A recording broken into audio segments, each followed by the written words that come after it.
The goal of my teaching has always been, and remains, to train analysts. Lacan, Seminar 11. Despite the great complexity of Lacan's writings, many of his clinical notions and innovations can be clearly and simply formulated. Yet few if any books on Lacan available today talk about how one goes about doing Lacanian psychoanalysis, what it really involves, and what thus distinguishes it from other forms of therapy, whether psychoanalytically oriented or not. This book sets out to rectify that situation. It is designed for clinicians, psychoanalysts, psychologists, psychiatrists, psychotherapists, counselors, social workers, and so on, and for people in or interested in going into therapy. It grew out of my work training new therapists at Duquesne University, and supervising clinicians already in practice, some for quite a number of years. Few of them had much prior knowledge of Lacan's work, yet we were able to find common ground in our clinical experience, dealing with the kinds of problems faced by a wide range of practitioners, getting our patients involved in the therapy, dealing with their anxiety and demands, handling transference love, setting aside our own feelings for, or against, the patient, keeping our own prejudices out of the therapeutic setting, working with the patient's aggression, sarcasm, and criticism, and so on. In my experience, clinicians of many different persuasions find Lacan's work quite accessible when it is used to elucidate concrete clinical situations and individual case histories. Thus, I have done my best here to discuss everyday aspects of a practitioner's experience, and to use as many examples as possible to illustrate my points. I assume no prior knowledge of Lacan's work, and I provide suggested reading to supplement my discussion in a separate section at the end of the book, including books and articles by Freud, Lacan, and Lacan's students. Unlike much of my previous work on Lacan, this book does not include meticulous interpretation of complex Lacanian concepts or painstaking deciphering of formulations from his extremely dense writings. I assume that the reader is confronted with the myriad practical problems presented by therapeutic work with patients, and is not yet sure Lacan's approach interests him or her enough to devote hours and hours, or more likely months and years, to working through the finer points of Lacanian theory. My approach here can thus be viewed in at least two different ways. 1.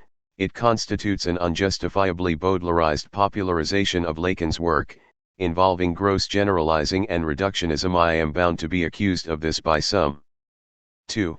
It attempts to provide a sorely lacking meeting place for theory and practice, of the type that exists in many Parisian hospitals and outpatient clinics run by Lacanians. In such clinical settings, new therapists and therapists in training engage in daily work with Lacanians not on the nicer points of Hegelian dialectics, modal logic, topology, Heideggerian theories of being and truth, or literary tropes, but on concrete cases where diagnosis, medication, hospitalization, and involvement of the patient in therapy are vital issues. It is in the context of case presentations, discussion of what needs to be done for a particular patient, or interpretation of a dream, fantasy, or daydream that clinicians in France often first encounter concepts such as the analyst's desire, the symbolic, objecte, jouissance, and so on. They do not automatically grasp them even then, but at least there is in France a context in which basic Lacanian concepts are used in everyday clinical settings to formulate what is going on for particular patients at particular times and to make recommendations to the therapist seeing them. Not everyone is born an analyst, and the French man or woman in the street understands nothing of Lacan's grammar, much less of his multilayered, polyvalent pronouncements. No one in France comes to understand Lacan by reading his main written work, the Écrits, as Lacan himself says, they were not meant to be read, Seminar XX, 29. French therapists learn about Lacan in academic and clinical contexts, where they are taught by one or more of the thousands of practitioners who work directly with Lacan and his associates, attended lectures, went to case presentations at the hospitals, spent years on the couch, and so on. They learned about Lacan's work firsthand as a practice. In America, Lacanian psychoanalysis has thus far been viewed as little more than a set of texts, a dead, academic discourse. For Lacan's discourse to come alive here, his clinical approach will have to be introduced through analysis, supervision, and clinical work, in other words, through subjective experience. Books are just a beginning. If, by reaching clinicians at the level of their everyday experience, I am able to motivate them to take a longer look at Lacan's often impenetrable opus, and to take more seriously his view of analytic experience, I shall have accomplished my purpose here. This book by no means purports to be a total expression of Lacan's view of clinical practice. It is, rather, an introduction and an invitation to read.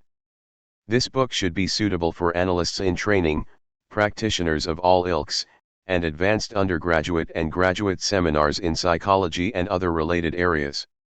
It provides a broad overview of Lacan's approach to therapy, while at the same time introducing many of his basic concepts: imaginary, symbolic, real, need, demand, love, desire, fantasy, jouissance, subject, object, other, signifier and signified, the three forms of negation, foreclosure, disavowal, and repression, and the clinical structures determined by them, the analyst's desire, punctuation, and the variable length session, and so on. 4 detailed case discussions are included in the later chapters, illustrating the Lacanian approach to practice laid out here, as well as the different psychoanalytic diagnostic categories. In the earlier chapters, too, I include a certain amount of case material, though it is more fragmentary in nature, much of which I have borrowed from my supervisors.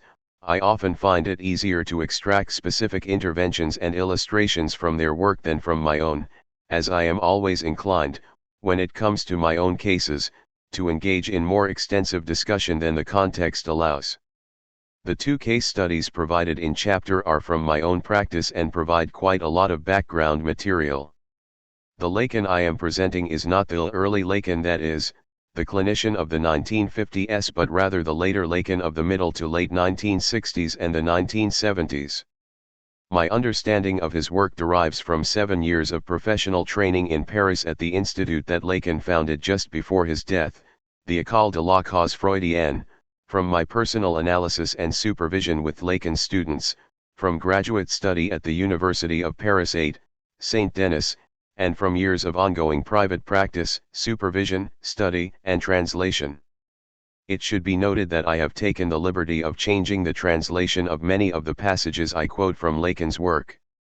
I am currently in the process of preparing a new complete edition of Lacan's major written work, Écrits, Paris, Seuil, 1966, and it is quite clear to me that the existing translation, Écrits, a selection, New York, Norton, 1977, is not only misleading but often totally misguided. In every case I have aimed at faithfully rendering the meaning, of Lacan's French, but also at expressing it in good idiomatic American English so that it has the same kind of power and impact on the American ear as it has on the French. This, it seems to me, is an aspect of translation that is sorely missing in most translations of Lacan's work to date. How many psychologists does it take to change a light bulb? Only one, but the light bulb has to really want to change. So went the joke in the 1970s and 1980s. The joke was not as uninformed as it might at first seem, since many psychologists do in fact believe that all the therapy in the world would be of no value if the patient did not genuinely want to change. If Woody Allen stayed in therapy for 20 years, it was no doubt because deep down he did not really want to change. And if psychotherapy met with so little success, it was because most people's will to change was simply not strong enough, not fervent enough. The onus was thus placed on the patient. Lacan's approach is radically different. Of course, the patient does not really want to change. If symptoms have developed, if the patient engages in symptomatic behavior, it is because a great deal of energy has become tied up in those symptoms.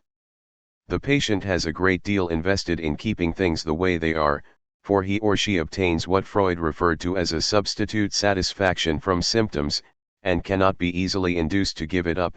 SE 16, 365-371. Although the patient may initially claim to want to be relieved of his or her symptoms, he or she is ultimately committed to not rocking the boat. This is, quite simply, an essential feature of symptoms. They provide satisfaction of one kind or another, even though it may not be obvious to outside observers or even to the individual saddled with the symptoms. SE 16, 365 to 366. At some level, the individual enjoys his or her symptoms. Indeed, generally speaking, this is the only way the individual knows how to obtain enjoyment. Now, why would anyone genuinely strive to give up his or her only satisfaction in life? From a Freudian/Lacanian perspective, it is clear that the therapist cannot rely on some sort of will to get better on the patient's part, some kind of genuine desire to change. There is no such thing. Indeed, patients often go into therapy because they no longer have any will to live, or to do anything at all, or because they sense that their libido is stifled and withering. In short, their desire is dying.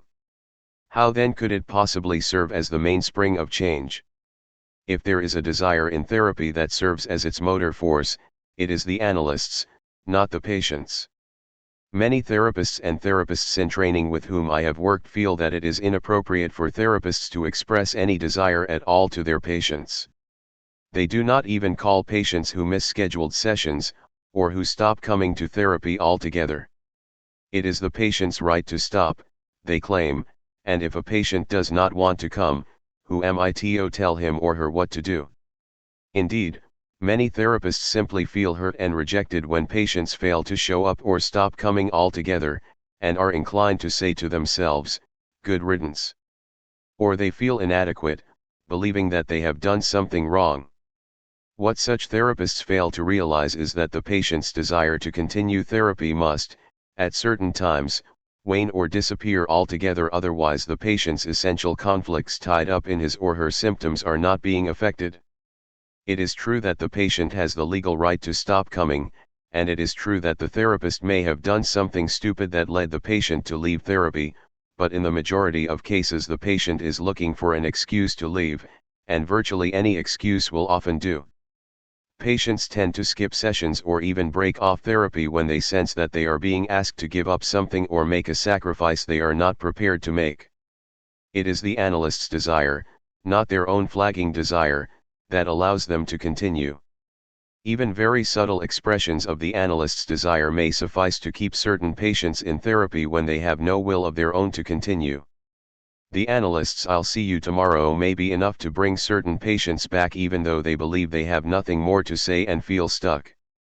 Though they feel absurd for coming, and think they must be boring the analyst, the latter's request that they return, and that they continue to return, may sustain them and allow them to wade through the quagmire of libidinal stasis and associative stagnation. The majority of patients require far stronger expressions of the analyst's desire in order to overcome their tendency to withdraw and avoid sacrifice. The analyst must often tell them that he or she wants them to continue, wants them to come on such and such a day, wants them to come more often, twice a week, not once, or 5 times a week, not 4. An example of the importance of the analyst's desire was given to me by a French friend who had been in analysis with someone for a couple of years and wanted to continue. Her analyst told her that she, the analyst, could do nothing further for her, indicating to the patient that she wished the patient would stop coming. This not only distressed the patient deeply, but also discouraged her from ever going back into analysis. She was left with the impression that nothing could be done for her. It may well have been true that her analyst could no longer be of any help to her, but the analyst's approach should have been radically different. The very fact that the patient wished to continue meant that she had more to say, had not finished her analytic work, and thus her analyst should have expressed a desire for the patient to continue her analysis, but to continue it with Dr. So-and-so, an extremely knowledgeable and experienced analyst. In working with neurotics, the therapist must always express a desire for patients to continue, even if he or she feels that these patients have completed their work. Such patients will break off when their own desire to move on has become strong enough and determined enough. If this never happens, of course, it means that the therapy is making the patient ever more dependent on the therapist instead of more independent, a point to be discussed in later chapters. This obviously implies that the analyst is an actor or actress who plays a part which does not necessarily convey his or her true feelings. The analyst is not authentic, not communicating his or her deepest beliefs and reactions to the patient as one human being to another. The analyst may find a patient unpleasant and annoying, but of what use is it to let the patient know this? The patient may very well react to an expression of the analyst's antipathy by leaving analysis altogether, or by trying to make him or herself pleasant and interesting to the analyst, censoring certain thoughts and feelings which he or she thinks might annoy the analyst, instead of getting down to true analytic work. Counterproductive reactions, to say the least. The analyst must maintain a position of desire for the patient to talk, dream, fantasize, associate, and interpret regardless of any dislike he or she may have for the patient. The analyst is called upon to maintain this same position, this same strictly analytically oriented desire, in the opposite case as well, that is, when he or she is drawn to or turned on by the patient. Virtually every movie that portrays a psychiatrist, psychoanalyst, or psychologist, from Robert Altman's Beyond Therapy to Phil Jones's Final Analysis, with Kim Basinger and Richard Gere, focuses on the therapist's desire insofar as it transgresses the limits of the therapeutic relationship. The contemporary therapist is almost always portrayed as being lonely and vulnerable, becoming enamored of a patient, and succumbing to the temptation of abusing his or her power over the patient by sleeping with him or her. This perception of the therapist in mass media productions parallels contemporary therapists' own fascination with one aspect of countertransference, the feelings of the therapist that are elicited in his or her relations with the patient. Lacan does not deny the existence of countertransferential feelings. Everyone who has ever seen patients in a therapy setting has felt drawn to or angered by, sympathetic toward, or frustrated by patients at one time or another. Lacan's originality lies in the fact that he requires analysts to put these feelings aside when interpreting or otherwise intervening in therapy. Such feelings may be of value to analysts in understanding themselves in their own analysis, and engaging where the patient is attempting to situate the analyst in his or her libidinal economy, but they should not be displayed or revealed to the patient.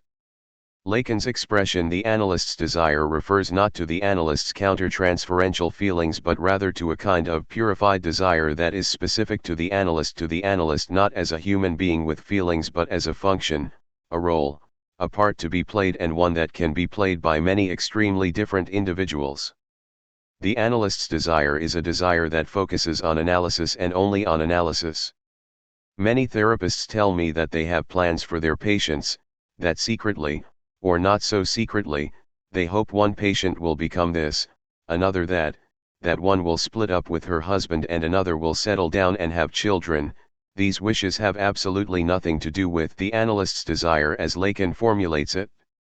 The analyst's desire is not for the patient to get better, to succeed in life, to be happy, to understand him or herself, to go back to school, to achieve what he or she says he or she wants, or to say something in particular, to say, for example, that the pig in the dream represents her father, or that she had something to do with the disaster that occurred in her family when she was 11. It is an enigmatic desire that does not tell the patient what the analyst wants him or her to say or do. Neurotics are only too eager to figure out what other people want from them so they can fulfill or thwart those other people's desires. The analyst's desire is a kind of pure desiring that does not alight on any particular object, that does not show the analysand, the person engaged in analyzing him or herself, what the analyst wants from him or her, though the analysand almost inevitably tries to read a specific desire into even the slightest intervention or interpretation. One of my analysands was convinced that I believed she was a homosexual because I encouraged her to talk about a couple of homosexual encounters she mentioned a number of times in passing without ever going into them in any detail. Several hs on my part were enough for her to conclude that I wanted her to realize she was a homosexual. She protested against my supposed desire by never discussing those encounters at all. The analyst's desire is a desire that walks a fine line, emphasizing every manifestation of the unconscious, even when it interrupts something the analyst is personally interested in hearing about, even when it does not seem to fit in with what the analyst had managed to understand thus far, and thus indicating to the patient the kind of work expected of him or her in the therapy, without suggesting that the analyst has a certain agenda and is attempting to lead the patient to say or do something in particular. I will have a great deal more to say about the analyst's desire in the chapters to come, but it should already be clear that it is an unflagging desire for the patient to come to therapy, to put his or her experience, thoughts, fantasies, and dreams into words, and to associate to them. It is not a personal desire, and it is not the kind of desire that anyone who wants to can maintain without first going through a long period of analysis him or herself. It is, nevertheless, what Lacan considers the motor force of analysis. Knowledge and desire. If the perception of reality entails unpleasure, that perception, that is, the truth, must be sacrificed. Freud, Sexxii. Just as patients do not come to therapy with a genuine desire to change, they do not come with a genuine desire for self-knowledge. Although at the outset many patients express a desire to know what went wrong, what they are doing that keeps backfiring, why their relationships always fall apart, and so on, there is, Lacan suggests, a more deeply rooted wish not to know any of those things. Once patients are on the verge of realizing exactly what it is they have done or are doing to sabotage their lives, they very often resist going any further and flee therapy. When they begin to glimpse their deeper motives and find them hard to stomach, they often drop out. Avoidance is one of the most basic neurotic tendencies. Freud occasionally talked about a drive to know, Wissentrieb, but Lacan restricts such a drive to children's curiosity about sex. Where do babies come from? In therapy, Lacan says, the analysand's basic position is one of a refusal of knowledge, a will not to know, a ne rien vouloir savoir. The analysand wants to know nothing about his or her neurotic mechanisms, nothing about the why and wherefore of his or her symptoms. Lacan even goes so far as to classify ignorance as a passion greater than love or hate, a passion not to know. It is only the analyst's desire that allows the analysand to overcome this wanting to know nothing, sustaining the analysand through the painful process of formulating some kind of new knowledge. If the analysand resists knowing, and the analyst fails to bring his or her desire to bear, new knowledge cannot be formulated. Lacan goes so far as to say that the only resistance in analysis is the analyst's resistance, for the patient's resistance to knowing can be surmounted if the analyst is willing to intervene. If the analyst balks, missing the chance to bring his or her desire into play, the crucial resistance in the therapy is his or her own, not the patient's. For the patient's resistance is taken as a given. From the outset it is assumed that the patient does not want to change, know, or give up anything. There is nothing to be done about the patient's structural resistance. But there is, as we shall see, something that can be done about the analyst's satisfaction crisis. What the subject finds is not what motivated his attempt at refinding.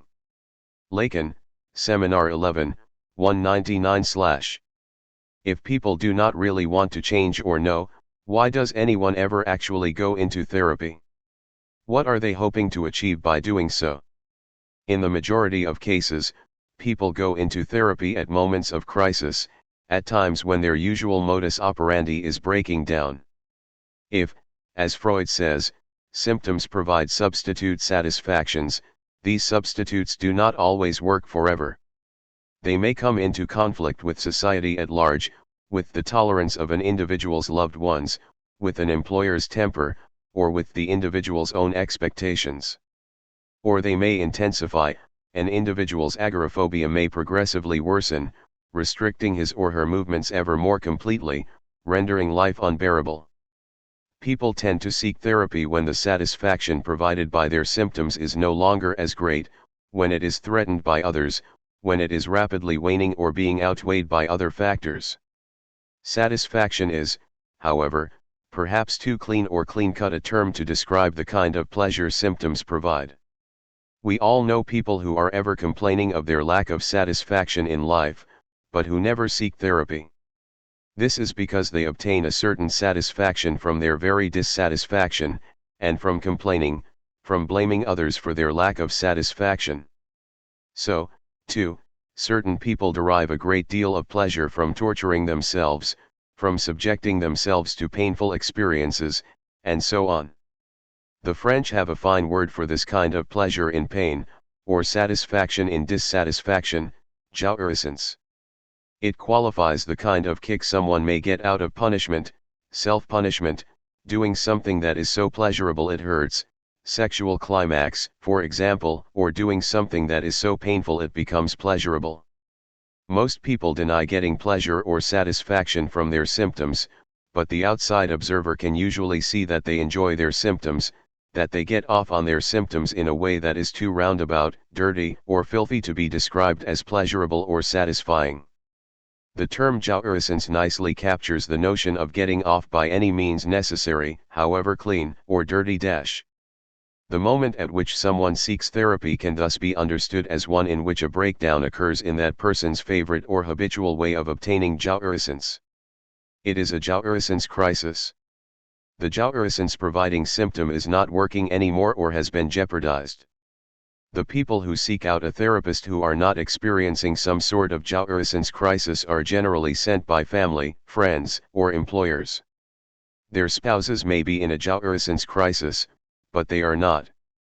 And generally speaking, they are primarily interested in thwarting their spouse's desire and are not open to the effect of the analyst's desire. Those who do come in the middle of a jouissance crisis are hoping that the therapist will fix it, patch things up, make the symptom work the way it used to. They are not asking to be relieved of the symptom but rather of its recent ineffectiveness, its recent inadequacy. Their demand is that the therapist restore their satisfaction to its earlier level. Instead, what the therapist offers at the outset is a different substitute satisfaction, the strange sort of satisfaction that comes from the transference relationship and from deciphering the unconscious. This is not what patients are asking for. They are not demanding a replacement.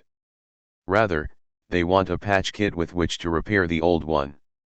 This is essentially why therapy cannot be characterized as a contract, and why the widespread use of the term client to qualify patients seems to me misguided. To be a client suggests that one is a consumer, and that one knows exactly what one is asking for and what one will receive, something which is certainly not true of any kind of real therapy situation. The notion of contract suggests that the parties enter into an agreement as equals, the contract spelling out each party's obligations to provide something. But in therapy, the therapist sidesteps the patient's demands, frustrates them, and ultimately tries to direct the patient to something he or she never asked for. Some contract. While client may be preferable in certain respects to patient, which tends to pathologize or stigmatize the person in therapy, Lacan proposes a different term, analysand. The "an" ending of analysand is a gerund form, like "ing" at the end of a word, which implies that it is the person in therapy who does the work of analyzing, not the analyst. The analysand who comes to therapy at a time of crisis may be willing to compromise, may be willing to accept the substitute satisfaction of deciphering the unconscious in exchange for the flagging satisfaction of the symptom. The analysand may ask for promises. What can I hope for? What can I expect from therapy? Although the therapist can promise neither happiness nor cure, he or she can, if need be, hold out for the analysand the promise of a new approach to things, a new way of dealing with people, a new way of operating in the world. Some analysts refuse to respond in any way to such requests by analysands, but in asking the analysand to make a sacrifice to give up the jouissance of the symptom, the blow may be temporarily softened by offering something else in exchange, something vague, something that will no doubt fall short of their expectations, but something that may make the first step possible. Thus, it may not be necessary for the light bulb to really want to change, it may be enough for the light bulb to be burned out or flickering. When coupled with the free fall of jouissance provided by the symptom, the analyst's desire may be intriguing enough to get people involved in the analytic process and, when brought to bear regularly, keep them there. The preliminary meetings, analytic pedagogy. Few people who seek out a therapist have any real idea at the outset what the therapeutic process involves. Depending on their background, their preconceptions about what goes on in therapy may run the gamut from complaining about life to confessing sins, from receiving advice to learning new tricks useful in dealing with problems, from having disturbing thoughts removed to having so-called repressed memories restored. Generally speaking, people tend to think that, once in therapy, you talk about what went on since you last spoke to your therapist. In other words, that you recount your day or week, your feelings and thoughts about this person and that, and so on. Such notions are easily gleaned from the media, and indeed there are therapists who encourage their patients to engage in some or all of the above. None of this is, however, of interest in psychoanalysis, and the question that arises is how to take patients from their everyday notions about what to do in therapy to the point of doing genuine analytic work. The early part of analysis involves a kind of explicit and not so explicit pedagogy. At the outset, many patients view their relationship with the analyst as being like any other relationship. If they find an interesting article in the newspaper and want to show it to someone, they bring it to the analyst just as they might send it to a parent or show it to a friend. If they read a good book, see a good movie, or whatever, they recommend it to the analyst or even lend it to him or her by leaving it on his or her desk. To their mind, such acts are of no significance, reflecting normal friendly interest. From the outset, however, the analyst has to make it clear that everything in their relationship is significant, and that their relationship is unlike any other. The analyst is not a friend who will exchange stories or secrets, lend books or tapes. There is no point trying to amuse him or her with entertaining stories or jokes, since the analyst will not be amused. And though the patient believes certain parts of his or her story to be the most significant, the analyst always seems to be paying attention to something else. The early part of analysis is thus devoted to establishing that there is no reciprocity between analyst and analysand. You tell me your stories and I'll tell you mine, as there usually is, at least to some degree, between friends, and that the analyst is not interested in hearing most of what the analysand is prepared to talk about. The analyst requests that the analysand say whatever comes to mind, without censoring any of his or her thoughts, no matter how senseless, unimportant, out of context, distasteful, or insulting they may seem, and that the analysand pay attention to things he or she probably paid little attention to before: dreams, fantasies, daydreams, fleeting thoughts, slips of the tongue, bungled actions, and the like. This is a fairly tall order for most people, especially for those who have never been in analysis before. But one of my patients who had supposedly been in analysis for several years before coming to see me told me that his previous analyst had never even asked him to try to remember his dreams and recount them during his sessions, much less to engage in the specifically psychoanalytic technique of associating to each element of a dream or fantasy. Doing analysis requires a learning process, and the analyst must not abstain from repeatedly encouraging the analysand to pay attention to all manifestations of the unconscious. This is what I would call the pedagogical aspect of the early stages of analysis. The preliminary meetings, clinical aspects. Lacan's term for the early stages of analysis, preliminary meetings, could also be translated as preliminary interviews and entretiens préliminaires, indicating that the analyst plays an active role in them. They serve a specific purpose for the analyst, who must fairly quickly situate the patient with respect to diagnostic criteria. Many therapists consider diagnosis to be nothing more than pigeonholing, which is ultimately of no use to the therapy process and is required only for the usually nefarious purposes of health insurance companies. True, the latter sometimes base therapy allowances on diagnosis, and thus those who are obliged to work with such companies have to learn how to walk a fine line, providing the latter with a diagnosis that will not forever stigmatize the patient but that will allow treatment to continue, while perhaps reserving their real diagnostic judgment for themselves or a small group of colleagues. Nevertheless, an analyst cannot treat psychotics in the same way as neurotics, and a general diagnosis, subject to possible revision and careful substantiation later, is important to the analyst's proper positioning in the analytic relationship with the patient. I have supervised many therapists who will refrain for several months from asking any questions about the patient's parents or the patient's sexuality, if the patient does not bring up these topics spontaneously. But if a therapist does not quickly obtain a fairly global view of the patient's history, family life, and sexual life in cases in which perversion or psychosis cannot be almost immediately ruled out, he or she may inadvertently commit grave errors, such as triggering a psychotic break. Thus, the preliminary interviews, in which the analyst may ask very specific questions in order to clarify certain points crucial to making a preliminary diagnosis, allow the analyst to form an overall view of the patient's life and clinical structure. This does not mean that the analyst directs the preliminary sessions, telling the patient what to talk about.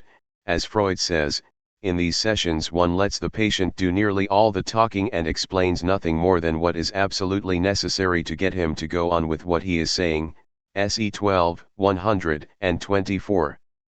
Nevertheless, when a doubt persists in the analyst's mind regarding diagnosis, which could be such as to preclude treatment of this patient by the analyst, if, for example, the latter is unfamiliar with the treatment of psychosis, as outlined here in Chapter 7, or is uncomfortable with the position he or she is likely to be put in when engaged in the treatment of perversion, as discussed in Chapter 9, pointed questions are in order. Second, the preliminary interviews seek to transform what may be a vague sense of uneasiness in the patient's life, depression, anxiety, unhappiness, and so on, into an isolable symptom. For example, the patient may initially be convinced that his or her problems are really physical in nature, but be willing to follow his or her physician's advice to go into therapy while medical treatment begins to take effect. The preliminary meetings provide a context in which the patient can begin to view some of his or her problems as perhaps psychosomatic, and thus as accessible to the talking cure. Many patients come to therapy with a very specific demand to be relieved of one or more specific symptoms. Every therapist, except for behaviorists working on the surgical model of psychotherapy, where a symptom is considered to be an isolated behavior that can be removed like a swollen appendix, realizes that one cannot remove a patient's symptom, as isolated as it may at first seem, without probing into many aspects of a person's life. A simple facial tic is a complex psychosomatic phenomenon, and may be but the one visible, public manifestation of a larger problem. Yet this tic does not become a psychoanalytic symptom, strictly speaking, until the patient has exchanged, perhaps more or less reluctantly, the single-minded demand for the tic to go away for the satisfaction of deciphering the unconscious, that is, until the patient is willing to put the whole of his or her life in question, not just one little corner of his or her face. This may take quite a bit of time. It may well take a year of daily face-to-face meetings before the patient can truly be said to be engaging in the analytic process. What we are hoping for, in the words of Jacques-Alain Miller, is that an autonomous demand will emerge from the relationship itself. In other words, that the demand that the symptom be excised like a tumor will give way to a demand for analysis, and that the relationship with the analyst in and of itself will transform the analysand's will to know nothing into a will to pursue his or her analysis. During this period of time, which varies in length, the analysand generally feels the need to be supported or propped up to some extent. People are not used to talking without there being a face attached to the person they are addressing, and they feel a need for eye contact. In their mind, the analyst is, to begin with, a person like any other, and it is only gradually that the person of the analyst gives way before the analyst as an actor, a function, a placeholder, a blank screen, or a mirror. This transition takes time, and thus one cannot immediately put patients on the couch, as a number of psychiatrists and analysts have a tendency to do. The preliminary meetings must take place face to face, and even people who have already been in analysis should not immediately be put on the couch. The preliminary meetings, the analyst's interventions. As long as the patient views the analyst as another human being like him or herself, interpretations made by the analyst generally carry little weight. They may be accepted or rejected, but they have little or no impact on the patient's libidinal economy. Interpretations that are rejected by the patient, whether they are on target or not, are, when offered in sufficient number, likely to lead a patient to change analysts or leave therapy altogether. Interpretation has virtually no beneficial effect until the analysand has formulated a true demand for analysis, and the analyst begins to operate as a pure function. Punctuation. This does not mean that the analyst need say nothing at all during the preliminary meetings, rather, it means that his or her interventions should consist of punctuations of the patient's speech, the analyst proffering a meaningful huh, or simply repeating one or more of the patient's words or garbled sounds. Just as the meaning of a written text can often be changed by changing the punctuation, commas, dashes, periods, the patient's own punctuation of his or her speech emphasizing, underlining, certain words, glossing rapidly over mistakes or slurs, repeating what he or she thinks is important can be modified, the analyst suggesting through his or her own punctuation that another reading is possible, but without saying what it is or even that it is clear and coherent. By emphasizing ambiguities, double entendres, and slips, the analyst does not so much convey that he or she knows what the patient really meant as hint that other meanings, perhaps revealing meanings, are possible. The analyst's punctuation does not so much point to or nail down one particular meaning as suggest a level of meanings the patient has not been attentive to, unintended meanings, unconscious meanings.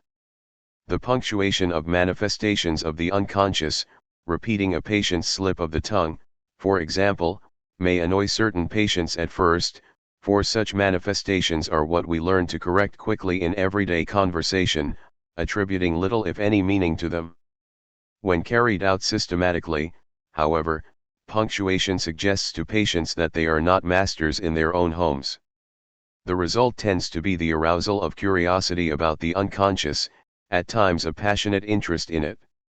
Many patients reach a stage at which they point out and analyze their own slips and slurs, even ones they were about to make but avoided because they caught themselves in time.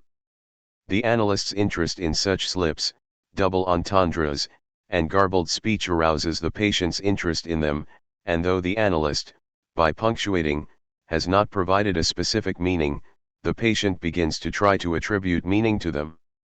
Avoiding full-blown interpretation, the analyst can nevertheless get the patient engaged in, even hooked on, the process of deciphering the unconscious. Scansion.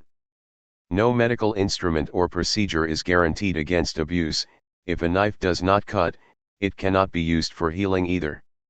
Freud, SE 15-1I, 462.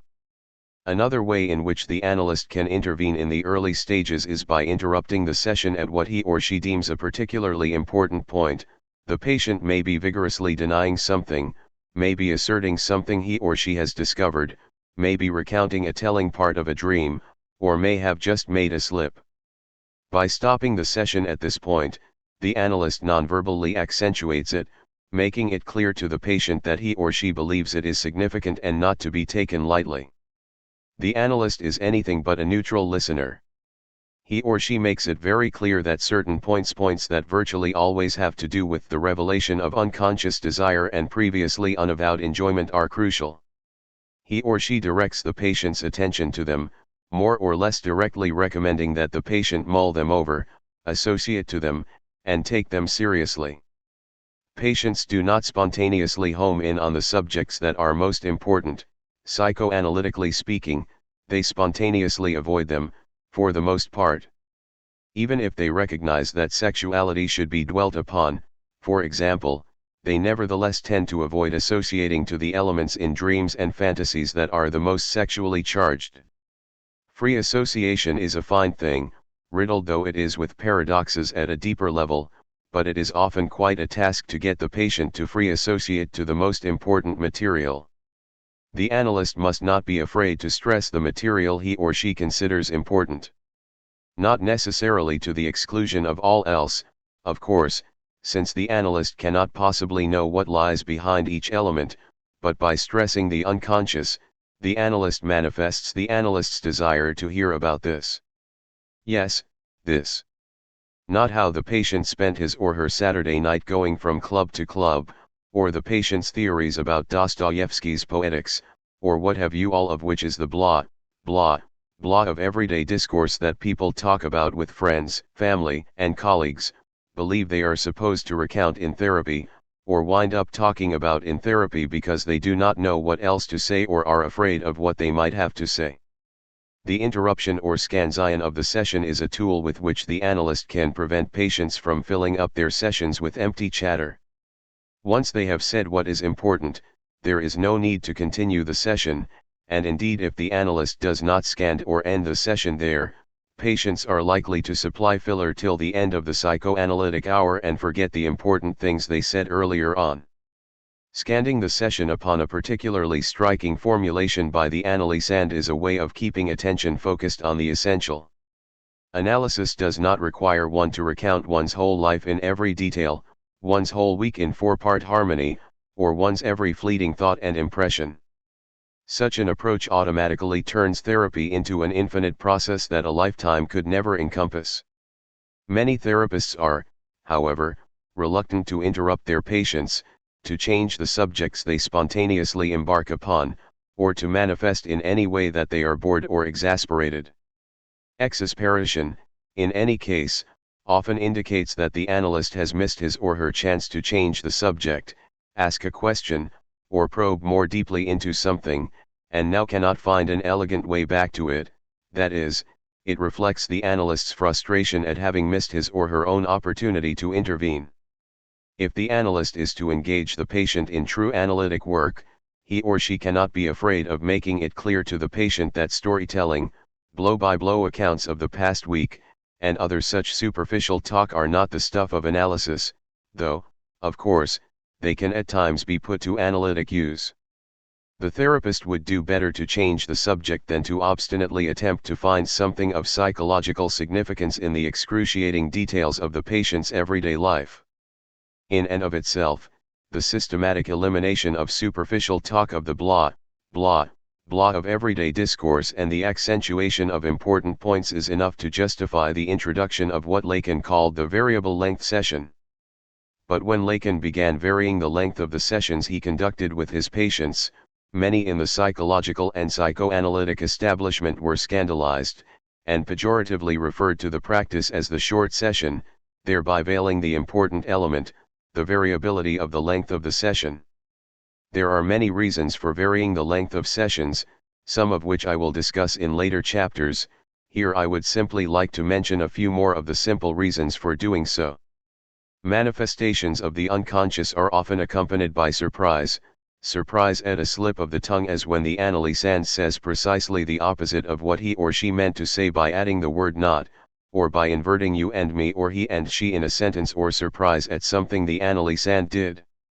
An example of the latter was given to me by a therapist I supervise. One of her patients had consciously hated his stepmother for many long years, but, running into the stepmother on the street shortly after his father's death, was astonished to find himself treating her with great fondness and kindness. He had been unaware that for years he had transferred anger toward his father onto his stepmother, and his unexpected reaction was a window through which he could glimpse feelings and thoughts of which he had previously been unaware. When the analyst suddenly ends a session, he or she may accentuate surprise the analysand has just been expressing, or introduce the element of surprise through scansion, leaving the analysand wondering what it was the analyst heard that he or she had not heard, wondering what unconscious thought had been manifesting itself. This element of surprise is important in ensuring that analysis does not become routine, such that, for example, the analysand goes in every day, recounts his or her dreams and fantasies for 45 or 50 minutes, and goes home, nothing being shaken up, nothing bothering or preoccupying him or her all day and night. Lacanian analysis seeks to keep the analysand off guard and off balance, so that any manifestation of the unconscious can have its full impact. When fixed-length sessions are the norm, the analysand becomes accustomed to having a set amount of time to talk, and considers how to fill up that time, how best to make use of it.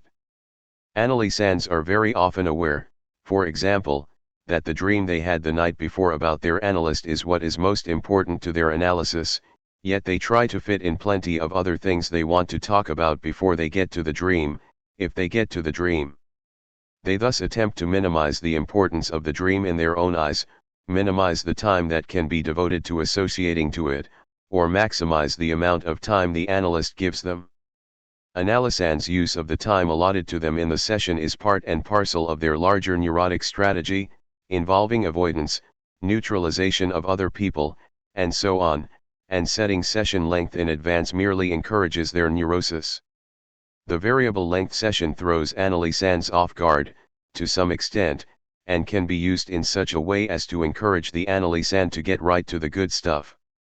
In and of itself, the variable length session is not a panacea.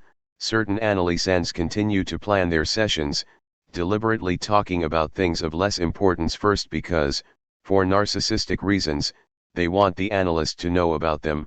For example, I did really well on my exams, I read your chapter yesterday on feminine sexuality, and so on, and saving the best for last.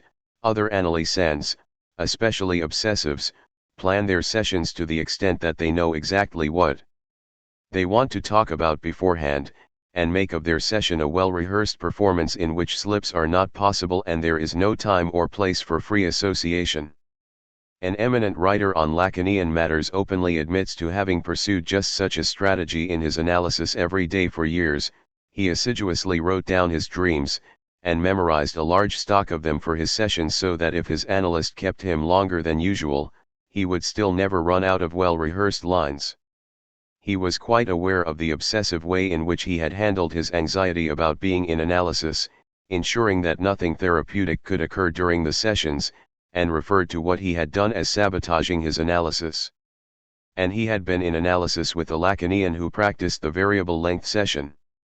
Thus, the latter is clearly not a cure-all, but can be useful in dealing with such obsessive strategies. Consider, for example, the following case. A friend of mine was in analysis with a Lacanian and, for more than a week at one point in his analysis, his analyst sent him on his way after sessions lasting no more than a few seconds.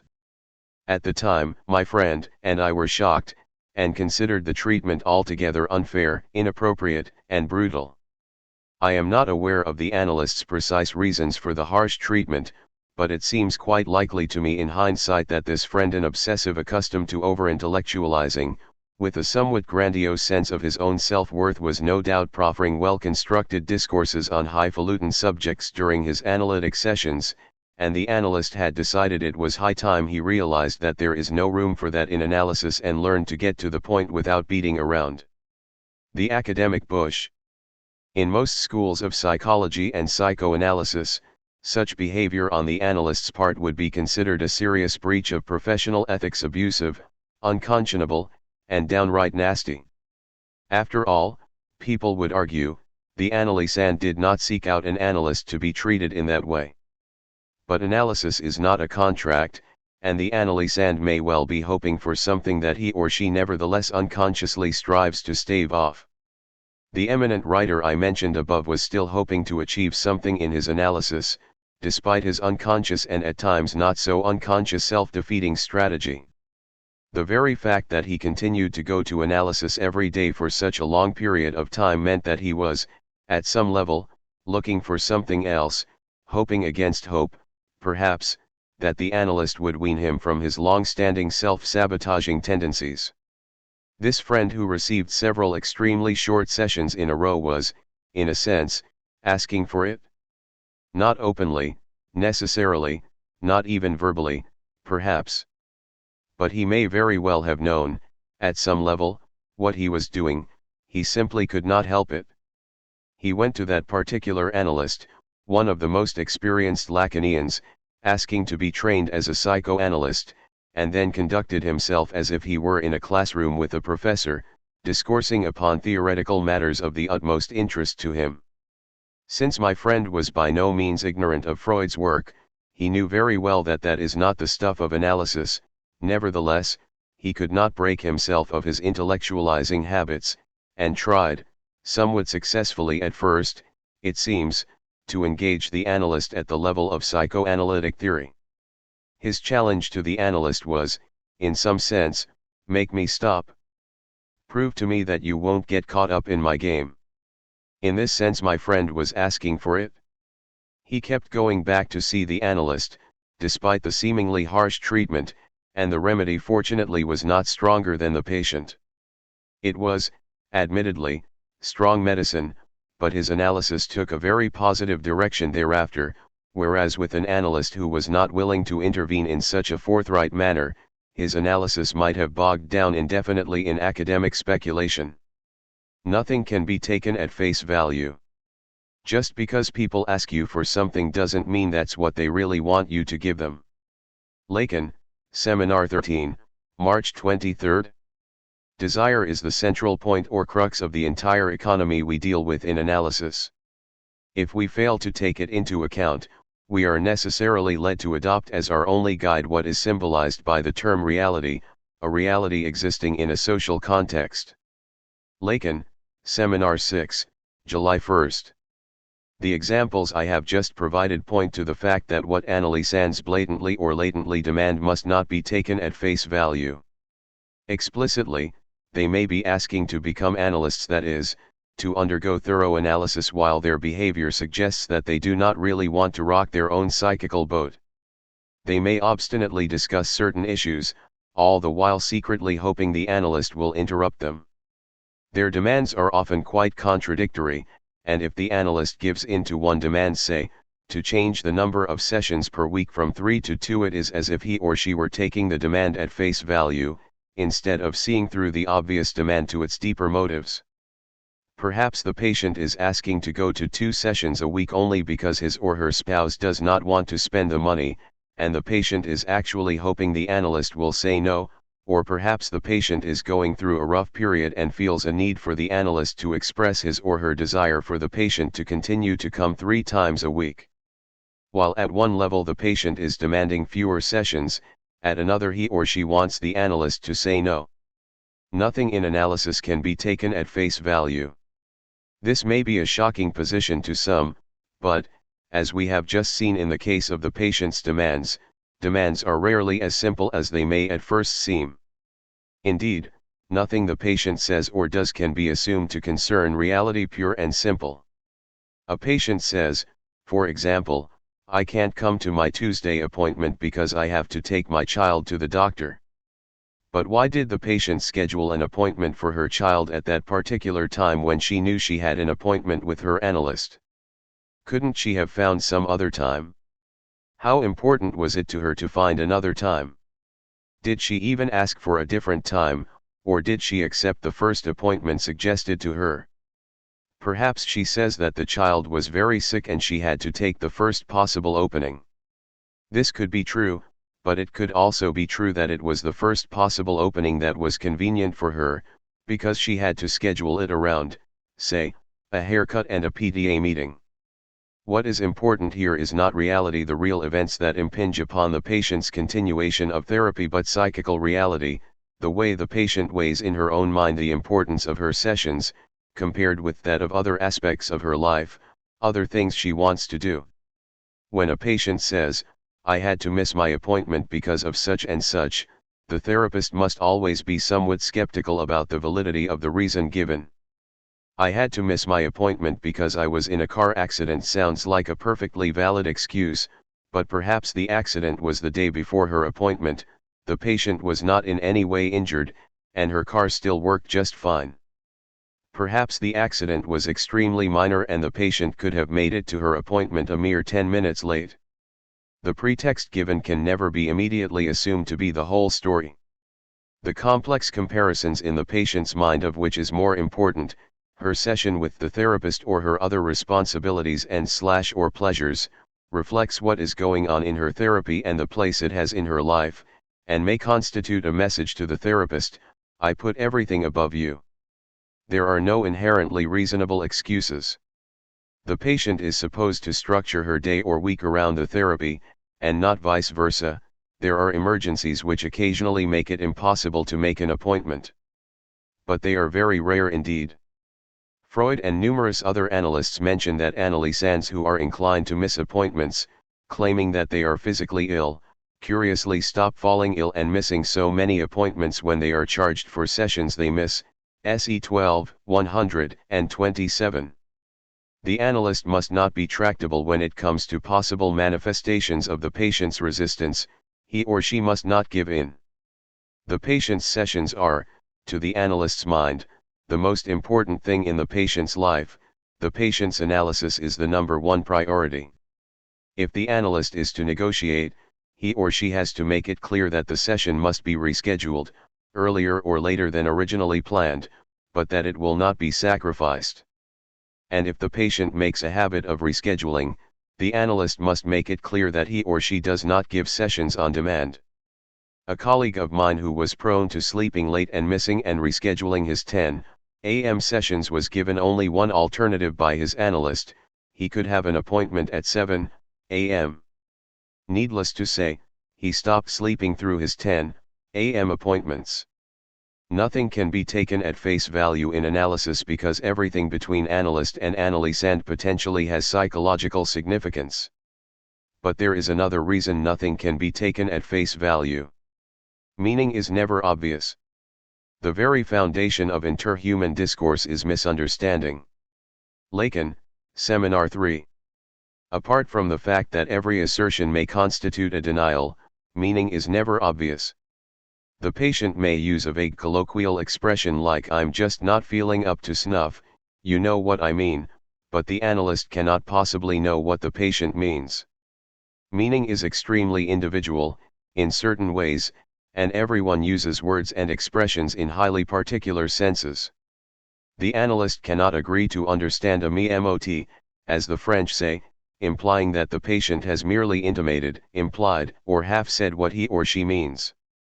In ordinary speech with friends or family, we are often glad that other people understand what we mean without our having to go into detail, or that a simple word or reference to a shared event brings to mind for them myriad feelings and meanings. In a word, we feel at home with them because they speak our language. In analysis, however, the analyst and analysand do not speak the same language, even though they may both be native English speakers. Their idioms may be very similar if they are from similar socio-economic backgrounds and from the same part of the country, but they never ultimately speak the same language. When people use an expression as banal as low self-esteem, in some cases it could mean that they have been told they have low self-esteem but do not really see themselves this way, whereas in others it could mean that they hear voices telling them they will never amount to anything, meanings which are worlds apart. The analyst must draw out the particular meanings from such seemingly transparent statements, despite patients' occasional annoyance at not receiving the kind of immediate "I know what you mean" reaction they usually get in conversation with others.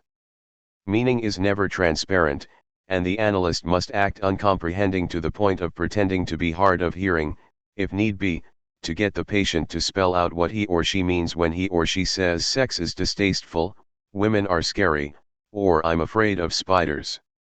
As Michel Sylvestre, a prominent Lacanian analyst, once put it, the analyst must not be afraid of seeming dense, thick, brutish, and dumb to get patients to provide more detail. I mean oral sex is okay, but intercourse repulses me, kissing and petting don't scare me, but I could never understand why other guys are so anxious to get into a girl's pants. It's the spiders with black hairy legs that give me shivers down my spine. The analyst who assumes he or she knows what a patient means when he says sex is distasteful may be surprised to find out later that the patient felt he was referring to sex between his parents. Meaning is always ambiguous. Words, since they are the nodal points of numerous ideas, may be regarded as predestined to ambiguity. Freud, S.E.V. A male homosexual whose case I was supervising said to his therapist that he felt his father was 100% behind him. With very little stretch of the imagination, we can hear that in at least two different ways: he felt that his father truly supported him in what he did, or he felt his father behind him in a more spatial sense, standing behind him, lying behind him, or looking over his shoulder. Speech is, by its very nature, ambiguous. Words have more than one meaning, expressions we use can often be taken in a number of different ways, and prepositions allow of many metaphorical meanings. Indeed, it is an interesting exercise to try to come up with a statement which is in no way, shape, or form ambiguous, which cannot, when taken out of context or accentuated differently, have more than one meaning. Thus, what is important is not the simple fact that what a patient says is ambiguous, for all speech is ambiguous. What is important is his or her choice of words. Why didn't the patient say that his father supports him in his decisions 100%, instead of saying that his father is behind him 100%? The patient has at his disposal numerous ways of expressing the same idea, and thus it seems likely that his choice of an expression involving behind is significant. Perhaps some other thought has led him to choose that expression over the others available to him. That indeed was the case for this homosexual, for he later repeated the same expression almost word for word, but conveniently left out the me at the end. My father was 100% behind. This formulation amounted to a bona fide Freudian slip, allowing of the following translations: my father was a complete ass, my father was only interested in ass, my father was only interested in anal sex, and so on.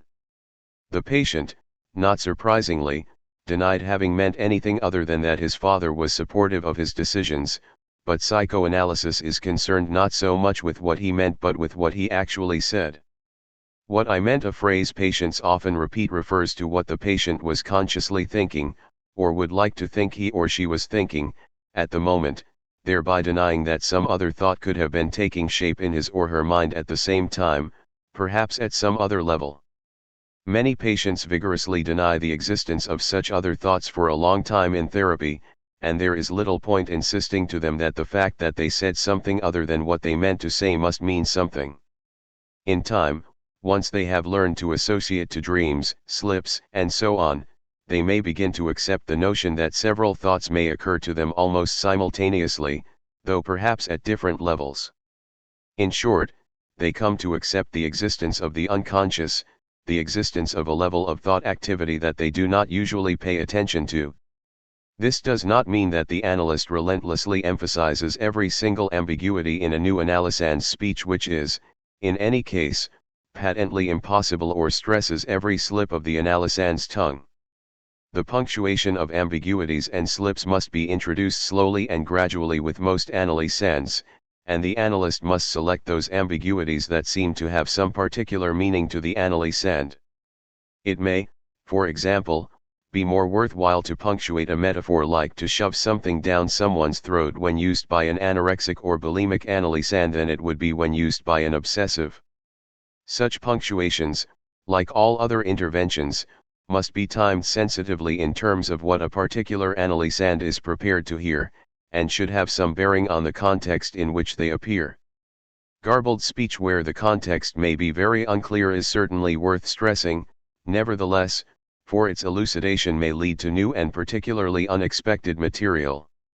In psychoanalysis, it is thus what the analysand actually says, not what he means, that is important. For what he means refers to what he consciously thinks he means, what he intends to say at the level of consciousness, what he intends to convey. And what he intends to convey is something that is consonant with his view of himself, with the kind of person he believes himself to be, or would like to believe himself to be, or is at least willing to believe himself to be. What he means thus refers to a level of intentionality that he views as his own, it refers to an intentionality that fits in with his self-image. This is why Lacan said that meaning is imaginary, Seminar 3, 65. He did not imply thereby that meaning does not exist, or that it is simply something we dream up in our imagination. He implied that it is tied up with our self-image, with the image we have of who and what we are. In a word, meaning is related to the ego or self, two words I use synonymously in this book, to what we view as part and parcel of ourselves. Hence, meaning excludes that which does not fit in with our own self-image. What Lacan referred to as his return to Freud in the 1950s involved a return to the importance of the unconscious, as opposed to the emphasis upon the ego so prevalent in ego psychology at that time and still so prevalent today in many schools of psychology and psychoanalysis. Insofar as the ego is essentially that which we view as part of ourselves, that which we refer to when we say me, that which fits in with our self-image, the ego excludes all that we consider foreign, all thoughts and desires that slip out in parapraxis, slips of the tongue, bungled actions, and so on, for which we deny responsibility.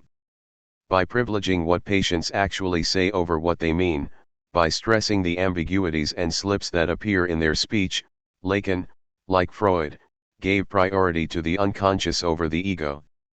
Lacan is well known for having paid a great deal of attention to the letter. The expression "the letter of the law" implies emphasizing the way the law actually reads, as opposed to its overriding meaning or spirit. To obey the letter of the law may mean that one follows to a T what is written in the text of the law, without concerning oneself with the spirit in which the law was penned. Lacan paid great attention to the letter of his analysand's discourse, to what they actually said, as opposed to what they consciously meant or intended to say.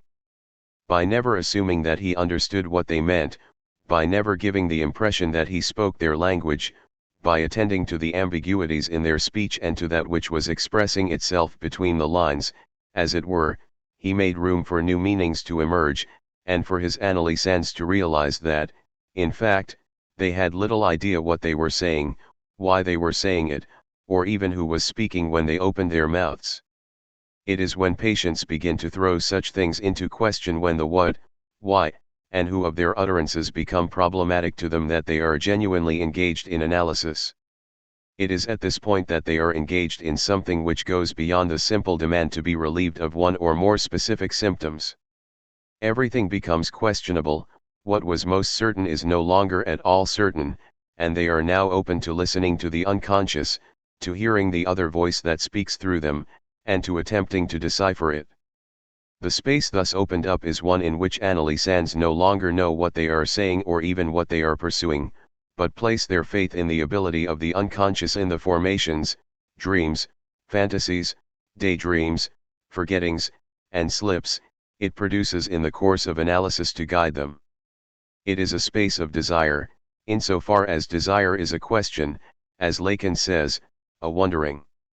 Once patients begin to wonder about the why and wherefore of their words, thoughts, and fantasies, begin to formulate questions about them, their desire is engaged in the analysis. Demand is, of its very nature, repetitive. The patient's insistent, repetitive demand for an instantaneous cure gives way to something that moves, that is intrigued with each new manifestation of the unconscious, or unconscious that attaches itself to each new slip and explores it. In a word, the patient's demand gives way to desire, desire which is always in motion, looking for new objects, alighting here and there but never sitting still. In a sense, the patient has exchanged demand for desire, not completely, of course, since patients make further demands on their analysts throughout their analyses, demands for interpretation, recognition, approval, and so on. But the patient has been willing to let go of certain demands, and a demand always involves a kind of fixation on something, which is why one repeatedly asks for the same thing, that thing one feels one cannot do without. Thus, the patient has given up a certain fixation for desire, for the pleasure stemming from the metonymy of desire, the term metonymy here implying simply that desire moves from one object to the next, that in and of itself desire involves a constant slippage or movement. Desire is an end in itself, it seeks only more desire, not fixation on a specific object. Lacan's term for this shift, this exchange of demand for desire, this giving up of fixation for movement, is dialectization. The patient, when this shift occurs, enters the dialectical process of analysis. Dialectical in the sense that the patient becomes free to say, well, yes, I want that, on second thought, I don't really, come to think of it, what I really want is. The patient no longer feels he or she has to be consistent, he or she can assert a wish during one session, contradict it during the second, reassert it with slight changes during the third, and so on. There is method in the seeming madness, but the logic of the movements of desire is not propositional logic or the logic of everyday common sense, whereby you cannot both want something and not want it at the same time.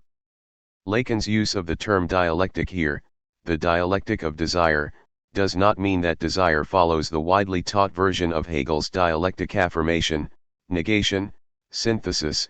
It means that desire is set in motion, set free of the fixation inherent in demand. This is a momentous step, and it signals the analysand's true entry into analysis.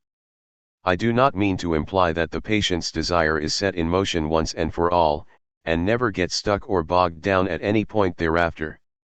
Rather, a first exchange occurs, the patient agrees to accept the pleasure of desire in exchange for his or her initial demands.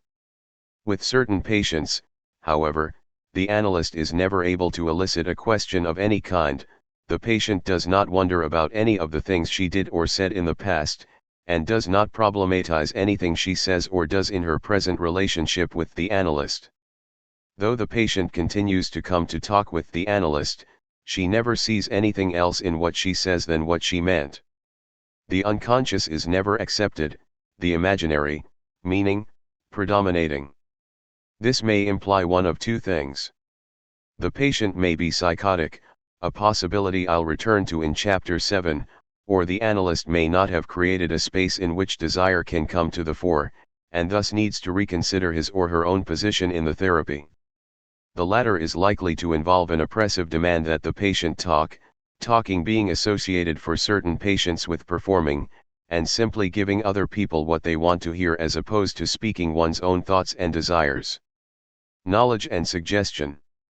The role in which the analyst is cast by his or her analysands at the beginning of treatment depends a great deal on what they have heard and read about analysis, which in turn depends on their socio-economic background, their education, and their cultural milieu. Generally speaking, however, people's view of doctors and healers in modern-day society, above all in consumer societies like the United States, is not what it once was.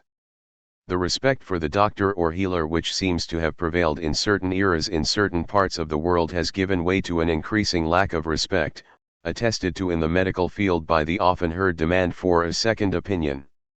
As early as 1901, Freud mentioned a medical colleague of his who told him that the Turks in Bosnia and Herzegovina were accustomed to show great confidence in their doctor and great resignation to fate.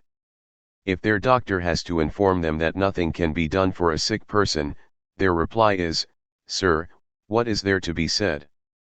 If he could be saved, I know you would have saved him."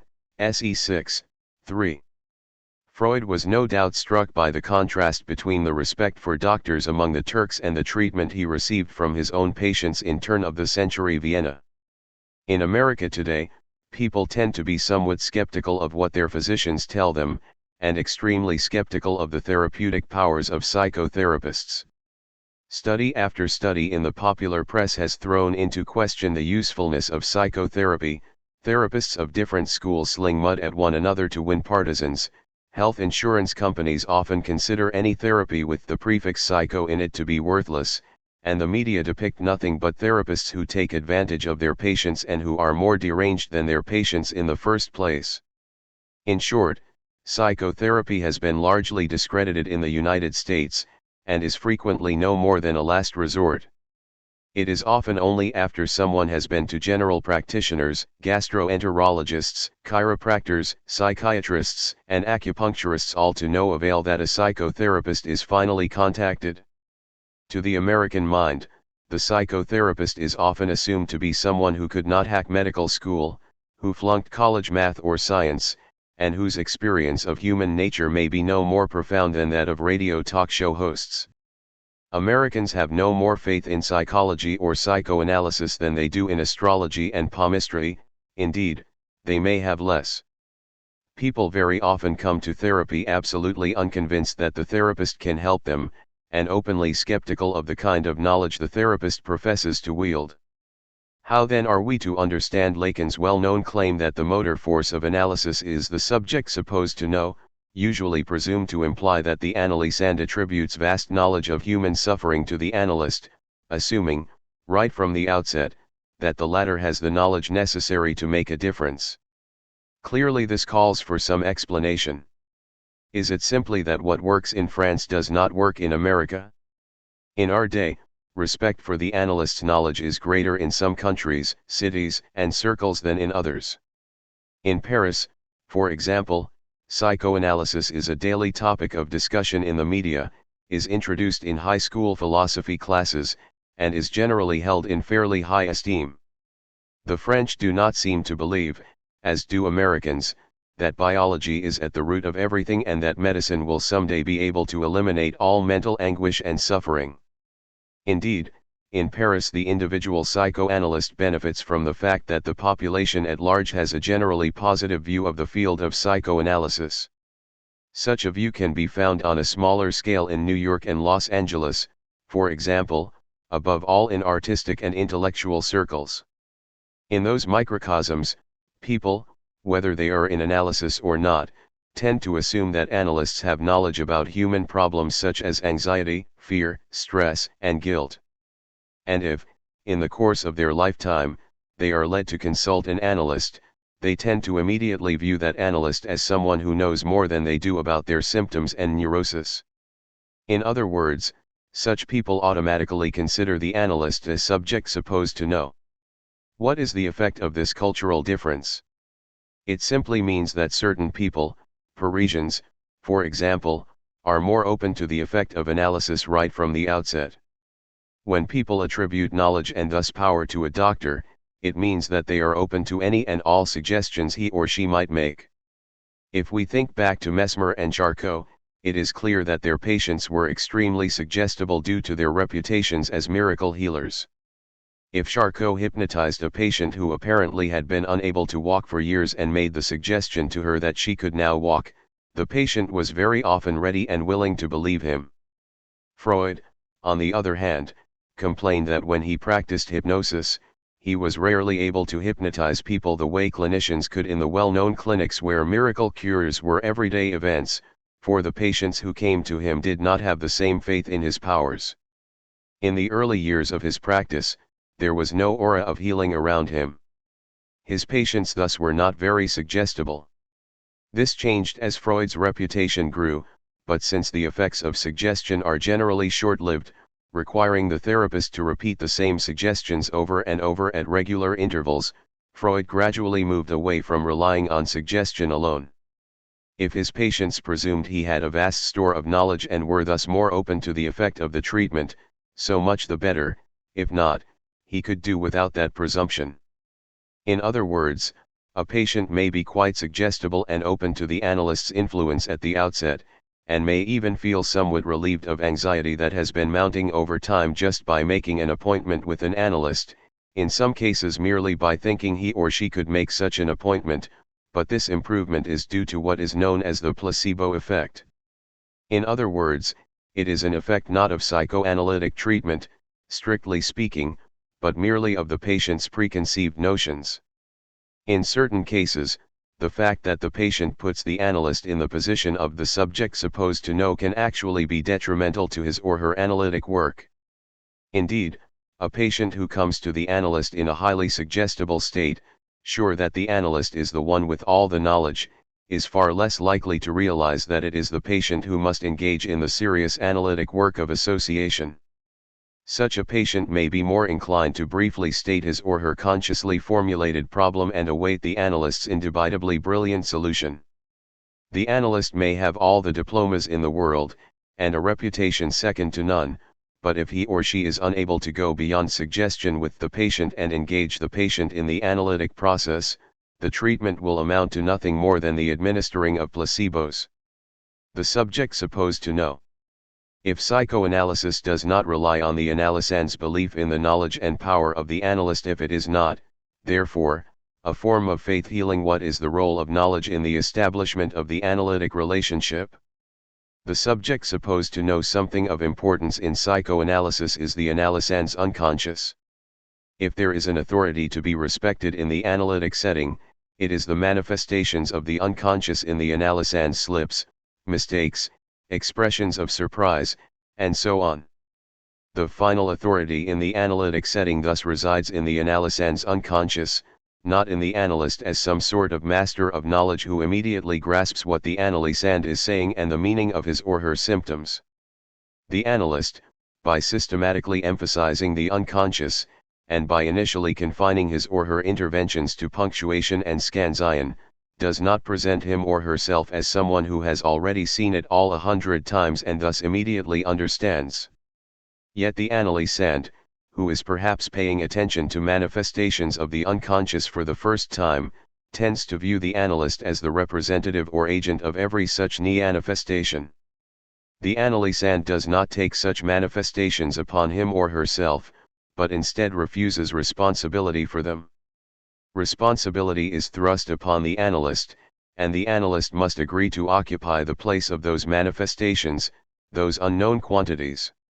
It might therefore be said that it is not the analysand's unconscious that is the ultimate authority, but rather the unconscious as manifested via the analysand, for such manifestations are disowned by the analysand as foreign or other, as not his or hers. Thus it is that, in a roundabout way, the analyst becomes associated with the analysand's unconscious, with its incomprehensible manifestations, with the unknown, or X, that appears in the analysand's speech. The subject supposed to know, that is, the unconscious within the analysand, is rejected by the analysand and projected onto the analyst. The analyst must agree to occupy the space of or stand in, or sit in, for the unconscious to make the unconscious present through his or her presence. The person of the analyst. The analyst may encourage this or discourage it.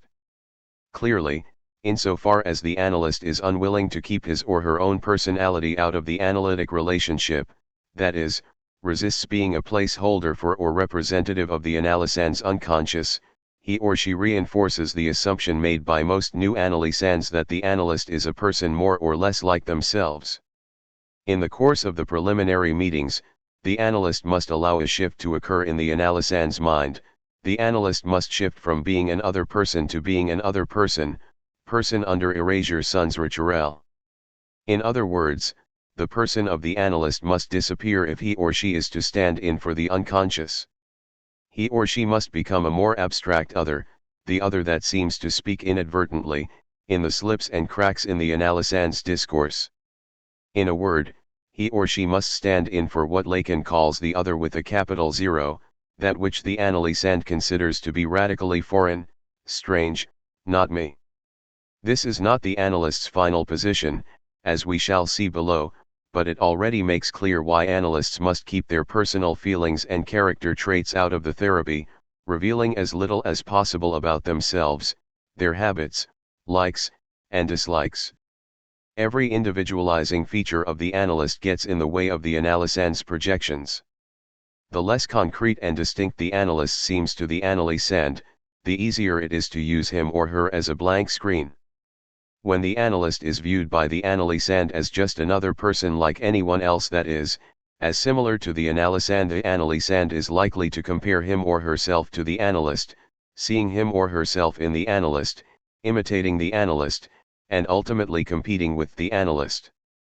The relationship that arises in this situation is characterized by Lacan as predominantly imaginary. By qualifying it as imaginary, Lacan does not mean that the relationship does not exist, he means that it is dominated by the analysand's self-image and the image he or she forms of the analyst. The analyst is loved insofar as the analysand's image of him or her resembles the analysand's self-image, and hated insofar as it is different. As the analysand measures him or herself against his or her image of the analyst, the foremost question is, am I better or worse, superior or inferior? Imaginary relations are dominated by rivalry, the kind of rivalry most of us are familiar with from sibling rivalry. It is at the level of imaginary relations that analysts who are concerned with acting the part of the master of knowledge are challenged, if not unseated, by their analysands, such analysts mistaking their authority as representatives of the unconscious with the authority associated with keeping the upper hand. In other words, the ultimate authority in the analytic situation lies, to their minds, in the person of the analyst, and they thus set out to prove to their analysands that they know more than their analysands, and attempt to establish their power on that basis. The imaginary is the level at which Lacan situates what most analysts refer to as countertransference. It is the level at which the analyst gets caught up in the same game of comparing him or herself to his or her analysands, sizing up their discourse in terms of his own. Are they ahead of me or behind me in their comprehension of what is going on here? Are they submissive to my wishes? Do I have any control over the situation? How come this person makes me feel so lousy about myself? As I mentioned in Chapter 1, Lacan's perspective is not that counter-transferential feelings do not exist, but rather that they are situated at the imaginary level and must thus be set aside by the analyst. They must not be revealed to the analysand, since this would situate the analyst and analysand at the same level, as imaginary others for each other, both of whom are capable of having similar feelings, hang-ups, and insecurities. It prevents the analysand from casting the analyst in some other role. Often it is not easy for analysands to give up the notion that the analyst is not going to act with them like everyone else with whom they interact. When the analyst consistently maintains his or her position, however, a good many imaginary phenomena tend to subside. One patient manifested his grudging acceptance of this unusual sort of relationship when he said to a therapist I supervise, "So I guess this means you're not going to be my woman." Up until then he had been propositioning her, asking her to coffee, lunch, and dinner, acting as if she were just any other woman he might meet somewhere and strike up a relationship with. Here he seemed to have finally accepted the fact that she was an other like no other. Symbolic relations. At an early stage in Lacan's work, the goal in analysis was to eliminate the interference in symbolic relations generated by the imaginary. In other words, to get imaginary conflicts out of the way so as to confront the analysand with his or her problems with the other. What are symbolic relations? One simple way of viewing them is as one's relation to the law laid down by one's parents, one's teachers, one's religion, one's country. Symbolic relations can also be thought of as the way people deal with ideals that have been inculcated in them by their parents, schools, media, language, and society at large, embodied in grades, diplomas, status symbols, and so on. Are they inhibited in their pursuit of the objects and achievements that have been recommended to them? Do they pursue them compulsively? Do they avoid pursuing them altogether, by dropping out? Do they pursue them only indirectly, in the hopes of attaining them without really trying, without really putting themselves on the line? Do they furtively break the law in the secret hope of being caught? Do they think about getting married and having children, widely advocated as the ideal way of life, yet feel anxious about this course and indefinitely put it off? Do they embark on a career and aim at social and financial success only in such a way as to ensure failure? In short, what is the stance they adopt with respect to the ideal objects designated by the parental other, the educational other, the social other?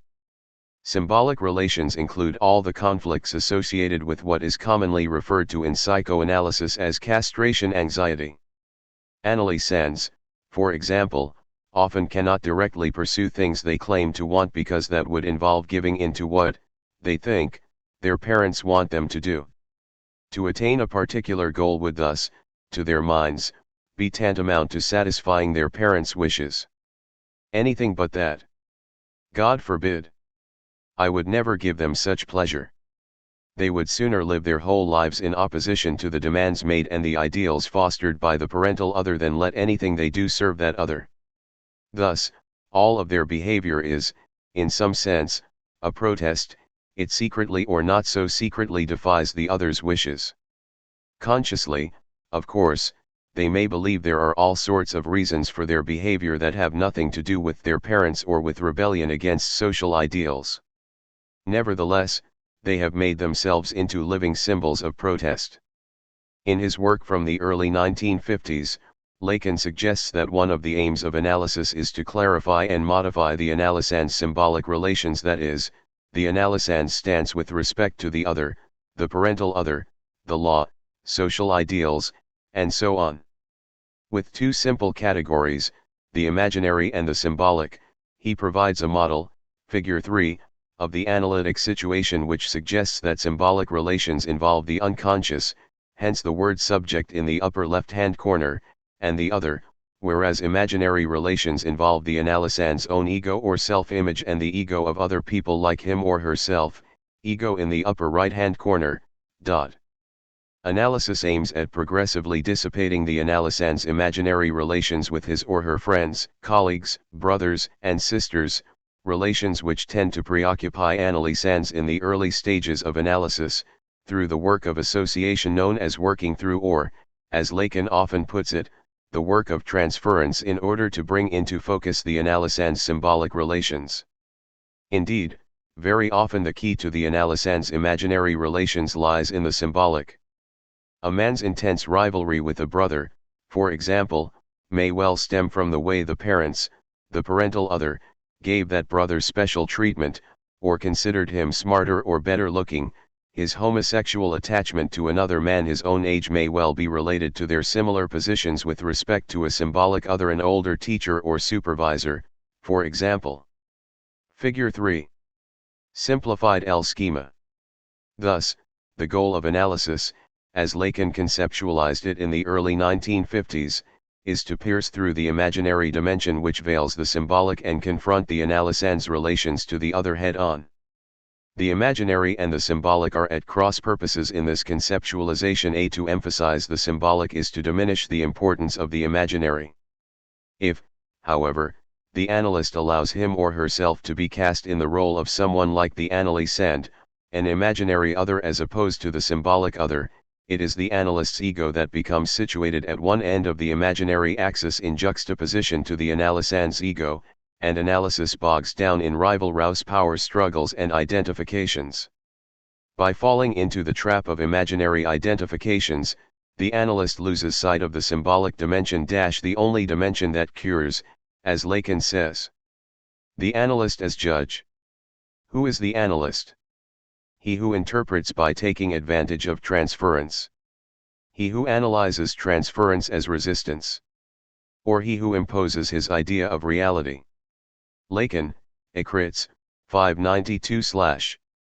Carefully avoiding the pitfall of situating him or herself as an imaginary other in relation to the analysand, the analyst must be aware that further pitfalls await.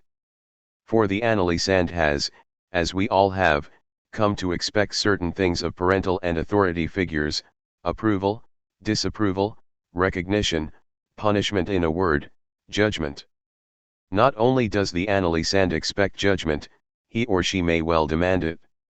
The analyst who successfully skirts the trap of being viewed like the analysand, and of comparing him or herself to the analysand, may well become viewed as a kind of priest to whom one confesses one's sins, and then awaits the exaction of penitence and atonement. The analyst here may be projected into a godlike position, that of the all-knowing other fit to deliberate on all questions of normality and abnormality, right and wrong, good and bad. Apart from the fact that the analyst is by no means fit to deliberate on such issues, providing such judgments is detrimental to therapy. Telling analysands that certain thoughts or fantasies are bad, for example, or that certain impulses or desires are abnormal, is likely to make them stop talking about them in therapy, despite their persistence outside the therapy context. Telling analysands that other thoughts or fantasies are fine and normal can have the same effect, for it impedes analysands from bringing out all the reasons they themselves don't consider such things fine and normal. It may at first be relieving and gratifying to the analysand to hear an authority deem normal what the analysand had considered problematic, but this salutary effect of suggestion ultimately stops the analysand from delving into his or her own qualms and reservations. And since speech is the only lever in therapy, as soon as an analysand stops talking about something, the analyst cannot hope to bring about any change whatsoever in that area. If analysands stop talking about certain aspects of their experience because the analyst has inhibited them with positive or negative judgments, the analysis can do nothing for them. Indeed, the withholding of thoughts regarding one aspect of life is likely to make all of the therapist's efforts regarding other aspects fruitless as well. More problematic still is that the analysands of even the most vigilant analyst often interpret a sigh, a cough, or even silence as a sign of disapproval or censure. Analysands are so used to being judged by the parental, academic, or juridical other that they supply the judgment in their own minds even when it is not forthcoming from the analyst, even when the analyst has in no way, shape, or form passed judgment. Judgment has become so thoroughly internalized that it is pronounced without any action being required on the analyst's part. In other words, the analyst not only has to be careful not to suggest disapproval, but has to vigilantly preempt or undo the analysand's tendency to attribute disapproving attitudes to the analyst. Whenever the analysand expresses his or her sense that the analyst disapproved of something, the analyst has to make it matter for interpretation. The analyst neither accepts nor refuses the projection, but finds it a fruitful field for association, elaboration, and interpretation. The analyst obviously suggests thereby that it is the analysand who has projected such an attitude onto the analyst, assuming that the analyst did not, consciously or unconsciously, convey such an attitude, and incites the analysand to wonder why he or she has projected that particular attitude. By not directly denying having had such an attitude and focusing instead on interpretation, the analyst tries not to thwart future projections by the analysand, for this would dissipate the transference which is so essential to the working through of conflictual relations. Instead, the analyst allows transferential projections to continue, interpreting not the fact of transference, "You're projecting that attitude onto me," but its content, that which is transferred or projected, seeking to link it anew with its source or point of origin. By the very nature of his or her work, the analyst is often associated, in the analysand's eyes, with establishment values, hard work, academic success, seriousness, capitalism, and so on. The fact that the analyst dresses in a particular way, lives in a certain part of town, decorates his or her home or office in a certain style, and subscribes to specific magazines found in the waiting room often leads the analysand to view the analyst as the representative of certain values the analysand may utterly reject, unsuccessfully try to embrace, or successfully pursue, though feeling alienated in that very pursuit. Such values are obviously attached to the person of the analyst, that is, to the analyst as an individual, but the analysand is likely to attribute these values to the analyst even in his or her role as analyst. The analyst must thus vigilantly highlight such attributions as interpretable as more telling of the analysand than of the analyst. The same is true of positive judgments the analysand attributes to the analyst. The analyst is not there to approve of the analysand's behavior, but analysands very often seek to win the analyst's approval by second-guessing his or her values and attempting to realize them, second-guessing his or her desire and attempting to fulfill it, becoming what they believe the analyst wants them to become. This is but another neurotic strategy which, instead of leading to the subject's separation from the other, brings on ever greater dependence. It generally repeats prior relations to the parental other in which the subject has tried to satisfy the parents and then secretly disobey or disappoint them, or satisfy them at his or her own expense. When the analyst knowingly or unknowingly provides the analysand with a sign of approval, the effect is often one of pure suggestion. The analysand comes to believe that he or she is doing the right thing or getting better, attempts to build upon the approved behavior, yet remains dependent upon the other's opinion. Should the analysand then spend his or her vacation with people who do not endorse the analyst's view, the analysand, still slavishly influenced by other people's views, ends up throwing everything back into question. The question in such a case becomes, whose influence is stronger, the analyst's or the friend's? Which is ultimately the wrong question. The effects of suggestion last only as long as the relationship with the analyst lasts, assuming the analyst has the most influence over the analysand's life. A therapist I supervise was somewhat astonished by what seemed to be a miraculous improvement in one of her patients, to whom she had indicated that therapy was not about the therapist befriending the patient and supporting her as a friend might, but rather about making the patient able to support herself, so to speak. By the next session, the patient's insistent demands for support had already ceased, and within 4 sessions the patient reported a newfound sense of independence and happiness. Despite the immediate therapeutic value for the patient of such a solution, it seemed quite clear that the improvement was due primarily to suggestion, and that the patient had as yet made no enduring progress. She had glimpsed one facet of what the therapist wanted from her, and had set out to provide it, thereby subordinating her own desire to the therapist's. The analyst as cause. Abdicating the role of imaginary other, the analyst is very often cast in the role of judge by the analysand, yet the analyst must abdicate this position as well. Highly discriminating in terms of what he or she emphasizes during analytic sessions, encouraging the analysand to talk about certain things and not about others, he or she must nevertheless abstain from passing judgment on the analysand's actions in the outside world or on the analysand's fantasies and thoughts. Neither imaginary other nor symbolic other, what role is left for the analyst? As I mentioned earlier, many new analysands tend to refuse responsibility for their slips and slurs, thrusting responsibility for them onto the analyst. As one patient said to her therapist, "You're the one who always sees dark and dirty things in everything I say." At the outset, analysands often see no more in a slip than a simple problem regarding the control of the tongue muscles or a slight inattention. The analyst is the one who attributes some other meaning to it. As time goes on, however, analysands themselves begin to attribute meaning to such slips, and the analyst, rather than standing in for the unconscious, for that strange other discourse, is viewed by the analysand as its cause. "I had a dream last night because I knew I was coming to see you this morning." In such a statement, very often heard in analysis, the analyst is cast in the role of the cause of the analysand's dream. "I wouldn't have had such a dream were it not for you. The dream was for you. You were in my dream last night." Unconscious formations, such as dreams, fantasies, and slips, are produced for the analyst, to be recounted to the analyst, to tell the analyst something. The analyst, in that sense, is behind them, is the reason for their production, is, in a word, their cause. When the analyst is viewed as an other like the analysand, the analyst can be considered an imaginary object or other for the analysand.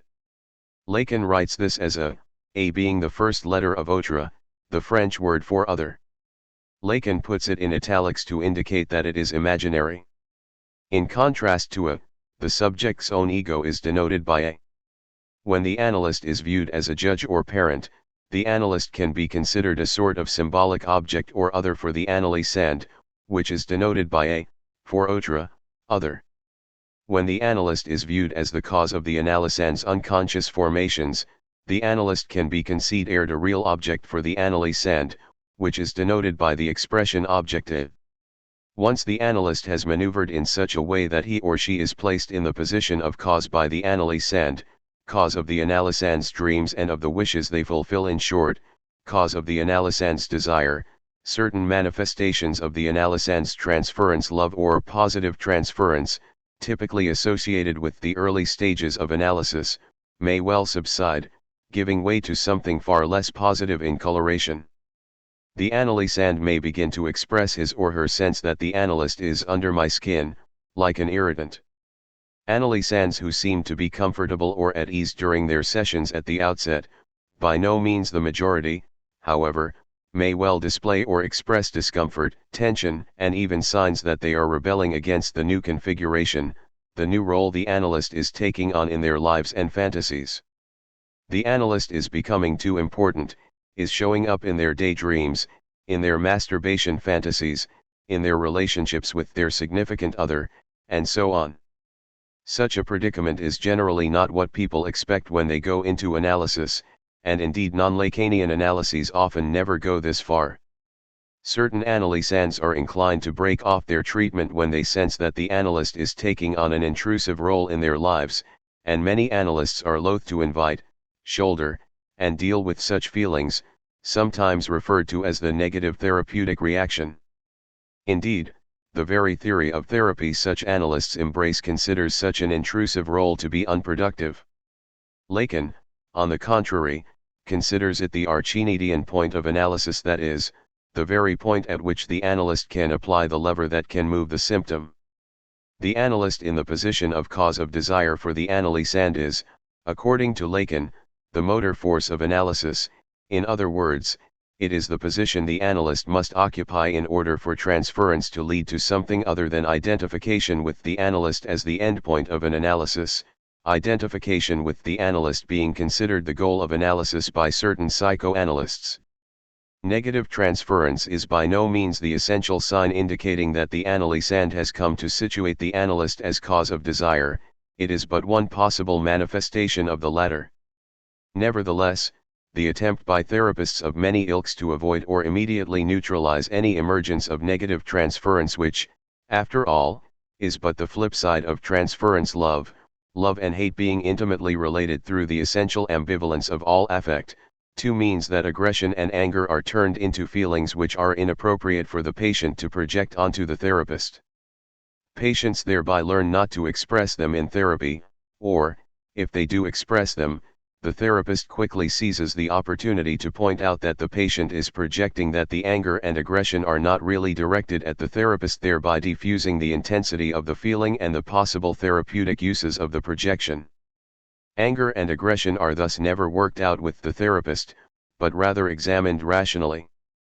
Consider, by way of contrast, Freud's characterization of analysis as a struggle or battle between analyst and analysand. The patient regards the products of the awakening of his unconscious impulses as contemporaneous and real. He seeks to put his passions into action without taking any account of the real situation. The ensuing struggle between the doctor and the patient is played out almost exclusively in the phenomena of transference. It is on that field that the victory must be won, the victory whose expression is the permanent cure of the neurosis. It cannot be disputed that controlling the phenomena of transference presents the psychoanalyst with the greatest difficulties. But it should not be forgotten that it is precisely they that do us the inestimable service of making the patient's hidden and forgotten erotic impulses immediate and manifest. For when all is said and done, it is impossible to destroy anyone in absentia or in effigy. SE 12, 108. In other words, it is only by making psychical conflicts such as aggression against one's parents or hatred of a family member present in the relationship with the analyst that the patient can work them through. To work them through means not that they are intellectually viewed and processed, but rather that the internal libidinal conflict which is holding a symptomatic relationship to someone in place must be allowed to repeat itself in the relationship with the analyst and play itself out. If verbalization, putting things into words, is the only technique allowed the analysand, a true separation from the analyst and from analysis never occurs. Projection must be allowed to go so far as to bring out all the essential aspects of a conflict-ridden relationship, all the relevant recollections and dynamics, and the full strength of the positive/negative affect. It should be recalled that one of the earliest lessons of Freud and Breuer's studies on hysteria was that verbalizing traumatic events without reliving the accompanying effect left symptoms intact. Transference, viewed as the transfer of affect, evoked in the past by people and events, into the here and now of the analytic setting, means that the analysand must be able to project onto the analyst a whole series of emotions felt in relation to significant figures from his or her past and present. If the analyst is concerned with being himself or being herself, or with being the good father or good mother, he or she is likely to try to immediately distance him or herself from the role in which the analysand is casting him or her by saying something like, "I am not your father," or "You are projecting." The message conveyed by such a statement is, "Don't confuse me with him," or "It is not appropriate to project." But the analyst would do better to neither encourage nor discourage the case of mistaken identity that arises through the transfer of feelings, and to let the projection of different personas occur as it will, unless, of course, it goes so far as to jeopardize the very continuation of the therapy. Rather than interpreting the fact of transference, rather than pointing out to the analysand that he or she is projecting or transferring something onto the analyst should direct attention to the content, the ideational and affective content, of the projection, attempting to get the analysand to put it into words. Not to dissipate it or prohibit it, not to make the analysand feel guilty about it, but to speak it. Here the analyst works often more by asking questions than by interpreting to re-establish the connections between the content, thought and feeling, and the persons, situations, and relationships that initially gave rise to it. I provide a concrete example of this approach in the case of obsession I present in Chapter 8. This discussion of the analyst as cause of the analysand's slips, dreams, and fantasies, cause of the analysand's love and hate, in a word, cause of the analysand's desire, has led me to get rather far ahead of myself. I'll return to the topic in Chapter 5, after introducing a number of other concepts. The concept of the cause of desire plays an essential role, for example, in what Lacan calls the fundamental fantasy, the fantasy that stages the satisfaction implied in the analysand's principal symptom. As will become apparent in the discussion of fantasy, it is only when the analyst stands in for the cause in the analysand's fantasy that this fantasy can be modified. Desire is the very essence of man. Spinoza, Ethics. Our technique involves handling desire, interfering with it, and even rectifying it. Lacan, Seminar X, May 22. Demand versus desire. As we saw in Chapter 2, the analysand's demands can never be taken at face value. While ostensibly demanding 2 sessions a week instead of 3, the analysand may merely be going through the motions imposed upon her by her husband, concerned as he is about saving money and ensuring that she not change too much, rather than expressing any real desire of her own. She may be knowingly or unknowingly hoping that the analyst will vehemently disagree or even refuse to continue to see her if the original frequency is not maintained. Even if she is making the demand on her own account, she may still, in some sense, be hoping that the analyst will refuse. If the analyst easily yields to the analysand's request for fewer sessions, he or she indicates to the analysand that, to the analyst's mind, the request was something very simple, the expression of a real need or a straightforward demand rather than something potentially far more complex, a statement in which competing thoughts and wishes played a part. Indeed, the analyst has the ability to interpret any statement made by the analysand as the expression of a simple demand or as the expression of a desire or nexus of desires. Just as an audience can make a lecturer's statement into a joke by laughing at it, or a joke into a boring statement by remaining deadpan, and just as a mother can turn every cry by her infant into a demand for food by feeding her baby every time it cries, so too, the analyst, as listener, can read what the analysand says either as a demand or as an expression of desire. The listener or public has the power to determine what someone has said. There is obviously a distinction between what a speaker means or means to say and what the public hears. Meaning is determined by the public or, as Lacan says, in the locus, or place, of the other. Despite your conscious intention to communicate something very specific, the meaning of your words is always determined by other people, by the other. The politician's nightmare is the way the press or the opposing party twists his or her words, making them say something he or she did not mean. Yet this is the nature of communication. We speak to express something to other people, but they determine often to our dismay what it is we meant, and sometimes base serious decisions on their interpretation of what we said. The listener's power is considerable. So too, the analyst's power as listener is considerable, and by constantly hearing the analysand's statements as something other than simple demands, the analyst can open up a space in which desire is glimpsed beneath or behind demand. Indeed, as I mentioned in Chapter 2, an extremely important goal of analysis is to go beyond the constancy and fixation of demand to the variability and mobility of desire, to dialectize the analysand's desire. One of the means at the analyst's disposal is to listen for potential desires behind every statement, every request, and everything the analysand intends as a demand, pure and simple. Having been an analysand myself for many years, I know how infuriating this method can be at times, yet it is the key to getting analysands to probe their own motives more profoundly. As an analysand, one may have the impression that one's analyst is constitutionally unable to call a spade, or to accept that there are real circumstances, such as work, money, and matters of health, that sometimes impinge on treatment. But the analyst must remain intractable in any matter which smacks of resistance, and indeed most analysands would probably agree that, in hindsight, other motives were often behind what they themselves initially believed to be simple demands, to miss sessions, come less frequently, and the like. Thus, the familiar strategy of frustrating the patient's demands is adopted not so much to maintain the limits of the analytic situation as to bring desire to the fore. To interpret a patient's stated request as a simple demand and accede to it is to squelch whatever desire may have been lurking, or even seeking expression, behind it.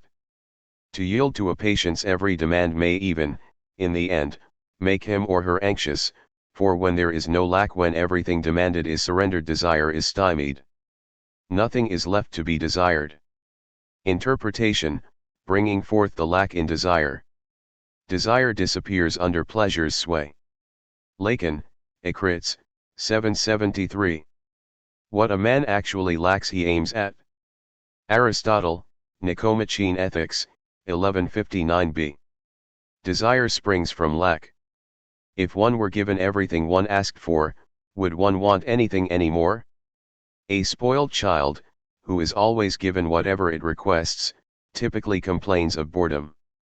In the words of the old song Marilyn Monroe used to sing, after you get what you want, you don't want it. Satisfaction buries desires. So does a certain type of interpretation. In Chapter 2, I discussed the kinds of interventions at the analyst's disposal during the preliminary meetings, including punctuation and scansion, suggesting that interpretation has little or no useful effect in most cases until the next stage has been reached. But even then, not all interpretations are alike. In my experience, the most common form of interpretation in contemporary psychotherapy and psychoanalysis can be characterized as follows: the therapist tells the patient, in no uncertain terms, what the therapist believes the meaning of the thought, dream, fantasy, or symptom to be. Certain therapists wait until the patient is very close to arriving at the same interpretation, ensuring thereby that the patient understands the interpretation more or less immediately. Nevertheless, the therapist, as listener or other, generally provides a very specific meaning, communicating to the patient that this is the true meaning. Interpretation, understood in that way, is familiar to certain parents who calm their child when he has had nightmares by interpreting his nightmares for him. Such parents attempt to supply a simple, reassuring interpretation, designed to soothe the child's nerves and give the child something tangible to connect it to, a TV show seen earlier in the day, a fairy tale character, or something of the sort. Parents who make such interpretations may or may not be aware that, by tying down one possible association to the dream, they are blocking the way to others, for example, the fact that the frightful fairy tale character has become associated in the child's mind with the child's father. But their overriding concern is a very practical one: to calm the child. Interpretation as oracular speech. An interpretation whose effects one understands is not a psychoanalytic interpretation. Lacan, Kayas por 1 Anna/SE, 1966. It should be clear from the example I have given that this kind of interpretation is rather limited in scope, serving only immediate ends, say, allowing one's child to fall back asleep quickly. According to Lacan, interpretation in the analytic situation should generally serve a very different purpose. Rather than tying down one particular meaning, it should seek to suggest numerous meanings. To tie down one meaning brings on what I would refer to as an adjustment in the analysand's ego. The analysand learns that the analyst sees him or her, or understands his or her dream, in a particular way, and tries to fit this in with his or her self-image. The analysand adjusts his or her conscious ideas about who and what he or she is in accordance with the analyst's. The analyst here plays the role of the other, the listener who determines the meaning of what the analysand says. The analyst does not accord the role of the other to the analysand's unconscious, but rather usurps it. To adopt a Lacanian position, on the other hand, the analyst has to both play the role of the other who hears something other than a simple demand in the analysand's request, and abdicate that role when it comes to interpretation. Giving the analysand clear, predigested meanings institutes a kind of dependency that is given up only with great difficulty. The analysand learns that he or she need but demand interpretation to receive it, the analyst being identified as the one who knows, the full vase, whereas the analysand, the empty vase, knows nothing but what the analyst communicates. Nothing creates a more child-parent, student-teacher relationship between analysand and analyst than this. Nothing fosters greater dependency than this, infantilizing the analysand right from the outset and making analysis into a structurally endless parenting or educative process. Nothing feeds the analysand's demands faster than this, leading to a vicious cycle of demand, by the analysand, and response, by the analyst, action and reaction, wherein the analysand ultimately leads the analyst around by the nose. A typical sign that an analysis has come to such a pass is when the analyst devotes a great deal of time outside the sessions to trying to interpret the case in order to have something to offer to the analysand at the next session. Rather than spoon-feeding meaning to the analysand, regardless of how brilliant and insightful that meaning may be, the analyst must arouse the analysand's curiosity and kickstart his or her associative processes. The analyst must interpret in such a way that the analysand has to work hard to attempt to fathom the meaning of the analyst's interpretations. This is done by providing interpretations that are enigmatic and polyvalent. The analysand tries to figure them out, at the conscious level inevitably, but also at the unconscious level. Such interpretations resonate, they put the unconscious to work. Conscious thought processes, abhorring ambiguity and multiple meanings, committed as they are to the belief that there must always be one true meaning, are soon frustrated and cease. The unconscious, however, is set in motion, and the enigmatic words spoken by the analyst find their way into the dreams and fantasies produced thereafter. Rational thinking gives way to the associative processes of unconscious desire. A wide array of psychoanalysts accept Freud's notion that an interpretation is not so much true or false, correct or incorrect, as it is productive or unproductive. But the productivity of interest is at the level of unconscious formations, not ego discourse, the latter being witnessed in such statements as, "I was thinking about what you said yesterday, and I agree in certain respects, but..." What concerns us is what the analysand's unconscious finds in the interpretation, that is, what is seen or projected by the analysand's unconscious when it is granted the role of other, here, the other who knows. Hence Lacan's description of genuine analytic interpretation as oracular speech. Much like the Delphic oracle, the analyst says something sufficiently polyvalent that it resonates even though it is not understood, arouses curiosity and a desire to know why the analyst said what he or she said, and invites new projections. Let me illustrate Lacan's point with an altogether non-oracular interpretation, made by someone I once supervised. It functions almost exclusively at the level of meaning, the level at which the therapist simply provides the meaning of the analysand's speech. The patient was a young woman who enjoyed smoking marijuana in a circle with a group of guys. The therapist told his patient that she was using marijuana as an escape. Apart from the fact that nothing in her discourse had yet suggested such an interpretation, the latter reflecting the therapist's prejudices more than the patient's circumstances, the therapist's statement neglected the oral level of the drug experience and the possible sexual and social connotations of the group of guys. It not only stressed a conventional, stereotypical meaning, as opposed to an individual one, but also closed down the meaning-making process, rather than opening it up. True, the word escape can imply many things, but using marijuana as an escape does not. It seals a particular meaning, which can, of course, be accepted or rejected, giving rise to a long conscious thought process. It may be grudgingly or eventually accepted, or immediately rejected only to be later accepted, but does not inspire much at the unconscious level.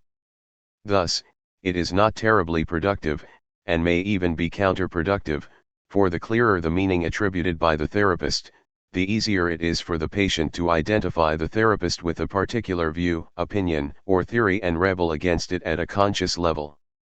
The therapist comes to stand for a specific perspective, social, economic, political, psychoanalytic, and regardless of whether the patient is for it or against it, it impedes the progress of the therapy.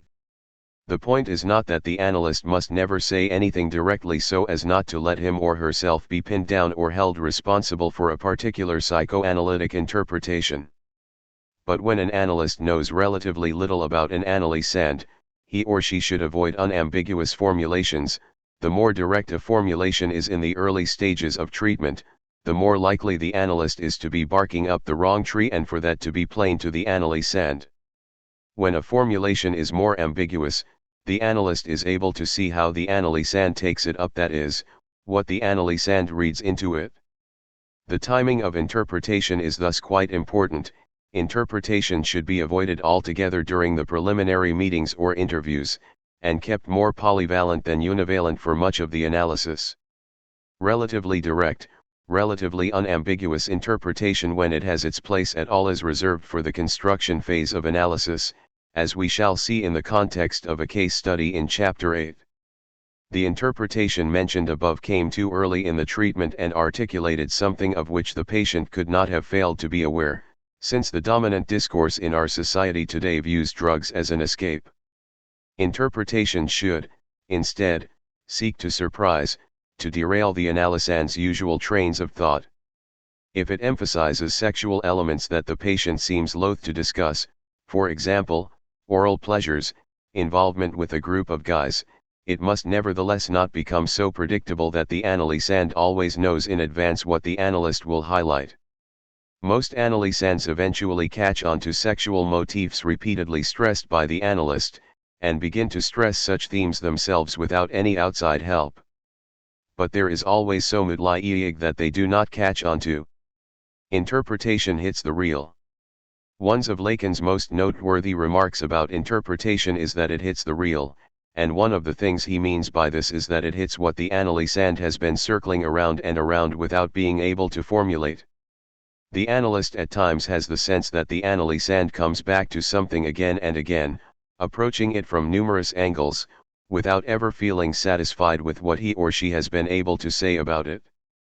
The Lacanian real, as manifested in the patient's discourse, is that which makes the analysand come back to the same subject, event, or notion over and over, revolve around it endlessly, and feel unable to move on.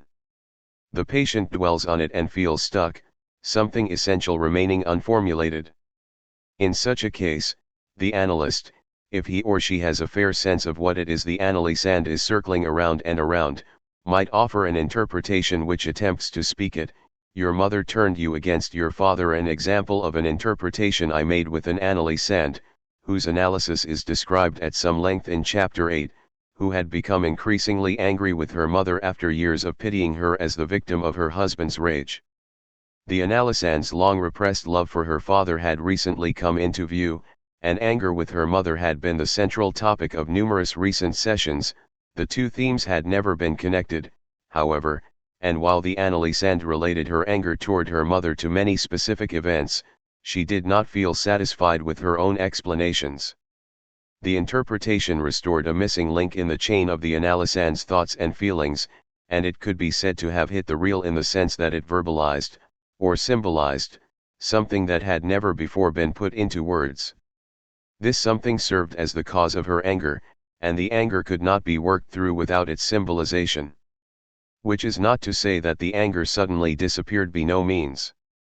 But it became focused on the mother's attempt to achieve something with her daughter which involved the father, that is, to get her daughter to side with her against her husband, thus turning the daughter away from her own father, and no longer monopolized all of the analysand's sessions. It could, of course, be said that I simply gave her the meaning of her anger, and that she then set about trying to prove me right, adjusting her ego to my view of it. A good deal of case material would have to be presented to refute that claim, and I shall supply it in Chapter 8. Let us simply note here that the very wording of the interpretation, "your mother turned you against your father," like virtually all wording, was ambiguous. It could be taken in the physical sense of being turned in such a way, in bed, say, as to be up against your father.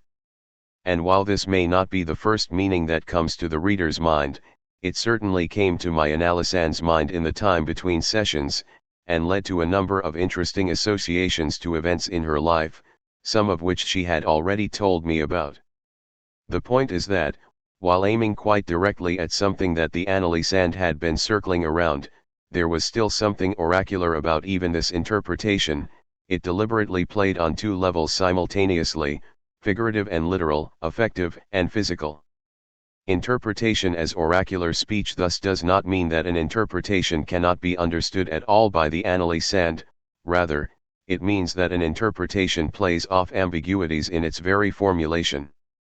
The analyst deliberately seeks provocative, evocative ways of expressing him or herself, preferring, for example, formulations that include words containing sounds that are part and parcel of words or names that have been important in the analysand's discourse. Certain analysands are inclined to become impatient when presented with oracular speech, but the analyst only defeats his or her own purpose by giving in to requests for explanation. Rather than provoking the analysand to ponder the why and wherefore of the analyst's intervention, explanations feed the analysand's demand, leading only to more demand. The real, as I have presented it thus far, is what has not yet been put into words or formulated. It can be thought of, in a certain sense, as the connection or link between two thoughts that has succumbed to repression and must be restored. It can also be thought of as what Freud calls traumatic events, usually sexual or involving people who have been libidinally invested by the subject, that have never been talked through, put into words, or verbalized. This real, according to Lacan, has to be symbolized through analysis, it has to be spoken, put into signifiers, signifierized. As Jacques-Alain Miller has put it, analysis involves the progressive draining away of the real into the symbolic aiming at the real. Interpretation helps the analysand put into words that which has led his or her desire to become fixated or stuck. Subjectification is the essential moment of and every institution of the dialectic of desire. Lacan, Seminar 8. People come to analysis in a variety of states. Some people claim that they no longer want anything and can barely drag themselves out of bed anymore. Others are so worked up about something they want that they can no longer concentrate or sleep at night. Whatever their specific state, it is problematic from the standpoints of desire and jouissance. In many cases, the analyst can understand the new analysand's predicament as one of libidinal stasis, his or her desire is fixated or stuck. Consider, for example, a male analysand who repeatedly gets hung up on women who refuse his advances, manifest disinterest in him, or dump him. He meets a woman at a party, is vaguely attracted to her, and asks her out a couple of times. He remains somewhat indifferent toward her until the day she says she does not want to see him anymore. Suddenly he comes alive, he desires her passionately, and pursues her doggedly. She becomes the focus of all his attention, all his love, all his desire. She is it, his one and only. And the more she refuses him and remains disinterested, the more his desire blossoms. Prior to the refusal, his desire is half asleep, barely in play. Refusal by a woman is not so much the ardently sought object of his desire as what arouses his desire, bringing it to life. It is the cause of his desire. Though his desire is slumbering at the outset, he becomes intrigued, indeed captivated, by the refusal.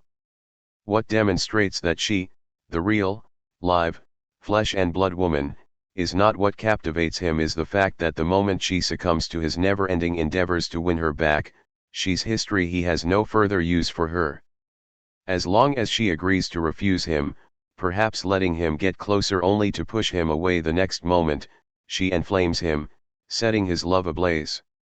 As soon as she shows him that she is really letting him in, his desire fades, its cause disappears and it can make no further use of the object at hand. We might be tempted to think that it is his desire that makes him go out and find a woman, as if his desire were a given, some sort of constant force in his life. The fact is, however, that he merely happens upon women, gets involved with them without much conviction, and becomes impassioned only when one of them turns him down or tries to repel him. As long as he associates the cause, refusal by a woman, with an object, a specific woman, it seems to the outside observer that his desire is incited by the object, that it is correlated with a specific object, that it reaches out to a specific object. But as soon as that association is broken, as soon as it becomes impossible for him to imbue the object at hand with the trait or characteristic that turns him on refusal, we see that what is crucial is not the object, the specific woman he gets involved with, but the trait or characteristic that arouses his desire. Desire thus is not so much drawn toward an object, desire, object, as elicited by a certain characteristic that can sometimes be read into a particular love object. Desire is pushed, not pulled, cause-desire. For a while, the object is seen as containing the cause, as having the trait or feature that incites this analysand's desire. At a certain point, however, the cause is abruptly subtracted from the object and the object promptly abandoned. Desire has no object. Although I've been talking about one specific case, Lacan's argument is far more general. Human desire, strictly speaking, has no object. Indeed, it doesn't quite know what to do with objects. When you get what you want, you cannot want it anymore because you already have it. Desire disappears when it attains its ostensible object. In the case of the analysand discussed above, when a woman gives in to his repeated entreaties and supplications, perhaps flattered that someone could want her so badly, his desire evaporates. Satisfaction, as I mentioned in chapter 4, kills desire. Getting what one wants is not the best strategy for keeping one's desire alive. Indeed, hysteria and obsession can be understood as different strategies for keeping one's desire alive. The obsessive desires something that is unattainable, the realization of his or her desire thus being structurally impossible. The hysteric, on the other hand, works to keep a certain desire unsatisfied. Freud refers to this as a wish for an unsatisfied wish, and Lacan refers to it as a desire for an unsatisfied desire. In both hysteria and obsession, obstacles are placed in the way of any possible realization of desire, except, of course, in dreams, fantasies, or daydreams. The wish fulfillment they stage does not lead to the fading of desire. Desire thus does not seek satisfaction, rather, it pursues its own continuation and furtherance. It merely seeks to go on desiring. It might be objected that this is the case only in neurosis, because neurotics cannot pursue their own desire, due to inhibitions, fears, anxiety, guilt, and revulsion. But Lacan's claim is that even after a successful analysis, desire essentially seeks its own continuation, due, however, to a reconfiguration of the subject in relation to the cause of his or her desire. Desire no longer hinders the subject's pursuit of satisfaction, as we shall see further on. Lacan's term for the cause of desire is object A.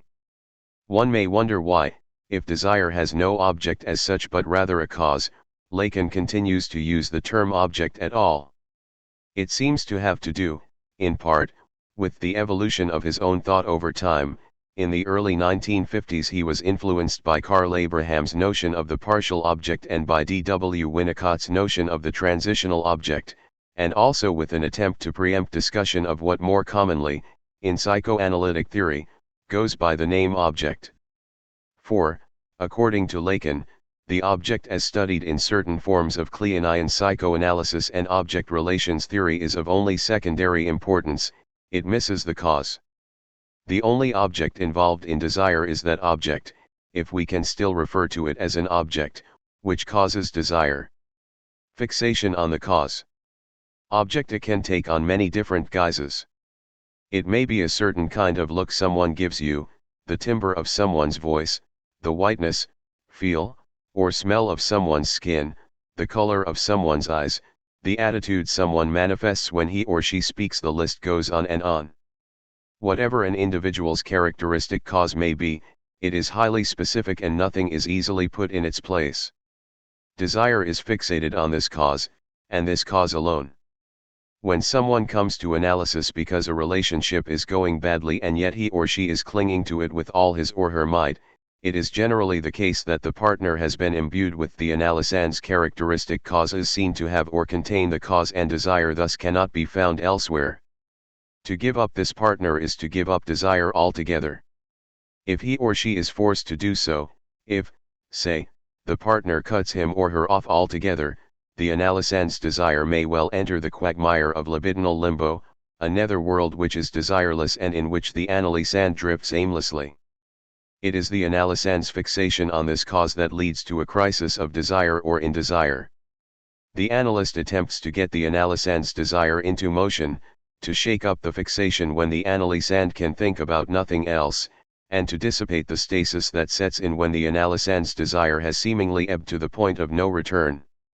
The analyst attempts to arouse the analysand's curiosity about every manifestation of the unconscious, to bring the analysand to wonder about the why and wherefore of his or her life decisions, choices, relationships, career.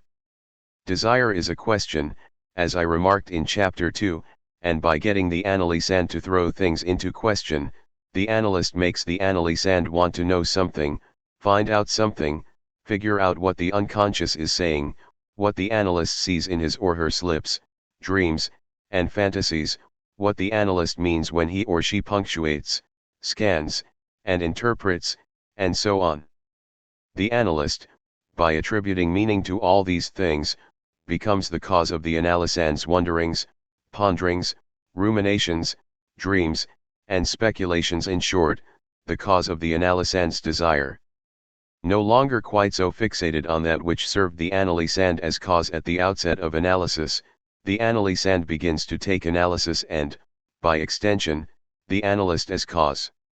A new fixation is thereby established, but it is one that, as Freud tells us, is at every point accessible to our intervention. The original fixation has become a transference fixation, and the pre-existing neurosis has become a transference neurosis, SE 12, 154. The other's desire as cause. Once the analyst has successfully maneuvered into the place of the analysand's cause being neither an imaginary other for the analysand, someone like him or her, nor a symbolic other, judge or idol, but the real cause of the analysand's desire, the true work begins, the work of transference or working through. The analyst endeavors to shake up the analysand's fixation on the cause. Before the process involved here can be described, however, we must first understand more about the cause and how it comes into being.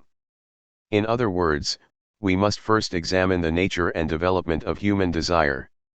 My discussion here will be somewhat schematic, since I have written on this subject at great length elsewhere. During infancy, our primary caretakers are immensely important to us, our lives being intimately tied to theirs.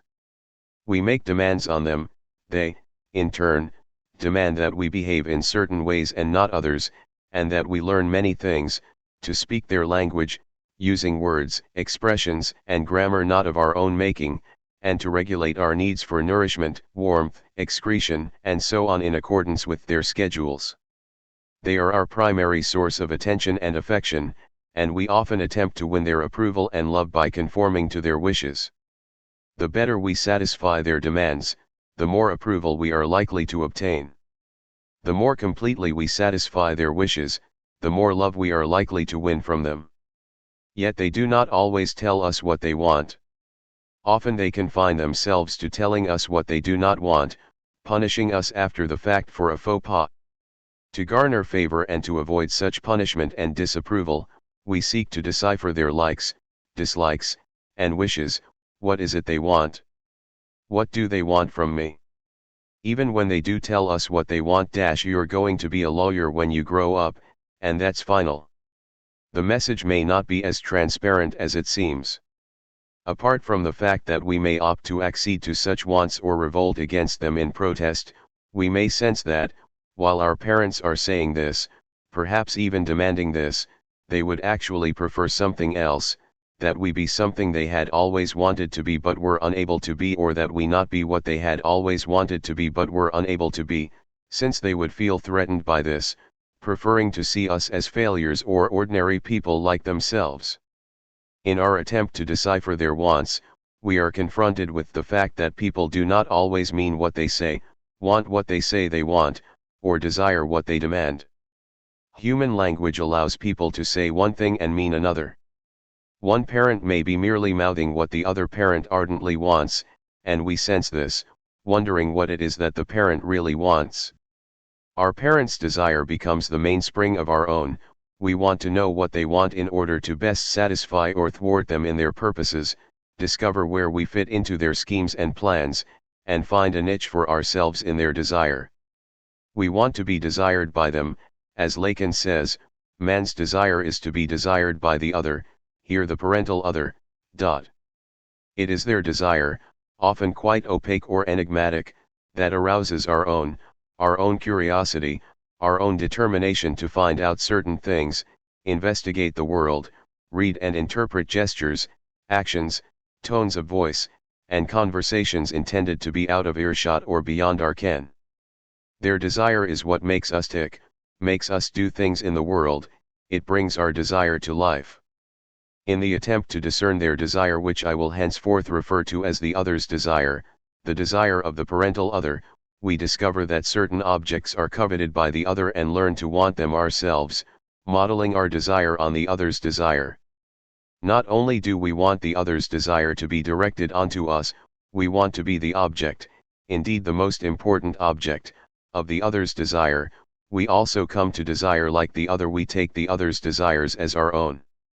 When a mother, in the presence of her young daughter, expresses admiration for a certain actor because of his cocksureness and no-nonsense approach to women, the hero in Shakespeare's The Taming of the Shrew, to take a concrete example, her daughter is likely to incorporate those attributes into her own image of Prince Charming.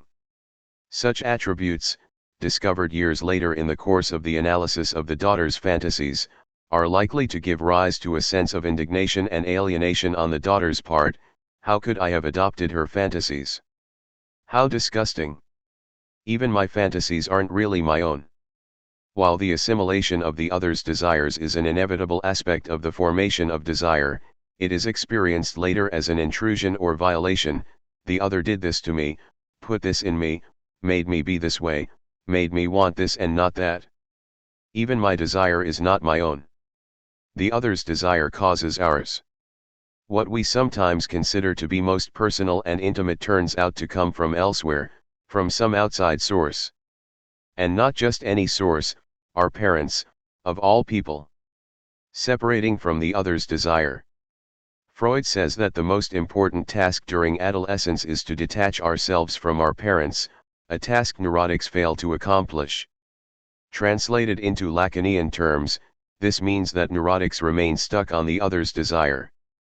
Their parents' desire continues to function as the cause of their own, their parents' desires continue to operate in them as if they were their own, what they want remains utterly dependent upon what their parents wanted. Even when neurotics devote all of their time and energy to doing precisely the opposite of what their parents wanted, their lives are still constituted entirely in opposition to the other's desire, and thus remain dependent upon it. Without it their lives have no focus, no raison d'etre. The most important task for the neurotic is thus to separate from the other's desire. Yet this is not always the first task at the beginning of an analysis, for many people come to analysis claiming to have little if any idea what they really want. They express uncertainty about their own wants, about the legitimacy of what they want, and even about wanting in general. With such analyses, the early part of analysis involves a decanting process in which what they want begins to come into focus, and a discovery process in which buried, forgotten, or unknown wants come to the fore. Slowly, however, it dawns on them that what they want is closely linked to what significant others in their life want or once wanted. They come to realize that they are alienated, that their desires are not their own, as they had thought. Even their most secret desires often turn out to have been someone else's before becoming their own, or seem fabricated to satisfy or support someone else at the outset. The aim of separating the subject from the other's desire may not seem to be the order of the day in other cases either when, for example, the analysand complains essentially of being inhibited or shy. I know what I want but am unable to pursue it. Every time I try, I feel guilty. I feel I'm betraying someone, or that something terrible will happen. In such cases, we are inclined to think that neurotics simply have knots in their desire, that they want something but are inhibited from pursuing it by a conflicting desire or force, for instance, a prohibition stemming from their parents that they are unwilling to transgress. Indeed, as Freud says, all symptoms arise from at least two conflicting desires, forces, or impulses, love and hate, lust and inhibition, and so on. SE 16, 349, 358 to 359. Analysis, in such cases, would simply seem to involve untying the knots in the analysand's desire. But the neurotic's submission, or subjugation to the other is far greater than is suggested by such a metaphor, untying the knots in desire. The neurotic's desire is not his or her own in the first place, for it has never been subjectified. Subjectification is the goal of analysis, subjectification of the cause, that is, of the other's desire as cause. The fundamental fantasy. Lacan refers to the analysand's fixation on the cause as the fundamental fantasy, the fundamental relationship between the subject, not the ego, and his or her elective cause, the subject as positioned with respect to the cause. Lacan's notation or formula for that is, %OA, where S with the bar through it stands for the subject as split into conscious and unconscious, A stands for the cause of desire, and the diamond stands for the relationship between the two S. What does fantasy stage but the way the subject imagines him or herself in relation to the cause, to the other's desire as cause? If, at the most profound level, a woman's desire comes into being because a man looks at her in a particularly impertinent way, her fantasy depicts her being looked at in that way, it brings together in one and the same scene the look and herself, being provocative, perhaps, or passively inert. Even in the case, discussed by Freud, of a conscious or preconscious fantasy in which the subject seems to be absent, namely, a child is being beaten, we can reconstruct the unconscious fantasy at work, I am being beaten by my father, Sexi 179-186, which involves a relation between the subject and the other's presumed desire, to punish.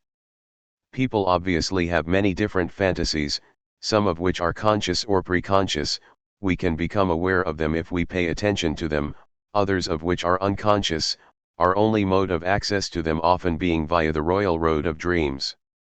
Lacan suggests that there is one single fantasy, an unconscious fantasy for most of us, that is absolutely fundamental. This notion is related to Freud's theory of a primal scene, a scene that plays a fundamental role in the constitution of the analysand's sexuality and life in general. The way one reacted to the scene, real or imagined, as a child colors the whole of one's existence, determining one's relations to one's parents and lovers, one's sexual preferences, and one's capacity for sexual satisfaction. Such a scene is discussed under a case of hysteria in Chapter 8.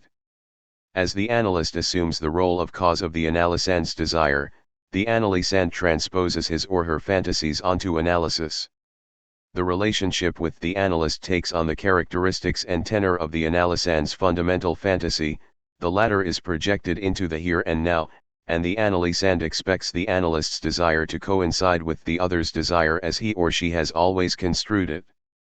In other words, the analysand falls into his or her habitual way of seeing and relating to the world of parental others, presupposing that the other's desire is the same as it has always been in his or her experience. The analysand begins to play out his or her usual stance or position in relation to the other's desire, attempting to satisfy or thwart it, be its object or undermine it, as the case may be. The analyst is considered to want from him or her the same thing the parents wanted, whether that was blood, solace, pity, or whatever. The analysand's notion of what the other wants is projected and reprojected, but the analyst continually shatters it or shakes it up by not being where the analysand expects him or her to be. Embodying the other's desire as cause, standing in for it in the analytic setting, the analyst does not conform to the analysand's expectations in his or her behavior, responses, or interventions. The analysand was expecting the analyst to highlight a specific word or point, or to end the session on a particular note or statement because in his or her view that is what of interest or concern to the analyst, but the analyst does not. Just when the analysand believes that the analyst wants to hear about each and every dream, the dream is, after all, the royal road to the unconscious, the analyst changes tack. Discussion of all those things the analyst spent so many sessions encouraging, dreams, fantasies, daydreams, slips, sex, mom, dad, family, may become rote, automatic, and unproductive, serving as a defense mobilized to deal with the other's desire. If I give the other what he or she is demanding, maybe I'll be able to hold onto my desire and the little pleasure I still manage to derive from it. The analyst has to be vigilant regarding the routinization of analysis and the way in which fantasy, the analysand's defense against the other's desire, affects the work that goes on there. The analysand is continually recreating his or her fantasized situation in relation to the other's desire, confident that his or her discourse is of great interest to the analyst or anxious about its being unsatisfactory, neglecting altogether the analyst's presence in the room or listening intently for any sign of life from behind the couch. By countering the analysand's assumptions about what the analyst wants, by manifesting interest in something other than what the analysand is expecting, the other's desire is thrown into question. It is not what the analysand has been assuming it to be. Indeed, perhaps it never was what the analysand has always assumed it to be. Perhaps it is a creation or a construction on the analysand's part. Perhaps it represents a solution the analysand provided to the enigma of his or her parent's desire. By way of example, let us consider Freud's work with the rat man, described in detail in Freud's well-known Notes upon a Case of Obsessional Neurosis, SEX, 155-249. My comments here will obviously be very schematic, given the amount of material Freud provides in the case study, but one point which seems amply clear is that all of the rat man's problems are intimately related to his father. The desire to take revenge on his father is central to many of the symptoms he describes, which run the gamut from his childhood belief that a certain girl whose affections he wished to attract would take notice of him and pity him were his father to die, to the horrifying thought that a certain form of torture he had heard about, whereby rats bore into a victim's anus, was being inflicted on his father. It is no exaggeration to conclude that the rat man's father was the cause of the rat man's anger, resentment, and desire for revenge. In the course of his work with Freud, the rat man unwittingly began to vent rage upon Freud, heaping the grossest and filthiest abuse upon him and his family. While doing so, he would get up from the sofa so that he could distance himself from where Freud was sitting. The rat man himself eventually concluded that he was afraid Freud would hit him, as his father often had. His father, having had a passionate temper, sometimes had not known where to stop in his violence. 209. Freud had been put in the place of the rat man's father and had come to play the part of the cause of the rat man's recriminations, angry outbursts, and desire for violent revenge. At the same time, the rat man fully expected Freud to react to such expressions of rage as his father had, by beating him. We see here a crucial fantasy, if not the fundamental fantasy itself, the rat man engaging in provocative behavior in the expectation of receiving rough treatment from his father. The father is assumed to want to beat his son, indeed, perhaps, to enjoy beating his son insofar as he seems to have been prone to getting carried away in the heat of the moment, not knowing when to stop. Freud's office becomes the site of an enactment of the subject's relation to the object, the rat man's provocative eliciting of the father's desire to beat his son, this being perhaps one of the only ways the rat man could get any attention from his father. The fantasy is thus reenacted in the therapy situation, Freud playing the role of the father as cause of the rat man's desire. Freud obviously does not react to the staging of the rat man's fantasy as the rat man expects him to. Freud assumes that the filthy remarks his analysand makes are addressed at his role, not at Freud as an individual with his own particularities, dignity, and history. He is thus able to respond not by throwing the analysand out and demanding respect for his person, or by physically hitting the analysand, but by interpreting. In this way, Freud indicates that it is not always the other's desire to beat the rat man, opening up the possibility for the rat man to call into question his view of the other's desire. Perhaps it was not so much that my father desired it as that I pushed him to it.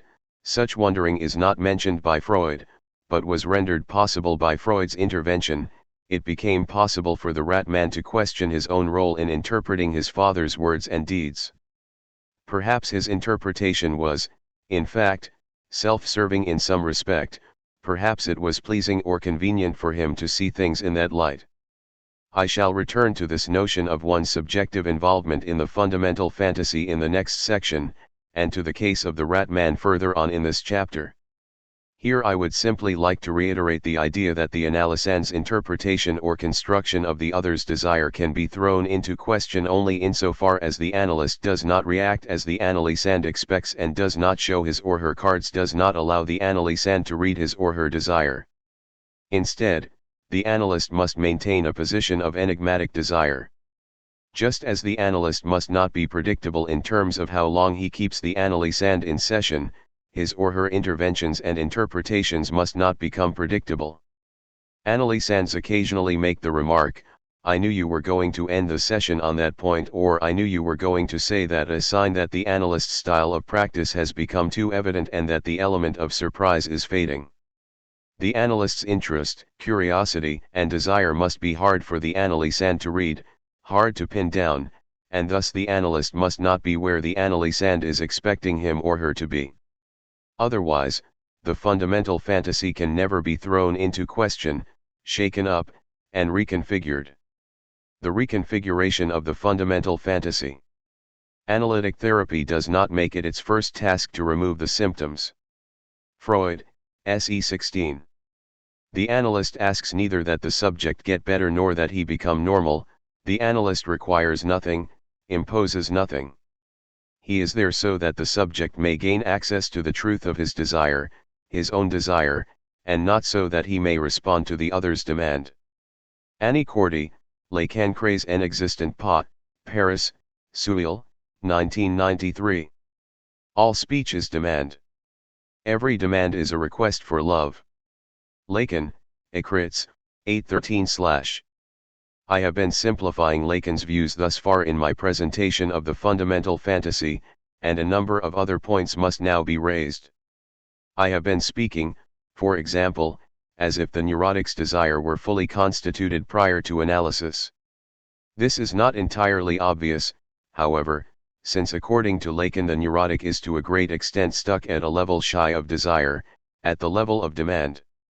Lacan formulates this by saying that, at the commencement of an analysis, the neurotic's fundamental fantasy involves the subject's stance with respect to the other's demand, rather than with respect to the other's desire. The subject much prefers to deal with the other's demand that he or she do things, become this or that, than to deal with the other's desirousness, pure and simple. We shall see a clinical example of this under a case of obsession in Chapter 8. The neurotic even prefers to believe that the other wants something truly horrible, that the other is demanding something of him or her that is very onerous and unpleasant, to remaining uncertain as to what the other wants. The encounter with the other's desire is anxiety-producing. To illustrate this point, Lacan borrows an example from animal behavior, that of the female praying mantis, which bites off the head of her male partner during copulation, and asks us to imagine the following hypothetical situation, admittedly not easy to put to the test experimentally. You are wearing a mask that makes you look like either a female or a male praying mantis, but you do not know which. A female praying mantis approaches, making you extremely anxious. The anxiety you feel may well be worse in the case in which you do not know whether you are disguised as a male or a female, than in the case in which you know you are disguised as a male. Indeed, in the latter case what you experience is simply fear of a specific fate that is soon to befall you.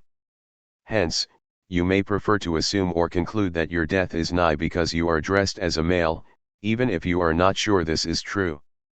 If we take the female praying mantis here as the other, the real, not the symbolic other, you may prefer to assume the other is out to get you, to assume that you know what it is you are for the other, what object you are in the other's desire, than to remain anxiously uncertain. Lacan refers to the latter form of anxiety as angst, angoisse, which is far more upsetting and unsettling than awaiting certain death, leading to what Freud calls realistic anxiety, in other words, fear. Rather than anxiously waiting to find out what you are, you may well prefer to jump to conclusions, precipitate answers, about what the other wants of you, with you, from you, and so on. The unknown nature of the other's desire is unbearable here. You prefer to assign it an attribute, any attribute, rather than let it remain an enigma. You prefer to tie it down, give it a name, and put an end to its angst-inducing uncertainty. Once it is named, once you conclude that this is what the other wants of you, to stay out of the way, for instance eth angst abates, and you can set about trying to make yourself scarce. This jumping to conclusions transforms the other's desire, which, strictly speaking, has no object, into something with a very specific object. In other words, it transforms the other's desire into a demand, "Stay out of my way," a demand addressed to the subject who does the naming. Whereas desire has no object, demand does. The interpretation by the subject of the other's desire takes an inherently nameless wanting, longing, or desiring, and makes it a concrete desire, a specific want, in short, a demand for something quite precise. Such a demand can be negotiated or dealt with by the child. It causes less angst and gives the child direction. Indeed, the child believes that by conforming to the demand to stay out of the way it will garner love and approval. It is only insofar as he or she stays out of the way that the parent will love and approve of him or her.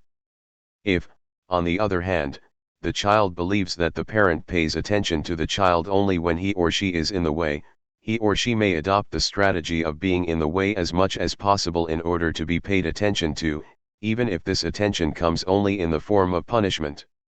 In the clinical setting, one hears neurotics make all kinds of claims about what their parents wanted from them, and their interpretations of their parents' wants are often strikingly at odds with the interpretations forged by their twin brother, sister, or other siblings. Different interpretations are made by different siblings, and often even by children who seem to be treated virtually identically. This highlights the fact that parents' wants are never known in some absolute sense, they can only be interpreted. Neurotics try to identify the reasons for which their parents view them as lovable and worthy of attention, and to take on those reasons as their own. In a word, they come to see themselves as they believe their parents see them, value what they believe their parents value, and attempt to be what they believe their parents want them to be. They identify with their parents' ideals, and judge themselves in accordance with those ideals. In Freudian terms, the neurotic's concern to discern his or her parents' demands is related to the formation of the ego ideal, ich-ideal, the ideals one sets for oneself and against which one measures one's own, usually inadequate, performance. Freud equates the ego ideal with the superego, and talks about it as an individual's first and most important identification, his identification with the parents, SE 1931. Not surprisingly, neurotics seek to identify with the analyst as they did with their parents. They attempt to read between the lines of the analyst's desire and discern demands, values, and ideals. If they can discern what it is the analyst values or wants of them, they believe they can render themselves lovable and curry favor with the analyst by conforming to them, or revolting against them, hoping in this case to garner attention in a different form. They thus attempt to adopt his or her ego ideal as their own and become like the analyst. While the formation of the ego ideal may be inevitable in the course of the child's psychical development, we shall see in chapter how Lacan explains it in terms of his 1960s revision of the mirror stage. The repeated attempt by neurotics to adopt the other's ego ideal is at the very crux of their neurosis. They are stuck on the other's demand. In analysis, they want to know what the analyst wants of them. Indeed, they may well demand that the analyst tell them what he or she wants them to do anything but have to ask themselves what they want. In certain approaches to psychoanalysis, the analysand is encouraged to identify with the analyst's strong ego in order to prop up his or her own weak ego. In other words, the neurotic is never weaned from the vicious cycle of the demand structure.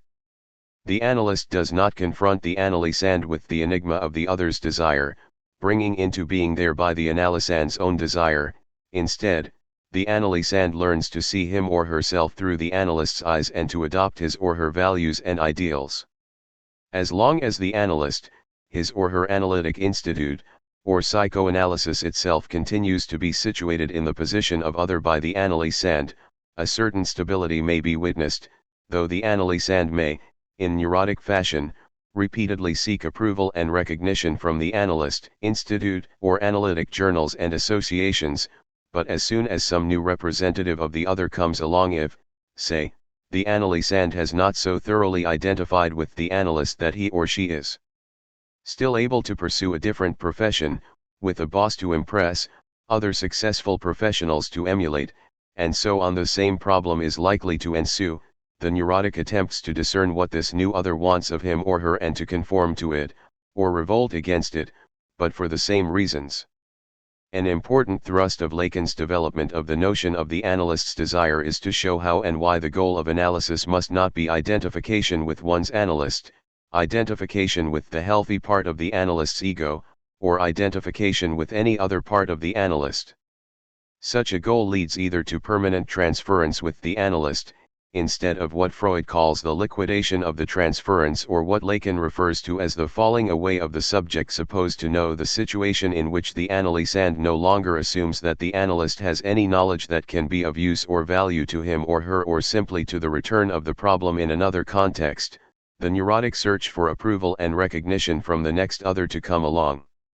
Outside analysis, neurotics demand that their parents tell them what to do, that their teachers, bosses, spouses, and anyone else who comes to incarnate the other for them, tell them what to do. Neurotics stave off the anxiety associated with the other's desire by encouraging, cajoling, or, if all else fails, forcing the other to make demands, and the more specific the demands, the better. We can see this, for example, in the case of an analysand who had basically been taking care of himself prior to getting into a relationship, but who suddenly adopted a stance of childlike helplessness with his new lover, trying to impress upon her that he had to be told what to do. He manipulated her to the point that she finally did take control and make highly specific demands on him, lists of chores he had to complete, and so on. In the perhaps better known case of the henpecked husband, it is often because the man is unable or unwilling to deal with his wife's enigmatic desire, characterized as fickle, fleeting, inconsistent, and incomprehensible. These are the more polite adjectives employed, that he demands she tell him exactly what she wants, for her birthday, in bed, and so on, and then refers to her as bossy. She is upset that he never seems capable of reading her desire, of realizing that she wants something from him that reflects how he sees her, what he wants from her, what his desire is regarding. He laments that he is unable to express any desire of his own in the relationship, this being reserved for his fantasy life, in which she plays no part, but has in fact orchestrated the modus operandi himself, albeit in spite of himself. Unable to deal with the enigma of the other's desire, neurotics demand that the other make specific demands on them. Demand leads to more demand, in a kind of vicious cycle. What the neurotic wishes not to recognize is that desire is not so much something you have as something you do not have. It springs from lack, and no one can say what he or she really wants, desire having no unique object. A demand is a specific want, not a vaguer, more diffuse wanting. It is something you seem to have, like a need, a biological need to eat. It is the other's wanting, or as Lacan says, the lack in the other, the incompleteness of the other, that the neurotic cannot abide. A specific want is like a possession, the other seems not to be poorer for it, but richer. Wanting, however, is different, it suggests a lack, inability, or inadequacy of some sort. The neurotic flees it like the plague. When the analyst refuses to allow his or her desire to be pinned down, discerned, or named by the analysand, the confrontation with the other's wanting is no longer forestalled, but actualized, brought into the present.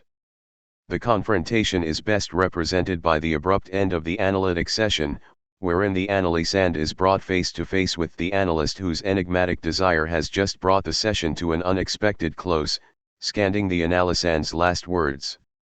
Here the analysand is brought face to face with the analyst's desirousness, the manifestation of a desire that is not easily discerned or predicted, for otherwise it could be read as a demand, yet another demand that the analysand can choose to grant or refuse, give in to partially or negotiate. The analyst must walk a fine line, for while she must direct the treatment, eliciting unconscious material in the form of dreams, fantasies, and daydreams, the analysand must never be able to conclude for very long, aha! That's what she wants me to talk about. Anytime the analysand latches onto one of the analyst's demands, to talk, say, more about dreams, reconstituting him or herself in relation to that demand, satisfying it or deliberately frustrating it, the analyst must shift ground to ensure that her desire remains an unknown. This breaks the vicious cycle of demand, whereby the analysand demands to be freed of his or her symptoms, to be fed interpretations, to be cured, and in order for this to happen to be told what to do, to receive orders from the analyst which, when executed, make the analysand lovable to the analyst. All demands are, according to Lacan, ultimately demands for love. I demand that you tell me what I have to do in order to win your love. Breaking the cycle forces a reckoning with the other's desire that is so traumatic to the neurotic, and that is at the crux of his or her fixation. There are thus, in some sense, two stages to the work of transference here. 1. The analyst must sidestep the analysand's demands in order to encourage the analysand's desire to come to the fore, suffocating though it is in the stranglehold of the other's desire, implying a shift from %OD to $OA, and, 2. The analyst must bring about a revamping of the analysand's interpretation of the other's desire and a shift in his or her subjective position, which is based on this interpretation. The first stage might be referred to as dialectization of desire, and the second as reconfiguration, or traversing, of the fundamental fantasy.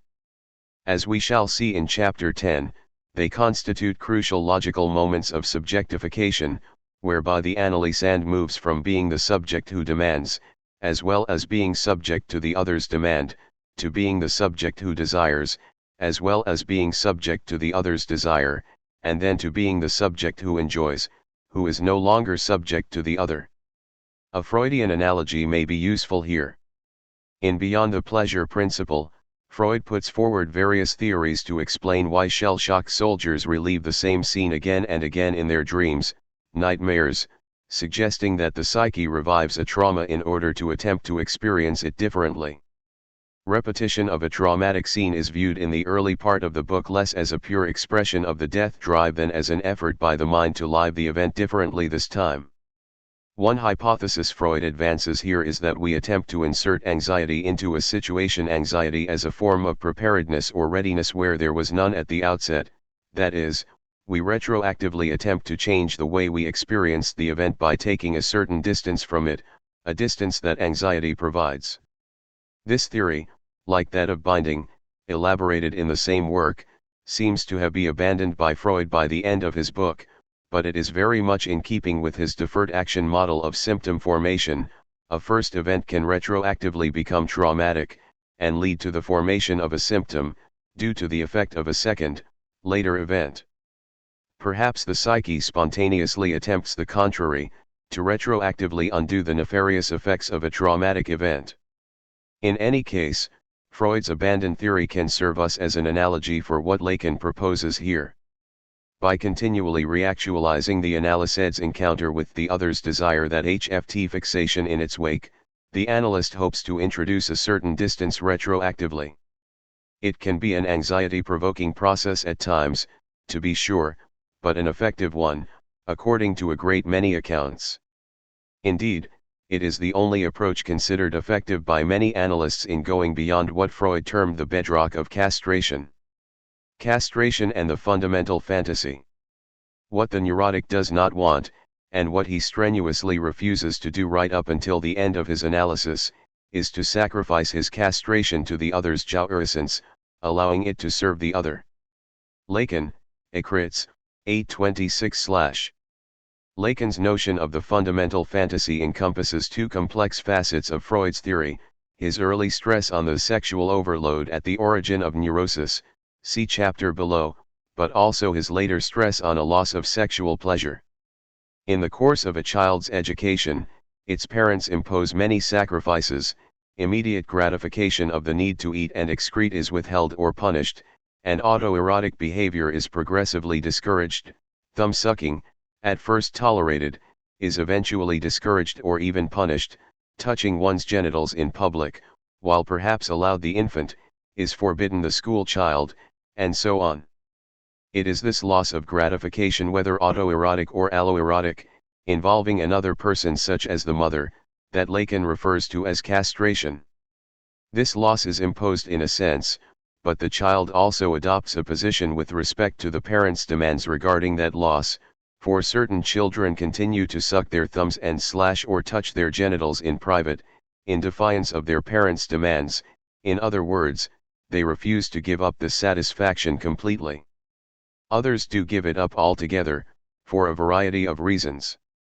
They may do so, as Freud tells us, because of very blatant castration threats uttered by their parents. A number of my analysands have convinced me that such threats still occur in our day and age, especially in lower and lower middle class milieus.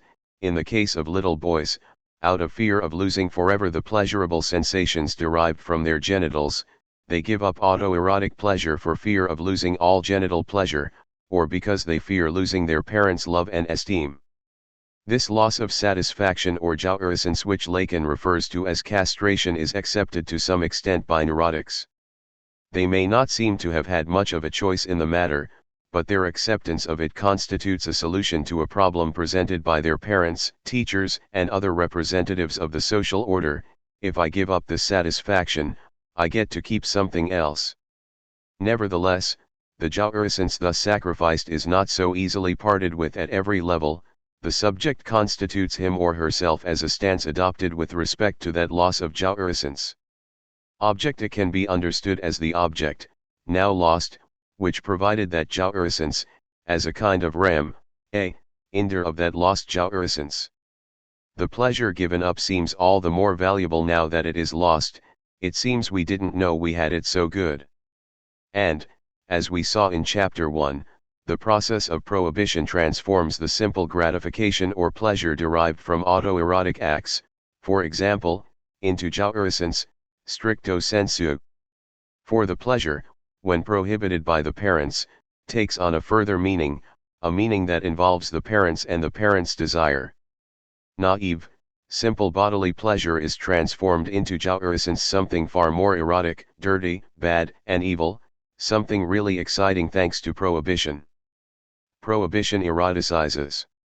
The stronger the prohibition, the more erotically charged the specific act prohibited becomes. The fundamental fantasy stages the relationship between the subject and the lost object that provided this now prohibited satisfaction. Desire, as expressed in and propped up by the fundamental fantasy, is determined and conditioned by the satisfaction that has been prohibited and renounced. We see here why prohibition is so central to desire. It conditions desire, fixating it on that which is prohibited. As Lacan says in Kant with Sada, law and repressed desire are one and the same, Écrits, 782. We also see the intimate relationship between desire and castration qua loss of satisfaction. I desire precisely what I sacrificed. Let us once again use Freud's case of the rat man as an example here. It comes out, in the course of his analysis, that the rat man was severely beaten by his father at a very early age because he had been involved in some kind of sexual play, biting, with a nurse who worked for the family, though the exact nature of the event was never really determined. Sex 205 to 208. The rat man seems to have concluded from this punishment that his father intended to make him give up all sexual contact with all females, not just this or that kind of contact with the nurse or mother. This is attested to by the fact that, from this day forward, he perceives his father to be an interferer with his sexual enjoyment. 205.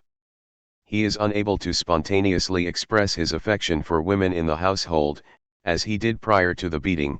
His father shows up in all of his thoughts regarding women as an obstacle to his relations with them. 163, 178 to 179, masturbatory activity seems to cease thereafter, until the time of his father's death when the rat man is 21, and several years later, when he first has sexual relations with a woman, he thinks, this is glorious. One might murder one's father for this. 201.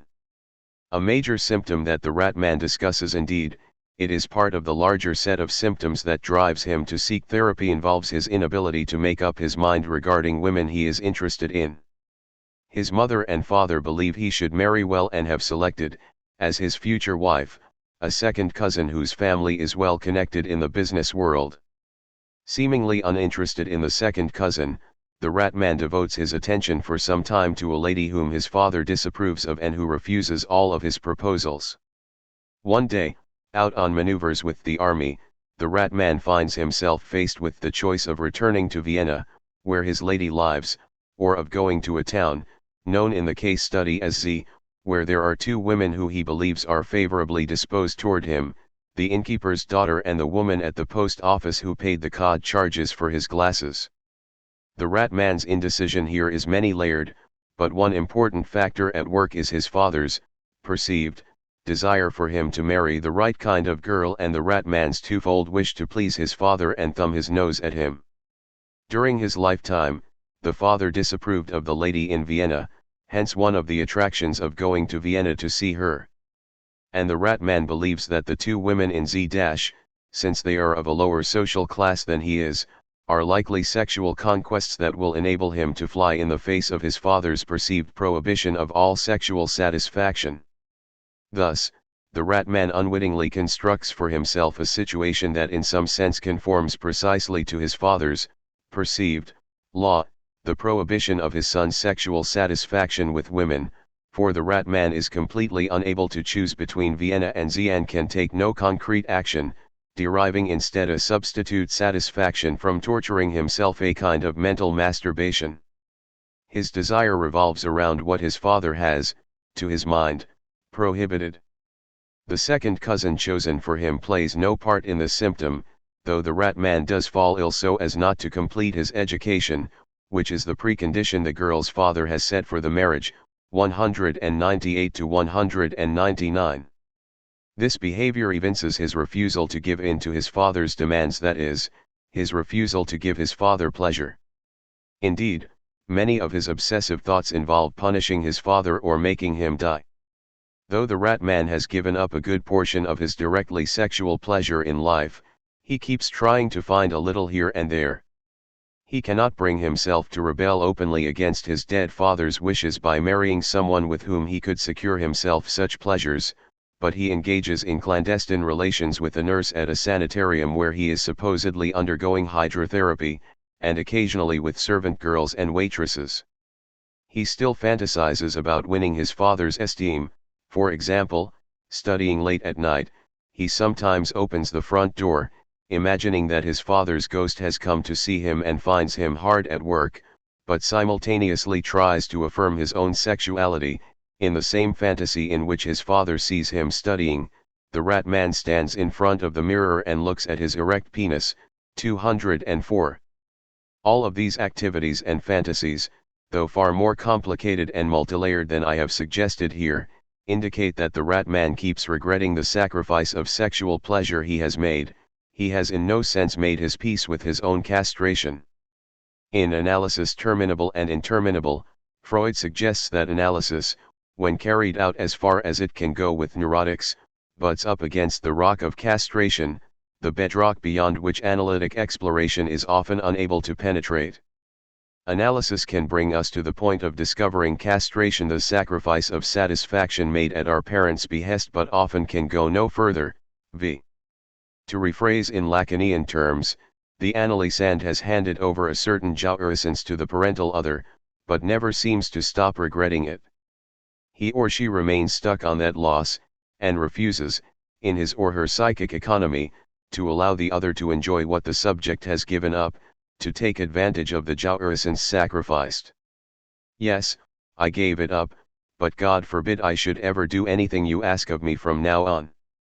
The neurotic may follow his or her parents' demands to marry, have children, follow the exact career choice they forced upon him or her, but never let the parents know that, I did what you asked, but I'll never give you the satisfaction of knowing.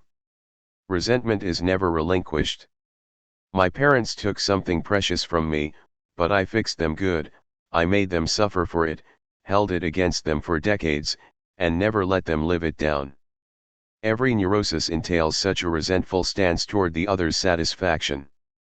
The neurotic has made the sacrifice, unlike the psychotic, as we shall see in Chapter 7, but attempts to rip off compensatory satisfactions under the other's nose.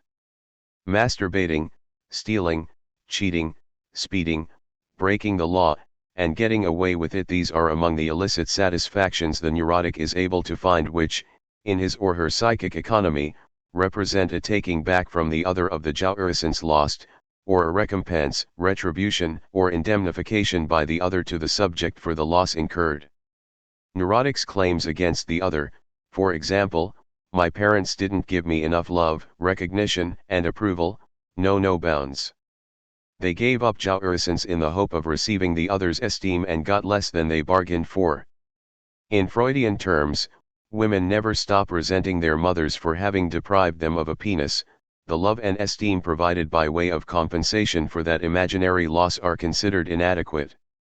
Men never overcome their castration anxiety in the face of what they perceive to be major life decisions, and feel that regardless of what they do, they will never be able to satisfy their father's expectations, requirements, criteria, and ideals. The approval their fathers provided is considered to have always been conditional upon achievement, and a man can never rest, regardless of how much he achieves. According to Freud and many other analysts, psychoanalysis is only rarely able to take the analysand beyond that stance. The neurotic's protest against castration, against the sacrifice made, is generally insurmountable, unsurpassable. Lacan, however, would beg to differ. His answer to what has been construed as the monolithic bedrock of castration is the traversing of fantasy made possible by the confrontation with the analyst's desire. The analyst's interventions, including the scansion of the session, can lead to a new configuration of the analysand's fundamental fantasy, and thus to a new relation, stance or position adopted with respect to the other's desire and the other's jouissance. The initial fixation of the analysand's desire is shaken up, and the analysand's desire no longer serves as a substitute for or hindrance to the pursuit of satisfaction. It should be noted that the fundamental fantasy is not so much something that exists per se prior to analysis, as something constructed and reconstructed in the course of analysis. In a certain sense, it is distilled out of the whole network of fantasies that come to light in the course of analysis. It can be seen, after one's analysis has gone far enough, that this is the position or stance the subject adopted with respect to the cause that has been responsible for so many of the subject's choices and actions. By the time such a position or stance has been discerned in analysis, it has, no doubt, already changed to some degree. The same is true of what Freud calls the primal scene. It is not so much a real scene witnessed by the child at a particular moment in time, as a construction by the child perhaps based on numerous scenes observed, overheard, or imagined that is reconstructed and yet simultaneously transformed in the course of analysis. Separation from the analyst. The ultimate struggle in analysis, that of getting the analysand to assume responsibility for his or her castration instead of demanding compensation for it from the other, is played out between the analysand and the analyst, who stands in for the other, and for the lost object at the same time. The analysand must be brought to the point where he or she no longer blames the analyst, as object or other, for his or her troubles, and no longer seeks compensation or retribution. At the same time, the analysand must, faced with the analyst's constant desire for him or her to continue the analysis, reach a point at which the analyst's wishes have no hold on him or her. If this is indeed the conjunction of forces operative at the end of analysis, and Freud and Lacan certainly seem to indicate that it is, then we should not be surprised to see analysis end with a kind of struggle or battle in which the analysand's attitude toward castration, toward the jouissance sacrificed, changes, and the lost object is finally given up. It is given up not so much in resignation as in what Lacan refers to as a precipitation, a sudden reversal of things, a reconfiguration of the fundamental fantasy. The process is more likely to be messy, unwieldy, and hot to handle than to be cool, calm, and collected. As Freud says, when all is said and done, it is impossible to destroy anyone in absentia or in effigy, and the object is no exception. The separation occurs in the present, and the stakes are very real. I am always a bit puzzled when I hear talk of analysands ending their analysis in a peaceful and friendly manner, and then hear of them befriending their analysts afterward, as if the choice of their former analyst as a friend were an indifferent choice, as if there were not enough other people in the world to befriend. Friendship is not, in and of itself, out of the question, assuming one has surpassed the stage of blaming the other for one's problems or one's fate. But it suggests that a certain demand toward the other, a demand for recognition and approval, in short, for love, may well remain unresolved. Peaceful termination hardly seems consonant with the reversal of position regarding the onerous renunciation that is required to go beyond castration.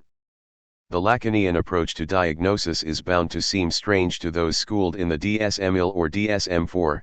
It is in some ways far simpler, yet in other ways more discriminating, than what passes for diagnosis in much of the contemporary psychological and psychiatric world.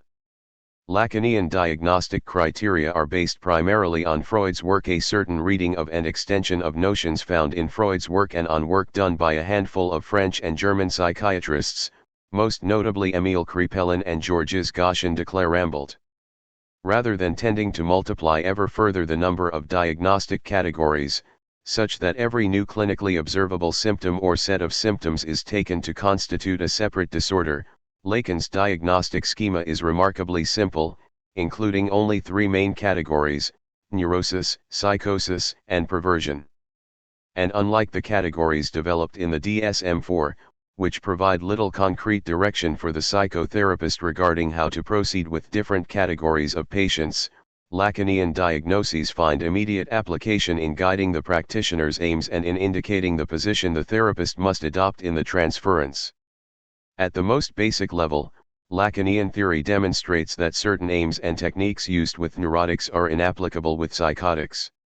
And not only are such techniques inapplicable, they may even prove dangerous, triggering a psychotic break. Diagnosis, from a Lacanian standpoint, is not merely a matter of performing perfunctory paperwork required by institutions and insurance companies. It is crucial in determining the therapist's general approach to treating an individual patient, in correctly situating him or herself in the transference, and in making specific kinds of interventions. This should not be taken to imply that Lacanians are always able to make a precise diagnosis immediately. As many clinicians are aware, it can sometimes take quite a long time before one manages to discern the most basic mechanisms in a person's psychical economy. Nevertheless, a preliminary situating of the patient as most likely neurotic or psychotic is quite important, and the clinician's very inability to situate a patient at this level must incline him or her to tread lightly during the preliminary meetings. Lacan attempts to systematize Freud's work on diagnostic categories, extending certain of Freud's terminological distinctions. Freud himself separates neurosis from perversion by theorizing that whereas repression, Verdrängen, is characteristic of neurosis, the primary mechanism characteristic of perversion is disavowal, Verleugnung.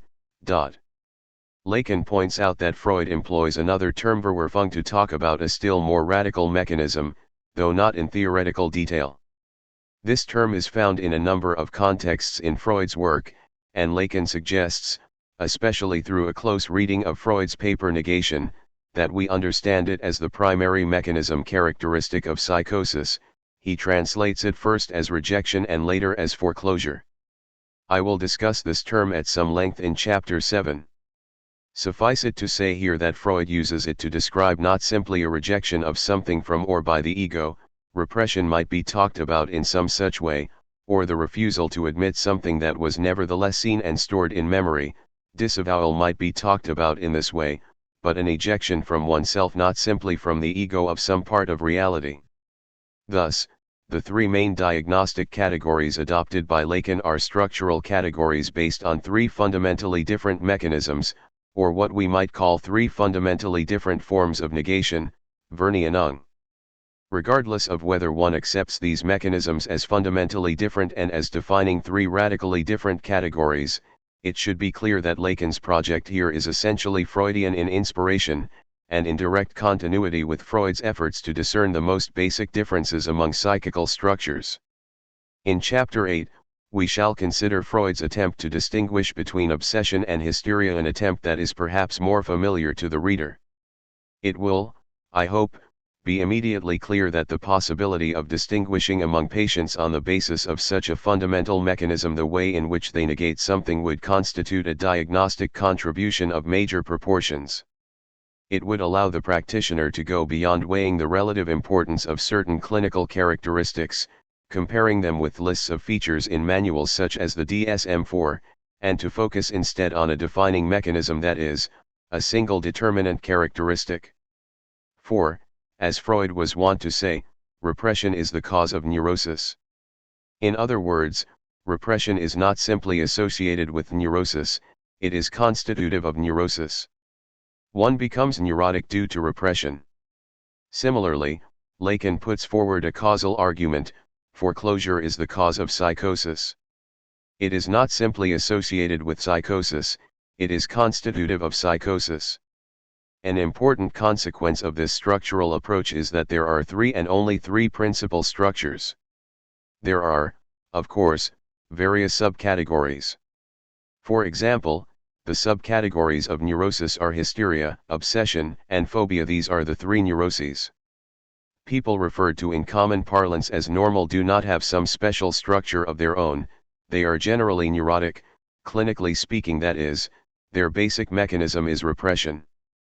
As Freud himself said, if you take up a theoretical point of view and disregard the matter of quantity, you may quite well say that we are all ill, that is, neurotic, since the preconditions for the formation of symptoms, that is, repression, can also be observed in normal people.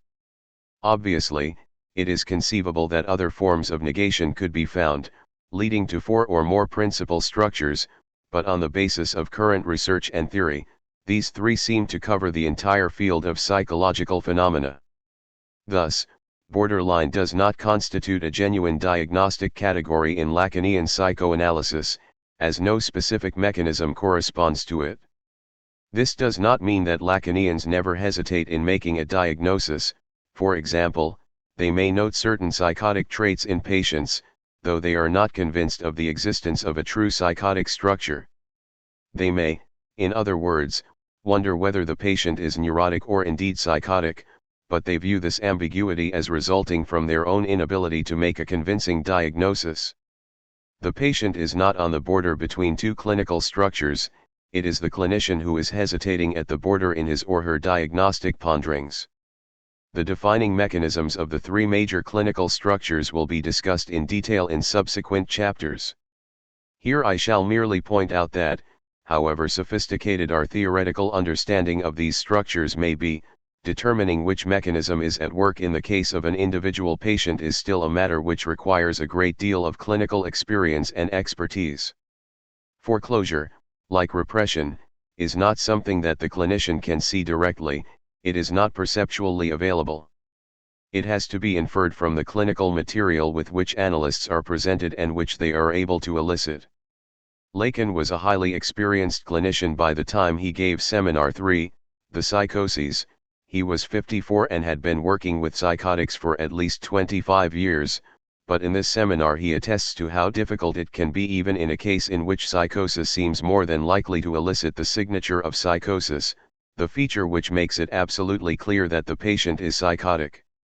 Fine theoretical distinctions between neurosis, psychosis, and perversion do not eliminate clinical difficulties, but it seems to me that Lacan also details the essential clinical features associated with, say, foreclosure, which allow the analyst to diagnose psychosis with a great deal of confidence.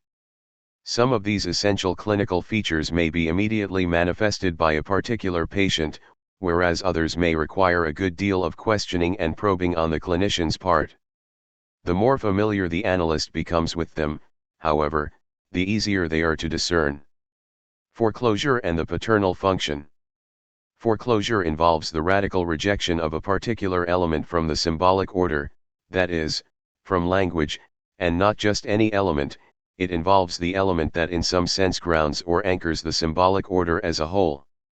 When this element is foreclosed, the entire symbolic order is affected, as has been noted in a great deal of the literature on schizophrenia. For example, language operates very differently in psychosis from the way it does in neurosis. According to Lacan, the element that is foreclosed in psychosis intimately concerns the father. He refers to it as the name of the father. As we shall see, the French nom du père is far more instructive. For my present purposes, I will refer to the father function or paternal function, since they cover more or less the same ground. The latter term can occasionally be found in Freud's work, but it is Lacan who rigorously formulates it. The absence of the paternal function is the single most important criterion to consider in diagnosing an individual as psychotic, yet it is by no means immediately visible in the majority of cases.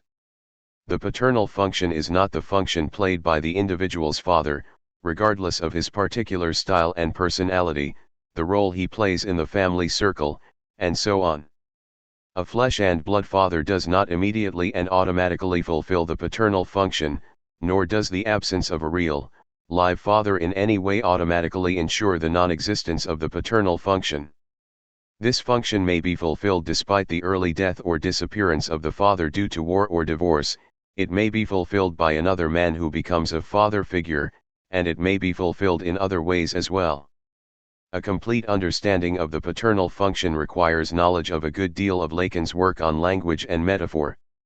For our purposes here, let it suffice to say that the father who embodies the paternal function in a nuclear family generally comes between mother and child, stopping the child from being drawn altogether to or into the mother and stopping the mother from engulfing her child.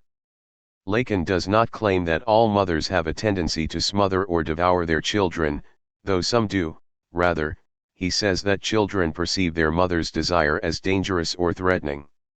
This perception reflects in some cases the child's wish for the mother to take her child as her be-all and end-all, which would ultimately annihilate the child as a being separate from its mother, and in other cases a reaction to a genuine tendency on the mother's part to obtain a kind of satisfaction with her child that she has not been able to obtain elsewhere. In either case, the result is the same: the father keeps the child at a certain distance from its mother, thwarting the child's attempt to become one or remain forever one with the mother, or forbidding the mother from achieving certain satisfactions with her child, or both. Stated differently, the father protects the child from le désir de la mère, which means both the child's desire for the mother and the mother's desire, that is, from a potential danger. The father protects the child from the mother as desire, as desiring or as desired, setting himself up as the one who prohibits, forbids, thwarts, and protects, in a word, as the one who lays down the law at home, telling both mother and child what is allowed and what is not. The father I have been describing thus far is a stereotypical figure seen less and less frequently in our times, at least according to sociologists: the head of the household who is the authority at home, the master in his own castle who has no need to justify his orders. Even if he generally does provide reasons for his commands, he can always put an end to any controversy by saying, "Because I said so." We are familiar with this rhetorical strategy, since it is adopted in a great many contexts. In a leftist study of political economy, a particular line of reasoning may be merely suggested, not proven, and then followed by the fateful words, as Marx says in Volume of Capital, this is known as the argument from authority, and is as prevalent in psychoanalysis as it is in politics, philosophy, and virtually every other field. In my own writing, I do not appeal to Freud and Lacan as living, breathing individuals, I appeal to their names. Their names lend the weight of authority, only, of course, to those who accept them as authorities. In the same way, when a father says, "You'll do it because I said so," there is often an implicit "I am the father" here, and the father is always to be obeyed. In modern Western society, many contest the principle that the father is always to be obeyed, but it seems to have been widely accepted for centuries and is still commonly appealed to. The point is that in many families the father is granted a position of authority not so much because he is a true master, a truly authoritative, brilliant, or inspiring figure who commands total respect, but simply because he is the father and is expected to take on the functions associated, in many people's minds, with father. The paternal function is a symbolic function, and can be just as effective when the father is temporarily absent as when he is present. Mothers appeal to the father as judge and castigator when they say to their children, "You'll be punished for that when your father gets home." But they appeal to the father as a more abstract function when they ask a child to consider what its father would do or say if he found out that the child had done such and such. They appeal, in such cases, to the father as a name, as a word or signifier associated with certain ideas. Consider the case of a woman whose husband has died. She can keep him alive in her children's minds by asking them, "What would your father have thought about that?" or by saying, "Your father wouldn't have liked that one bit." It is above all in such cases that we see the functioning of TLU father as a part of speech, that is, as an element in the mother's discourse. The paternal function here is served by the noun father insofar as the mother refers to it as an authority beyond herself, an ideal beyond her own wishes, though in certain cases she may be appealing to it simply to prop up or lend credence to her own wishes. What has thus far been rendered in English translations of Lacan's work as the name of the father is much more striking in French, nom du père. Nom means both name and noun, and with this expression Lacan is referring to the father's name, for example, John Doe, to the name insofar as it plays the role of father, for example, in the case of a child whose father died before it was born, the father's name as pronounced by the mother, as it is given a place in the mother's discourse, can serve a paternal function, and to the noun father as it appears in the mother's discourse, for example, "Your father would have been very proud of you." Lacan is also playing off the fact that, in French, "noni" is pronounced exactly like "non," meaning no, evoking the father's no. That is, the father's prohibition. Now a mother can undercut her husband's position by constantly telling her child, "We won't tell your father about that, will we?" or "Your father doesn't know what he is talking about," and by disobeying all of his orders as soon as he turns his back. Thus the paternal function may never become operative in cases where a child's father is clearly present, yet it may be instated in cases where a child's father is absent from birth. The presence or absence of a father in someone's clinical picture provides no immediate indication. I shall more fully explain the paternal function and the purposes it serves after a discussion of the consequences of its failure. Consequences of the failure of the paternal function. What happens if a certain lack has occurred in the formative function of the father? Lacan, Seminar 3. In Lacanian psychoanalysis, the paternal function is considered to be all or nothing. Either a father, as noun, name, or no, has been able to take on the symbolic function in question, or he has not. There are no in-betweens. Similarly, either the paternal function is operative by a certain age or it never will be. Lacanian psychoanalysis, though it purports to help the psychotic, cannot change the psychotic structure. Once a psychotic, always a psychotic. There is, of course, some question about the maximum age at which the paternal function can be instated, that is, the age beyond which one's psychical structure cannot be further modified.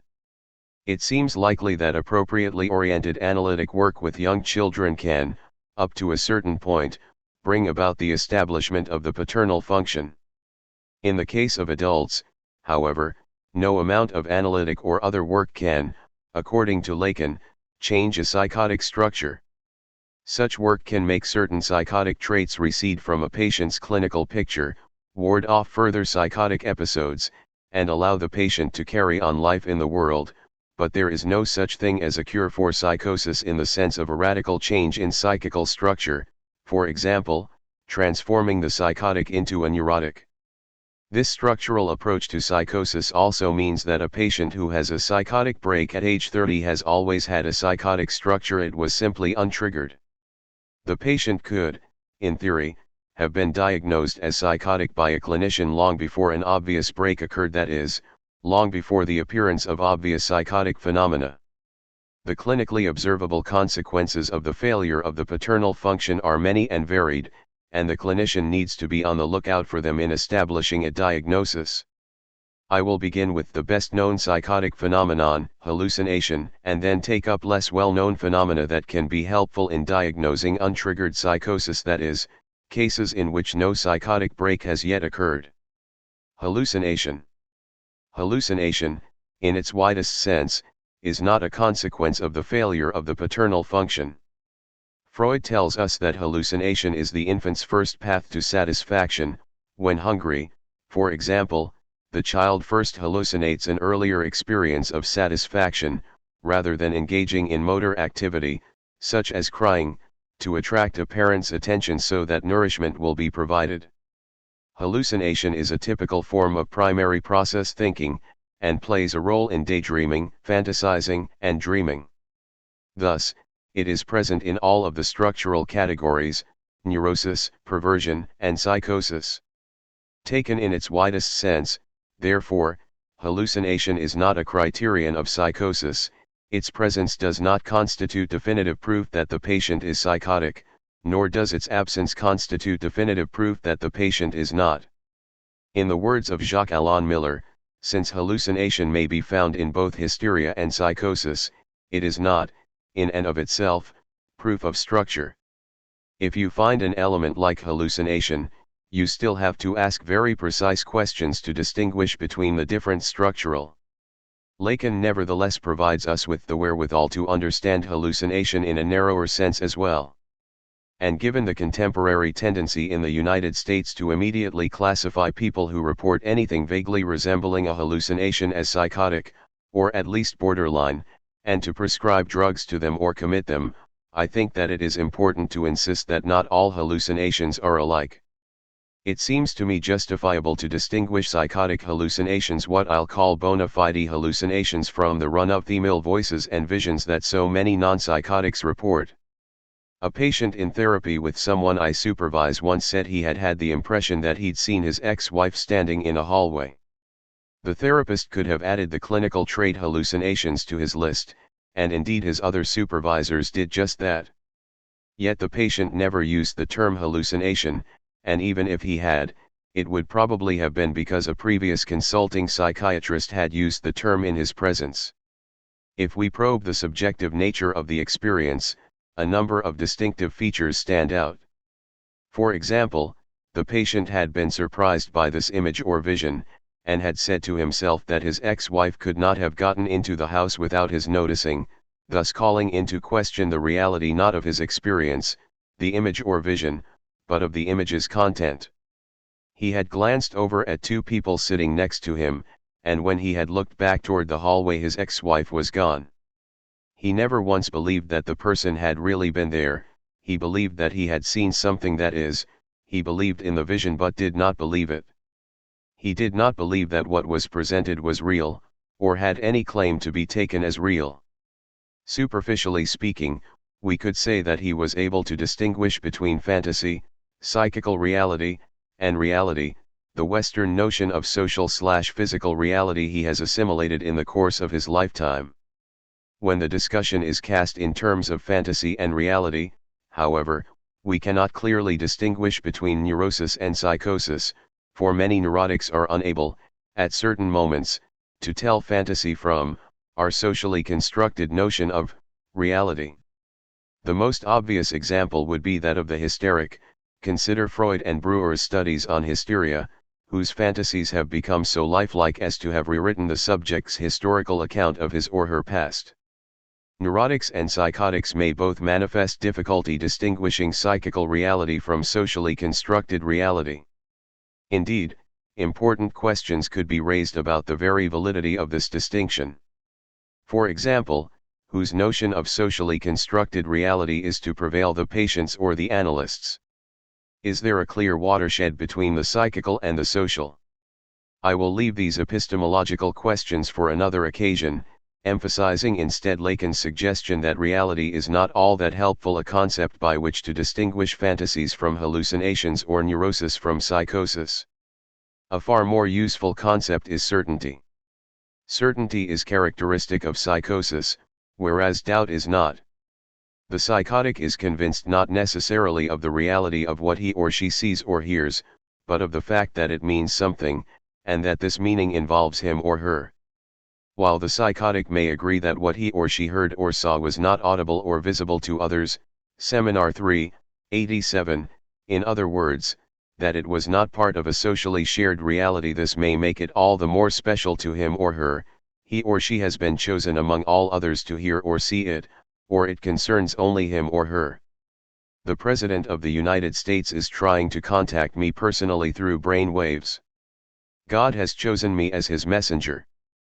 The subject is certain with regard to the message, the content of what was heard or seen, and the identity of the addressee, him or herself.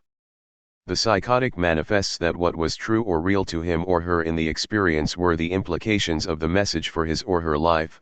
They are trying to get me, they want my brain.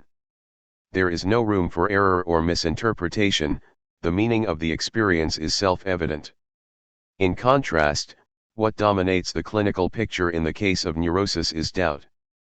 Doubt is the very hallmark of neurosis. The neurotic is unsure, maybe the person was there, maybe not, maybe the voices are coming from some outside source, maybe they are not, maybe what they say has some meaning, maybe not, the meaning seems to have something to do with the person, but perhaps he or she is misinterpreting it. The neurotic wants to know, am I crazy to be seeing, hearing, such things? Is it normal? How should I be viewing such experiences? The neurotic has a certain distance from them, as gripping and anxiety-producing as they may be when they occur. It is never entirely clear what they signify, what they mean in the larger scheme of things. God spoke to me, but does that mean that I am to be his messenger? What does he want of me? The psychotic knows. For example, God wants me to be his wife. The devil wants to have his way with me. The Martians want to take my brain to study it, then they can control all my thoughts. In the case of the man who had the impression he'd seen his ex-wife in a hallway, his vision was not what I call a bona fide hallucination but rather something on the order of a waking fantasy or daydream. His desire to see her was so strong that she appeared before him. What seemed to be a persecutory note in his alleged hallucination, in his vision she said, "I'm gonna get you," seemed indicative of his own wish to take revenge on her, transformed into a fear that she would harm him, the typical neurotic mechanism of a fear disguising a wish. If she were to try to hurt him, he would feel justified in hitting back, and perhaps pummeling her, as he had done to someone else when provoked in the past.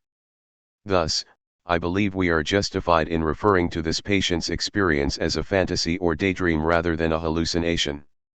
Indeed, when Freud tells us that hysterics sometimes hallucinate, what he seems to mean is that their thoughts and wishes become so powerful, so hypercathected, that is, so highly invested with energy or libido, that hysterics see or hear them as if they were being enacted or fulfilled in the present. They fantasize so intensely that the event seems palpable or real. Yet some doubt remains in their minds about the fantasized events. Indeed, they find it hard to say what is real and what is not. Obsessives, too, sometimes hallucinate, and their hallucinations are generally auditory in nature. Their auditory experience can usually be understood in terms of the voice of the punishing superego. When someone claims to hear voices saying, "You'll never amount to anything, it's your fault, you ruin everything, you don't deserve any better, you'll be punished for that," and so on, we need not jump to conclusions with a diagnosis of paranoia.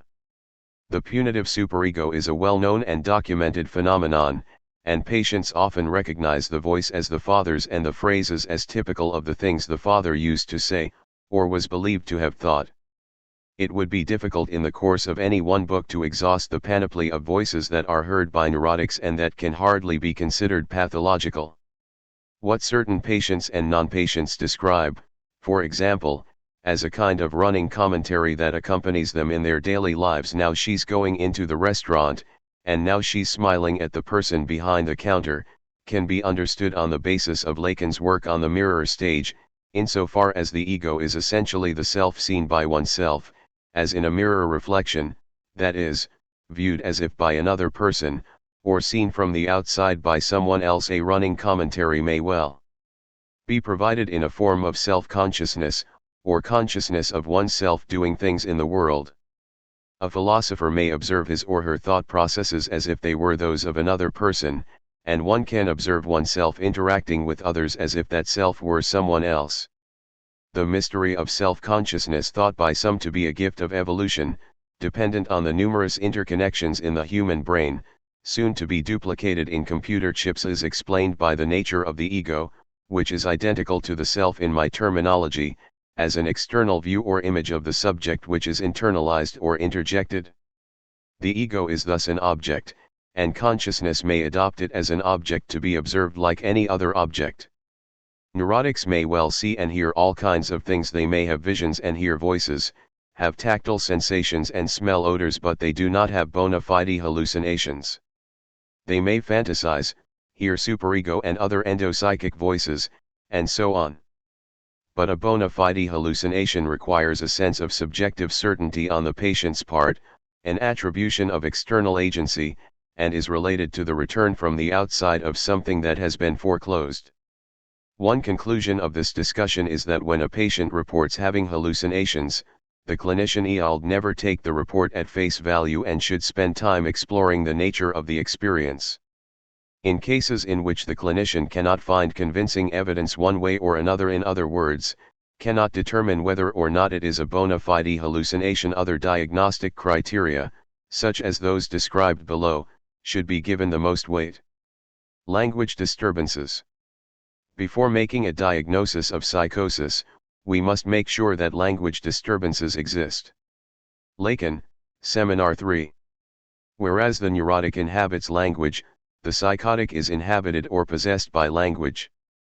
Lacan, Seminar 3. We are all born into a language that is not of our own making. If we are to express ourselves to those around us, we are obliged to learn their language or parents' language, which we can refer to here as the other's discourse, and in the process this language shapes us, it shapes our thoughts, demands, and desires. We have the sense, at times, that we cannot find the words to say what we mean, and that the words available to us miss the point, saying too much or too little. Yet without those words, the very realm of meaning would not exist for us at all. Lacan refers to this as our alienation in language. The problem we face is how to come to be in language, how to find a place for ourselves in it and make it our own to the greatest extent possible. We may seek out and adopt a vocabulary that is rejected, scorned, or repressed by the powers that be. The rebellious son may adopt a slang dominated by four-letter words, the anarchist a jargon free of the language of power, the feminist a non-patriarchal lexicon. We may feed more ourselves when we speak in a subcultural dialect, or with an assumed accent. More radically still, we may reject our mother tongue almost completely, if we associate it with our parents and a discourse, educational, religious, political, and so on, we abhor, feeling at home only in a foreign tongue. The neurotic succeeds, to a greater or lesser extent, in coming to be in language, in inhabiting some subset of language. No one can ever inhabit the whole of a language as developed and variegated as most natural languages are. Alienation is never completely overcome, but at least some part of language is eventually subjectified, made one's own. While language speaks through us more than most of us would care to admit, while at times we seem to be little more than transmitters or relays of the discourse around us, and while we sometimes initially refuse to recognize what comes out of our own mouths, slips, slurred speech, and so on, we nevertheless generally have the sense that we live in language and are not simply lived by it. The psychotic, on the other hand, is subjugated by the phenomenon of discourse as a whole. Seminar 111, 235. Whereas we are all inhabited by language as a kind of foreign, the psychotic has the sense of being possessed by a language that speaks as if it were coming not from inside but from outside.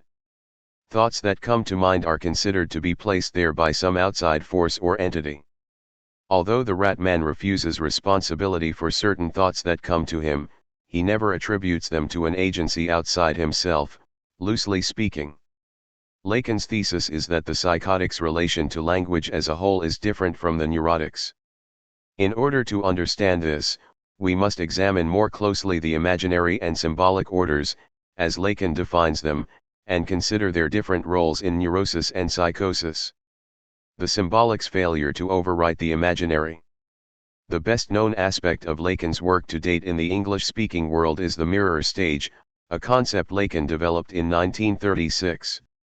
Briefly stated, the mirror stage corresponds to the time in a child's life when it is still extremely uncoordinated and is merely a bundle of perceptions and sensations lacking in unity. According to Lacan, it is the child's mirror image that first presents the child with an image of its own unity and coherence which goes beyond anything that it has yet achieved developmentally. The mirror image is jubilantly invested with libido by the child and internalized, becoming the nucleus, core, matrix, or mold of the child's ego. Successive self-images reflected back to the child by parents, teachers, and others crystallize around it. Lacan views the mirror stage as providing a structuring image, one that brings order to the prior chaos of perceptions and sensations. It leads to the development of a sense of self, anticipating a kind of unity or self-identity that has yet to be realized. And it is what allows a child to finally be able to say I. More important than this early description of the mirror stage, however, is Lacan's reformulation of the mirror stage, currently available only in French. Here Lacan suggests that the mirror image is internalized and invested with libido because of an approving gesture made by the parent who is holding the child before the mirror, or watching the child look at itself in the mirror. In other words, the mirror image takes on such importance as a result of the parent's recognition, acknowledgement, or approval expressed in a nodding gesture that has already taken on symbolic meaning, or in such expressions as "yes, baby, that's you," often uttered by ecstatic, admiring, or simply bemused parents. This is what makes it different from the power of certain images in the animal kingdom. A female pigeon, for example, must see an image of another pigeon, or of a decoy, or even a mirror image of itself, for its gonads to mature, Eckrits, 95 thirds, but the image alone suffices for a developmentally significant process to occur. In human beings, the mirror image may, as in chimpanzees, be of some interest at a certain age, but it does not become formative of the ego, of a sense of self, unless it is ratified by a person of importance to the child. Lacan associates this ratification with what Freud calls the ego ideal, ich ideal. A child internalizes its parents' ideals, goals that are symbolically expressed, and judges itself in accordance with those ideals. Indeed, a child brings its parents' perceived view of the child into itself, and comes to see itself as its parents do. Its actions become seen as its parents see them, judged as worthy of esteem or scorn as its parents would, the child believes, judge them. A whole new order is instated in this way. A reorganization, or first organization, takes place in the early chaos of perceptions and sensations, feelings, and impressions. The imaginary register, that of visual images, auditory, olfactory, and other sense perceptions of all kinds, and fantasy, is restructured, rewritten, or overwritten by the symbolic, by the words and phrases the parents use to express their view of their child. The new symbolic or linguistic order supersedes the former imaginary order, which is why Lacan talks about the dominance and determinant nature of language in human existence. This is at the crux of his critique of certain forms of object relations theory, which he sees as focusing on an imaginary order or set of relations that is, in fact, superseded by the symbolic and that is inaccessible to psychoanalysis, whose sole medium is speech. The overriding of the imaginary by the symbolic, the normal or ordinary neurotic path, leads to the suppression or at least the subordination of imaginary relations characterized by rivalry and aggressivity, as discussed in Chapter 3, to symbolic relations dominated by concerns with ideals, authority figures, the law, performance, achievement, guilt, and so on. This overriding is related to Freud's notion of the castration complex, which, in the case of boys, brings about an ordering or hierarchization of the drives under the dominance, or tyranny, to use Freud's term, of the genital zone. The boy's blithely polymorphous sexuality becomes organized, owing to the father's function in bringing about repression of the boy's Oedipal attachment to his mother. The father, who in Freud's work is par excellence the symbolic father, the demanding, prohibiting father, brings about a socialization of the boy's sexuality. He requires the boy to subordinate his sexuality to culturally accepted, that is to say, symbolic, norms. This occurs, Freud tells us, even in the case of perverts.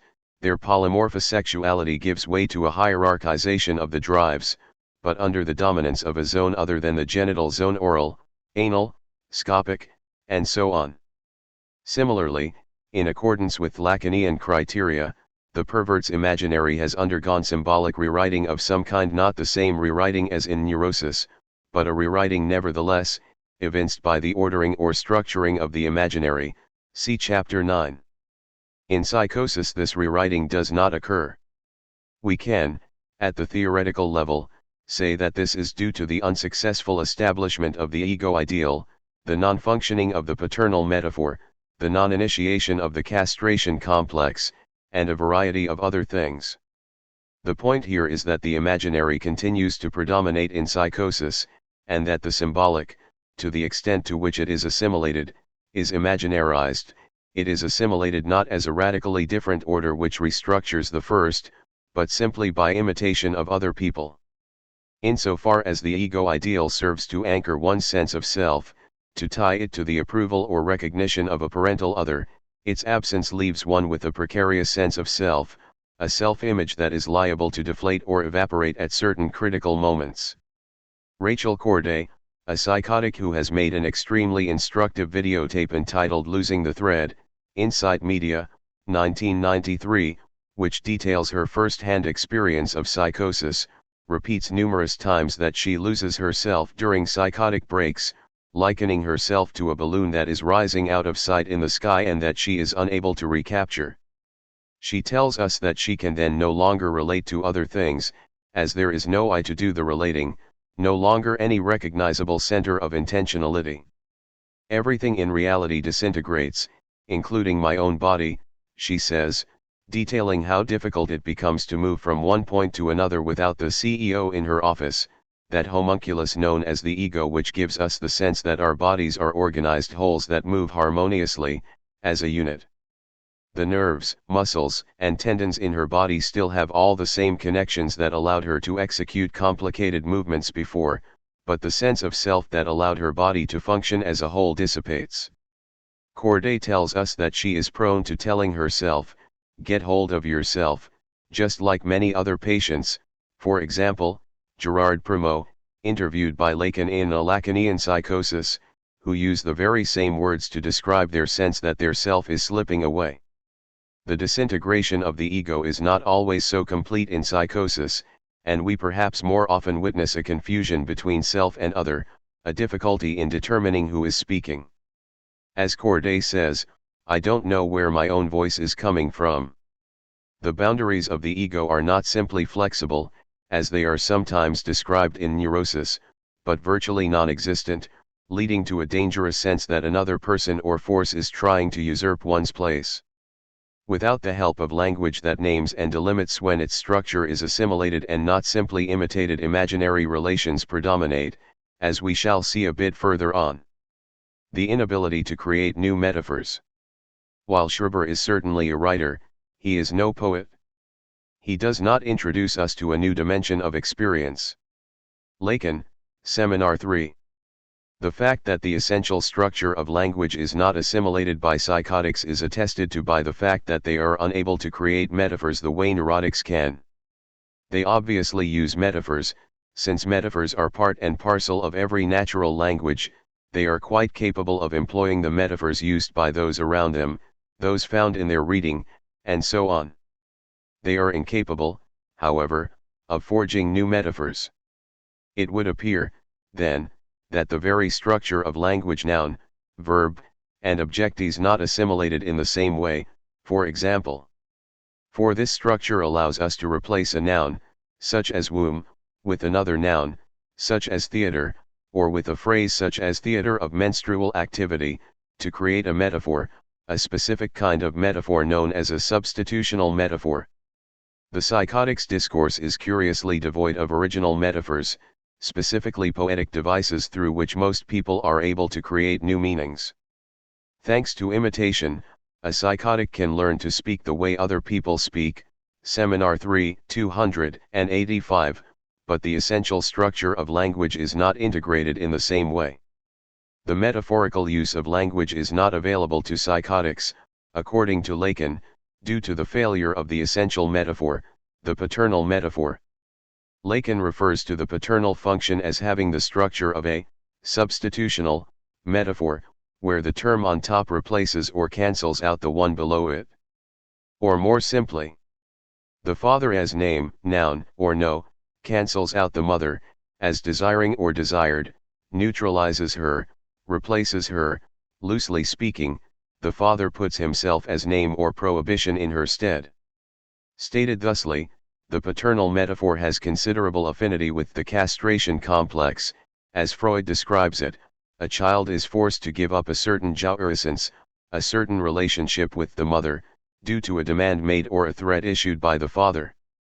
In a word, this corresponds to what Freud calls primal repression, or what we might term the first repression. Let us assume that the child has been accepted into the world of its mother or primary caretaker. This is often a big assumption, for as we see in certain extreme cases of childhood autism, some children are granted no place whatsoever in their mother's world, not having been wanted at the outset. Only their most minimal biological needs are attended to, often not even by their parents, but by indifferent, paid caretakers, and their attempts at talking and engaging with others are met with shouts and slaps. Figure 7 represents the situation in which a child is given some space within its mother's world. Figure 7. In a nuclear family in Western cultures, it is typically the father who gets in the way of the child's otherwise exclusive relationship with its mother. The father is often experienced by the child as hampering or cutting off access to its mother at various times of day and night and, indeed, as imposing limitations on the kind of satisfactions the child can achieve with the mother, claiming, for example, "You're too old for that now, only babies need their mommies." Here, in a very straightforward way, the father serves a separating function. He acts as a bar or barrier between mother and child, refusing to allow the child to be no more than an extension of the mother. See Figure 7. The wish to maintain as close a mother-child link as possible may be the wish of the child, the mother, or both, though, strictly speaking, it becomes a wish only once it is obstructed. In any case, the father serves here as that which separates the child from the, typically, primary source of its satisfactions. He thus functions as the one who prohibits jouissance. Figure 7. Prohibition, as we have seen, creates desire. It is only when something is refused me that I first see what I want, what I lack, what I cannot have. The father's prohibition constitutes a desire for certain pleasures with my mother, contact with her body, her caresses, the warmth of her embrace, the sound of her voice, her loving looks, and so on, but this desire must go underground. It is unacceptable to this father person, and must be put out of mind. The first repression, thus, for both male and female children, involves the forgetting of one's desire to achieve certain satisfactions with one's mother. This repression is often stronger in boys than in girls, since the father typically makes greater efforts to separate his son, as rival, from the mother. Often he allows his daughter to maintain a far closer relationship with the mother for a far longer period of time. Nevertheless, limits are drawn to the kinds of satisfactions the child is allowed to achieve with the mother, or the mother with the child, and repression occurs. This is often evidenced when the child begins to find the mother's caresses and embraces to be repugnant, disgusting, unseemly, and so on, all of which are telltale signs of repression. I schematize repression by putting that which is repressed under the bar. The paternal metaphor involves yet another moment, which we shall have occasion to talk about in later chapters. What I would like to stress here is the sense in which this first moment already ties word to meaning, meaning being the stuff of our socially/linguistically constituted reality, that is, of the reality we share because we talk about it. As we saw in part I of this book, meaning is determined after the fact, and the child's relationship with its mother is given meaning by the father's prohibition. That meaning is, we might say, the first meaning, and it establishes a solid connection between a sternly enunciated interdiction and an indeterminate longing for closeness, which is transformed into desire for the mother as a result of the prohibition. The first meaning, the fundamental meaning brought into being by the paternal metaphor, is that my longing for my mother is wrong. Whatever else I may come to think of it later, believing, for example, that I should not have given in to my father's prohibition because he never offered me anything in return, never provided me with substitute satisfactions. That first meaning, once established, is unshakable and cannot be uprooted. Everything else may be open to interpretation, up for grabs. And certainly there is room for misunderstanding even when the father prohibits something about the mother-child relationship. Is it the way she's holding me, the way I'm holding her, or the noise we're making? A child is not obliged to immediately conclude that it is certain kinds of touching and caressing that the father is objecting to. Assuming, however, that the father has been assiduous, or simply lucky, enough to drive home to the child what is prohibited, a link is established between language and meaning, reality as socially constituted, between signifier and signified, that will never break. This is what Lacan refers to as the button tie, point to capitals, sometimes also translated as anchoring point or quilting point. A button tie, in the upholsterer's vocabulary, is a type of stitch used to secure a button to fabric and stuffing in a couch or chair, whereby the button and fabric are held together not in reference to a wooden or steel frame but simply in reference to one another. There is no true anchoring here, strictly speaking, since an anchor suggests an unmovable terra firma to which something is attached. Rather, the result of the paternal metaphor is to tie a specific meaning to particular words, figure 7, without regard to an absolute referent, that is, without appealing to a mythical absolute reality beyond the reality created, or hewn from the real, by language. The paternal metaphor creates a foundational, unshakable meaning. Figure 7. When everything else can be thrown into question later, even the why and wherefore of this foundational meaning, it is precisely because that original button tie, a kind of knot, was tied in the first place. It is this one stitch that allows someone to assimilate the structure of language. Without it, everything comes undone.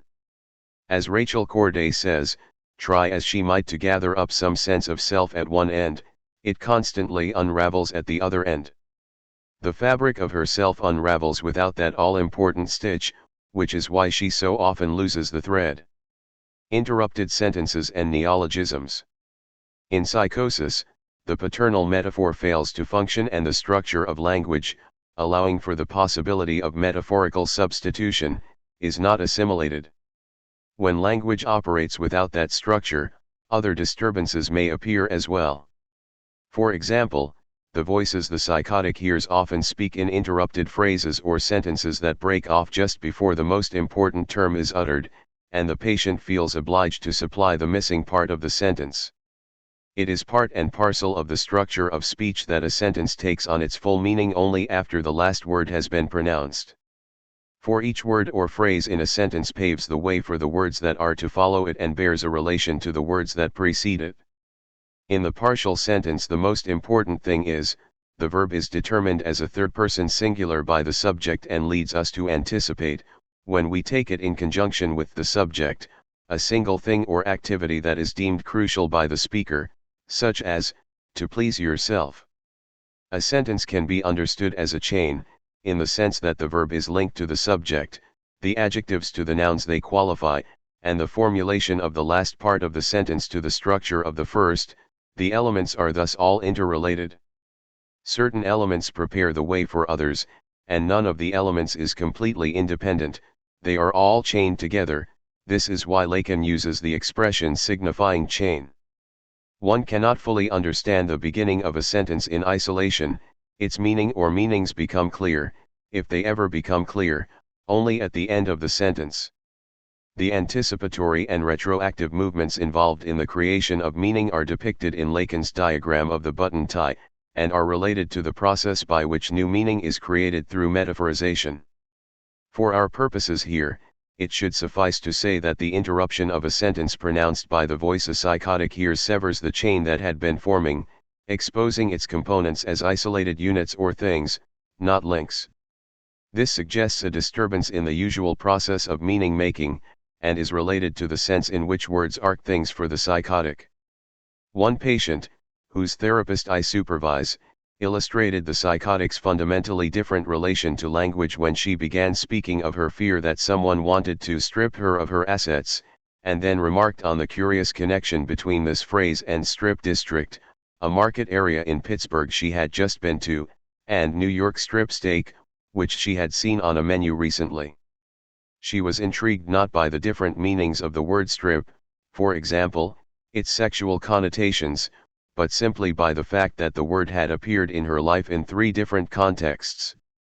Her associations were not to closely related words, such as stripe, trip, or tripe, or to different meanings, but simply to the reappearance of the same word qua thing. This patient also saw a sort of cosmic connection between David Letterman and a certain David who had been interested in St. Paul's letters in the New Testament. One of my own patients said the following about the importance to him of words: "They are my crown jewels that no one should piss on." To him, words are things one can piss on. It has often been noted that psychotics show a predilection for neologisms. Unable to create new meanings using the same old words via metaphor, the psychotic is led to forge new terms, and attributes to them a significance that he or she often describes as ineffable or incommunicable. Unlike every other term we employ, which can be defined with known words, such neologisms cannot be explained or defined. The meaning of an ordinary word or expression always refers to other meanings, but the psychotic employs words that do not refer to any other known or explainable meanings. Lacan describes neologisms as one of the signatures of psychosis, Seminar 3, 43-44. The predominance of imaginary relations. In the beginning was rivalry. It is in a fundamental rivalry that the constitution of the human world as such takes place. Lacan, Seminar 3. The elementary Lacanian distinction between imaginary and symbolic can serve as a powerful clinical tool in distinguishing psychosis from neurosis. The neurotic, while likely to bring up a variety of more or less significant conflicts with friends and colleagues, that is, with others like him or herself, often lets the therapist know right from the first few sessions that his or her main beef is with the symbolic other. This may be expressed through complaints about parents, authority figures, social expectations, or self-esteem issues, all of which suggest a conflict at the level at which the patient sees him or herself in terms of the other's ideals, that is, at the level of his or her ego ideal or superego, as inadequate, underachieving, guilty, and so on.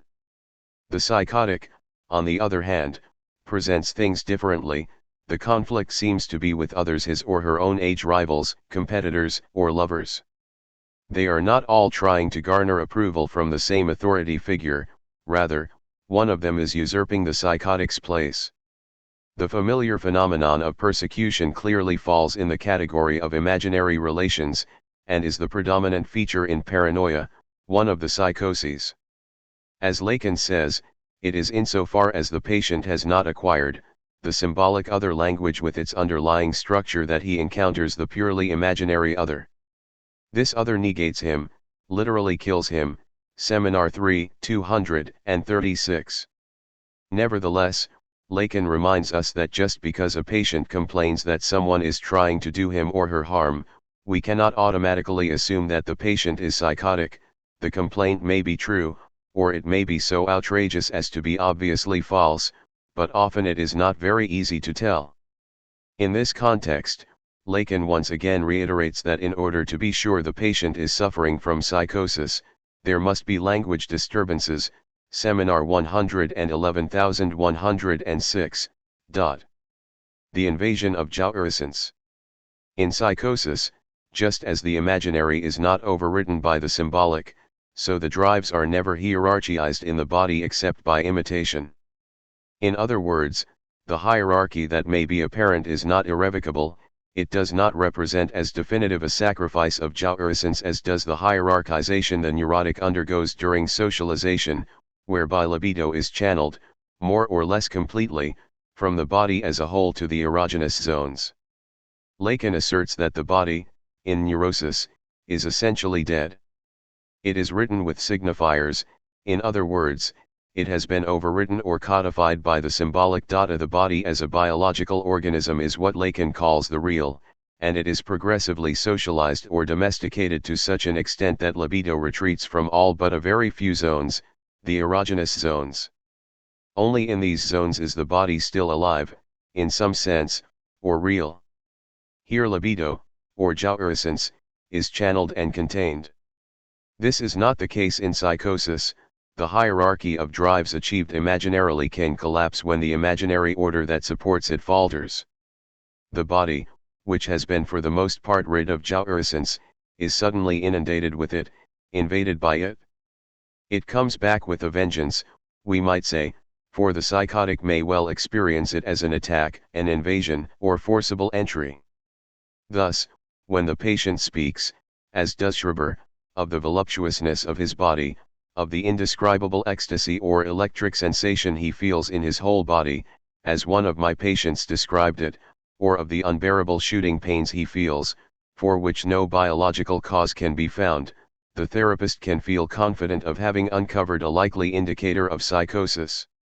It is not positive proof, since religious mystics, of whom there is not an overwhelming number, sometimes report similar experiences, but it is a good first indication that the symbolic has been unable to rewrite the body, and that whatever organization of libido may have occurred via the imaginary has collapsed. Lack of control over the drives. Neurosis is generally characterized by extensive ego and superego control over the drives. When the neurotic engages in truly physically aggressive acts, he or she usually has to be drunk or in some other sort of altered state, for example, repeatedly angered by someone, pushed to the limit, sleep deprived, or on drugs. Only then are the restraints of conscience lifted sufficiently for the neurotic to take direct action. To act directly and effectively is, indeed, one of the hardest things for a neurotic to. The absence of the paternal function affects all symbolic functions, and thus it should be no surprise that it affects everything we commonly associate with morality and conscience. This does not mean that a psychotic always acts immorally, rather, it means that even slight provocation can lead the psychotic to engage in seriously punishing behavior. The reining in of the drives that occurs in the course of the neurotic's education, socialization, Oedipalization, and Oedipalization often manifested in the laborious weighing of alternatives by the neurotic before any kind of lust or aggression can be displayed to others does not occur in a durable way in psychosis. Thus, the psychotic is more prone to immediate action, and plagued by little if any guilt after putting someone in the hospital, killing someone, raping someone, or carrying out some other criminal act. The psychotic may manifest shame, but not guilt. Guilt necessitates repression. One can feel guilty only if one knows one secretly wanted to inflict harm or enjoyed doing so. In psychosis, nothing is repressed and thus there are no secrets one keeps from oneself. Feminization. An interesting facet of psychosis in men is the feminization that often occurs. Schreber, in the course of his delusions, begins to see himself as the wife of God. In certain other cases of psychosis, we see a tendency toward transsexualism, repeated requests for sex change operations, and homosexual activity. Freud analyzed Schreber's psychosis as indicative of an inadequate defense against homosexuality, but Lacan suggests that Schreber's feminization occurs due to the very nature of psychosis. Psychosis is by no means a direct result of the physical absence of the father in a family. As I have said, the father is a symbolic function, and this function may be served by other people in or around the family or even by the mother's discourse. Psychosis is, no doubt, more likely to result when the father or father figure is absent from a patient's childhood, and it is always important for the clinician to try to get a sense of the degree of that physical or psychological absence, but it may result when the father or father figure is present as well. Lacan suggests that certain fathers, often men who are very successful, socially speaking, are characterized by an unrestrained ambition or unbridled authoritarianism, Seminar 3, 230, and establish a relationship with their sons, in particular, which is not that of the symbolic pact but one of rivalry and antagonism. The imaginary is war, the symbolic peace. The symbolic law divides things up, providing a kind of distributive justice. This is yours, that is mine. The father who incarnates the law, the symbolic father, says, "Your mother is mine, but you can have any other woman, this is my bedroom and my bed, but you can have your own space and a bed for yourself." The symbolic father makes a tacit pact with his son: "This part of the day must be spent on homework, and the rest is yours to do with what you will. This is what I will oblige you to do, and what you do apart from that is your business." In contrast, the unbridled father acts unilaterally toward his son, punishing, for example, without listening to the son's possible reasons for having behaved the way he behaved. There are no limits to his demands, no symbolic criteria that specify and delimit boundaries for both the demander and demandee, and thus they can never be satisfied. The father is perceived as a monster, and Lacan suggests that the only relationship possible is an imaginary relationship characterized by rival rouse, erotically charged tension. No triangulated Oedipal relation can form, and the child assumes a feminine position in relation to the domineering, monstrous father, the imaginary father. This feminine position may be covered over for a long period of time, as the male psychotic identifies with his brothers and friends, imitating them in his attempt to act like a man. When a psychotic break occurs, the patient's imaginary identifications or imaginary crutches, Seminar 111, 231, collapse, and his essentially feminine position re-emerges or forces itself upon him. In other cases, the male psychotic may claim to have felt he was a woman since his earliest childhood. Such male psychotics are the most likely patients to request sex change operations. Feminization in psychosis thus seems to be indicative not of a total absence of a real father in the child's family, but of the, at least occasional, presence of a father who established only an imaginary relationship with his son, not a symbolic one. Interestingly enough, the psychotic may also describe himself as in a feminine or passive relation to language itself, passively submitting to it, invaded by it, or possessed by it. In Lacan's later work, it becomes clear that feminization occurs for more structural reasons as well, and need not necessarily be restricted to male psychotics who had only imaginary relationships with their fathers. I cannot present here all of the concepts Lacan develops in seminars 18 through XXI regarding masculine and feminine structure, for it would take us too far afield, and I have done so elsewhere. Very briefly stated, Lacan suggests that masculine structure is related to a kind of totalization brought on by the symbolic father, who imposes limits on the male child, whereas feminine structure is related to a kind of non-totalization, Pust-out, or impossibility of totalization. When the paternal function is missing from a boy's life, totalization does not occur and the boy takes on a certain element of feminine structure. However, the other jouissance characteristic of feminine structure often becomes, for the psychotic, a very long-lasting if not constant experience, characterized as invasive, whereas for the neurotic with feminine structure, this particular form of jouissance is more likely to be occasional and fleeting. The lack of a question. We are sure that neurotics have asked themselves a question. With psychotics, this is not so clear. Lacan, Seminar 3.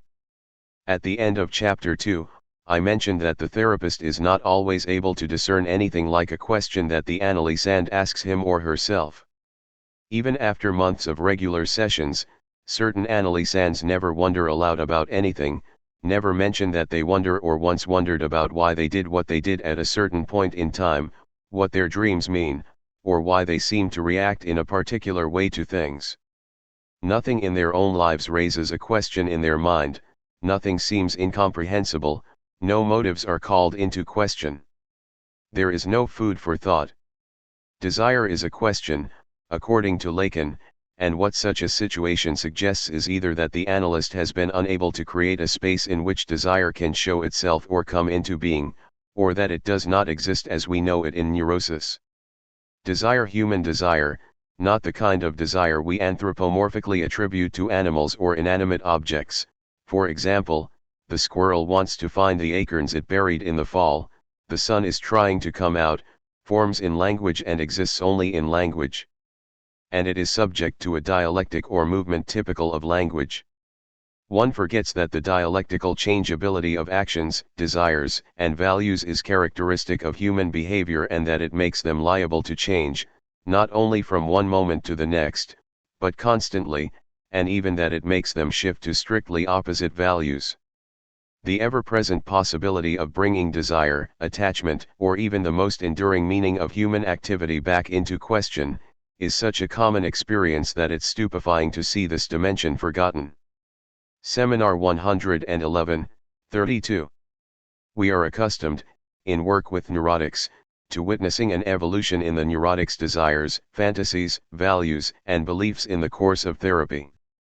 Of course, we are sometimes disheartened by the inertia we encounter in certain areas of the neurotic's life, but perhaps more common is the neurotic who expresses surprise at the ease with which he or she has been able to shed identities and ideas that had seemed so central to his or her personality such a short time before.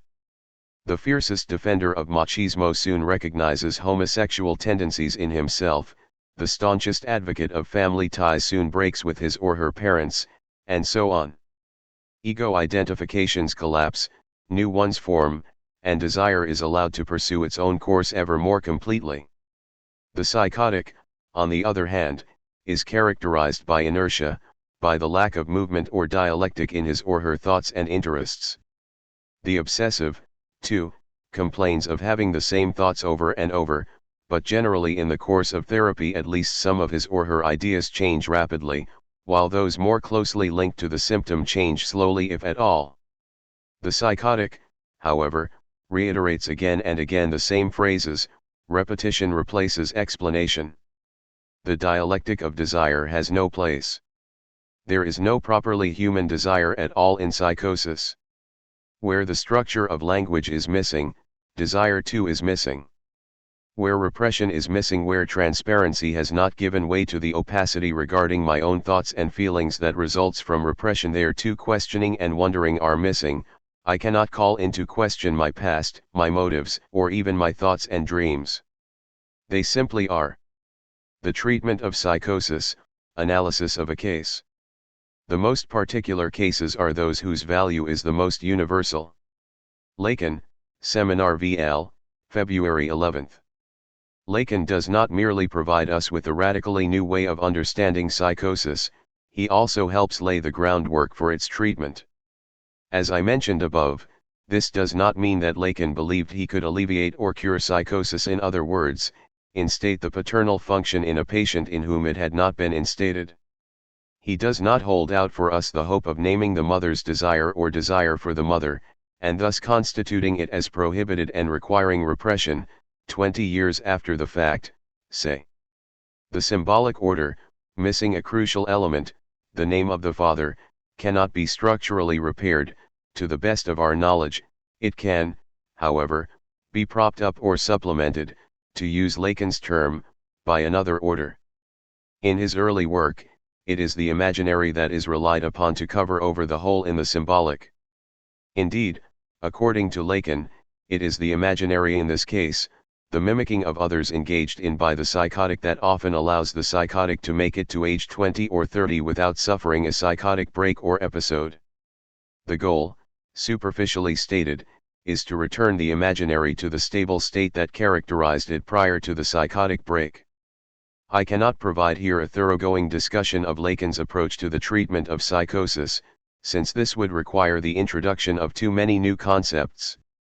Instead, I will provide a brief case history of a psychotic who was treated by two different psychotherapists. The case illustrates a number of Lacan's claims about psychosis and the possibilities for its treatment. Unlike Freud's study of Schreber, the case is quite contemporary, dating back only to the late 1960s and early 1970s. Although it is not one of my own cases, I have decided to introduce it here because it exemplifies a number of points highlighted in this chapter, is readily available in English, though probably not well known, and is a mere 11 pages long. It is entitled Bronze Helmet, or The Itinerary of the Psychotherapy of a Psychotic, and was written, in French, by Jean-Claude Etzel.se. The case study does not contain a wealth of biographical information, but instead concentrates on what occurs in the course of the patient's treatment.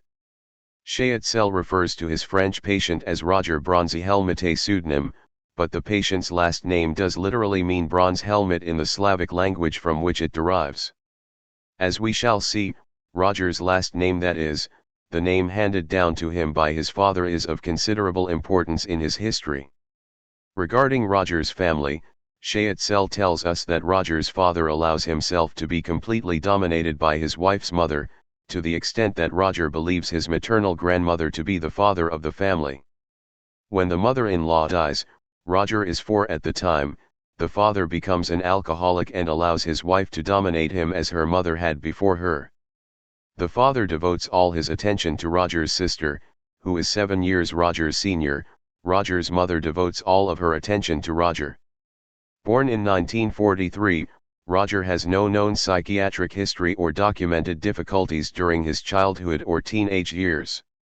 It is only as a college student in the mid-1960s that Roger begins to show signs of obvious disturbance. As a child, Roger plays sexual games with his sister, the nature of which is unclear, and it is when he is about to have his first sexual encounter as an adult that he becomes profoundly disoriented. A woman in Roger's apartment building, whose blind husband has recently died in an accident, invites him to visit her, and her intentions seem overtly sexual. As the time of their rendezvous approaches, he anxiously flees the apartment building and goes in search of his professor at the university, to tell him of his state of utter confusion. 185. An assistant there, perceiving his difficulty, directs him to a social worker, who in turn directs him to a psychotherapist for treatment. Of particular relevance here are certain things Roger says and does in the course of his therapy that are related to his father and his father's name. "There is no name for a father like mine," he tells his therapist. He refers to his father as a poacher, an unscrupulous crook who wanted his son to play the part of the lookout to prevent them from being found out by the law. 187, a far cry from the father who lays down laws that both he and his child must obey. An event that occurs during the therapy is indicative of Roger's lifelong lack of recognition and attention from his father. Wishing to start anew, to build a relationship with his father from the ground up, Roger asks his father to put the past behind them, saying that to live, a father needs a son, just like a son needs a father. His father's reply says it all: "I'd sooner grow fond of a dog." 6. Roger's attempt to establish a relationship with his father does not, at first sight, differ much from the neurotic's all too common attempt to renew ties with a father who did not, the neurotic feels, provide sufficient praise, recognition, or love. But Roger's quest is more all-encompassing, more vital. Rebuffed by his father, Roger becomes convinced that the unscrupulous man who lives with his mother must not be his real father. He visits the county recorder's office to look up his birth certificate and his parents' marriage license, in order to see with his own eyes the name of the man who signed them, that is, in order to be sure of the name of his true father. But despite what he sees, he remains unsure that he is the son of the man whose name appears there in black and white, or that the name he sees is in fact the same as that of the scoundrel who lives with his mother. In other words, he remains unsure that he is that man's son. He feels a vital need to establish a paternal genealogy for himself, to find an identity and a place for himself as someone's son. The neurotic may wish his or her father had been different, hate or despise the father, wish he or she had had someone else, indeed, anyone else, for a father, but generally does not throw into question in this way who his or her father is. Here we see, in a very concrete case, that the father, as we generally understand it in our society, is a symbolic function, not a biological, real, physical, genetic, function. The father is someone who plays a specific role in his child's life, not simply someone whose name appears on a piece of paper, no matter how official it may be. Some male obviously provided Roger's mother with the sperm necessary for her to conceive Roger, but the latter nevertheless feels himself to be no man's son, to have no father. Needing an identity, Roger goes on to create for himself a secret name that finally allows him to live. 188. He senses that he can be born from himself and his therapist, and combines the letters of his first name with those of his therapist's last name. The combination turns out to be a simple anagram of the therapist's name. Roger writes this name down on a piece of paper which he considers to be his true birth certificate. In French, acte de naissance also evokes the act of birth, the fact of being born, sticks it in a hole in the foundation of his family home, and plugs up the hole. The joy he feels that day is ineffable. Only a name can give birth to the subject, can give a child a place in which to come to be in the symbolic world of family trees and genealogies. Roger has no place. The name he bears, Bronze Helmet, cannot really be his name, to his mind, since his so-called father prefers even a dog to him. Roger mechanically goes to his sessions with his first therapist for 2 years, bringing the therapist mountains of writings. He meticulously writes down his dreams, types them up, memorizes them, and recites them by heart in his sessions. This sort of prolific literary production is an extremely common feature in psychosis. The therapist holds on to the writings and allows Roger to recite his dreams in therapy for a long time, but one day, after Roger recites a dream in which he is in a gilded cage strewn with roses, watched by the therapist, 186, the therapist suggests that this may be an image of his life at present. Perhaps he sees the world as if from within a gilded cage where everything is rosy and he is admired by his doctor. Without taking up the question of the well-foundedness or groundlessness of this interpretation, we need first to note its effect. It leads to a psychotic break. The therapist, by providing a kind of interpretation, suggests to Roger that his dreams have meaning of which he is unaware. Up until this time, Roger views his dreams as no more than pretty images and stories that he finds very pleasing. With this intervention, the therapist attempts to situate himself not in the place of the witness, the willing repository of the patient's dreams, writings, and thoughts, but in that of the other, the place or locus in which meaning is determined. In work with neurotics, a therapist must, as we saw in earlier chapters, situate him or herself as the other who hears something in what the neurotic says that is not what the neurotic consciously intended. For it is in this way that meaning becomes problematized and that the analysand begins to realize that he or she does not always know what he or she is saying. In the case of the neurotic, this place or locus already exists, and the therapist simply maneuvers in such a way as to occupy it if he or she is not situated there from the outset by the neurotic. In the case of the psychotic, however, this locus does not exist. Roger's therapist can thus be understood as trying, with this intervention, to take on a symbolic role for which there is no precedent. The therapist tries to go beyond the imaginary axis, on which everything had until then been situated in Roger's case, and to bring something into symbolic opposition, Ecritz, 577/217, with the imaginary. In a word, he tries to triangulate, or introduce an outside into a dyadic relationship. In terms of the L schema introduced in Chapter 3, Roger and his therapist have been situated at either end of the imaginary axis, Figure 7, the only axis involved in their relationship.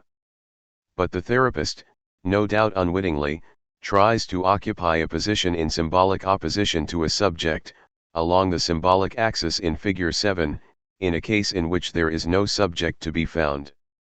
That. Figure 7. L schema, imaginary axis alone. Figure 7. L schema, imaginary and symbolic axis. Is, he tries to situate himself in a symbolic relationship to Roger when those places, subject and other, do not exist for Roger. Instead of a subject who can respond to the other, what appears is a giant hole or vacuum. In the absence of a subject of meaning, a subject rooted in a first meaning established by the paternal metaphor, Roger begins to attribute a menacing meaning to all kinds of things that, prior to the therapist's interpretation, had no such meaning. A hammer inadvertently left in the therapist's waiting room is suddenly understood by Roger to imply that the therapist thinks Roger has a screw loose. A question on the cover of a journal in the therapist's waiting room: are students crazy? Announcing an article on discontent among college students, leads Roger to believe that that question is aimed directly at him, and that it is intended specifically for him. In other words, interpretations begin to present themselves to Roger of which he is absolutely convinced. In a word, he begins to have delusions. It should be kept in mind here that while Roger has seemingly been trying to erect this therapist into a father figure by christening himself with an anagram of the therapist's name, he nevertheless tells Shayetzel, his second therapist, that his first therapist was like a mother to me. Once he even tried to leave a photograph of his mother in the therapist's office, so that the therapist would keep it and perhaps take the hint that he should attempt to be like her. Roger strives to create for himself a new genealogy, one that provides a space or place for him in the world, a role in a specific lineage, but he does not adopt his therapist as a symbolic father, rather, he takes him as a kind of supportive maternal figure. The therapist's presence remains reassuring to Roger until the therapist attempts to become somewhat more like a symbolic father, attempts to situate himself in a tertiary position in a relationship based on the imaginary couple AA ego to alter ego, Ekritz, 577/217. Lacan refers to such a father as unpair, a father, or perhaps better, one father. This role involves not just any older man, but a man who attempts to intervene in a dyadic, usually mother-child, relationship and establish a genuinely symbolic relation with the psychotic. It is the encounter with the one father, with the father as a pure symbolic function, and this often takes the form of an encounter with a particular person, male or female, who plays or tries to play a symbolic role, that leads to the triggering of psychosis, that is, to a psychotic break. Lacan makes this into a very general thesis, inviting us to try to verify it by seeking dramatic encounters with such a one father at the origin of every psychotic break, whether it is found, in the case of a woman who has just given birth, in her husband's face, in that of a penitent confessing his sins in the person of his confessor, or in that of a girl in love in her encounter with the young man's father, Ekritz, 578/217. The encounter with the father as a pure symbolic function may also occur without the intermediary of another person, as, for example, when a man learns that he is about to become a father, or is called upon to play the role of a social/political/juridical father figure. Seminar 3, 344-345, Lacan has Schreiber in mind in the latter case. One of the immediate consequences of this encounter in Roger's case is that Roger sets out in search of a new name, a new secret name by which to bring himself into being. The first secret name he concocted, based on his therapist's name, was not solid enough to allow Roger to answer present, when cast into the position of the subject of the symbolic order, that is, the subject of the signifier by the therapist's interpretation. When he was interpellated, called upon to come into being as a subject of language, as a subject capable of taking responsibility for the hidden meanings in his own dreams, the secret name caved in. Logically enough, Roger's search for a new name then leads him to try to discover the name of his therapist's analyst, the spiritual or symbolic father of his own therapist, but he is unsuccessful in this endeavor. He next tries to speak with the most prominent professor at his university, the biggest name, as he puts it, but it is suggested to him that he continue therapy, this time with a therapist of his own choice. Roger chooses his new therapist, Jean-Claude Shayetzel, for largely unknown reasons, though it seems quite likely that the therapist's last name sounds a good deal like a nickname Roger used for his sister who was so adored by his father. Prior to the first session, Shayetzel is lucky enough to attend a case presentation on Roger by Roger's first therapist, and is thus well aware that Roger is psychotic, is prone to delusions, and attaches tremendous importance to his oniric literary production. Shayetzel never refuses to accept Roger's written work and always allows Roger to recite dreams during his sessions, but gives precedence in his interventions to casual remarks Roger makes before and after sitting down and to seemingly spontaneous comments Roger makes about his dreams that are not included in the written version he hands his therapist. Obviously feeling more at ease speaking to Shayetzel, Roger reveals the following: "Words frighten me. I've always wanted to write, but couldn't manage to put a word on a thing. It was as though the words slipped off things. So I thought that by studying the dictionary from A to Z and writing down the words didn't know, I would possess them all and could say whatever I wanted. 190 to 191. Of course, Roger never manages to possess them all, that is, stop them from sliding off of things, for there is no anchoring point for him that could ever tie word to thing, or, more precisely, signifier to signified. In the absence of the fundamental button tie that links the father's name or no, with the mother's desire, words and meanings, signifiers and signifieds, are condemned to drift aimlessly. Roger nevertheless feels a bit safer when he writes things down, as writing seems to fix or freeze meaning to some extent. Things are thus set in type, if not in stone. Speech, he feels, is dangerous because meanings become slippery, and he feels he can never grab hold of them or tie them down. Schaetzell is very patient with Roger, and by devoting attention to Roger's more spontaneous comments and by repeating in later sessions what Roger said offhandedly in earlier sessions, Schaetzell allows Roger to view him as someone he can talk to. 191.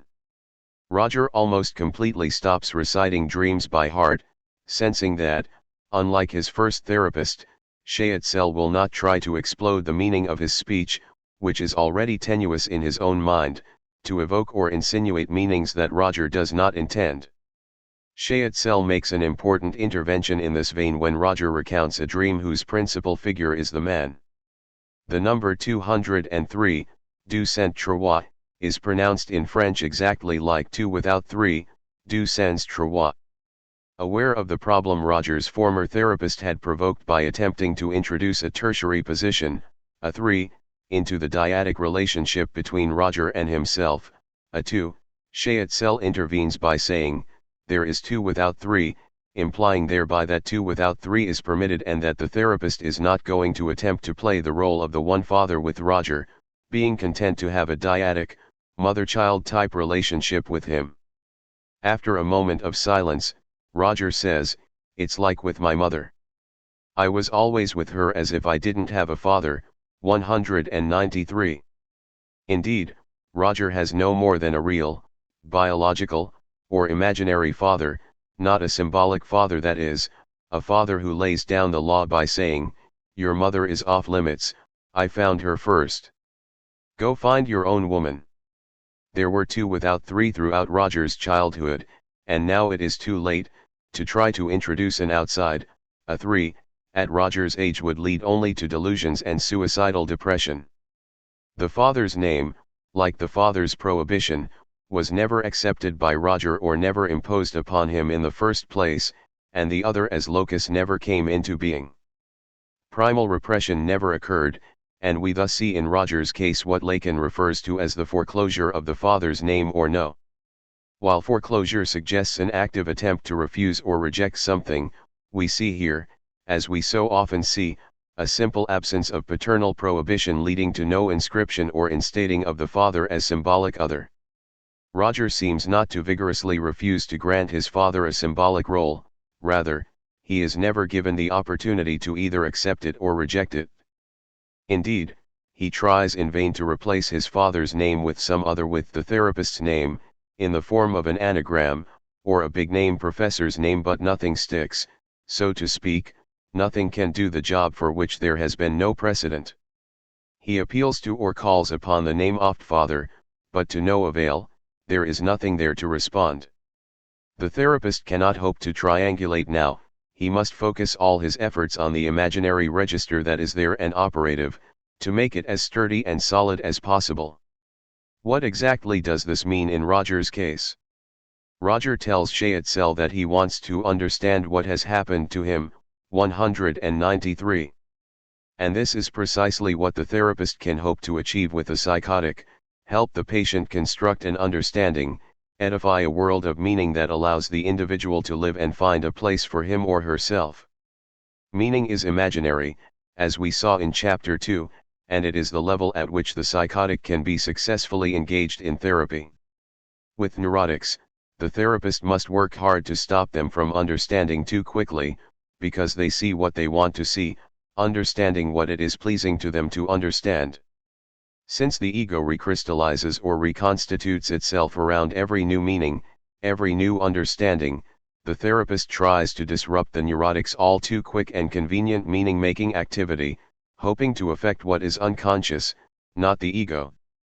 But with the psychotic, the therapist must encourage such meaning-making activity because the ego is all one can work with. The therapist must build up a sense of self in the psychotic that defines who the psychotic is and what his or her place is in the world. In Roger's case, we see that while Roger suffers from delusions after his first therapist proposes an interpretation, his delusional activity never foments a new cosmology or worldview, unlike Schreber's, for example. Delusional activity, when it is allowed to run its course rather than being silenced by a therapist's intervention, eventually leads, and this process may well take years, to the construction of what Lacan calls a delusional metaphor, Ecritz, 577/217, a new starting point on the basis of which the psychotic establishes the meaning of the world and everything in it. In Roger's case, this new starting point might be a delusional genealogy explaining that Roger is actually, say, the son of God, if not the wife of God, explaining how his mother's and father's family trees were destined to come together, and so on. Lacan refers to such a new worldview as a delusional metaphor because, in certain respects, it stands in for the paternal metaphor, allowing words and meanings to be bound together in a relatively stable, enduring way. Schreber, for example, spends years fomenting a new, highly idiosyncratic cosmology, but the end result is a stable world of meanings not shared by many, but meanings all the same, in which a space, a bearable role, is reserved for Schreber. Schreber at last manages to find a place for himself in a world of his own making.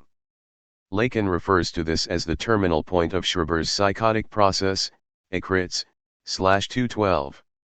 As we shall see in Chapter 9, the paternal metaphor serves as an explanatory principle, explaining the other's desire from which we are born, for, as subjects, we are born of our parents' desire, not of their bodies, explaining why we are here, why we were wanted, to what extent we were wanted, and so on. In the absence of such an explanatory principle, the psychotic attempts via the delusional process to elaborate an explanatory principle of his or her own. In contrast, Roger's delusional activity is halted, for the most part, by his therapist's interventions. Schaetzell sets out to help Roger construct meanings that can sustain him in life without recreating the entire universe a la Schreber. Schaetzell does not tell us what the constructed system of meanings looks like in Roger's case, for his case study reports on only 2 years of work. Nevertheless, it does give us a good idea of the type of work Schaetzell envisions carrying out with Roger over the years to come. A discussion of Lacan's approach to the treatment of psychosis beyond this point would, in any case, require the introduction of much more theoretical material. In particular, it would require me to indicate and justify the precise nature of the interventions Lacan advocates as means of curtailing hallucinatory activity and helping the psychotic construct a new meaning system. I will present such material in the sequel to this book. Much more could obviously be said about Roger. I have not, for example, said anything about why his problems seem to begin when the possibility of sex with a woman presents itself, a woman whose blind husband has recently died. Is this predicament related to his early sexual play with his sister, that is, with the girl who was his only means of access to his father while growing up? Nor have I addressed the question of feminization in his case. It seems to me, however, that Schaetzell does not provide enough background for us to do anything more than speculate about such questions.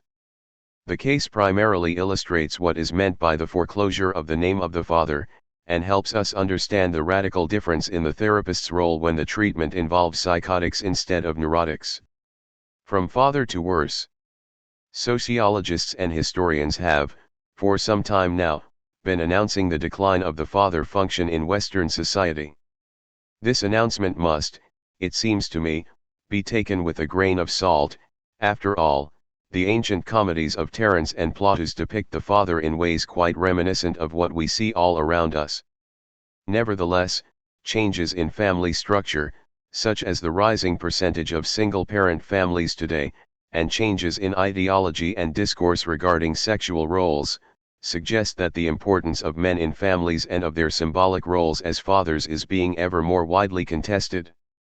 More and more single women are deliberately having children, ostensibly rejecting the importance of triangulation, for example, the introduction of a third term in the mother-child dyad, an outside, a symbolic other, or the institution of the paternal metaphor, and more lesbian couples are raising children, seemingly eschewing or downplaying the importance of the father.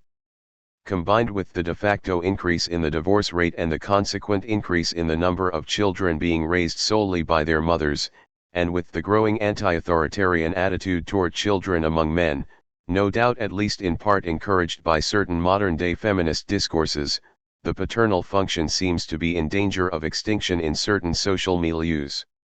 Lacan does not claim that the paternal or father function, the instatement of a father figure in a role of authority beyond the mother, is the nec plus ultra of family structure.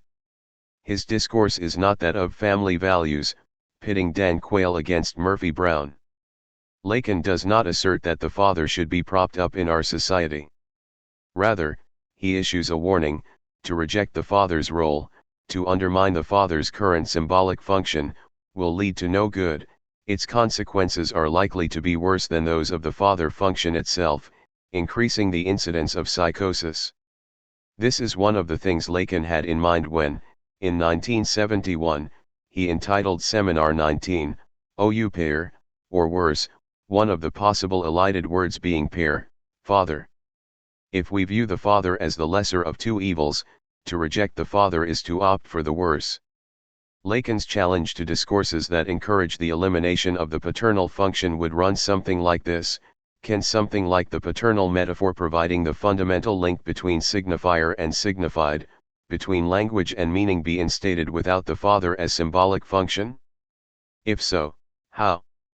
If not, is there some other way to introduce an outside, that is, to triangulate the mother-child relationship and stave off psychosis? How can this be done without relying on the symbolic order and its ability to intercede in the imaginary, the world of rivalry and war?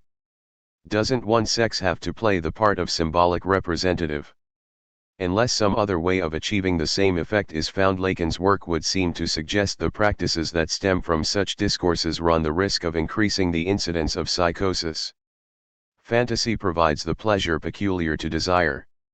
Lacan, écrits. Many features of neurosis have already been described in this book. Indeed, the approach to analysis outlined in the first 5 chapters applies, above all, to neurotics. As I mentioned in chapter 7, a different approach is required in the case of psychotics, and, as we shall see in chapter 9, the approach required in the case of perverts is also different in certain respects. Neurosis can, of course, be characterized in many ways. In contradistinction to psychosis, it implies the instating of the paternal function, the assimilation of the essential structure of language, the primacy of doubt over certainty, considerable inhibition of the drives as opposed to their uninhibited enactment, the tendency to find more pleasure in fantasy than in direct sexual contact, the mechanism of repression as opposed to foreclosure, the return of the repressed from within, as it were, in the form of Freudian slips, bungled actions, and symptoms. The list goes on and on. Unlike perversion, neurosis involves the predominance of the genital zone over the other erogenous zones, a certain degree of uncertainty about what it is that turns one on, considerable difficulty pursuing it even when one does know, the refusal to be the cause of the other's jouissance, and so on. Repression. The first thing to say about the unconscious is what Freud says about it: it consists of thoughts. Lacan, Silicet, 1968. What is essential in repression is not that affect is suppressed, but that it is displaced and misrecognizable.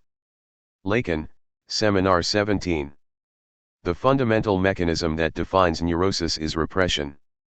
Repression is responsible for the fact that, whereas the psychotic may reveal all of his or her dirty laundry with no apparent difficulty, airing all of the scabrous feelings and deeds anyone else would be ashamed to divulge, the neurotic keeps such things hidden from view, from others, and from him or herself. Lacan expresses the psychotic's situation by saying that his or her unconscious is exposed for all the world to see, q.c. overt. Indeed, in a certain sense there is no unconscious in psychosis, since the unconscious is the result of repression. Repression, however its motor force is described, whether as the putting out of mind by the ego or superego of thoughts or wishes that do not fit in with one's view of oneself or with one's moral principles, or the attraction to the nucleus of primally repressed material of elements linked to it, or both, leads, according to Freud, to a separate inscription or recording of a perception or of a thought that once passed or flashed through one's mind. Thus, it does not imply the utter and complete obliteration of that perception or thought, as we might understand foreclosure. As Freud tells us in his essay Negation, repression cannot occur unless the reality in question, the perception of a scene, for example, has already been accepted or affirmed at some level by the psyche. In psychosis, the reality in question is never affirmed or admitted, it is foreclosed, refused, rejected. In neurosis, the reality is affirmed in some very basic sense, but pushed out of consciousness. Just as Freud likens the manifest content and the latent content of dreams to two different languages, SE 4, 277, Lacan suggests that the unconscious is a language, Seminar 3, 20, a kind of foreign language that we are not immediately able to read. Following Freud's most rigorous formulations in his paper Repression, which are repeated many times elsewhere, Lacan sustains that what is repressed is neither perception nor affect, but the thoughts pertaining to perceptions, the thoughts to which affect is attached. In other words, the unconscious consists of thoughts, and thoughts cannot but be expressed or formulated in words, that is, with signifiers. Affect and thought are generally connected or linked at the outset, but when repression occurs, affect and thought are generally detached from each other, and the thought may be put out of consciousness. This is why clinicians often see patients who claim to be blue, depressed, anxious, sad, or overwhelmed with guilt, but do not know why. Or the reasons they put forward do not seem in any way commensurate with the power of the affect that has overcome them. Affect often remains when the thought related to it is repressed, and the troubled individual tends spontaneously to seek ad hoc explanations for it, attempting to understand it in some way or other. The forgetting of the thought, accompanied by persistence of the affect, is especially common in hysteria. Quite common in obsessive neurosis is the case in which a thought, for example, the memory of a particular childhood event, is quite available to consciousness, but evokes no affect whatsoever. The obsessive recalls the event but not his or her reaction or emotion at the time. Repression operates in such cases essentially by breaking the link between the thought and the affect originally associated with it. In such cases, the analyst must rely on the patient to transfer the dissociated affect onto the here and now of the analytic relationship. This is brought about neither by suggestion nor by accusation, but by the analysts playing the part of a blank screen as far as possible and taking the positive projections with the negative. Freud, in his work with the rat man, for example, was convinced early on that the rat man had, as a child, harbored hateful feelings toward his father, but no such affect was elicited by any of his childhood memories. By embodying the man without qualities, however, Freud allowed his analysand to reproduce those feelings in the analytic setting and heap abuse on Freud as an extremely patient stand-in for the rat man's father. Thanks to a displacement, from father to analyst, the affect was able to come to the fore. The return of the repressed. Once a thought is repressed, it does not lie dormant. It connects up with other related thoughts and seeks expression whenever possible in dreams, slips, bungled actions, and symptoms. The repressed and the return of the repressed are one and the same, Lacan tells us. In other words, the idea that is repressed is the same idea that is expressed in a disguised fashion in the Freudian slip, the forgetting of a name, the accidental breaking of a vase, or whatever the form taken by the return, for example, disgust at a mother's caresses, revealing the child's repression of its desire for the mother. Indeed, our only proof of the existence of the repressed is its return, its manifestations in the form of disruptions or interruptions. The existence of a symptom, a convulsive movement of a part of the face, for example, is the only proof psychoanalysis has or needs of repression. The tic may result from repressed hostile thoughts or a repressed wish to see more. In either case, some wish is being put down or pushed aside. The neurotic symptom plays the role of the language langue in which repression can be expressed. Seminar 3, 72.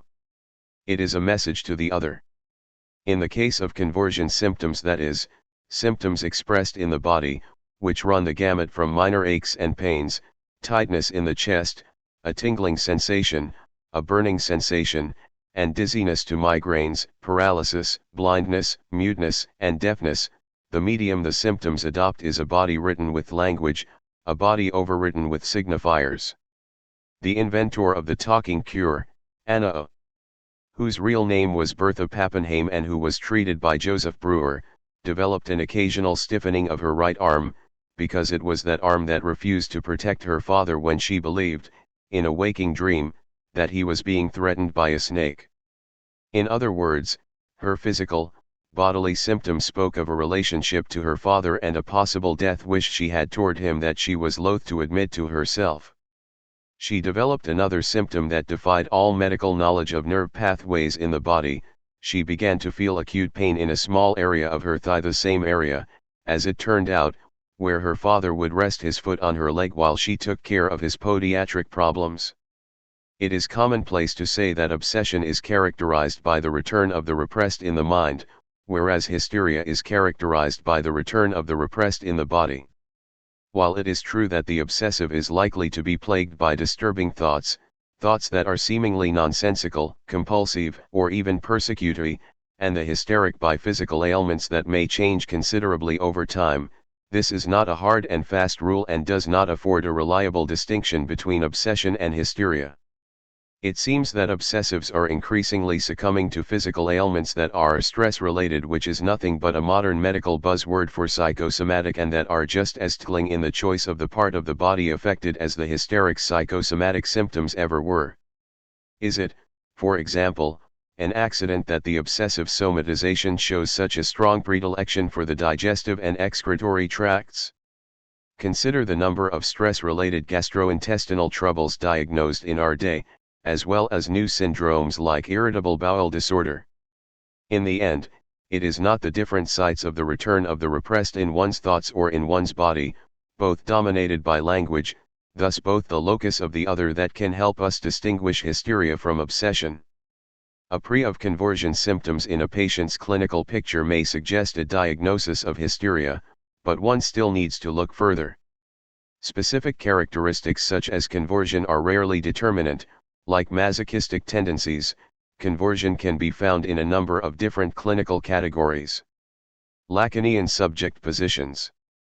The different clinical structures, that is, diagnostic categories, within the larger structural category of neurosis, all of which are defined by the mechanism of repression, correspond, according to Lacan, to different subject positions, not to different symptoms.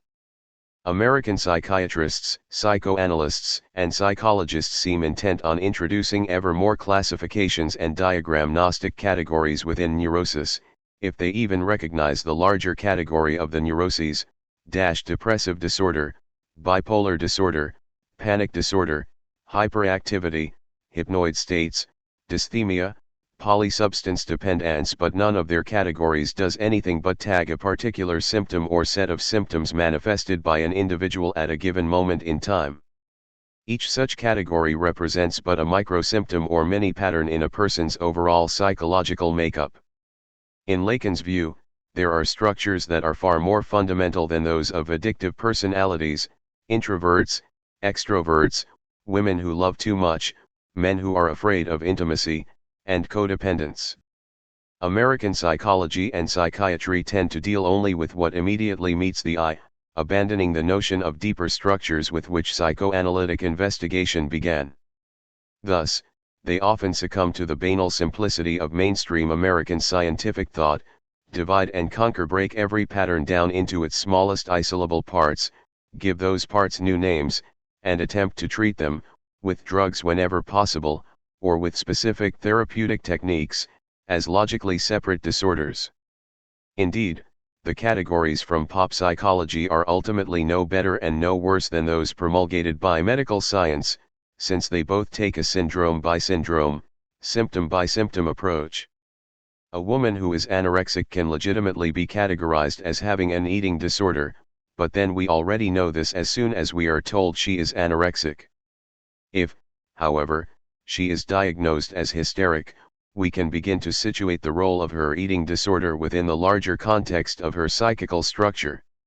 This may allow us to see, for example, that the same role played by her anorexia in her teen years may have been played by vomiting when she was a child, shoplifting when she was in her early 20s, and high stress, high volume trading as a stockbroker in her later years.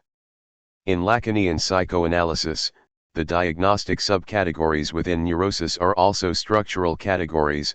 They are not based on a particular set of symptoms, for the same symptoms can be found in extremely different sorts of people.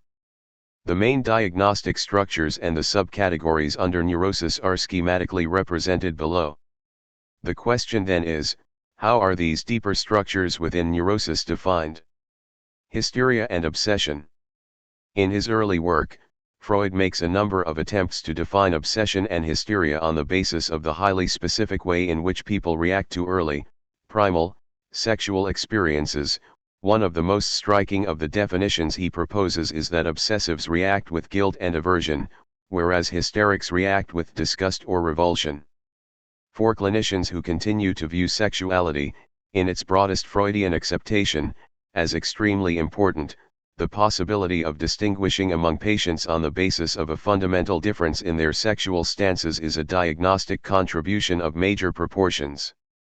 For in real-life clinical work, the more superficial indicators of obsession and hysteria, compulsive rituals, somatic symptoms, and so on, do not always appear to be decisive.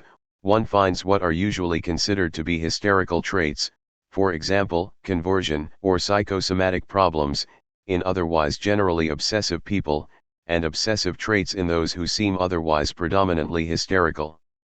Indeed, in one case I supervised, a patient presented anorexic tendencies, usually associated with hysteria, brought on by guilt feelings, usually associated with obsession. The guiltier she felt toward her mother, the more severely she would restrict her consumption of calories.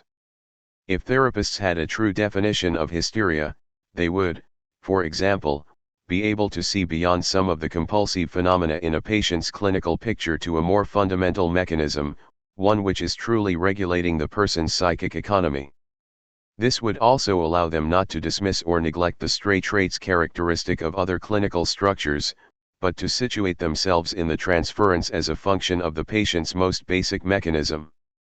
It was clearly Freud's goal in the late 1890s to provide such a definition for hysteria, a single unequivocal definition, but he never felt that he was able to do so.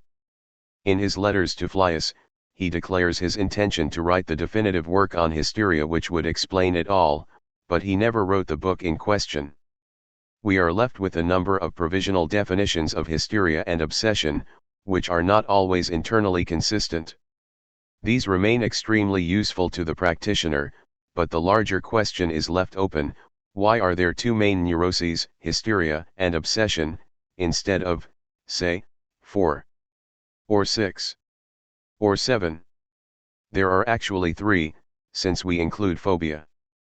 Apart from the historical importance of the categories hysteria and obsession in the development of psychoanalysis, and in the absence of some sort of absolute definition, it is difficult to convey a sense of their importance to anyone who is not already working with such categories and seeing clinical experience in terms of them.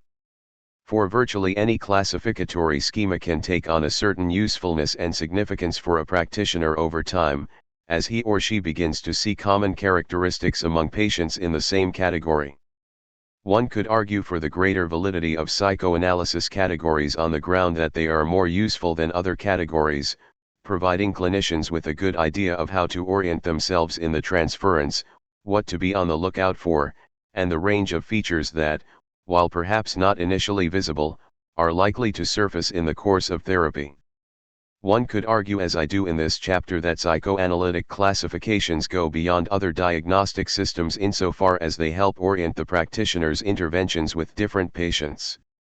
But Lacan allows us to argue for psychoanalytic categories still more forcefully. He shows that they can be defined at a profound, structural level.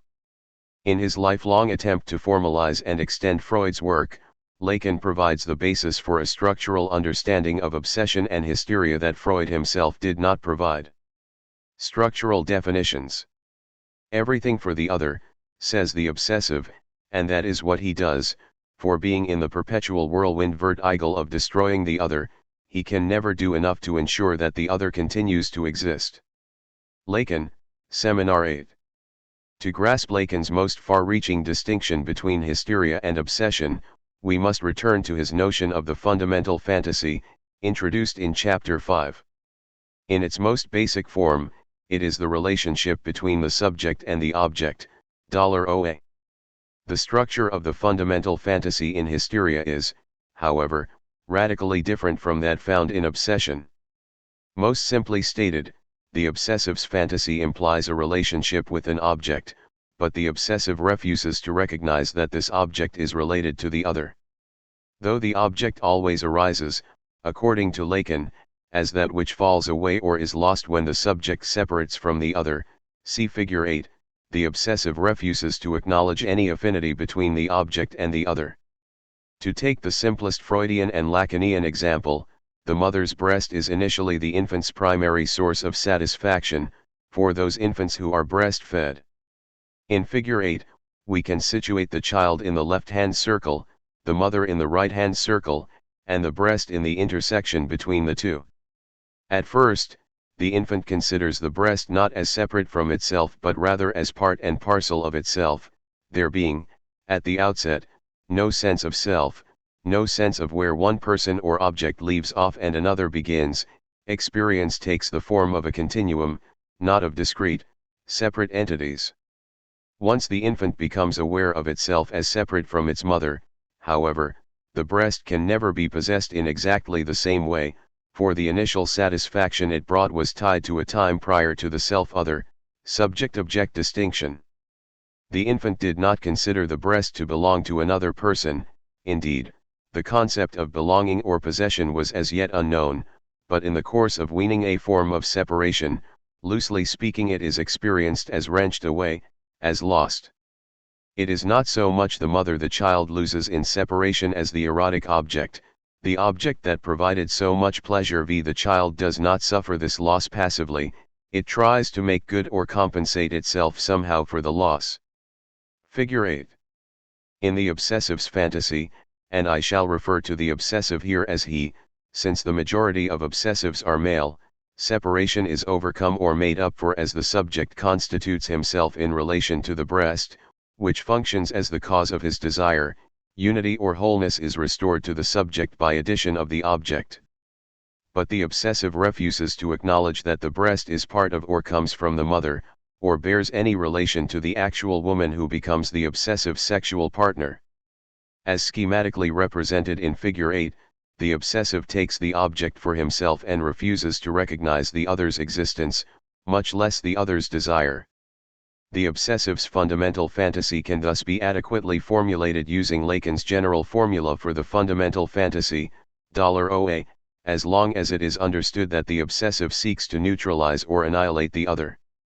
On the contrary, in the hysteric's fantasy, and I shall refer to the hysteric here as she, since the majority of hysterics are female, separation is overcome as the subject constitutes herself, not in relation to the erotic object she herself has lost, but as the object the other is missing.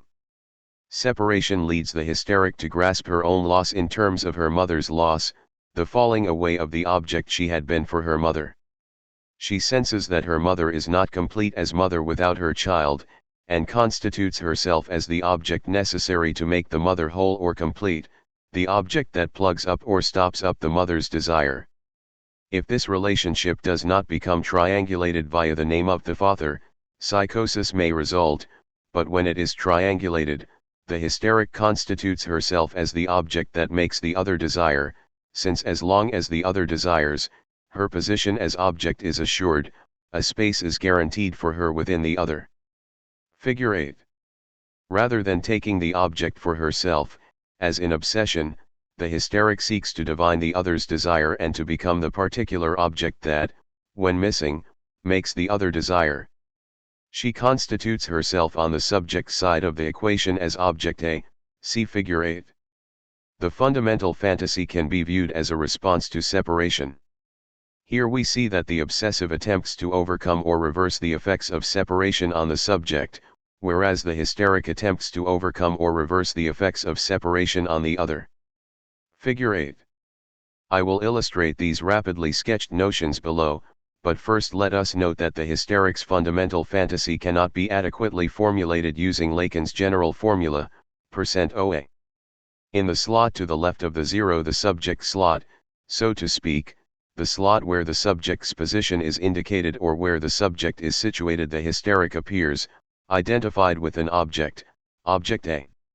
And the object with which she relates in her fundamental fantasy indicated in the slot to the right of the O, the object slot is not the lost object, as in obsession, but the other as lacking, which Lacan designates A, for other, autre in French, with a bar through it to indicate that it is divided or lacking, A. Hence, the hysteric's object or partner is not an imaginary other, a person she considers to be like herself, nor is it a real object that serves as her cause of desire, for example, the voice or the gaze. Rather, it is a symbolic other or master, someone imbued with knowledge and or power, whether male or female. The hysteric's fundamental fantasy could thus be written, AA. These formulas could be commented on at length, and will only take on meaning for the reader little by little here. The most important point to keep in mind from the outset is that, if we use Lacan's incisive, though complex, concepts subject, object, and other, hysteria and obsession can be defined as radically different subject positions implying opposing relations to the other and to the object.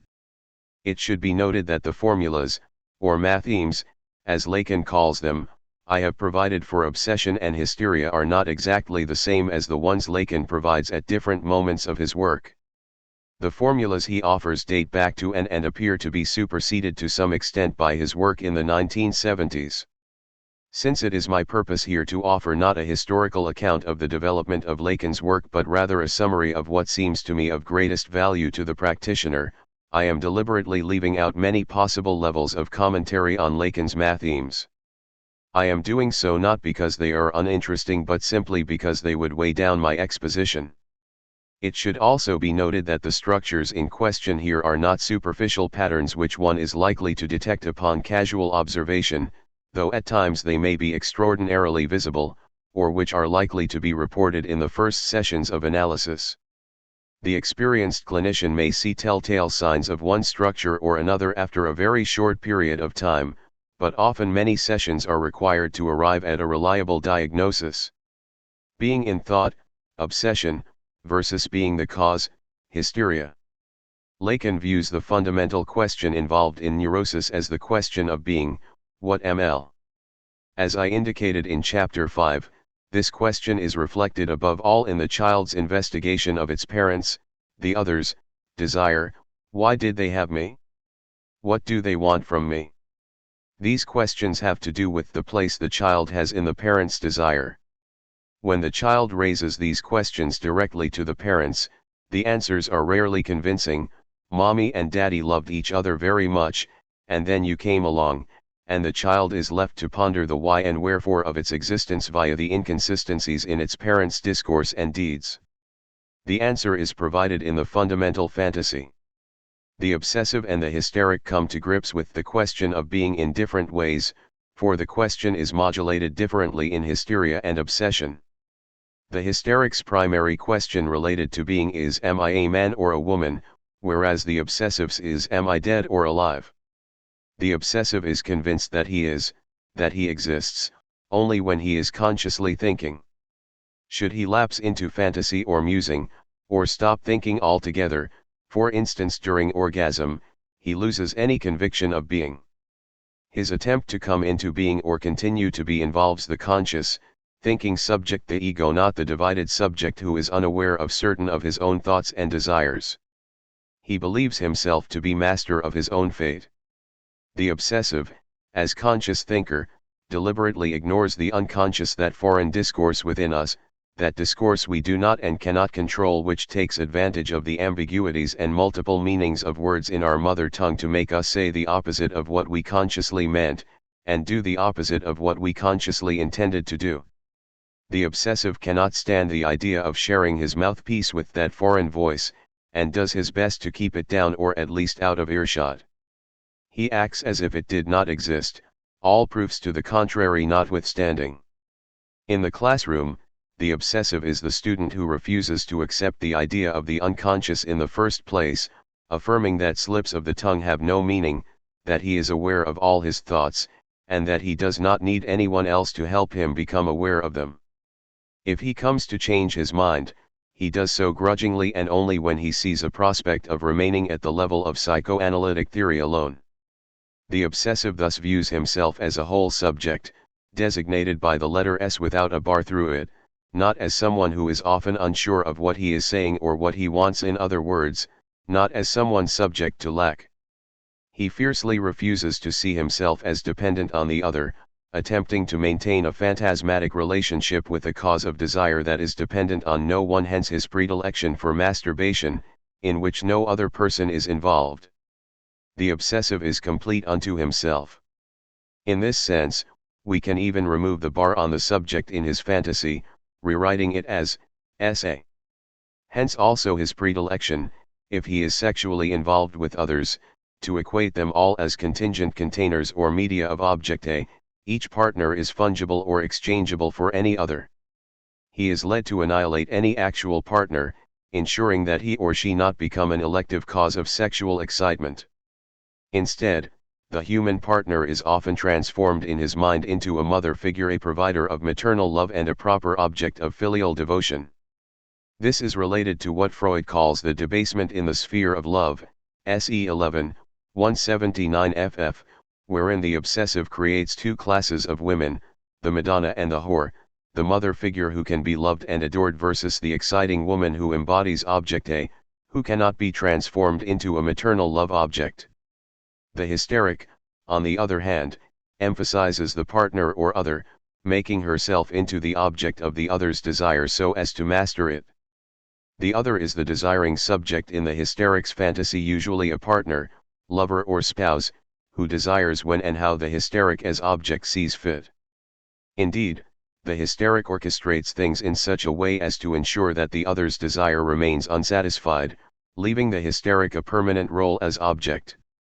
The other as desiring subject here is but a puppet, it is the other whose desire is kept unsatisfied by the hysteric in order for the hysteric to be able to maintain her role as desired object, as desires lack.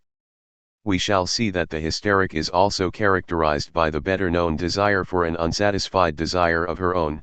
Lacan goes so far as to define the hysteric's stance by saying that hysteria is characterized by an unsatisfied desire, Seminar 8, 425. Unsatisfied desire, HT/stia, versus impossible desire, obsession. The crux lof desiral is essentially found in irrepressibilities. Lacan, Acrits. In sharp contrast to the hysteric, the obsessive is characterized by an impossible desire, Seminar 8, 425. Let me borrow an example here from Colette Solar that nicely illustrates this. An obsessive man meets a woman who attracts him greatly, seduces her, and makes love to her regularly. He sees in her the object that causes him to desire. But he cannot stop himself from planning when they will make love and asking another woman to call him at that exact time. He does not just let the phone ring, or stop making love when he answers the phone. Instead, he answers the phone and talks with the caller while making love with his lover. His partner is thus annulled or neutralized, and he does not have to consider himself dependent on her, or on her desire for him, in any way. Orgasm usually leads, at least momentarily, to a cessation of thoughts, to a brief end to thinking, but since the obsessive continues to talk on the phone with this other woman, he never allows himself to disappear as conscious, thinking subject even for so much as a second. Few obsessives take the maintenance of thought to this extreme, but the annulling or negating of the other, here of a woman as the other for the obsessive, is omnipresent in obsession, though, as we shall see in the discussion of a case of obsession further on, this is often far easier to see in the obsessive's concrete actions related to a woman than in his conscious beliefs about his relationship with her.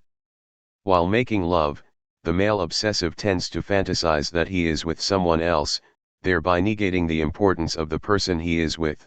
Desire is impossible in obsession, because the closer the obsessive gets to realizing his desire, say, to have sex with someone, the more the other begins to take precedence over him, eclipsing him as subject. The presence of the other threatens the obsessive with what Lacan calls aphanesis, his fading or disappearance as subject. To avoid that presence, an extremely typical obsessive strategy is to fall in love with someone who is utterly and completely inaccessible, or, alternatively, to set standards for potential lovers which are so stringent that no one could possibly measure up to them. In the hysteric's fantasy, it is the other, TX, generally the hysteric's partner, for example, husband or boyfriend in the case of a heterosexual couple, who desires. It thus seems, at first glance, that the hysteric herself occupies no position of desire, and is simply an object of a man's desire. Indeed, certain feminists claim that psychoanalysis, like society at large, assigns women no place as desiring subjects, that it objectifies them. But Lacan is describing, not prescribing. His first claim is that clinical experience teaches us that hysterics adopt a certain stance as objects. Whether or not they do so in large part due to women's social position is a moot point in this context, since Lacan's aim is neither to condemn nor to approve. He is simply saying that this is what clinicians see in analysis day in and day out.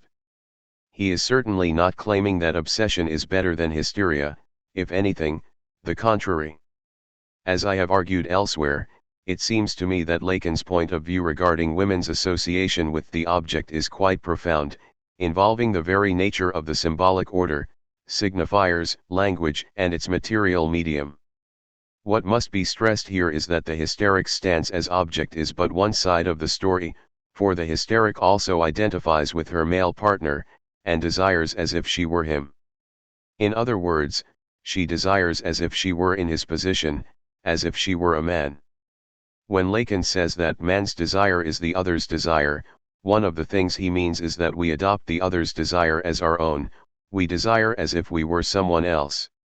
The hysteric desires as if she were the other, her male partner, in this case. To illustrate this, let's consider the example of the butcher's wife, a case that Freud describes in the Interpretation of Dreams, SE 4, 146-51, and that Lacan takes as a paradigm in the direction of the treatment. Freud's patient, whom he perhaps tellingly identifies only as the butcher's wife, notices that her husband, while very much enamored of her and seemingly very satisfied with their relationship in every respect, is nevertheless somewhat interested in a woman who is not at all his type. She is very skinny, and he is generally attracted only to plumper women like his wife. In the dream she recounts to Freud, a counter-wish dream, which she tells in order to disprove Freud's theory that every dream fulfills a wish, she identifies with, that is, literally puts herself in the place of the skinny woman desired by her husband. In other words, she detects a previously unsuspected desire in her husband, and attempts to become its object, via identification. This gives her a sense of being something, namely, the object that the other is missing, the object required to complete the other. There is, however, a further element. By way of identification with her husband, she herself desires her female friend. Since man's desire is the other's desire, her desire becomes identical to his. She desires just as he desires and the same thing he desires. His desire points the way for her own. The other woman, often referred to in discussions of hysteria, is a woman desired by the other. The complex love triangles, see figure 8, which the hysteric creates or thrives on, all revolve around a man. The hysteric's position as a desiring subject is dependent upon the other's desire. In other words, it involves a dieter via a man. She desires like a man, here. Figure 8. Lacan characterizes hysteria with the formulation, El hysteric fatal home, Seminar XX, 79, which can be understood in two ways, both of which are intended: the hysteric makes the man, and the hysteric plays the part of the man. She makes him what he is, bringing out his lack/desire, at the same time she usurps his place or plays his role for him. In the case of the butcher's wife, we see that she identifies both with her female friend, as an enigmatic object of her husband's desire, and with her husband, at the level of his desire for the female friend. Here we see the pertinence of the hysteric's question, am I a man or a woman? Identifying with both positions, with the enigmatic object of desire and with the desirousness that seems enigmatic in view of her husband's apparent satisfaction, how is the hysteric to situate her own sexuality? I do not mean to imply that the obsessive does not wonder about his own sexuality, for as Freud tells us in his introductory lectures on psychoanalysis, SE 16, 307, every neurotic has homosexual tendencies, and as he tells us in the Ego and the ID, SE 19, ch 3, children always identify in certain respects with both the male and female parent, when they are both present, of course. In other words, am I a man or a woman, is a question for all neurotics. It is, however, more poignant or present for the hysteric, just as the question am I dead or alive, is the more pressing or intrusive one for the obsessive. Let's return for a moment to the case of the butcher's wife. We know from Freud's discussion that she seeks to keep a certain desire of her own unsatisfied. Indeed, she tells Freud in no uncertain terms that she adores caviar, yet tells her husband not to buy it for her and teases him about it. In other words, she takes pleasure in simply being able to want it, and in depriving herself of it. The pleasure derived from self-deprivation is significant in hysteria and should never be underestimated, given its important role in anorexia. She is quite well aware that she has a wish that is, it is not an unconscious wish for an unsatisfied wish. Lacan terms this a preconscious desire for an unsatisfied desire. At the same time, in order to maintain her position with respect to her husband's desire, the butcher's wife must keep his desire alive, keep teasing and titillating him, not allowing him to garner too much satisfaction, for satisfaction squelches desire. As Lacan puts it, desire is sustained in the person who incarnates the other. For the hysteric, only by the lack of satisfaction the hysteric gives him by slipping away as object. Ekritz, 824/321. Consider her maneuver with respect to the caviar. Since she tells her husband that she would love to eat one caviar sandwich a day, she incites in him a desire to buy her the necessary caviar. But then she tells him that she does not want him to spend that much money on her, she grudges the expense. She first arouses a desire in him, a want to give, and then demands that he not satisfy it.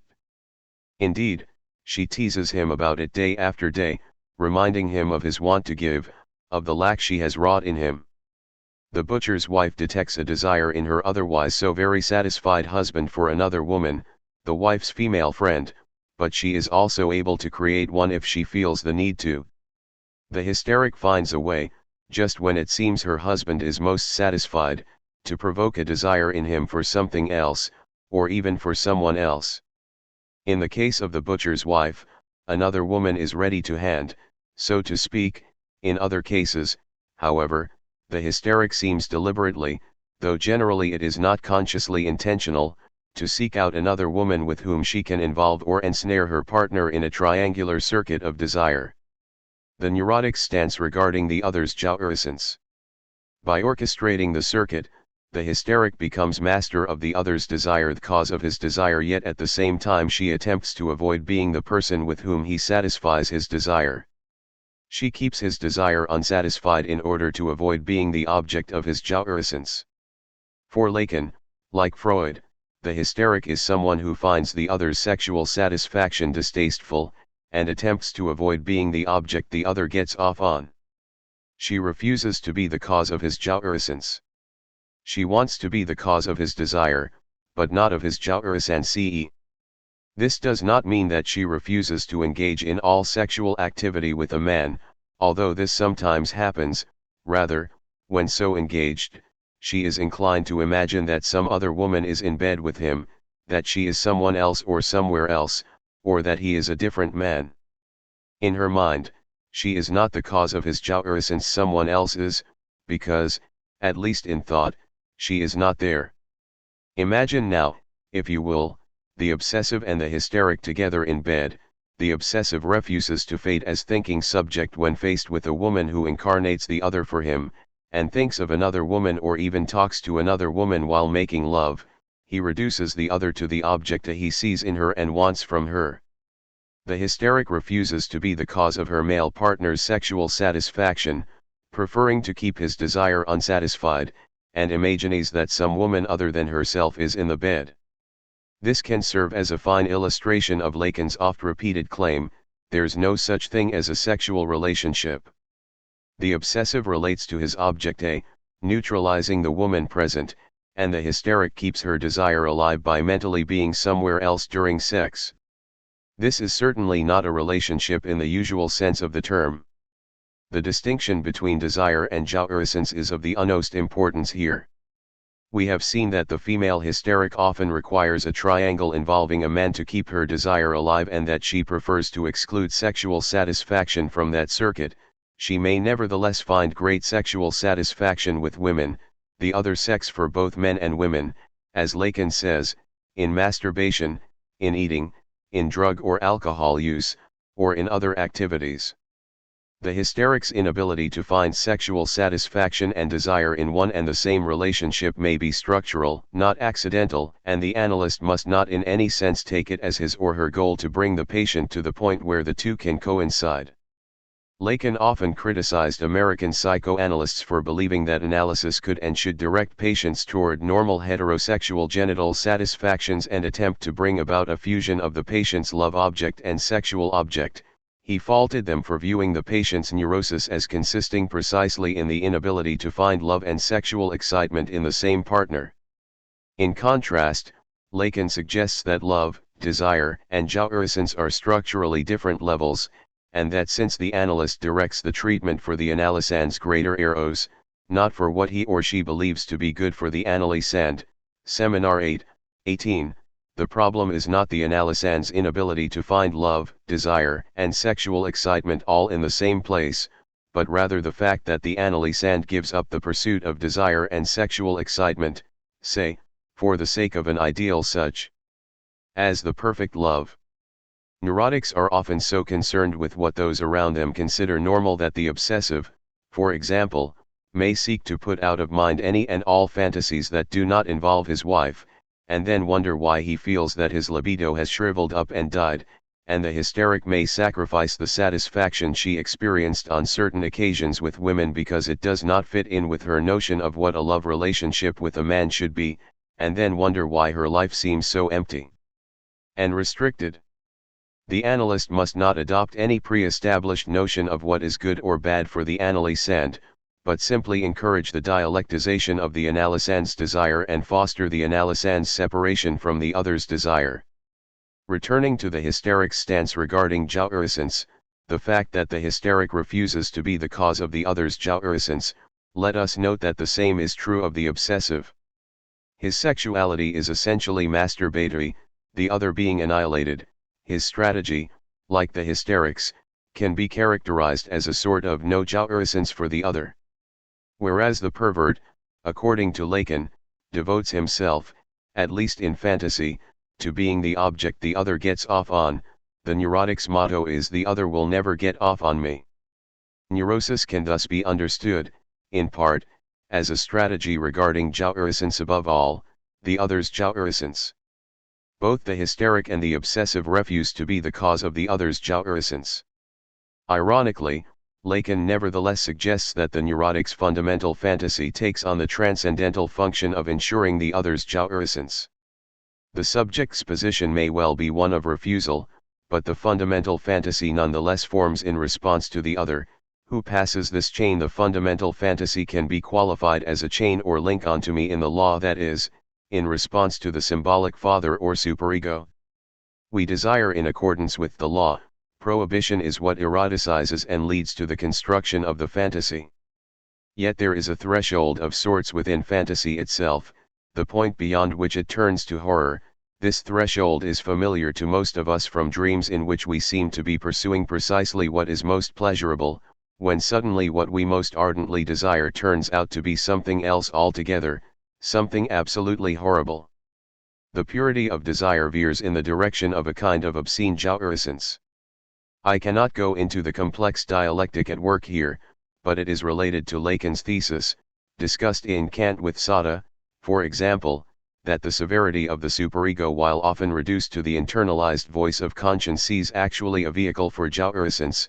The obsessive superego voices may command him to do certain things that are strangely exciting for him simply to think about. Indeed, Lacan formulates the essential imperative issued by the superego as jouirous, a command directing the subject to enjoy, to obtain satisfaction. In the case of the rat man, for example, virtually every cantat the rat man tells Freud he hears consists of an order to do precisely what, at some level, he wants to do, be vindictive, aggressive, and so on. The superego commands us to satisfy our drives, oddly and no doubt to some extent counterintuitively commanding us to satisfy that sadistic other within us, the superego. Obviously, we simultaneously satisfy ourselves in some sense, though certainly it is not at the level of the ego or self that we find it satisfying. When we obey such superego commands, it is as if we were obtaining jouissance for the outlier, not for ourselves. In a sense, the obsessive who lives for posterity and not for today transfers all jouissance to the other, that is, if he is a writer, to the whole set of future readers who will appreciate his writings and make him live on long after he is dead. The obsessive lives posthumously, sacrificing everything, all satisfaction in the here and now, for the sake of his name having his name live on. The name being the name of the father, the name passed down from the father is in some sense the other who passes on the law and whose jouissance is ensured by the obsessive's accumulation of publications, titles, money, property, awards, and so on. This is but one illustration of how the neurotic, while positioning him or herself in such a way as to avoid being the cause of the other's jouissance, unwittingly sacrifices jouissance to the other nevertheless.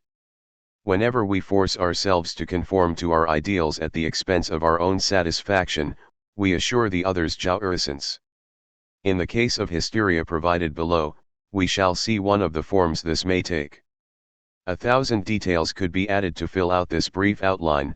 Virtually all of psychoanalysis' major concepts, transference, compulsion, symptom formation, the drives, and so on, can be usefully examined in terms of the hysteria-obsession divide. Since this is an introduction, and a clinical introduction in particular, I will discuss hysteria and obsession here only in terms of one of those major concepts, transference. Obsession and hysteria in analysis. The obsessive attempts to neutralize the other. The more obsessive he is, the less likely he is to go into analysis. For to go into analysis is to enlist the help of another person, someone generally considered to have specialized knowledge, in short, a symbolic other. The obsessive is the one who, after attending weeks of classes on Freudian theory and practice, continues to say, "I still think people should be able to work out their problems on their own." He may, intellectually, come to accept the existence of the unconscious, but not the notion that it is inaccessible without someone else's help. He realizes he has problems, but engages only in self-analysis, keeping a journal, writing down his dreams, and so on. In more everyday situations, the obsessive refuses to be helped by other people. "I can do it myself," says Tim, the tool man, tailor on Tooltinge, even though he always needs help, indeed, professional help. "Why would I call a specialist when I can install this heating unit myself?" asks the main character on Coach as the 600-pound unit comes crashing through the ceiling into his living room from the attic. The perfect obsessive is the Ayn Randian self-made man who believes he doesn't owe anyone anything and that he made his fame and fortune in a completely ahistorical context, independent of any particular economic system, government, industry, or persons. More typically, the obsessive lives out his life in rebellion against one or all of his parents' wishes, but denies any relation whatsoever between what he does and what his parents wanted him to do or be. His whole life may be a protest against the other's ideals, but he is likely to cast what he does in autonomous terms. I do this because I believe in X, Y, and Z, not my parents tried to force me to do P and that's why I'm doing Q. The obsessive's fiercely expressed independence from the other makes him an unlikely subject for analysis. Generally speaking, it is only when something very specific, in analytic terms, happens that he truly goes into analysis. Many obsessives come for a few sessions, asking for help of a minor sort, or because their significant others have pushed them into therapy, but they do not stay. Those who do stay have usually had an unexpected encounter with the other's desire, an encounter with the lack in the other that generates anxiety, perhaps for years thereafter, and rocks the obsessive's world. It may be the rat man's encounter with the cruel captain who doesn't mince words about his desire to inflict punishment on others, or it may be the obsessive's sudden realization that one of his parents has become involved in a passionate love affair shortly after the death of the other parent. The obsessive is shaken up by such manifestations of the other's desire, and can no longer successfully nullify or neutralize the other and his dependence on the other. Such an encounter is usually at the origin of an obsessive's request to begin an analysis, and it results in what seems to be a certain openness or attentiveness to the other. In other words, such an encounter makes the obsessive a bit more like the hysteric always being attentive to the other's wants. The obsessive has become hystericized, to use Lacan's term, has opened up to the other. The problem is that hysterization is fragile and short-lived. The obsessive often reverts quite quickly to shutting out the other and denying any kind of dependence. If analysis is to have any effect on the obsessive, the analyst must foster hysterization, cast in the role of other by the analysand. The analyst must continually bring to bear his or her desire, regarding all things analytic, as enumerated in chapters 1 to 5, in order to thwart the otherwise inevitable obsessionalization or shutting off of the obsessive.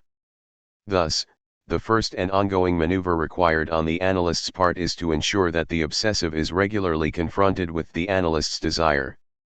Analysts who work with obsessives are quite familiar with the obsessive's tendency to talk on and on, to associate and interpret all by himself, paying no heed to the analyst's punctuations or interpretations.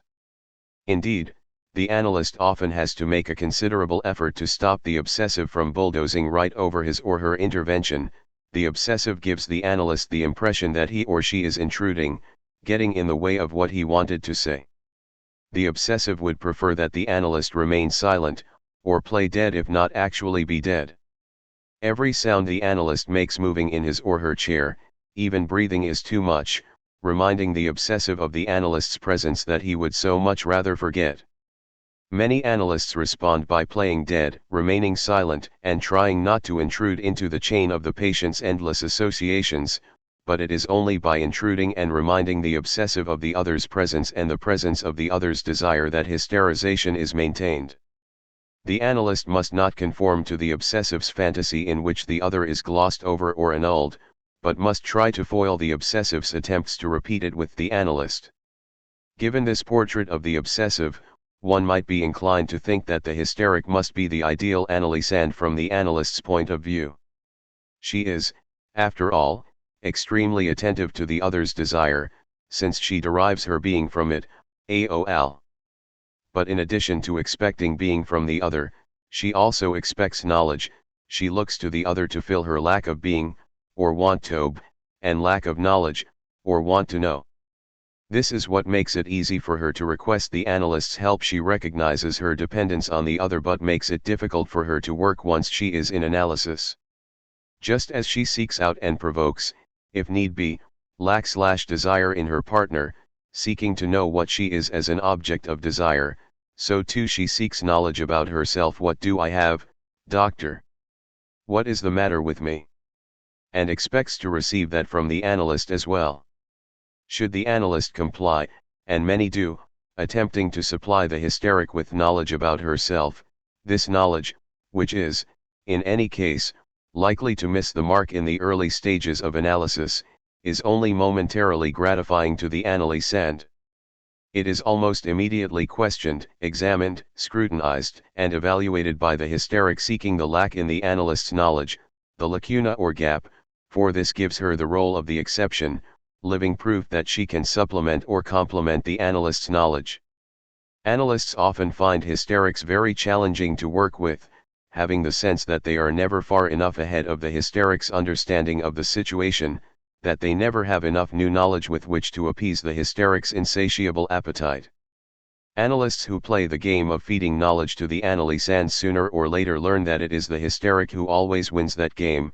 She becomes the master of the analyst's knowledge, making the analyst produce that knowledge as fast as he or she can. Should the analyst succeed, through interventions and interpretations, in getting the hysteric to give up one symptom or in resolving one symptom, the hysteric is likely to report new symptoms at the next session. In her position as the one who points out or demonstrates the lack in the other's knowledge, she becomes a living exception or enigma, always one step ahead of any known theory or technique. The hysteric makes herself the master of the analyst's knowledge and, indeed, of his or her desire as well, laying out the terms of the therapy and telling the analyst what he or she must want from the analysand. Thus, in work with hysterics, the maneuver required of the analyst is to turn the tables. Whereas the hysteric asks, "Tell me about myself, doctor. What is the matter with me?" the analyst has to direct the question at her, "What do you want?" This transition is formulated by Lacan as the shift from the hysteric's discourse to analytic discourse. Here, I will merely reproduce Lacan's formulas for those discourses and mention a few points, since I have discussed them at length elsewhere. The hysteric's discourse is the discourse spontaneously adopted by the hysteric, as barred subject, the hysteric addresses, the addressing being designated by the arrow, **, a master, s, in this case the analyst, and tries to get him or her to produce knowledge, s2. In analytic discourse, the hysteric or hystericized analysand, is put in the position of the worker. The upper right-hand position is the position of production or work, and it is the analyst's enigmatic desire, A, which is the agent that sets the discourse in motion. The upper left-hand position is the position of agency. Thus, whereas the obsessive must be hystericized at the outset and throughout the course of his analysis, the hysteric must be made to change discourses and stop expecting or waiting to receive knowledge from the other. The different neuroses thus require different stances on the part of the analyst. When the analyst mistakes a hysteric for an obsessive, he or she may grant a request, never a good idea, in any case, to use the analyst's bathroom, have a drink of water, change a session time, stand instead of sit, delay payment for a week, or whatever, only to find that the analysand's requests increase tenfold, one demand leading to a multitude of demands. Should the analyst then stop granting requests altogether, or draw the line somewhere in the attempt to put a stop to past indulgences, he or she is likely to be accused of being inconsistent. Why can't I do X now, when you let me do it before? Did you make a mistake when you let me do it the first time? This kind of testing behavior, well known to analysts, is related to the hysteric's attempt to sound the analyst's desire and knowledge. The hysteric tries to discern the other's desire in order to be able to position herself in such a way as to become its lack or cause. Is she going to be able to master the analyst's desire, to incite and then frustrate it? How far does she have to push the analyst before he or she will express his or her desire? She needs such expressions in order to situate herself, and if they are not forthcoming, she provokes them, perhaps subtly, perhaps not so subtly. When an analyst mistakes a hysteric for an obsessive, he or she is also likely to direct the analysand to the couch too soon. In America, analysts and psychiatrists have a tendency to put everyone on the couch right from the outset, eliminating any distinction whatsoever between the preliminary meetings and analysis proper, between the vague malaise with which patients often come to analysis and a genuine wondering about the why and wherefore of certain actions, symptoms, and pleasures.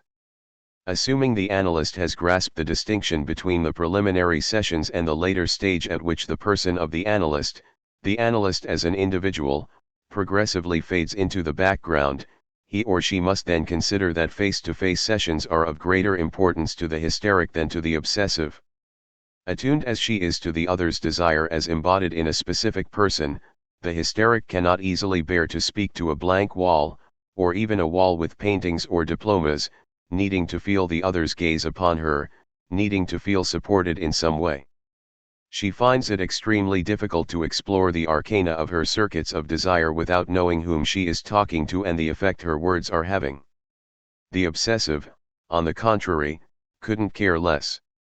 Since he would just as soon be alone in the room, preferring that no one embody the other for him, he is likely to find the couch a more convenient arrangement than face-to-face meetings, indeed, too convenient an arrangement at the outset, if we consider the importance of keeping him hystericized. The real presence of the analyst in the room must be emphasized from the beginning, if the obsessive is to be coaxed out of his solipsism. Once a certain openness to the other's desire is ensured, he can be directed to the couch so that that other becomes blank enough to support any and all projections. I am not suggesting that every single hysteric openly tests her analyst and that every obsessive blatantly shuts his analyst out. These are general tendencies based on differences in psychical structure, and may vary in their expression to a very significant degree. They are, however, tendencies the analyst should always keep in mind. It should be noted that, although I have been referring to the obsessive as a he and the hysteric as a she, there are female obsessives and male hysterics. They often confound modern psychiatry, which tends to place them in the 20th century catch-all category borderline. As I mentioned in Chapter 6, Lacan rejects this category outright as a simple throwing up of one's hands and saying, "I don't know what I'm looking at." From my own experience, I would suggest that a certain number of male homosexuals and heterosexuals can be viewed as hysterics, and Freud describes a number of women he seems to consider obsessive. Introductory Lectures on Psychoanalysis, ch. 17. The complications that can arise in this kind of crossing over of typical categories are further compounded by Lacan's distinction between masculine structure and feminine structure, which, according to him, correspond neither to biology nor directly to obsession and hysteria, though there is a great deal of overlap. Seminar XX.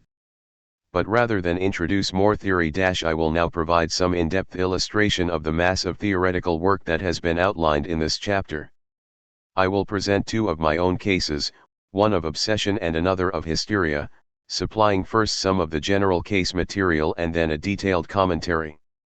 Neither case is in and of itself exemplary, but in both it was particularly easy to protect the identity of the patients. A case of obsession. For about a year I saw a man in analytic therapy, at a frequency of 2 sessions a week at the outset, then 3, and then 4 sessions a week by the end. The patient was from another country, and his therapy, which never, in my view, went beyond the stage of preliminary meetings, came to a premature end when he returned to his homeland. The material that came out in the course of this relatively short treatment was ample, but not so copious as to preclude giving the reader a reasonable idea of the clinical picture in a few pages. Names and certain biographical details have been changed to protect the identity of the patient. The patient, whom I will call Robert, was 30 years old and worked as a troubleshooter in the area of high-tech equipment. He had been thinking of going into therapy for some time, and finally decided to do so at a moment of crisis that involved a number of factors, the most salient of which was that the company he had set up with a friend was foundering due, he felt, to his own inadequacies and inertia.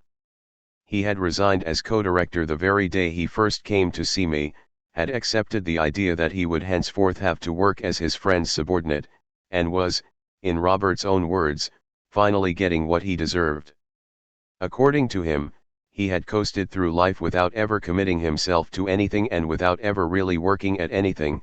He was a fake, a pretender who had been found out, someone who had had a free ride and who was now in over his head. He had always managed to pull the wool over people's eyes, but now lie was being called to account by his friend. Though initially shaken by this experience, 2 weeks later Robert described himself as gleeful about finally being held liable for his actions. "I won't get away with it for the first time," he crowed. "If my salary is cut off, I'll be forced to start from scratch, and everything will be truer. It'll be due to my own effort and not to luck." Robert hoped that no one would be there to pick up the pieces, that is, to help him out of his jam, and he would finally be obliged to do something for himself. His parents would try to interfere, he worried, but he did not want them to bail him out.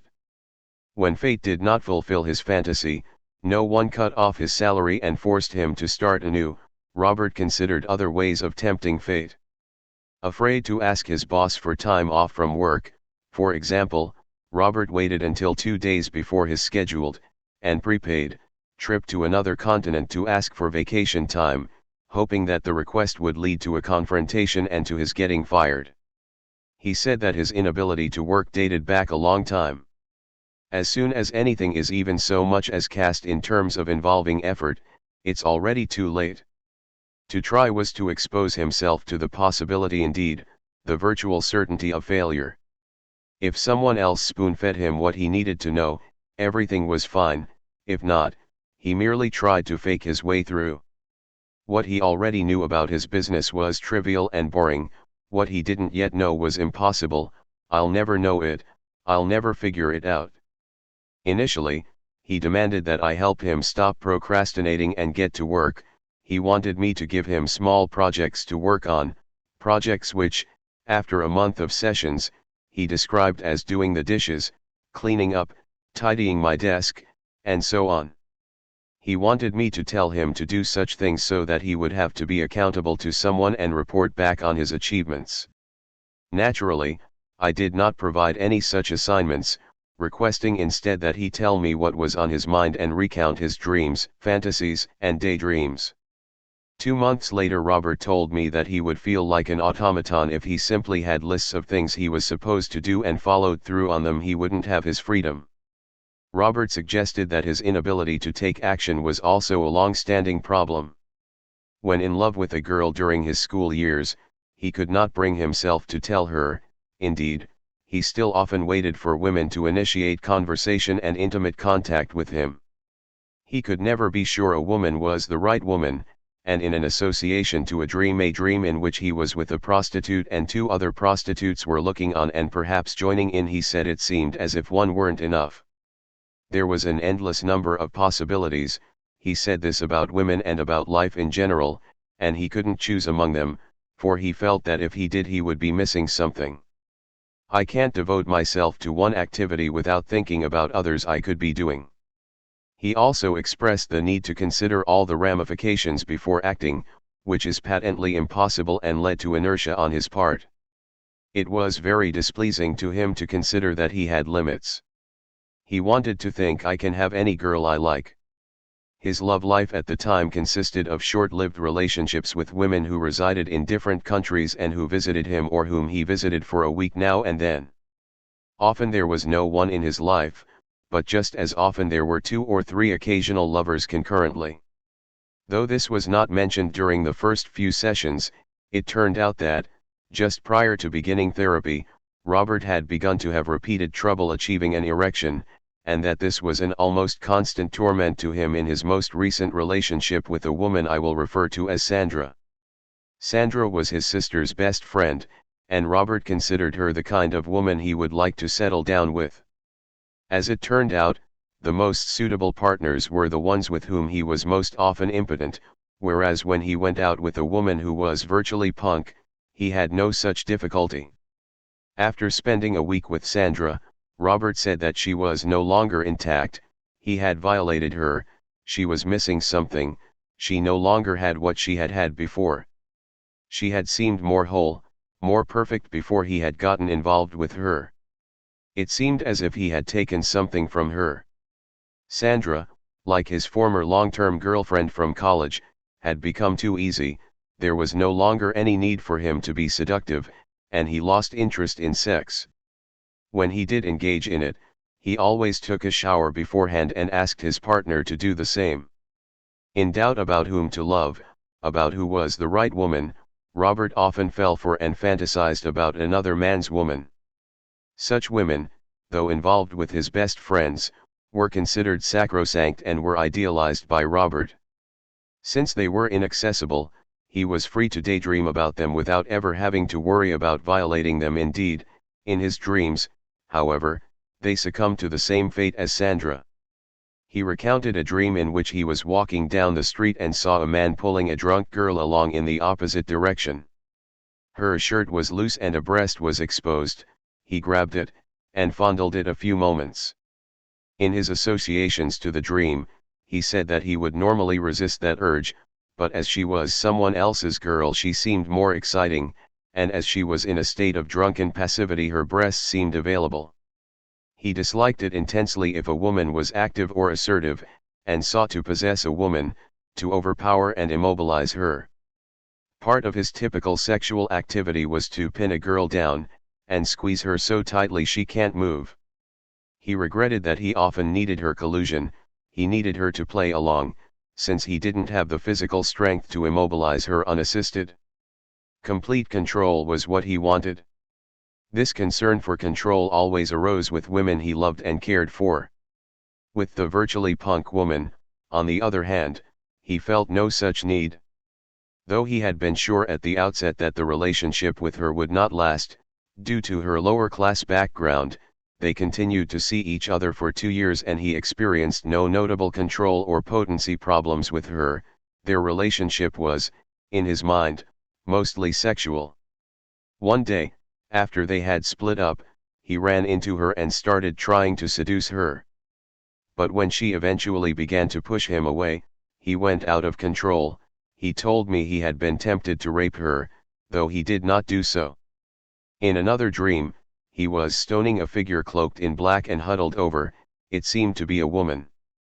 And indeed, the first woman who came to his mind was an idealized woman who lived with one of his male friends.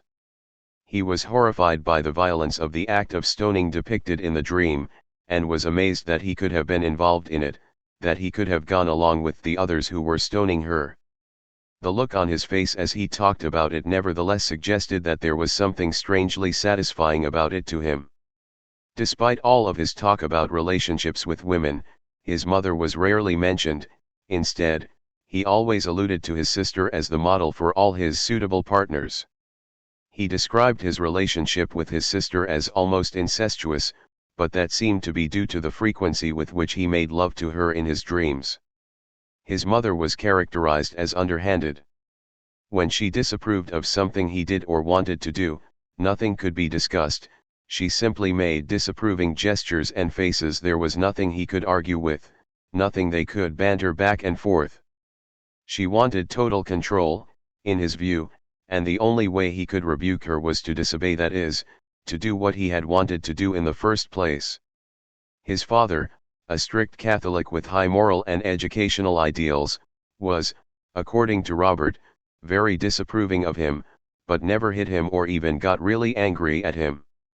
Robert said that his father kept it all inside and didn't even understand anger because he couldn't feel it or express it.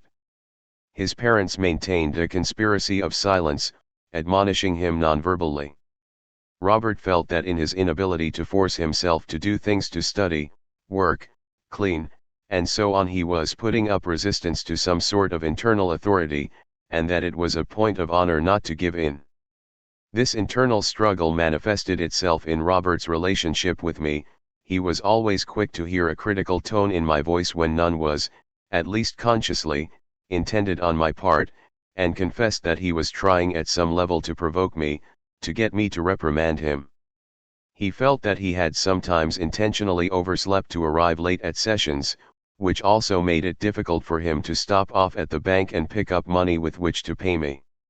Very often he found himself leaving the house late and then rushing like mad to my office only to arrive late, engaging in a form of brinkmanship, as he called it. He said he realized he was courting punishment in this way, but said that he derived pleasure from it. Robert solicited criticism from many sources, including colleagues at work and women friends, and his usual strategy was to provoke it, quickly admit to being in the wrong to disarm the person and escape the brunt of his or her pent-up anger, and then adopt a confessional stance allowing him to cleanse himself of his sins. A great many military metaphors were employed in his description of this strategy.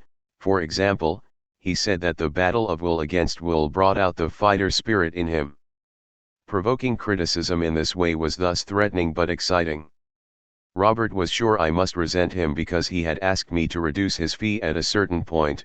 He felt guilty, as if he had unduly challenged my authority, opposing his desire to mine. I reminded him that we had agreed to a lower fee because he was now coming to see me 4 times a week instead of 3, but he nevertheless expressed a nagging regret that if only he'd accepted the original price, things would have proceeded more analytically, more professionally.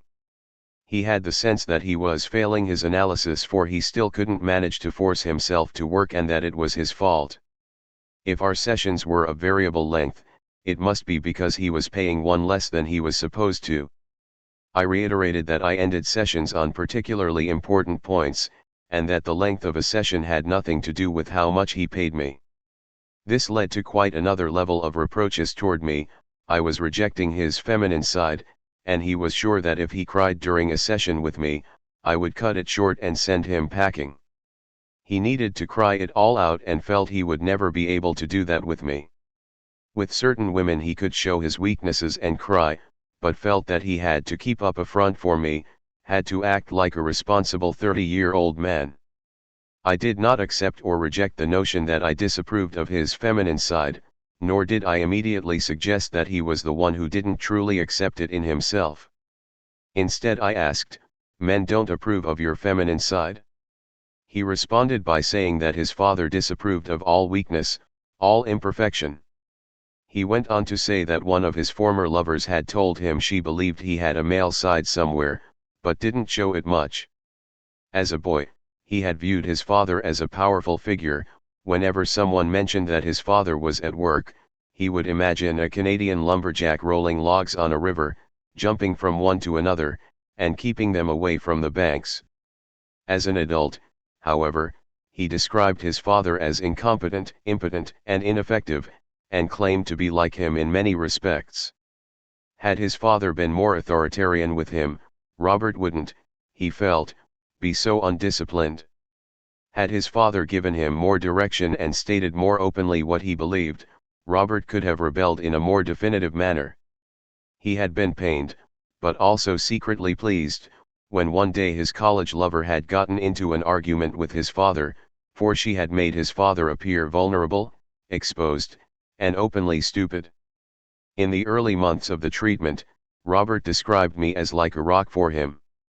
He associated me with a figure in a dream, a priest with his legs spread apart, standing firmly on the ground, wearing a brown habit, the wind blowing through his cassock, he is unflinching, leaning into the wind.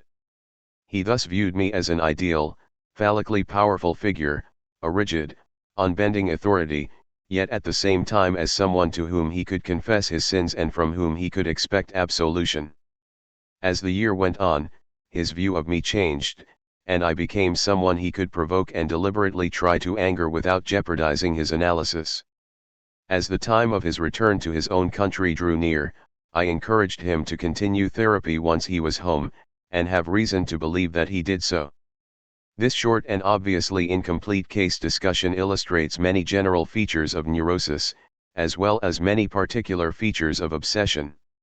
Robert quite clearly came to therapy in a crisis with at least 2 components.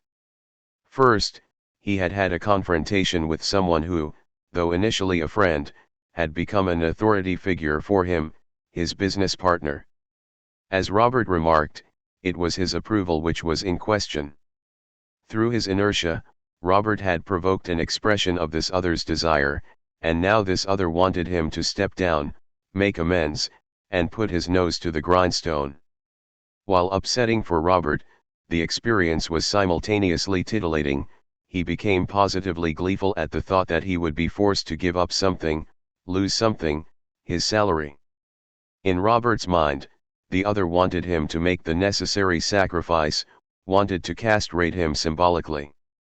Second, He had had an encounter with a suitable woman, his sister's best friend, Sandra, an idealized feminine other for him, who openly expressed her desire to have a relationship with him and her eagerness to have sex with him. This led to impotence on his part, clearly constituting a kind of satisfaction crisis. One of his primary internal conflicts revolved around a highly developed set of ideals and moral principles regarding what he should do and be, that is, a punitive superego or ego ideal which he wanted to live up to, yet could not act on. Many obsessives strive for the one truth, the one true path, the right woman, and so on, and their ideals are so lofty as to be unrealizable, no humanly possible effort seeming grand enough to constitute a genuine step in the direction of the ideal, hence, they do nothing. Robert's ideals seemed less grandiose than those expressed by certain obsessives, but the same characteristic inertia resulted from his rebellious stance toward them. He had all too clearly internalized his parents' ideals and moral values, in other words, the symbolic other had plainly been instated, but had never made them his own. Like the parents he could never bring himself to openly rebel against, he danced around their ideals, paying them lip service yet at the same time resisting them. A good deal of Robert's energy was tied up in that dance, and this is what made the provocation of criticism from others so threatening but exciting to him. The obsessive is happy to be able to externalize the exhorting and criticizing voices in his own head, if only for a moment. The process gives him an external enemy to focus on and brings him back to life, so to speak, brings out his fighting spirit in the will against will Robert referred to. For the obsessive's internal conflict is so all-engrossing that it leaves little vitality for other activities, which is why the obsessive feels dead so much of the time.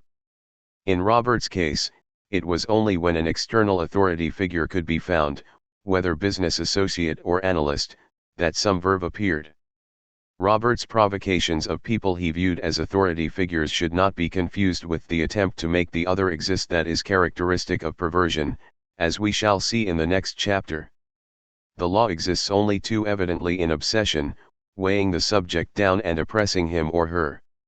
Robert had come into being as a stance with respect to the law, which is precisely how Lacan defines the subject in his early work. Robert's provocations were designed to give him some concrete misdeed to which he could attach his ever-present guilt, guilt that no doubt went back to an Oedipal conflict leading to hatred of his father, and doubtless of his mother as well.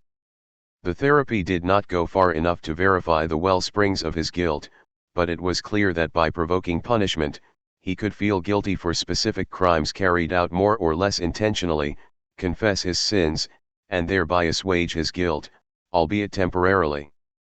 Guilt was the dominant affect in Robert's life at the time. It was usually articulated in terms of his failure to do what he was supposed to do at work, and his more everyday failure to make his bed, tidy up his room, and so on. Though he complained that his parents had not given him specific rules and principles, something he could argue with them about, resorting instead to criticizing him with gestures and facial expressions, certain injunctions had obviously been formulated. Indeed, one can easily see a certain hint of analy in the things Robert felt he was supposed to do, a hint that is confirmed by his characterization of his obstacle in life, a big black boulder blocking a narrow path, the black shining a bit here and there. The boulder is roundish and thus rollable, it could fall into a nearby stream and be washed downstream. Spoken after almost a year of analysis, this description also resonated with the earlier view he had expressed of me as being like a rock. Perhaps I was, by that point in time, associated with his obstacle in life, the uncomfortable cause of his need for some kind of evacuation. As regards Robert's relations with the opposite sex, it was quite obvious that he was caught up in the perpetual whirlwind of destroying the other, Seminar 8, 241, in the constant negation, neutralization, or annihilation of woman as other. He idealized certain women in his conscious thoughts, only to violate them in his dreams and reduce them to passive, lifeless, desireless objects, like the breast of the drunk girl being pulled down the street in his dream. Women, in his conscious thoughts, were either pure, sacrosanct, and Madonna-like on the model of his sister, whose name contained the same first syllable as an important signifier in his religious background, or sluts and whores. This is the classic obsessive division, and the way Robert knew that a woman was worthy of idealization followed a common obsessive schema: she had to be another man's woman. His own judgment regarding women was clouded by doubt, hence, he had to look to other men to know which woman to love. Just as his mother had probably been idealized early on, insofar as she was the other's, his father's, wife and thus inaccessible, Robert idealized women in his entourage who were involved with men he considered to be strong and hard-working. One woman he talked about incessantly was living with a writer he was friendly with who knew how to say no when Robert tried to distract him from his writing. Such a man was a kind of father figure who could set limits. This kind of triangle is a bit different from the hysteric's triangle. As is true of the hysteric, the obsessive's desire is also the other's desire, but here the other is of the same sex. Robert desired the same thing as that manly man, the latter's desire pointing the way for his own. We might even go so far as to say that he desired as if he were the other man, a formulation that finds curious confirmation in a sexual fantasy that regularly accompanied Robert's masturbatory activity: I, or someone like me, is penetrating a woman with an object-a pole or a dildo. I am often looking on while this happens. Sometimes it's even a mechanical device that's doing it, emphasis added. The voyeuristic note in the fantasy contrasted markedly with Robert's concrete sexual activity, and suggested not a different diagnosis but simply the presence of perverse traits, in other words, traces of perversion that are almost invariably found in neurotics' fantasies. Robert's fantasy suggests at least a twofold positioning of the subject in relation to the other's woman. Robert is both executor, the penetrator, who, while sexually indeterminate here, should probably be understood as a father figure, since the women in these fantasies were usually the partners of such authority figures, an onlooker or witness. As executor or, indeed, executioner, he penetrates a woman who seems to be utterly passive and submissive, dead, with a detachable, artificial erection, a phallic object that can never go limp. He is preserved thereby from both impotence and castration, and never loses himself as subject present to himself. He remains in control. As we shall see in a moment, when he lets go, it is as a woman. We may well get the sense here too that Robert established a relationship to the father figure via woman, suggesting an alternatively submissive and rebellious homoerotic tension of sorts. Fantasizing, as he did, about his male friends' women, he was, as it were, ripping off a certain jouissance right under those men's noses. The titillation of the masturbatory activity thus derived in part from his provocative stance with respect to the father figure. There is, no doubt, yet another position Robert adopted in this fantasy, that of the woman being penetrated by one man and watched by another. This interpretation is lent credence by Robert's statement that, in the fantasy, when the woman comes, I generally do too. In this respect, Robert fait ia femme, he plays the part of a woman, submitting to penetration and having no apparent control over the remote-controlled situation. Jouissance happens, it is independent of her will, and of his as well. It is only insofar as he plays the part of the woman here that he can relinquish control and reach orgasm. This seems to add a hysterical note to the fantasy, and reminds us of the extent to which fantasies are like dreams. They are extremely complicated and overdetermined, and their analysis has no ascertainable endpoint. A feminized relation to a man is, nevertheless, a very common feature of obsession. It is quite visible, for example, in the Rat Man, whose sexuality was inextricably bound up with his relationship to his father. Such feminized relations seem to stem from a father-son relationship which can never be entirely free of imaginary elements that libidinize it. In other words, we may understand them as related to the father as punitive, that is, to the obscene jouissance that seems to accompany his enunciation of the law, see chapter 9. Insofar as his criticism is both painful and enervating, the relationship to him, even once internalized in the form of the superego, is eroticized. A great deal more could obviously be said about Robert's masturbatory, but let us now turn to his actual relationships with women. We see that Robert made certain women into mother figures by idealizing them, rendering sexual satisfaction with them impossible. The relationship smacked too much of incest. This did not always stop him from ardently desiring them. Indeed, it often made it possible for him to go on desiring them, whereas otherwise his desire would disappear due to sexual satisfaction, what Freud refers to as the devaluation of a partner after the sexual act. It was only with the virtually punk woman that he was able to pursue his sexual drives, leaving behind, to some extent, desire with all its highfalutin ideals and values. The way in which desire, replete with such ideals, inhibits the satisfaction of the drives will be taken up in detail in Chapter 10.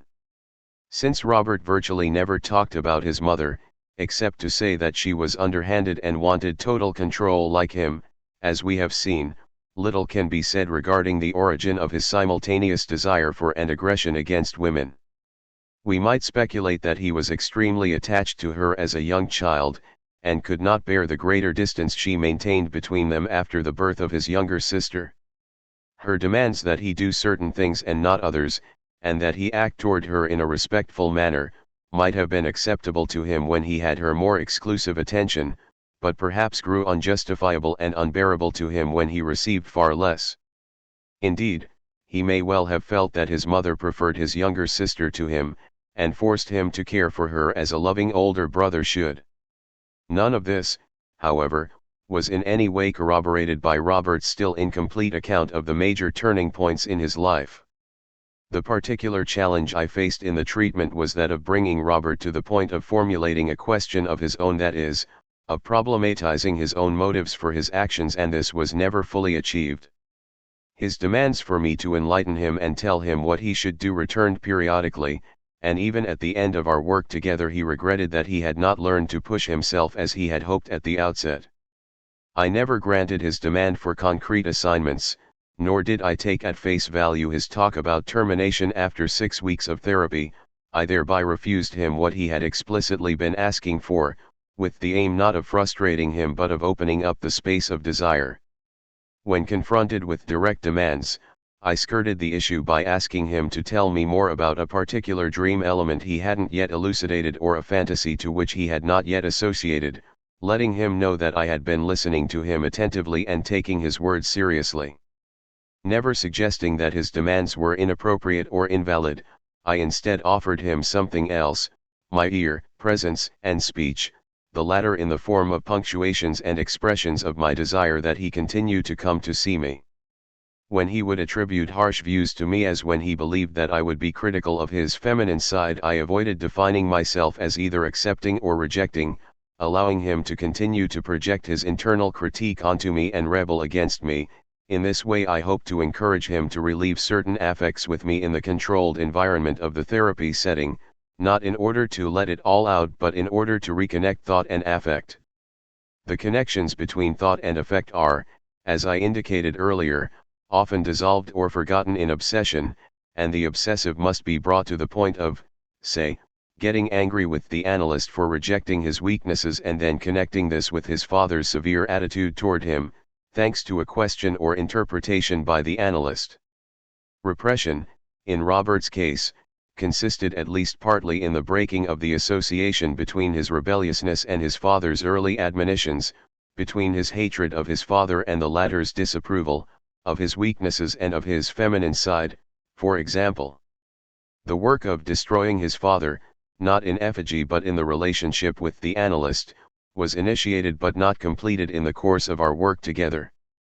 The fact that Robert's demands resurfaced at different times did not mean that his desire had not at all come to the fore. It suggested that it was easier for Robert, as for all neurotics, to deal with the other's demands than with the other's desire, since the latter is, after all, never explicit and always open to interpretation. To have given him specific tasks would have amounted to telling him what he needed to do to be lovable in my eyes, allowing him to strive to become lovable or anathema to me, and would have spared him the more anxiety-provoking question, what does he want of me? If I did not berate him for coming to sessions late and without money, If I merely asked him to talk about his lapses instead of exacting punishment, there must have been something else I was looking for, something else I was wanting. But to ponder that was to throw into question the fundamental fantasy. A case of hysteria. A 37-year-old French woman was in analytic therapy with me for about 3.5 years, at a frequency of 1 session a week at the outset, increasing to 2 sessions a week by the end. She had previously been in therapy in France for about 2 years with someone who had never asked her to talk about her fantasies or dreams, and she had recommenced therapy about 6 months after moving to the United States, her husband having been transferred by his company. The intensity of full-fledged analysis was not achieved until the last year of our work together, and most of the sessions were conducted face-to-face. The treatment was, in my view, by no means complete by the time she left the United States. My account here is highly selective and has been considerably condensed in the attempt to give the reader a reasonable idea of the clinical picture in a few pages. Many questions have had to be completely left aside. As in the previous case, names and biographical details have been changed to protect the identity of the patient. Jean, as I shall call her, initially entered therapy due to severe marital problems, culminating in her engaging in an extramarital affair and constant thoughts of divorce. She had met another man through work. Her job involved planning lectures, conferences, and other events, and felt that things in her life had become explosive.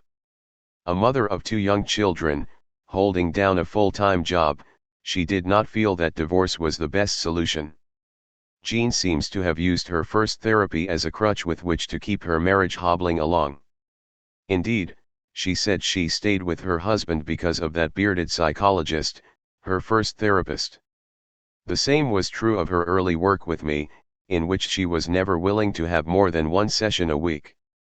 This seemed to allow her to vent her anger toward her husband and articulate some of her pain without ever truly rocking the boat.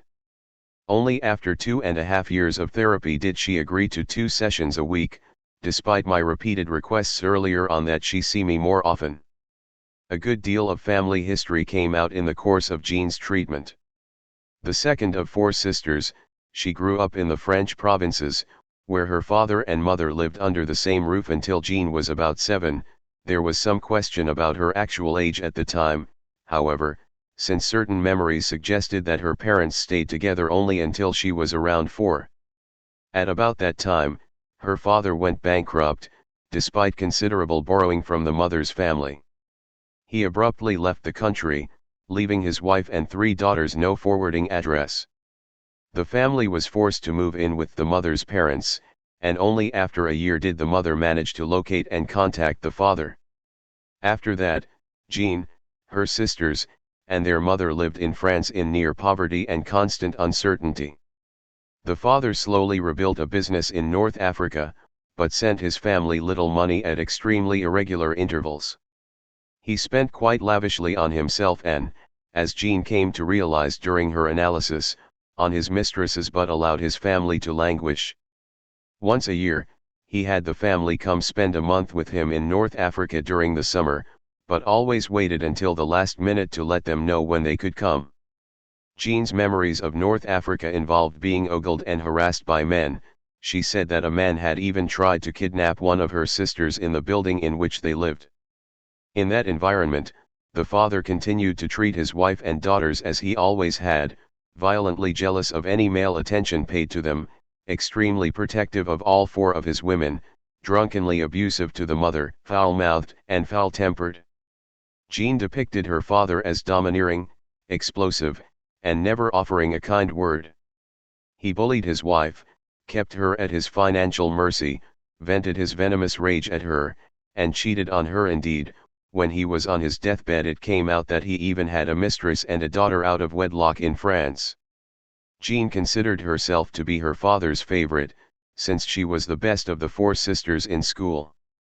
This provided one of the bases for her identification with her father, one of the only educated people in their circle. She said that her father had never hidden the fact that he wanted a son, and during sessions she occasionally slipped when speaking of herself as a young child, saying "quand j'étais petit," when I was little, using the masculine form of the adjective, instead of quant j'étais petite. She was, in some sense, the son her father never had. It should be noted that only one letter separated Jean's real first name from a boy's name, the same letter she elided in the slip between petite and petit. Jean's mother vigorously criticized the father whenever he was away, that is, most of the time after Jean turned 7, attempting to make her daughters despise him. She was largely successful, since the daughters very often took her side and felt sympathy for her. This laid down one of the bases for Jean's identification with her mother. The mother tirelessly complained that the father promised money but never sent it and that she would love to get divorced but for the children. She nevertheless allowed this abusive relationship with her mostly absent husband to continue, got pregnant by him with their 4th daughter on one of the summer trips to North Africa, and stayed with him long after all the children were grown and gone. She was aware of his vicious temper, yet seemed to deliberately provoke him to harsh words and arguments. When Jean was around 17, her father returned to France for good, uprooted the family from one part of France to another, and told Jean he was going to take the steps necessary to ensure her a fine future. She waited 3 weeks for him to do something, during which time he went out gallivanting. It seems that she first began to masturbate at this time, at least, this was the only period during which she remembered having masturbated. He finally took some initiative and, twisting a few arms, enrolled her in the business school he himself had formerly attended. He knew full well that she preferred art and had no interest whatsoever in business, but he insisted that she would never succeed as an artist. Jean moved to the town where the business school was located, but she never studied, spending instead the whole first year with a boyfriend. She visited her family from time to time, but her father never gave her the money that he promised. Consequently, she was often in trouble with the bank and with her landlord because she could not pay her bills on time. Once, when she was driving somewhere with her father at the age of 18, she went so far as to jump out of the moving car in protest of his callous attitude. The father made terrible scenes whenever his teenage daughters began to date anyone. Jean recalled a memorable occasion at a hotel in North Africa where her older sister, who had met a boy there, was called a whore by the father in front of a great many people. He would rant and rave, use extremely foul language, and publicly humiliate all of his daughters. Jean said that, as a teenager, she was uninterested in most of the boys who were interested in her. Their love was worth nothing as it was so easy to win, and it did nothing for her, it did not arouse her interest in them. She was merely flattered, and enjoyed jerking them around. There was one boy who managed to inspire great passion in her for a while, until the day he declared his love for her in a letter. She claimed that, from the moment she read the letter, she was no longer interested in him.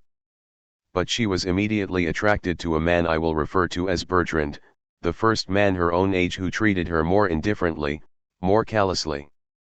That turned her on. A struggle for the upper hand ensued between her and Bertrand in a tempestuous relationship that turned into marriage.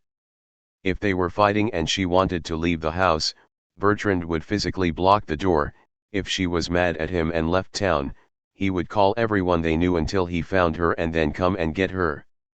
He eventually gained the upper hand, according to Jean, and, when he did, her initial passion turned to revulsion.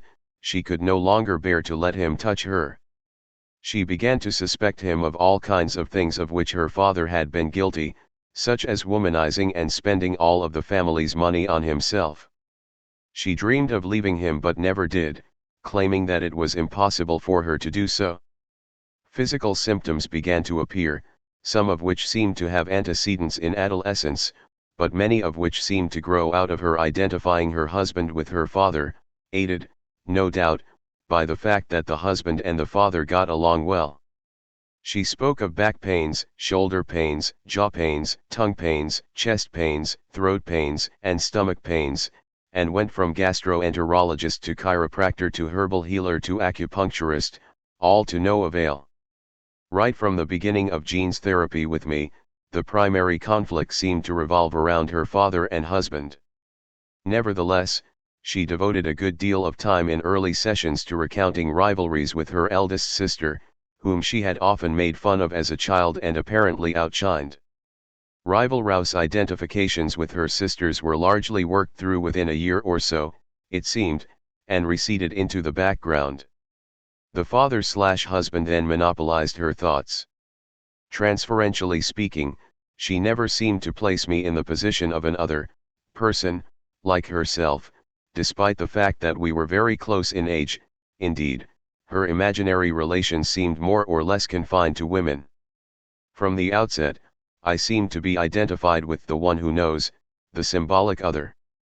Virtually none of the anger or recriminations expressed toward her father during the sessions, or even later toward her mother, was reflected in her transferential attitude toward me. Only occasional elements in dreams ever suggested possible anger toward me. A sort of good father, me, bad father, Bertrand, dialectic evolved that did little to accelerate our progress. An important turning point came when, after 2.5 years of my urging, Jean agreed to shift to 2 sessions a week. Her willingness to do so was no doubt overdetermined. Her husband was away on business more and more, and, according to Jean, he was the one who opposed her seeing me. He did not believe in psychotherapy and did not wish to spend money on it. They had become somewhat more affluent, and Jean perhaps felt she could more easily hide the extra expenditure from her husband, and, perhaps most important, her symptoms had become more oppressive. The first 2 reasons were lent support by the fact that when her husband finally examined the family accounts 8 months later, he made a big scene about her seeing me twice a week, and she went back to once a week, not being willing to challenge or disobey her husband on this point. Perhaps she had been willing to risk his wrath only when her suffering was most acute. The intensification of her troubles was marked by the appearance of a new symptom. When her husband was away, she occasionally started feeling cold all over, so cold that taking a hot bath could not warm her up. It was her associations to the symptom, verbalized very quickly after the resumption of the therapy after a summer break, that tied together much of the unconscious material elicited over the years and that evoked a sort of primal scene. The feeling of coldness she was experiencing preceded the recollection of a scene presumably witnessed at the age of 7 or 8, she seemed thus to be re-experiencing something that she could not at first remember. In North Africa, her bedroom, which she shared with her older sister, adjoined her parents' bedroom. There was a door between the 2 rooms, but it was always kept closed. Her bedroom there was the scene of many dreams she had during the course of her analysis, and it became clear to Jean that she had often overheard her parents arguing in their bedroom. She could easily talk about their fights, and said that she often held her breath, trying to stop breathing, in order to listen, in order to hear what was going on in the next room. Often she could not go to sleep until it was over, and had to stay very still in order to hear it. She seemed very close to saying what that it was on numerous occasions, but circled around it every time as if she were unable to speak it. On one such occasion, after she had said that she would listen during their fights until it was over, I added a few words to the effect that her parents would end up making love. This was obviously a construction on my part, construction in the sense found in Freud's article Constructions in Analysis, SEXXIII, 257 to 269, a construction based on years of listening to Jean's discourse about her parents' tempestuous relationship. I cannot affirm with certainty that Jean had been conscious or preconscious all along of the thoughts she expressed after this intervention and had simply been loath to speak them, for it is also possible that my intervention led to a reconstruction of childhood scenes that she had never quite understood. In any case, it led almost immediately to her saying that she believed she had heard her parents conceive her youngest sister, born 9 months after their first summer trip to North Africa. During the next session, she told me that, one night in North Africa, she had gone out into the hall, where the ceramic floor tiles had felt cold under her feet. The door to her parents' bedroom had been ajar and she had looked in and seen her father on top of her mother, his penis erect. According to her, she had been shocked, horrified, and disgusted. The nocturnal feelings of coldness went away after she recounted the scene to me, and another symptom, tightness or pain in the chest, went away when she added another detail. From the angle from which she had observed the scene, it looked as if her father had his knee on her mother's torso. When listening to her parents' arguments and love-making from her room, Jean would not only try to stop breathing, the better to hear, she would also tense up or stiffen, as if to protect herself against the expected blows, verbal and / or physical, to protect herself from being wounded.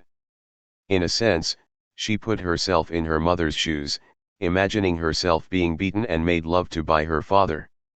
Many of her back, shoulder, and neck pains seemed clearly related to this stiffening while listening, but our work together did not go far enough to elucidate all of the material necessary to alleviate them entirely. Although Jean devoted the first years of her therapy to detailing her father's atrocious behavior, her mother's role was only occasionally thrown into question. Her mother was at that time depicted as a victim. Purely and simply, she had made a mistake marrying such a man, but had attempted to make the best of it for the children's sake. During the last year of the therapy, however, Jean turned her attention to her mother's less obvious motives.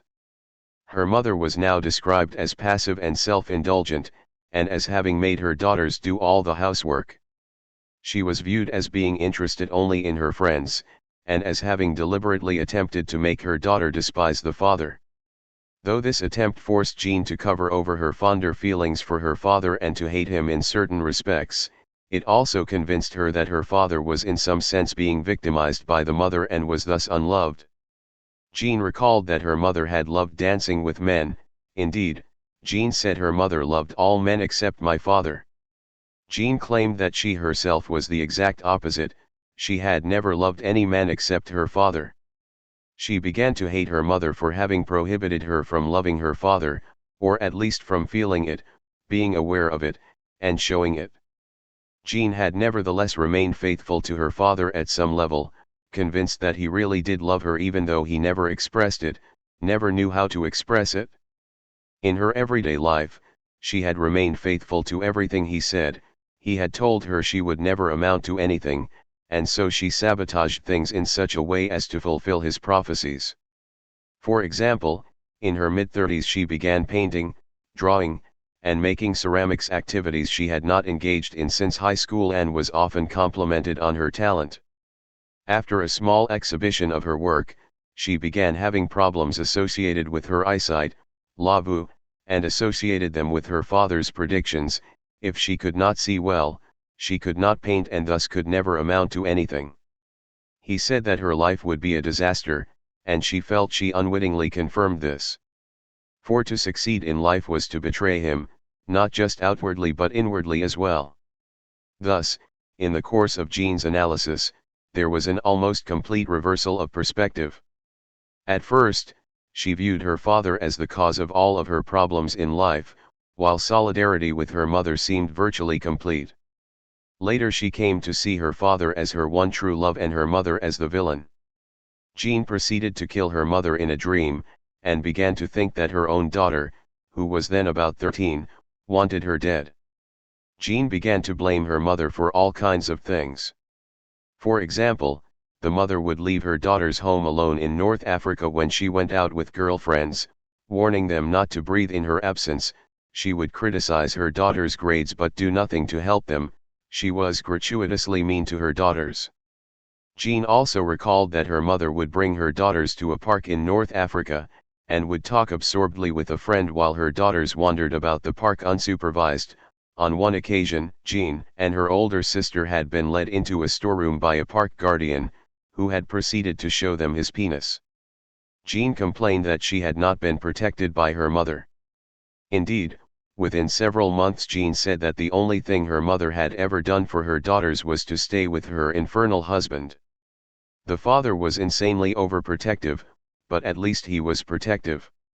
In the course of this return to the father, Jean recounted a dream in which it seemed that she would rather imperil herself, following her father up a narrow, windy mountain path, than passer par la mer/mere, follow the path near the sea/mother. Mer, sea, is pronounced exactly like mere, mother. The father might be dangerous, but the mother was worse. In another dream, Jean saw her own two children in the sea, Mere, and a big wave came toward them and engulfed them. They were okay and washed up on shore. According to her, the wave was her father, a tidal wave smashing everything before it, even Jean's mother, Mere, for the children were swept away from the sea up onto the shore, where they were safe. He saved the children, and thus Jean had them or was allowed to keep them thanks to him, in that sense they were his. Her own father was thus, in some phantasmatic sense, the father of her children.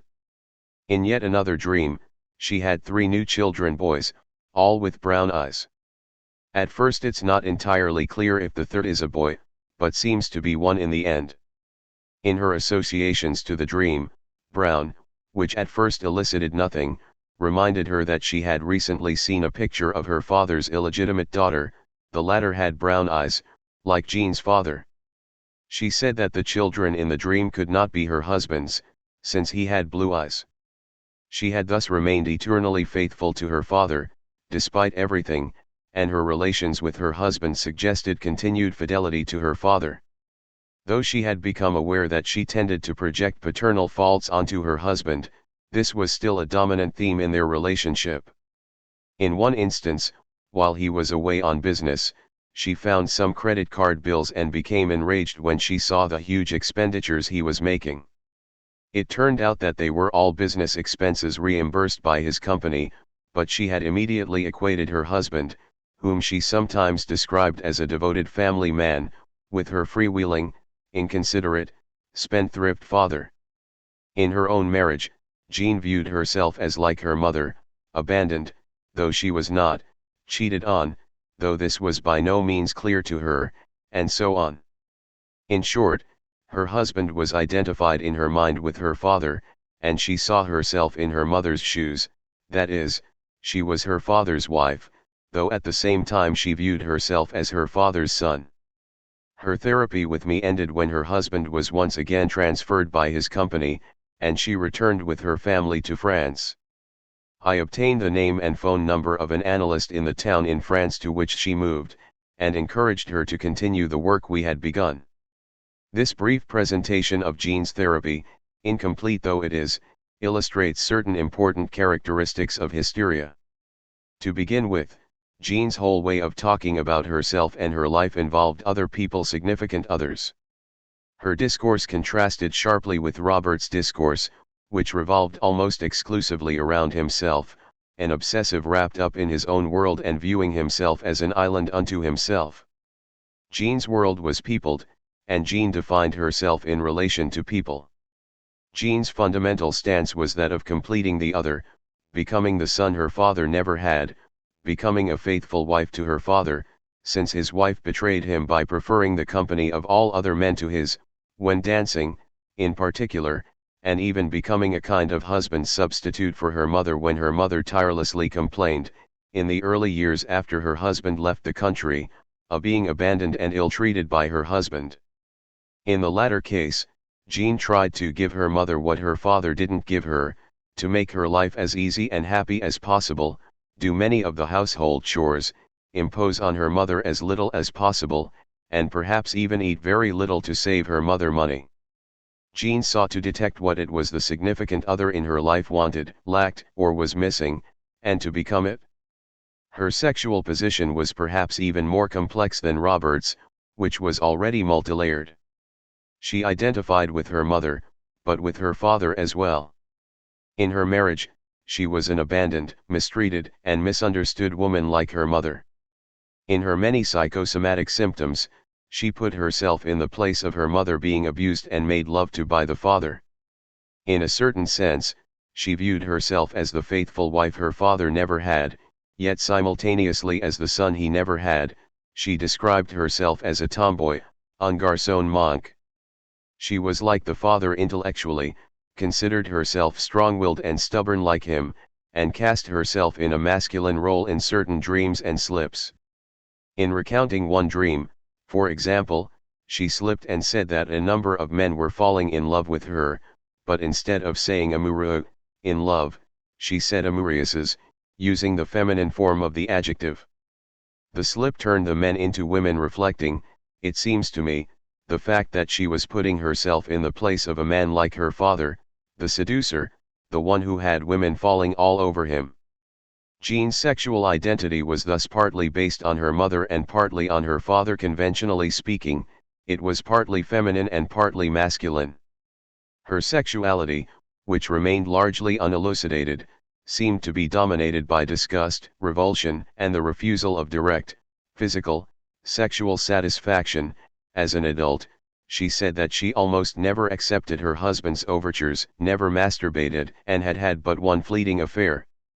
Even the early tempestuous period with her husband seemed, according to her descriptions, to have been characterized by the passion of desire growing out of a very serious game of seduction and power struggle, rather than by the fulfillment of some corporal longing or lust of her own. Indeed, it seemed that, for her, sex was no more than a weapon in the battle with Bertrand. The very idea of sexual activity, with a man, evoked, in her discourse, every imaginable metaphor from the realm of food and digestion.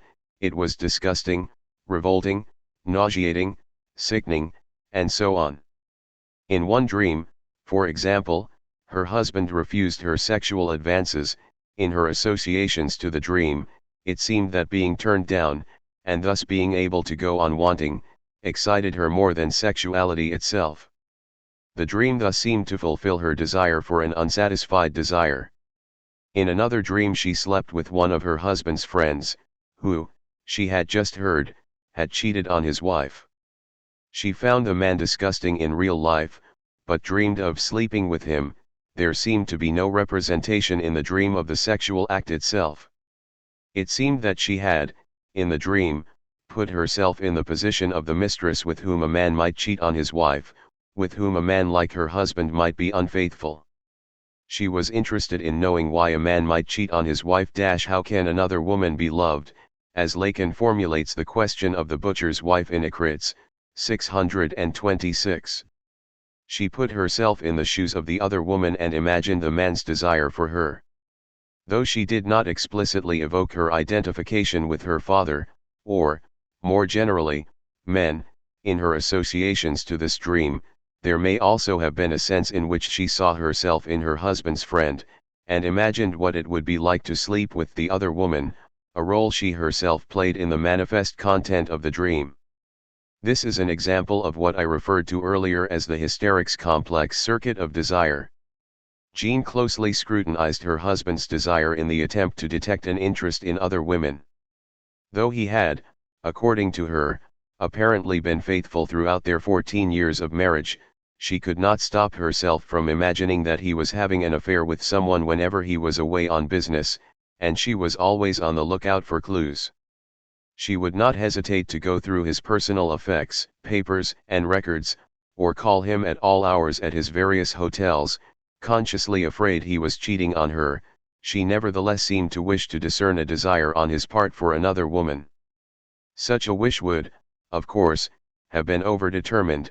Were he to be having an affair, this would confirm her sense of being abandoned like her mother by a man like her father, but it would also provide a new possible circuit for her desire via the other woman. Recounting one of her dreams, Jean said, "Bertrand has a mistress. I catch him on the phone with her red-handed saying I love you. I say to myself, now I can get divorced, now I have the necessary proof. But I cannot. He will stop me from leaving." At least one level of interpretation of the dream elicited the idea that his desire for another was enraging, yet somehow seemed necessary to her. The jealous scenes Jean made based on her suspicions appeared to have kept her husband's desire alive. In certain respects, the passionate struggle between them had never completely subsided. She perhaps also kept his desire in play, not necessarily deliberately, by frustrating most of his demands that she take care of certain household business in his absence, cleaning, organizing, bill paying, and so on, and demands for sex. Seeking to be the cause of his desire, she nevertheless refused to satisfy his desire, refused to be the object of his sexual satisfaction. Unsatisfied desire is found on both sides in hysteria, in the hysteric and the partner. The hysteric keeps her partner unsatisfied, since it is the partner's desire that is so important to her in defining her being. Jean seemed to sense that if she allowed her husband to satisfy his sexual urges with her, his lack or desire would at least temporarily disappear.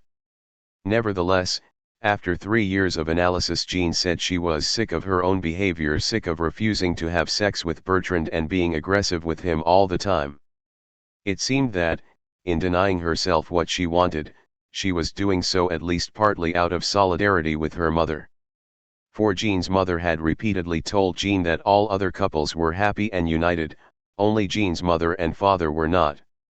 By getting married yet preventing solidarity with her husband, Jean seemed to identify with her mother at the level of dissatisfaction, lack of satisfaction, or unhappiness. Corroborating Jean's identification with her mother at this level was one of Jean's long-standing psychosomatic symptoms. She had developed a problem with the sciatic nerve after her father had thrown a memorable jealous fit when her mother had received anonymous flowers from someone at Christmas time. The father was convinced they had been sent by the mother's employer, a male chiropractor he believed she must be having an affair with. In fact, they had been sent by an aunt. Ever since then, Jean had frequently gone to chiropractors for pains related to the sciatic nerve, a problem her mother had described to her, and a whole variety of other complaints.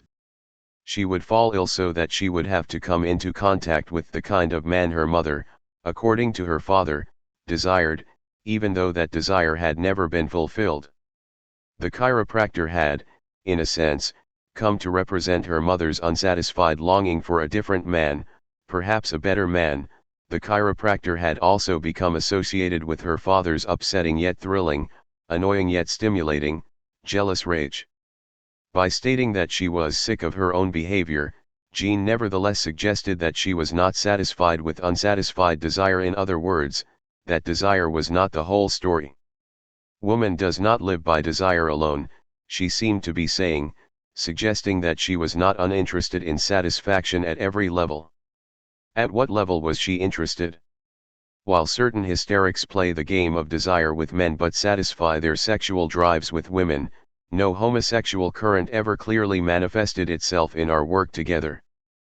But another current showed itself when, after seeing the film Indecent Proposal, starring Robert Redford, Jean had a dream which she recounted as follows: Bertrand agreed to do something in order to make $4 million. Though worried about making money dishonestly, I eventually said okay. Jean commented that, in the movie, a man agreed to let his wife sleep with Robert Redford for a considerable sum of money. Jean said she disliked the idea of making money in any sort of dishonest way, de manière malhonnête, but her choice of words suggested something a bit different, since malhonnête can also be heard as malhonnête, an honest male. There was perhaps something about an honest-to-goodness male like Robert Redford that could make her turn a blind eye to certain scruples, that is, inhibitions, but she also said she had the sense that it would be impossible for her to refuse to help her husband out for such a large sum. Rather than immediately interpreting this as some sort of profound desire on her part to become a prostitute, that is, to receive money for sex, we should see in it a very general characteristic of hysteria. The inhibitions blocking sexuality must be overcome by a powerful force, often outright coercion, in order for sexual satisfaction to be considered something other than reprehensible. Uninhibited sexual enjoyment seems possible only when forced or obligatory, when it is beyond one's power to stop it. If prostitution fantasies arise so often in analysis with hysterics, it is because prostitution is commonly associated in the public mind with utter destitution and compulsion. For example, an abandoned mother must walk the streets in order to feed her children, or a young woman with no education, from an extremely poor but honest background, must sell her body because she has younger brothers and sisters to feed and invalid parents to care for. We find a similar motive at work in the rape fantasies that are so common among hysterics, the essential idea being that the woman has no choice but to engage in sexual activity. This suggests that the part played by inhibitions in hysteria is extremely important. In Jean's case, we see that some of the inhibitions were related to solidarity with her mother. to actually enjoy sex, and not simply obtain jouissance from her conversion symptoms, associated with her mother's sexual activity, would be to betray her mother. The question of betrayal, whether it involves one's mother or father, is always a question of values, principles, and ideals, in other words, of the ego ideal or superego.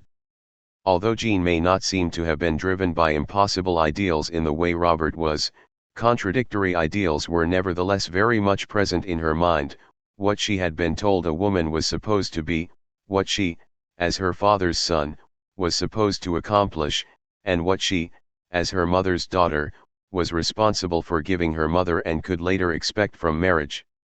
Freud tends to view revulsion towards sexuality as virtually structural or a priori in hysteria, and the ego ideal as far more developed in men than in women, but we might do better to consider revulsion as the product of a more typically feminine ego ideal, typical for Western culture, and guilt as the product of a more typically masculine ego ideal. For revulsion and guilt seem to be attitudes toward the satisfaction of the drives, attitudes that are imposed on us in the course of socialization. In other words, they are stances adopted at the symbolic level, that of ideals, values, and principles, at the level of desire with respect to the satisfaction of the drives. They are not necessarily characteristics of the drives themselves. Freud seems to be misled into viewing women as having less highly developed ego ideals because his notion of what constitutes an ideal is overly narrow. It includes only widely accepted social, economic, political, intellectual, and artistic ideals, the kinds of ideals hitherto inculcated primarily in men in Western societies. But an ideal is any kind of articulated entreaty or injunction which may be universalizable. For example, a daughter is always respectful toward her mother, or may not be. For example, your father treats us all like dirt. All we have is each other, so we must band together. The weight of particular, context-specific entreaties may be just as great as, if not greater than, that of more universalizable value judgments like these days, you have to go to college if you expect to be anyone. A useful rule of thumb might be, if it produces inhibitions, it's an ideal. It should be further noted that the structural difference between hysteria and obsession in the former, the overcoming of separation through completion of the other, and, in the latter, through completion of the subjecties grounded in social and sexual ideals, many of which are not terribly difficult to divine. Hysteria and obsession are structures that, in a Western societal context, constitute a sort of great divide in subjective positions, but they are not universal, transcendental necessities. They are contingent structures based on a particular, but quite widespread, form of society. Turning now to the treatment, I wish to comment briefly on a particular intervention I made, the one I qualified earlier as a construction. As I said, I cannot be sure that Jean had been conscious or preconscious all along of what she said after my intervention, and had simply been loath to say it. My impression, in fact, was that the intervention led to a reconstruction of scenes from the past that she had never quite understood. If this is the case, the intervention would constitute an example of interpretation hitting the real, as discussed in Chapter 4.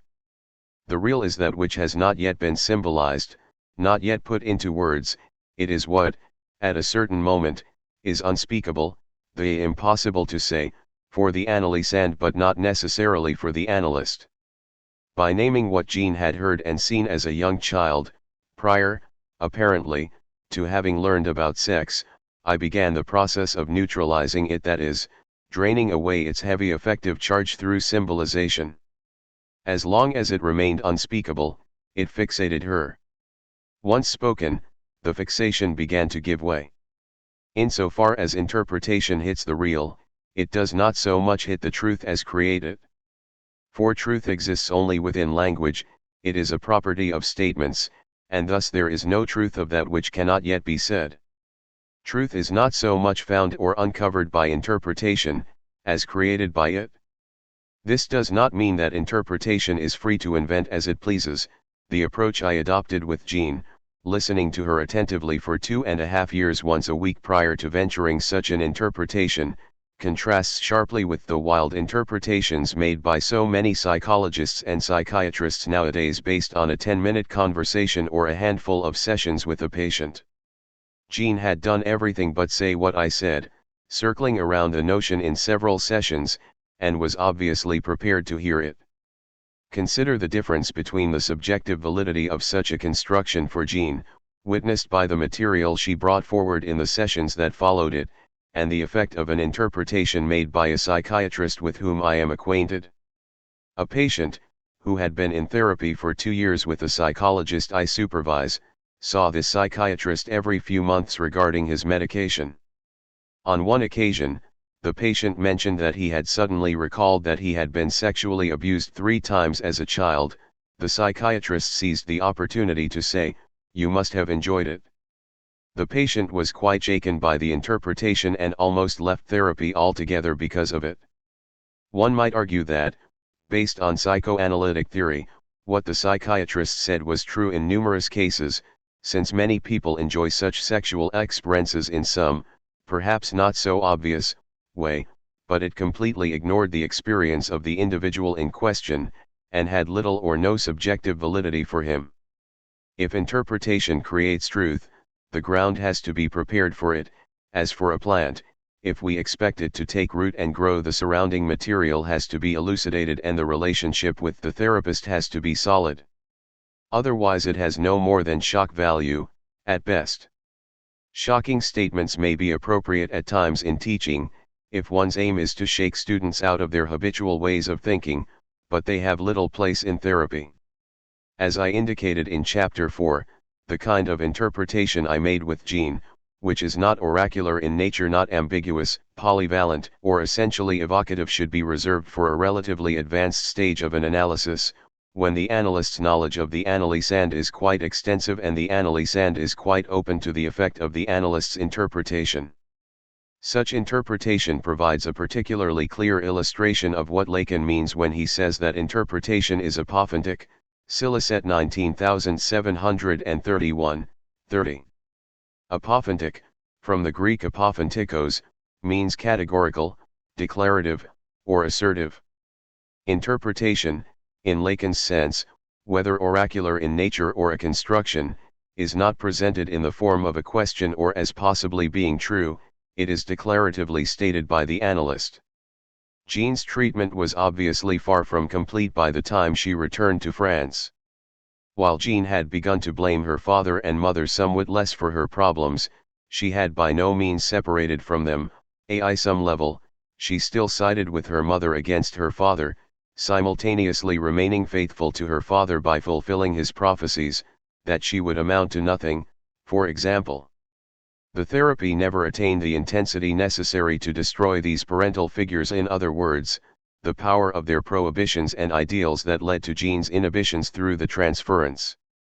Jean remained loath to become overly dependent on me, and I was unable to intrigue her sufficiently to overcome both her own resistances and her husband's. Though the frequency of sessions finally increased in the last year, the scene Bertrand made when he discovered that she was seeing me twice a week put an end to the greater intensity of our work together. Jean felt she could not oppose him on this point. Jean had begun to glimpse the sense in which she had made choices and adopted stances toward her parents, even if it seemed, at the outset, that her position had simply been thrust upon her, but had not yet been able to affirm that she had done so because of what she had wanted at the time. Subjectification, the process of bringing the subject into being where the other is considered the responsible party, thus was not fully achieved. Although in certain respects she moved away from her father's ideals, for example, in her last year of therapy, Jean rekindled her long-stifled passion for art, which her father heartily disapproved of. She felt that he nevertheless continued to interfere in her pursuit of recognition as an artist. His values continued to inhibit her. She had not yet come into being as subject where his values had been. They had neither been destroyed nor become her own. She was held in limbo, suspended between rejecting his ideals and punishing herself for rejecting them. Prior to Jean's analysis, her love for her father had been repressed, and this repression was evident in the extreme hatred she relentlessly expressed toward him. Her hatred was, as analytic theory would lead us to expect, directly proportionate to his importance to her, to the love she felt for him. The hatred represented the return of the repressed in a disguised manner, here in the form of a simple inversion, hate appearing in the place of love. Similarly, prior to her analysis, her repressed anger toward her mother manifested itself, in other words, returned, in the form of an exaggerated belief in her mother's saintliness and perfection. Although these repressions lifted in the course of her analysis, her repressed Oedipal longing to take her mother's place as the object beaten and made love to by the father, a longing that was fueling most of her somatic symptoms, for in those symptoms, she put herself in her mother's shoes, remained barely broached, touched upon only in a few dreams, for example, that of the whale with the long trunk. Her fundamental fantasy seems to have been to be the object that is abused and made love to by a man like her father. While that fantasy came into view in the course of her analysis, it was far from reconfigured or traversed. Etiological considerations. The two preceding case studies have provided concrete illustrations of many of the facets of neurosis discussed in this chapter, and have, I hope, given the reader a clearer sense of what modern-day obsession and hysteria may look like in individual cases. There is no pure case of obsession, free of hysterical or perverse features, just as there is no pure case of hysteria. Each case confirms certain things we have already learned about neurosis and, if we are open to hearing what is not yet explicable within a particular theoretical system, teaches us new things as well. Robert's case brought out something that may turn out to be of general value: the importance of the other man's woman, and Jean's history shed light on the why and wherefore of her revulsion, perhaps suggesting something about the origins of revulsion and guilt in the first place. As Lacan says, the most particular cases are those whose value is the most universal. Seminar 6, February 11, 1959. The following table summarizes what I have been referring to thus far as the defining characteristics of hysteria and obsession. It should be quite clear that these defining characteristics are not etiological in nature. I have not sought to answer here the question of why someone becomes hysteric or obsessive, except parenthetically in my commentaries on the preceding cases, confining my attention to the what of hysteria and obsession. I have sought to use Lacan's most far-reaching distinctions to indicate what hysteria and obsession are and how they differ from each other. Freud was clearly seeking etiological definitions at an early stage in his work. In his letters to Fliess, Freud hypothesizes that obsession is caused by an early sexual experience resulting in too much pleasure, and a subsequent feeling of guilt, which in turn leads to avoidance behavior, guilt and avoidance being later understood as the retroactive effects of a second experience in which the person learned the social/sexual meaning of the first event. Freud was seeking to explain why a particular person became an obsessive, and his early definitions concern first causes. But even in the case of Freud's causal explanations, one can always ask why. Why did one person experience too much pleasure, and another too little? To explain this by saying that the former was imbued with an excessive desire for his or her seducer, whereas the latter had too little or was disgusted by him or her, merely allows us to repeat the question at one remove: why an excessive desire? Why too much desire in one case and too little in another? What seems most important in Freud's characterizations is the fact that clinicians are, indeed, presented with patients whose sexuality is dominated in one case by guilt, and in another by revulsion. Not that guilt never appears alongside revulsion, but in the overall clinical picture one or the other tends to predominate. Lacan does not share Freud's concern with first causes, devoting his attention to logical processes instead. Since repression is the main mechanism in neurosis, repression must lead to different results in the different cases.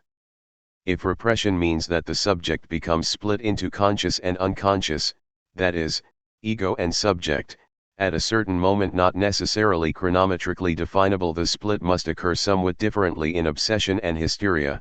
The obsessive and the hysteric are alienated differently. Since it is signifiers that are repressed, differential splitting implies that the hysteric and the obsessive have different relations to language, and different relations to knowledge. But such considerations do not tell us why repression or splitting takes one form in hysteria and another in obsession, or why one person becomes hysteric and another obsessive. They do not explain, as I tried to with my social psychological explanation in an earlier footnote, why one person comes to negate the other and another doesn't. Freud, with his well-known dictum anatomy is destiny, seems to suggest that it all depends on whether one has a penis or not. When you have it you cannot be it, that is, be the phallic object of desire for the other. When you do not, you can embody it for the other. Lacan repeats such Freudian formulations in his early work, for instance, Intervention on Transference, from 1951, but problematizes such a schematization in his later work. His later discussions revolving around the fact that in Western culture there is no signifier for woman, whereas the phallus is the signifier for man, take us further into the dialectic between anatomy and language, where biology does not have the last word. I cannot go into such a discussion now, however, as it would take us into complex questions about the nature of language that I have not laid the groundwork for here. Another question that is beyond the scope of this chapter concerns the possible social causes of two such highly distinct structures as hysteria and obsession. I have not in any way suggested here that these structures correspond to the way things should be. Lacan would not, I suspect, have considered these structures to be universal. Rather, he would have seen them as dependent on a certain typically Western organization of society wherein the phallus is the predominant signifier of desire. All efforts to change women's and men's roles notwithstanding, as long as the phallus remains the signifier of desire, these different structures seem unlikely to disappear. If we look only at the different kinds of ideals at work in obsession and hysteria and the different ways in which they are inculcated in a specific family context, as I did in my commentary on Gene's inhibitions in sexual matters, we leave unanswered the larger social questions Lacan also attempts to address. Phobia. The mainspring and the reason for phobia is not, as those who have but the toward fear on their lips believe, a genital or even a narcissistic danger. What the subject is afraid of encountering is a certain sort of desire linked to certain privileged développements in the subject's position. Z is envious the other, as is the case in little Hans' relationship to his mother that would in detail make all signifying creation, the whole signating system, fall back still further into nothingness. Lacan, Seminar 8. Before moving on to perversion, we must say a few words about phobia. While Lacan sometimes considers phobia to be a separate diagnostic category, it represents, according to him, the most radical form of neurosis, Seminar 8, 425, in the sense that it is a response to a problem with the establishment of the paternal metaphor. In other words, phobia is not so much in between hysteria and obsession or a third independent structure, as in some sense prior to the other neuroses. Whereas hysteria and obsession presuppose the instating of the paternal metaphor, and thus of primal and secondary repression, the phobic is able to instate the paternal metaphor only by cancelling out the mother with something other than the father's no, or name. The child's separation from its mother is rendered extremely difficult in phobia, due to the relative weakness of the father or father figure, that is, of the paternal function.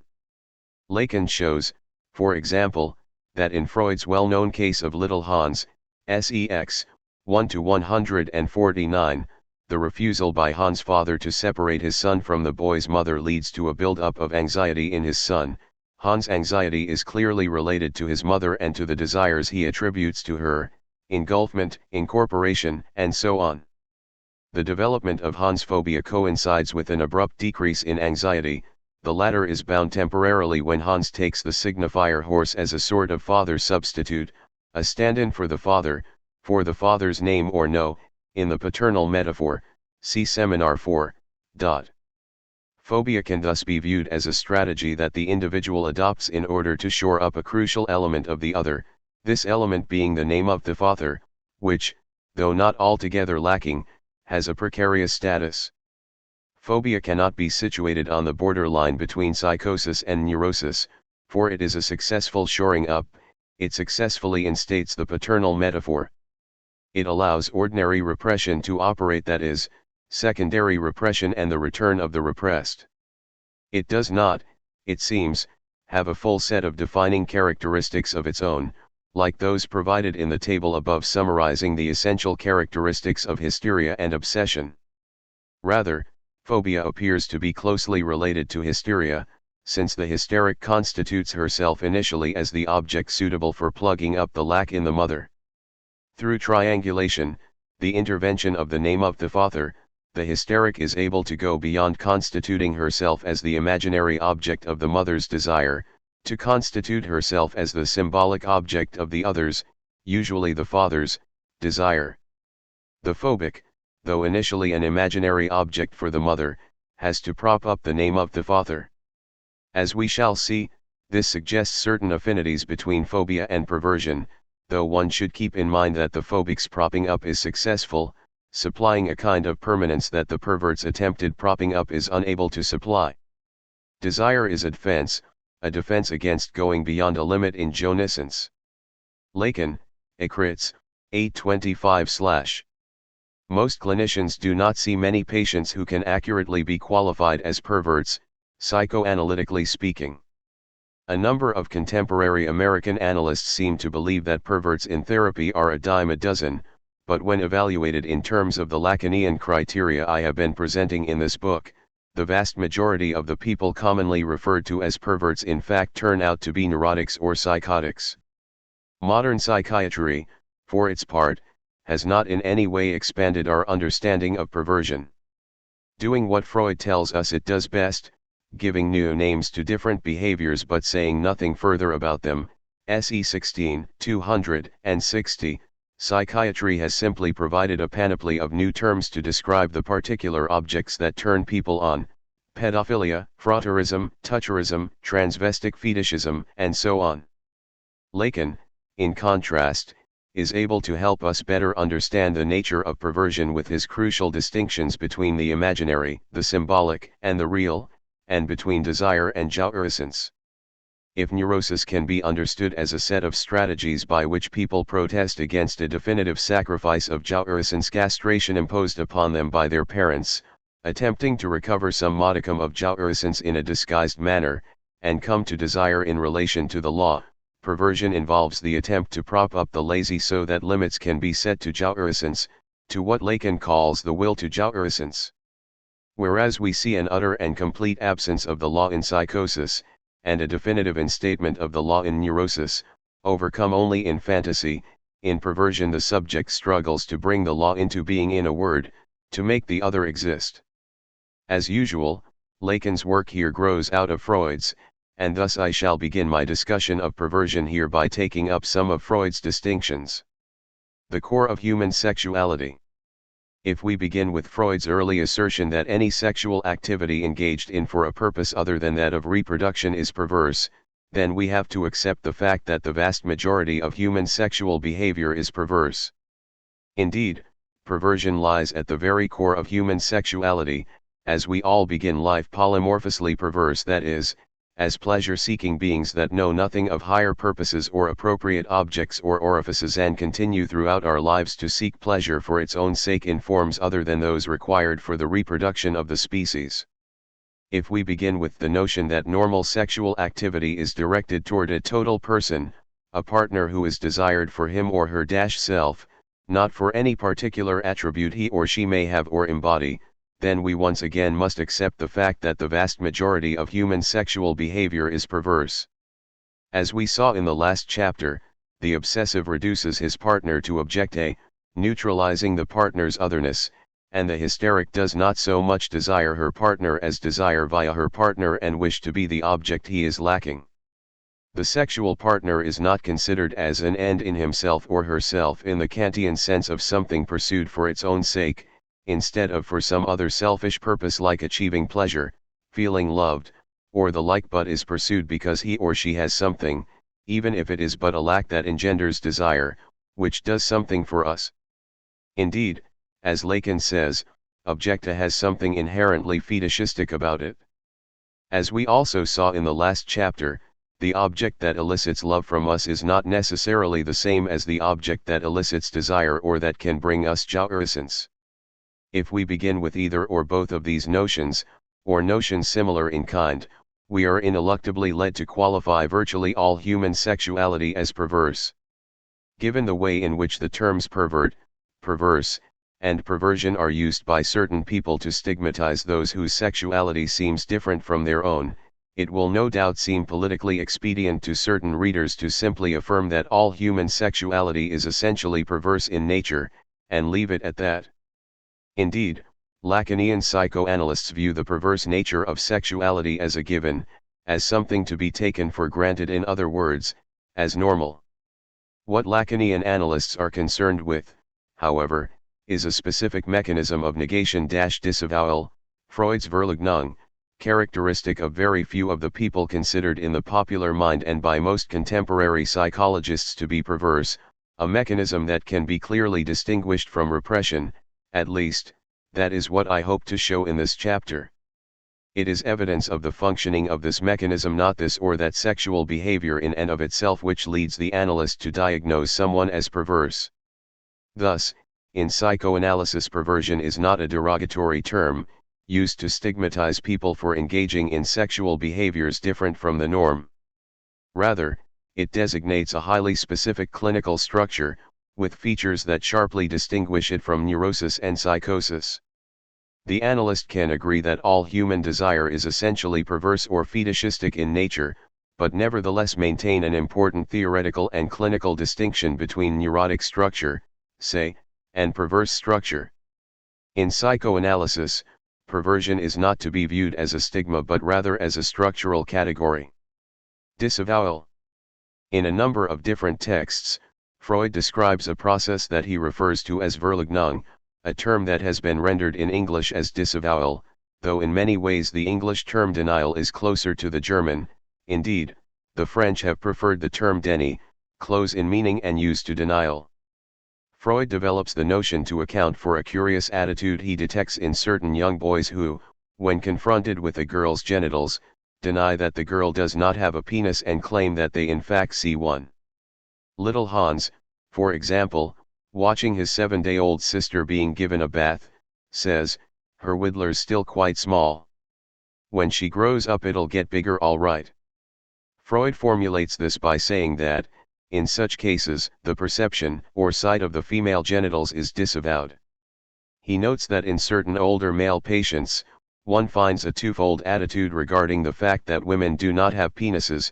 They disavow the perception, maintaining a belief in what Freud terms the maternal phallus, but develop symptoms which seem to indicate that this perception has nevertheless been registered at some level.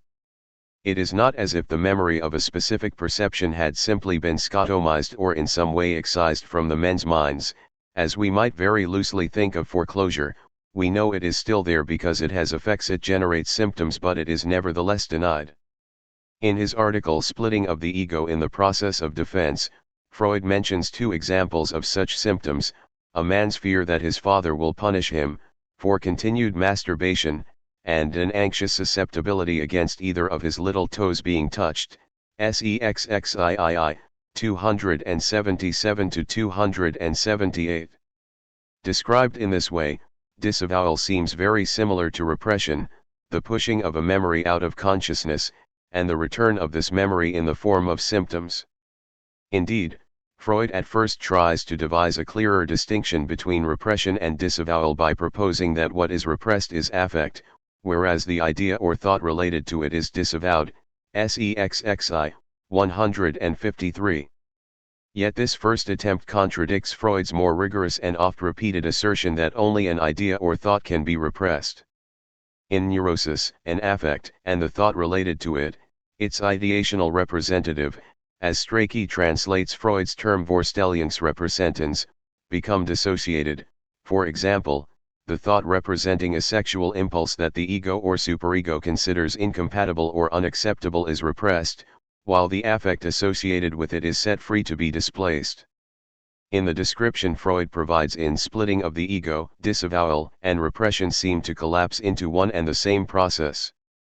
In an article from 1938, Freud makes a second attempt to distinguish repression from disavowal by saying that in repression one of the patient's own sexual impulses, an instinctual demand from the internal world, disappears, whereas in disavowal it is a portion of the real external world, SEXXIII, 204, that disappears. To state this more rigorously, in repression, the thought associated with one of the patient's own drives is put out of mind, the quantum of libido or effect associated with the drive being set free to drift or be displaced, while in disavowal a perception of the real external world is put out of mind. This only makes matters worse, however, because the portion of the real external world in question is, Freud says, the lack of a penis. It should be clear that, strictly speaking, one never sees or perceives the lack of anything, one sees what is there to be seen, not what is absent. The lack of a penis, or of anything else for that matter, is not a question of perception. There is no lack at the perceptual level, there the world is full. One sees nothing only if one is expecting something in particular and mentally notes its absence. Except in a totally dark room, one always sees something, there are always photons striking the rods and cones of the eye.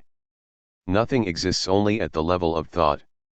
Thus, what is involved here is not perception per se as Freud says, it is not as if there were a scotoma or black spot on the retina, impeding the fetishist from seeing what is there to be seen, stopping him from receiving certain photons, but a thought related to a particular perception. Seeing is not believing. Freud's distinction between repression as related to the internal world and disavowal as related to the external world is reminiscent of his distinction between neurotic anxiety and realistic anxiety. Neurotic anxiety stems from an internal danger, that is, an impulse within the patient that is considered inappropriate by the patient's own ego or superego, whereas realistic anxiety, which Freud also refers to as fear, stems from a real external danger, SEXXII, 81-89. Insofar, however, as disavowal clearly involves a thought related to a perception, that is, something generally considered to be inside the subject, part of his or her psychical reality, not a perception alone, the internal versus external distinction breaks down. Both repression and disavowal involve thoughts, not perceptions. Having criticized Freud's internal/external division, let us also note that Freud's view of disavowal as the putting out of mind of a perception of the real external world, like his definition of realistic anxiety as stemming from a real external danger, rests on a naive belief in objective reality. Let us accept, for the sake of argument, that a particular danger is external, say, the visible and audible presence of a brown bear in the vicinity of one's campsite in the mountains. What can we say about the supposed reality of the danger? The seasoned camper may believe, based on long experience, that the bear is interested only in the food carefully hung in the trees 100 yards off, whereas the novice may believe that bears are vindictive and likely to attack humans without provocation. But the seasoned camper may turn out to be wrong 1 out of 100 times. Are we then going to say that the novice's apparently neurotic anxiety is in fact realistic? Let's shift the example to New York City. Suppose we know that 1 out of 100 women who walk down a particular back alley gets raped. Won't most of us say that a woman's fear of walking there is realistic, not neurotic? Who is to say what a real danger is? Is the analyst the one who decides whether the external danger is real or not? In other words, whether it is a danger or not. The appeal to reality is always problematic. Realistic versus unrealistic and real anxiety versus neurotic anxiety are distinctions of dubious value at best, and become all the more doubtful when coupled with the spurious internal/external distinction. Having discussed the overriding importance of psychical reality and the social/linguistic constitution of reality compared to some sort of objectivist view of reality, I will restate Freud's distinction as follows. In repression, the thought associated with one of the patient's own drives is put out of mind, whereas in disavowal a thought, or complex of thoughts related to a perception of the female genitals, to the father's supposed castration threat, issued to keep the boy away from his mother and to keep him from masturbating, and to the patient's narcissistic attachment to his penis is put out of mind. A first symbolization. One of the important things to note here is that, if what is put out of mind is a thought, then at least a first symbolization has taken place. In perversion, something related to the father and his will to separate his son from the mother is symbolized, and thus, in contrast to psychosis, an initial acceptance or admission, Beijahung, of the father as symbolic separator takes place.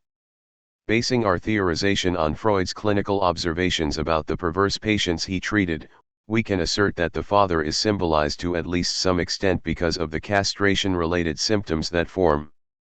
Yet this symbolization is not as complete as that achieved in neurosis.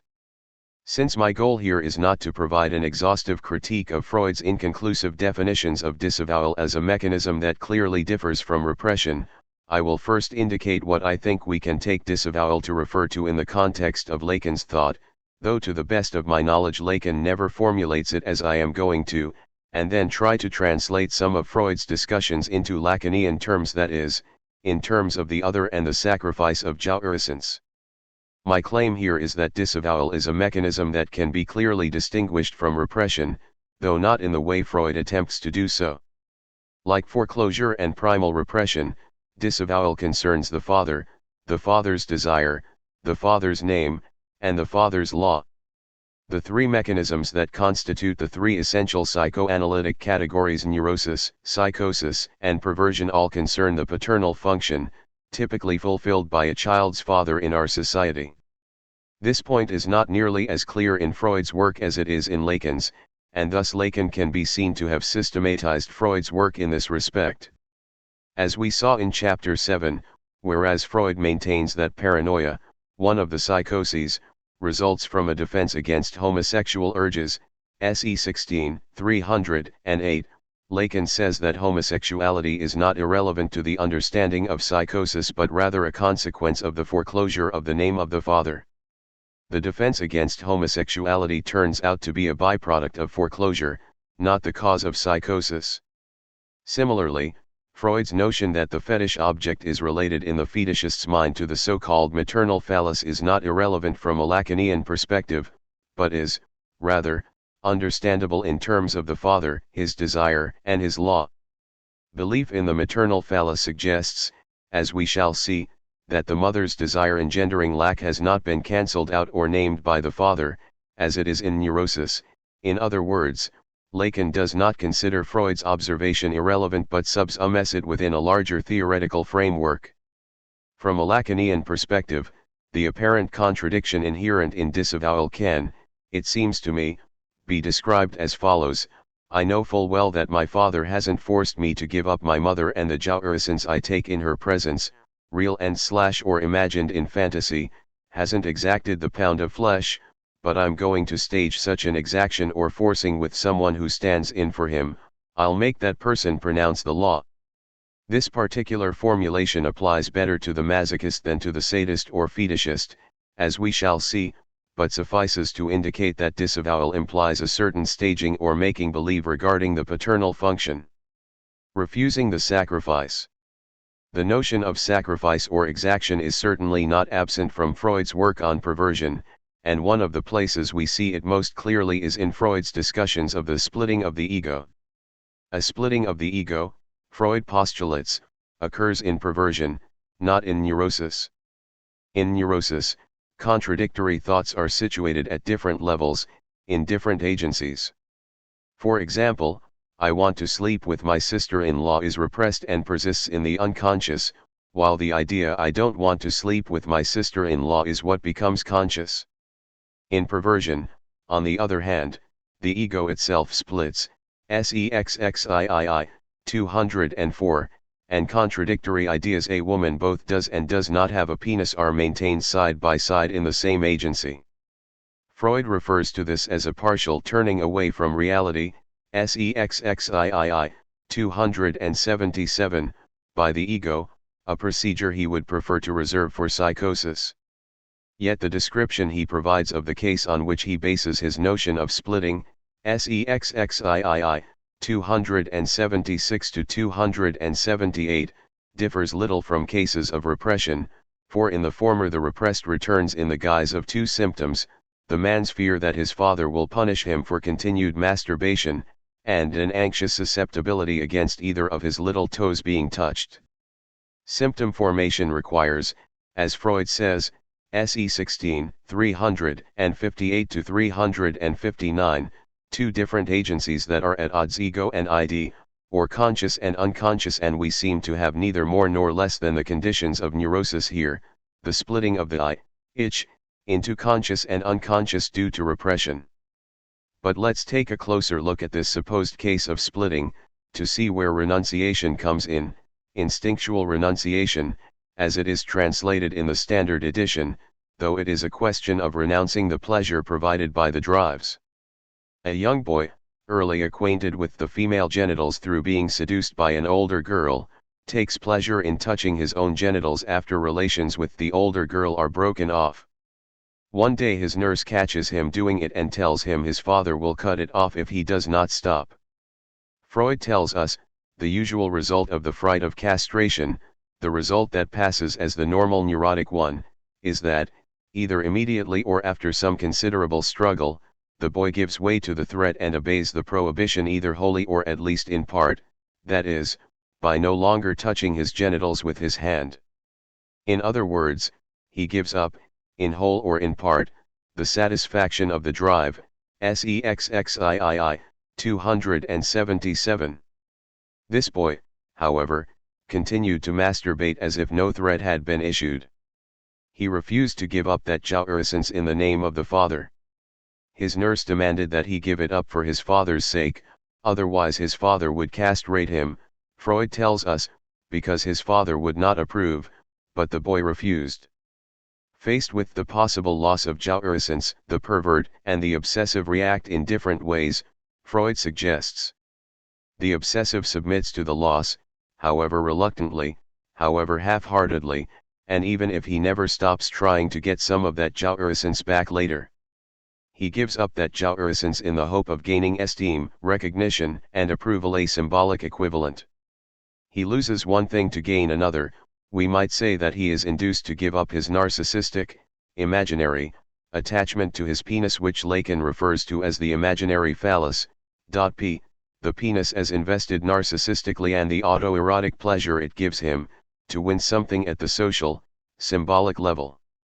He gives up CP for one, the phallus as signifier, as the socially recognized signifier of value and desire. As Lacan says regarding Hans, a boy must, in some sense, hand over his little penis to get a bigger and better one from his father, Seminar 4. Often the latter is not considered bigger and better enough, in the end. Often it is considered totally inadequate, and the boy may feel he got a raw deal and hold it against his father forever. But some autoerotic pleasure is nevertheless yielded, given up, or handed over by the obsessive.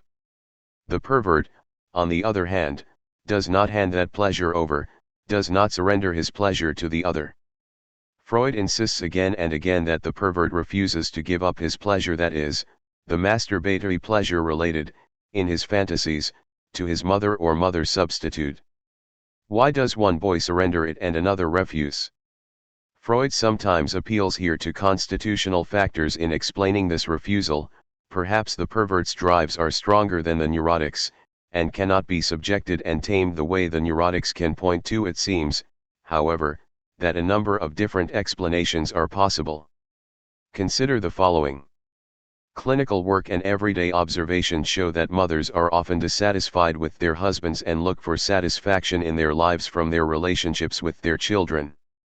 It is also clinically attested that mothers are more inclined to take a male child as their all-encompassing complement in life than a female child, and we can only assume that that is due to the child's sex, and the sex's social meanings, of course. Now, a mother's interest in her son's penis always contributes to the localization of jouissance in the male sexual organ, and in cases in which a mother places great value on her son's penis, he may become extremely attached to it, narcissistically speaking, his whole erotic relation to his mother revolving around it. Often, such a son energetically resists any kind of perceived demand that he stay away from his mother, and the struggle is likely to center around his penis, even if no direct threat is made to it, though such direct threats still are made more often than many think. Insofar as mothers do not often take their daughters as their complement to the same extent, look to them for such intense satisfaction in life, or take such great interest in their genitals. The mother-daughter relationship is rarely eroticized to the same degree. Jouissance is not usually symbolically localized for females in the same way, and the struggle with the father over separation from the mother generally does not come to a head in the same way or focus on a specific organ. Point 1. The father often has an easier time separating his daughter from her mother, though he may not find it as important to do so, not feeling that he is in competition with his daughter as he is with his son. Nevertheless, the result is likely to be either hysteria with traits of perversion when the father is not forceful, or psychosis when the father refuses to intervene at all. This explains, in part, my use of masculine pronouns alone when talking about perverts. In psychoanalytic terms, perversion is virtually an exclusively male diagnosis. Indeed, Lacan goes so far as to say that female masochism is a male fantasy, and qualifies lesbianism not as a perversion but as heterosexuality, love for the other sex, that is, women. Homosexuality, homneosexualite, as Lacan spells it, including the two M's from ennune, man is, in his terms, love for men, Seminar XX, 78-79. Lacan's statement that males are the weaker sex with respect to perversion, Ecritz, 823/320, should certainly give us pause for thought, and warrants more explanation than I can provide here. Why? To return to the question of why one boy might agree to give up pleasure while another might refuse, we see that in cases in which there is a very close bond between mother and son, a father, in order to bring about a separation, has to be quite forceful in his threats and or quite convincing in his promises of esteem and recognition. But the very fact that such a close bond has been able to form suggests that the father either is incapable of fulfilling the paternal function or does not care to interfere, perhaps happy to be left alone by his wife, who is now preoccupied with her son. The father, while avoiding the rival rouse ferocity of certain psychotics fathers, does not forcefully put himself in the position of symbolic separator, the one who says, "This is mine and that is yours," in other words, the one who gives the child a symbolic space. And even if he does try to do so, he may be undermined by the boy's mother, who, the moment the father's back is turned, winks at the boy, letting him know that their special relationship will secretly remain unperturbed.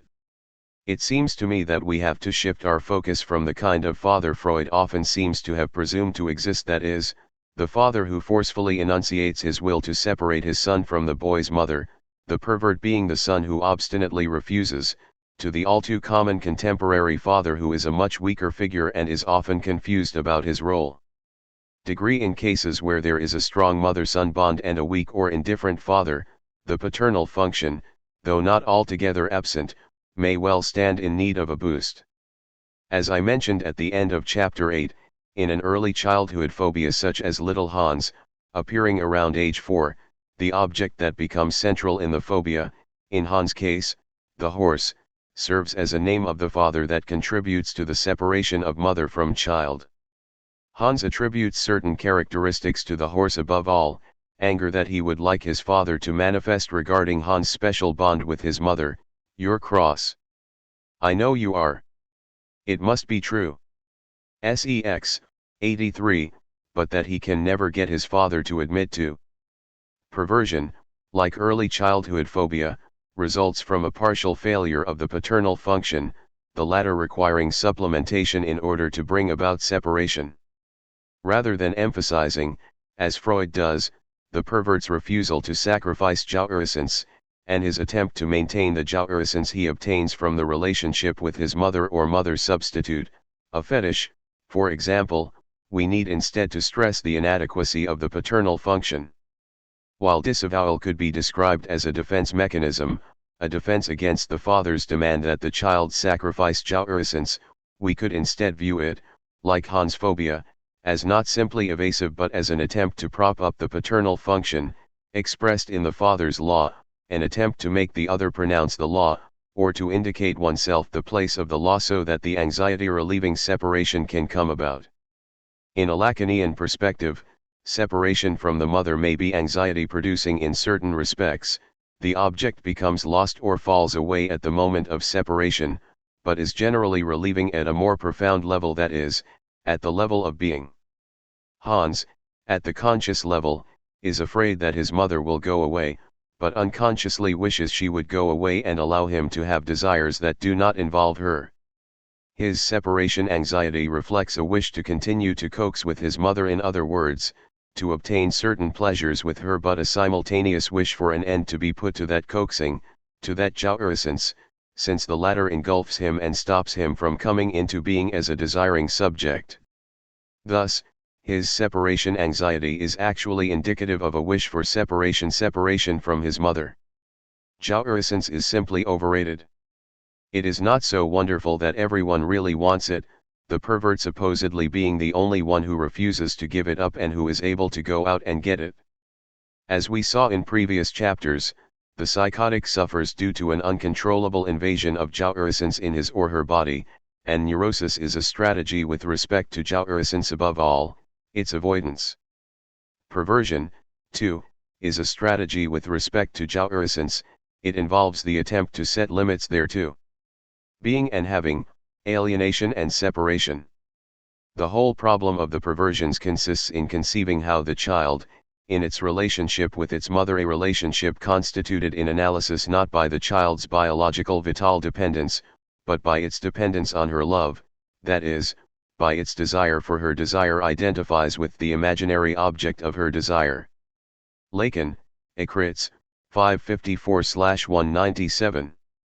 Freud reveals to us that it is thanks to the name of the father that man does not remain bound to the sexual service of his mother. Lacan, Ecritz, 852, Reading Seminars I and 11.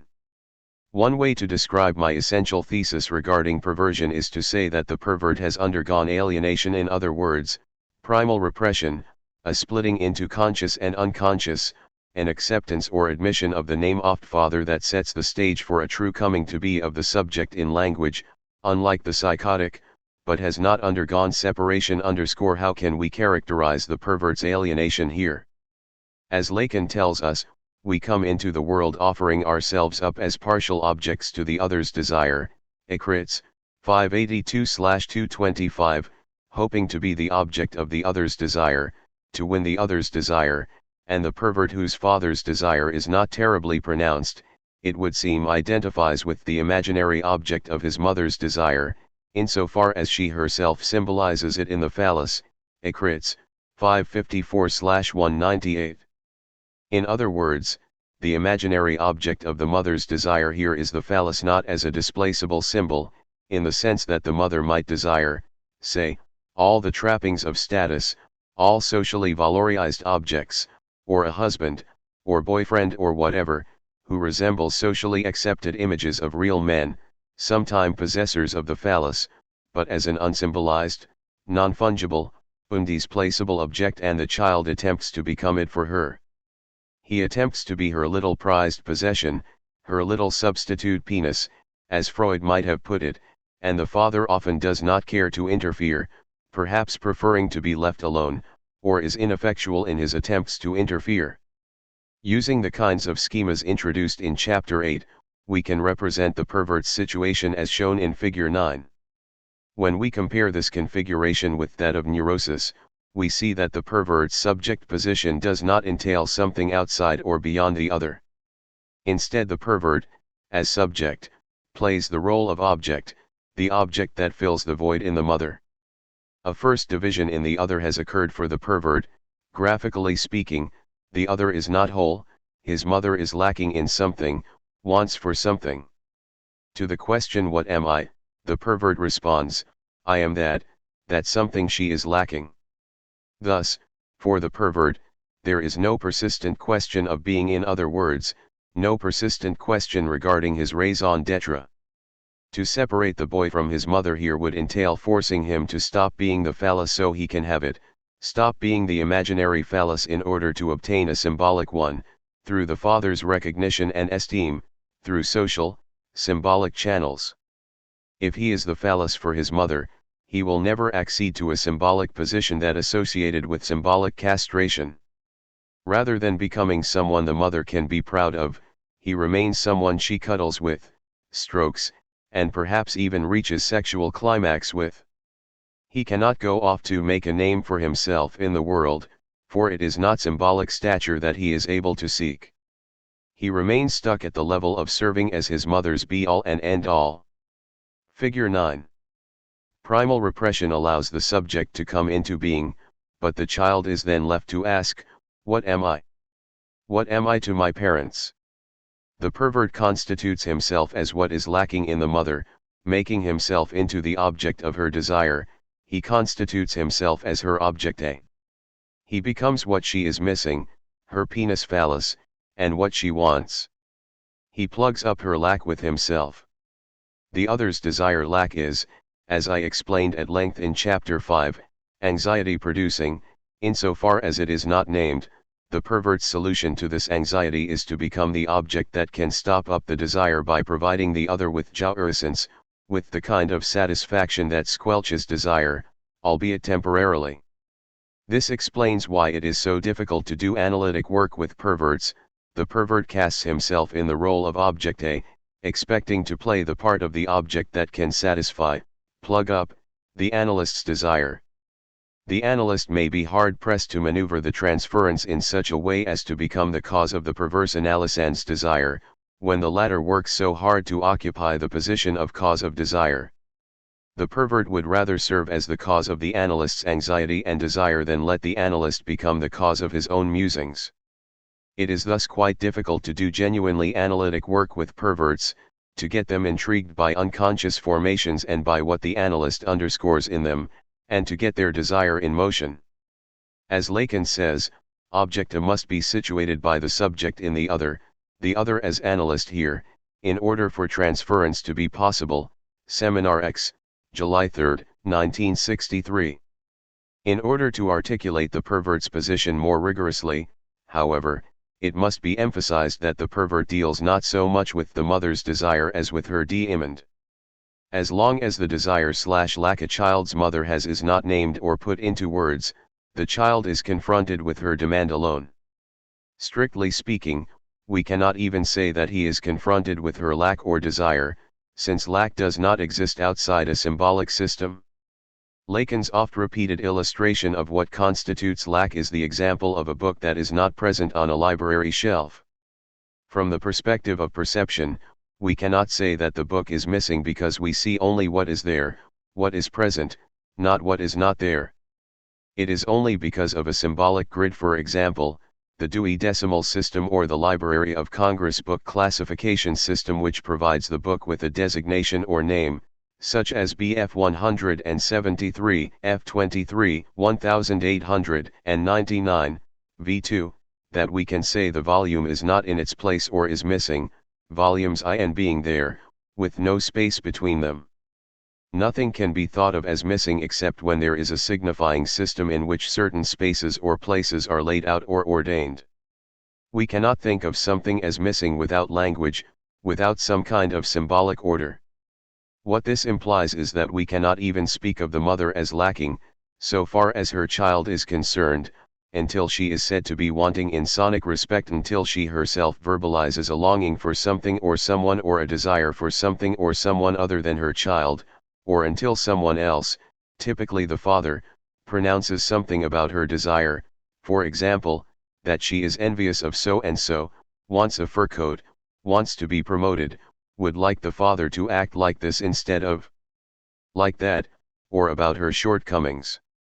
The child cannot be said to understand his mother to be lacking or to desire until her desire or lack has been formulated, put into words. Once it has been named, the weight of her demands, her real, physically unavoidable demands regarding the child's bodily functions, for example, lifts, and a space of desire opens up a space in which her desire is articulated and moves, and in which her child can model his desire on hers. Until it is named, there is no lack, the child is submerged in the mother as demand and cannot adopt a stance of his own, a desire that constitutes a stance with respect to jouissance, a defense against jouissance. The child here is confronted with what we can refer to as a lack of lack. Only the mother's demand exists. She is lacking in nothing to speak of, nothing that is symbolizable for the once named. However, the real lack, the lack in the mother's life, for example, her dissatisfaction with her husband, her career, her whole life that she has been attempting to make good through her son, even though it has never been spoken, is neutralized to some extent. As Lacan says, the word is the death of the thing, the real lack, once named, comes into being as a word that can be linked up with other words, joked about, and so on. The word is far less dangerous than the thing it supposedly signifies or designates, for it actually annihilates the thing, drains away some of its oppressive force. Once that which the mother is missing is named, the object the child was for his mother can no longer exist. For once desire is articulated in words, it does not sit still, but displaces, drifting metonymically from one thing to the next. Desire is a product of language and cannot be satisfied with an object. The naming of the mother's desire forces the child out of his position as object, and propels him into the quest for the elusive key to her desire. What does she want? Something ineffable that seems to characterize the endless series of things her desire alights upon what in Western society is known as the phallus.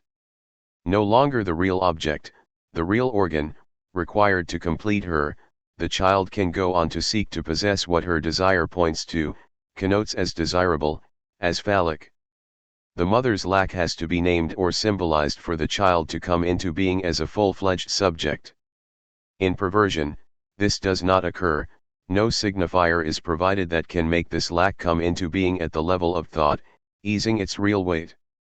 Neither the mother nor the father provides the articulation necessary for symbolization. As we see in Freud's work, the question of the mother's lack often centers, in perversion, around the mother's genitalia, her sexual difference from her son. Later in this chapter, we shall see a detailed illustration of the importance of nomination, that is, naming, discussed thus far in rather abstract terms, in a case that revolves around the mother's sexual organs. In Chapter 7, I suggested that there are two moments of the paternal metaphor. This naming of the mother's desire/lack is the second, logical, moment. If the first moment of the paternal metaphor is the father's prohibition of the child's pleasurable contact with its mother, prohibition of jouissance, le nom du père taking the form of the father's no, the second moment involves the symbolization of the mother's lack, that is, its constitution as lack due to the fact that it is given a name. Here we see le nom du père as the name provided by the father, or the father himself as the name of the mother's desire. The two substitutive moments can be represented schematically as follows. Only the second moment can be considered genuinely metaphorical, since it is only in the second that language operates in a full-fledged manner by naming. These two moments correspond precisely to the two schemas provided in Figure 9. The first moment leads to a division within the mother, whereby the child comes into being as the object with which the other obtains satisfaction, while the second leads to the advent of a desiring subject, separate from the other as source of jouissance. The first corresponds to what Lacan calls alienation, the second to separation. The first may also be fruitfully associated with what Freud calls primal repression, the second with secondary repression. As I said earlier, my essential thesis here is that, although the pervert has undergone alienation, he has not undergone separation. The psychotic has undergone neither, while the neurotic has undergone both. This can be schematically represented as follows. If psychosis can be understood as owing to the absence or failure of paternal prohibition, perversion can be understood as owing to the absence or failure of symbolization. From jouissance to separation. In discussing perversion, Freud almost always emphasizes the subject's refusal of the law, his obstinate refusal to give up satisfaction. Thus, in a sense, Freud considers perversion almost exclusively from the perspective of the satisfaction the pervert continues to obtain. Lacan examines perversion in what might he qualified as a more classically Freudian manner. Perversion, like every other activity, must be considered in terms of the satisfaction it brings, however indirect or unintuitive, but also in terms of the function it serves in relation to the law and separation. A neurotic symptom provides the patient with a certain substitute satisfaction, but it also forms high order to hind anxiety. So too, the pervert's activities serve a purpose that is not simply that of achieving direct sexual satisfaction. Many neurotics think the pervert must be getting an awful lot more satisfaction in life than they are indeed. Many analysts fall into the same trap. This stops them from seeing what it is that the pervert's apparent will to jouissance, as Lacan calls it, is designed to do, is in the service of, and is covering over. Turning our attention from the kind of father Freud often seems to have assumed to exist, that is, the father who has no reservations about separating his son from the boy's mother, the pervert being the son who obstinately refuses to let this happen, to the all too common contemporary father who never worked out his own problems with authority, does not believe fathers should wield authority over their children, believes children are rational creatures and can understand adult explanations, prefers to let his wife discipline the children, wants to be loved not feared, and who, perhaps to boot, allows his wife to undercut his authority. We can begin to understand perversion from a rather different perspective. Perversion and the law. One of the paradoxical claims Lacan makes about perversion is that while it may sometimes present itself as a no-holds-barred, jouissance-seeking activity, its less apparent aim is to bring the law into being, to make the other as law, or law-giving other, exist. The masochist's goal, for example, is to bring the partner or witness to the point of enunciating a law and perhaps pronouncing a sentence, often by generating anxiety in the partner. While the pervert seems to be able to obtain a kind of primal satisfaction transcending his own subjective division as a subject of language, who, like the rest of us speaking beings, is not supposed to be able to obtain more than a mere pittance of jouissance, as Lacan tells us, jouissance is prohibited to whoever speaks écrits, 821/319, and finding a kind of wholeness or completeness neurotics can only dream of or fantasize about. Anxiety in fact dominates the pervert's sexuality. The pervert's conscious fantasies may involve a kind of unending jouissance. Consider the Marquis de Sade's numerous scenarios where the male sexual organ never manifests any limit in its ability to recommence sexual activity, but we must not confuse conscious fantasies with concrete activity, and the latter is designed to place limits on jouissance. Desire is always a defense against going beyond a certain limit in jouissance, écrits, 825/322, and the pervert's desire is no exception. For example, the masochist, in fantasy, seems to do everything for the other and nothing for himself. Let the other get off on me, use me as he or she sees fit, he seems to say. Beyond this fantasy, however, his aim is somewhat different. Beyond this apparent altruism, nothing for me, everything for the other. There is something in it for him. Desire as a defense appears in the pervert's fundamental fantasy that manifests his position with respect to the law. The neurotic desires in relation to the law. The father says the child cannot have its mother, and the child thus unconsciously desires her. The pervert, on the other hand, does not desire as a function of the law, that is, does not desire what is prohibited. Instead, he has to make the law come into being. Lacan plays on the French term perversion, writing it as perversion, to emphasize the sense in which the pervert calls upon or appeals to the father, hoping to make the father fulfill the paternal function. Some structures of perversion. To make this discussion more concrete, let's turn to the individual perversions. Since this book is an introduction, not an exhaustive description of each and every clinical structure, I will focus primarily on fetishism, sadism, and masochism, the perversions Lacan discusses most extensively. See Kant with Sade, in Écrits and Seminar X. Fetishism, analysis of a case. If the name of the father were to speak, it would say, "You are not the phallus." Jacques-Alain Miller, Dunn, June 29. To illustrate some of the claims I have made about perversion thus far in this chapter, I will use a case that is quite contemporary, not one that dates back to Freud's time. While it is not one of my own cases, I have decided to introduce it here because it is readily available in English, though probably not well known, a mere 15 pages long, and extremely provocative. It is entitled Fetishization of a Phobic Object, and was written by René Testaing. The case is that of a man who, as a young child, has an extremely close bond with his mother, and whose father, though he lives at home with his wife and son, is effaced for most intents and purposes. The mother takes her son, Jean, as her complement in life, for her husband means nothing to her and does nothing for her. Jean becomes that which she is missing and which can make her whole. At first she cares for him when he is ill, but then begins to pretend that he is ill even when he is not, manually heating up the thermometer to make it seem he has a fever, so that he apparently needs a devoted mother's attention. One of the striking things in this case is that, by the kinds of medical treatments she subjects him to, she makes his whole body into a red, swollen, pus-discharging object that the patient himself can only describe years later as a kind of living dildo with which she does as she pleases. To her, he is the penis she wants; at the level of being, he is the real object she wants to make her whole force. The father imposes no separation between mother and son, is clearly not an object of the mother's desire, and can in no way be considered to willfully instate any kind of triangulation at first. The mother displays no desire for anything other than Jean, there is no outside, no object that draws her towards something other than Jean, and thus Jean cannot wonder what it is his mother wants, he knows. She wants him to be her real, living complement. There is nothing symbolic about the position he has in her desire.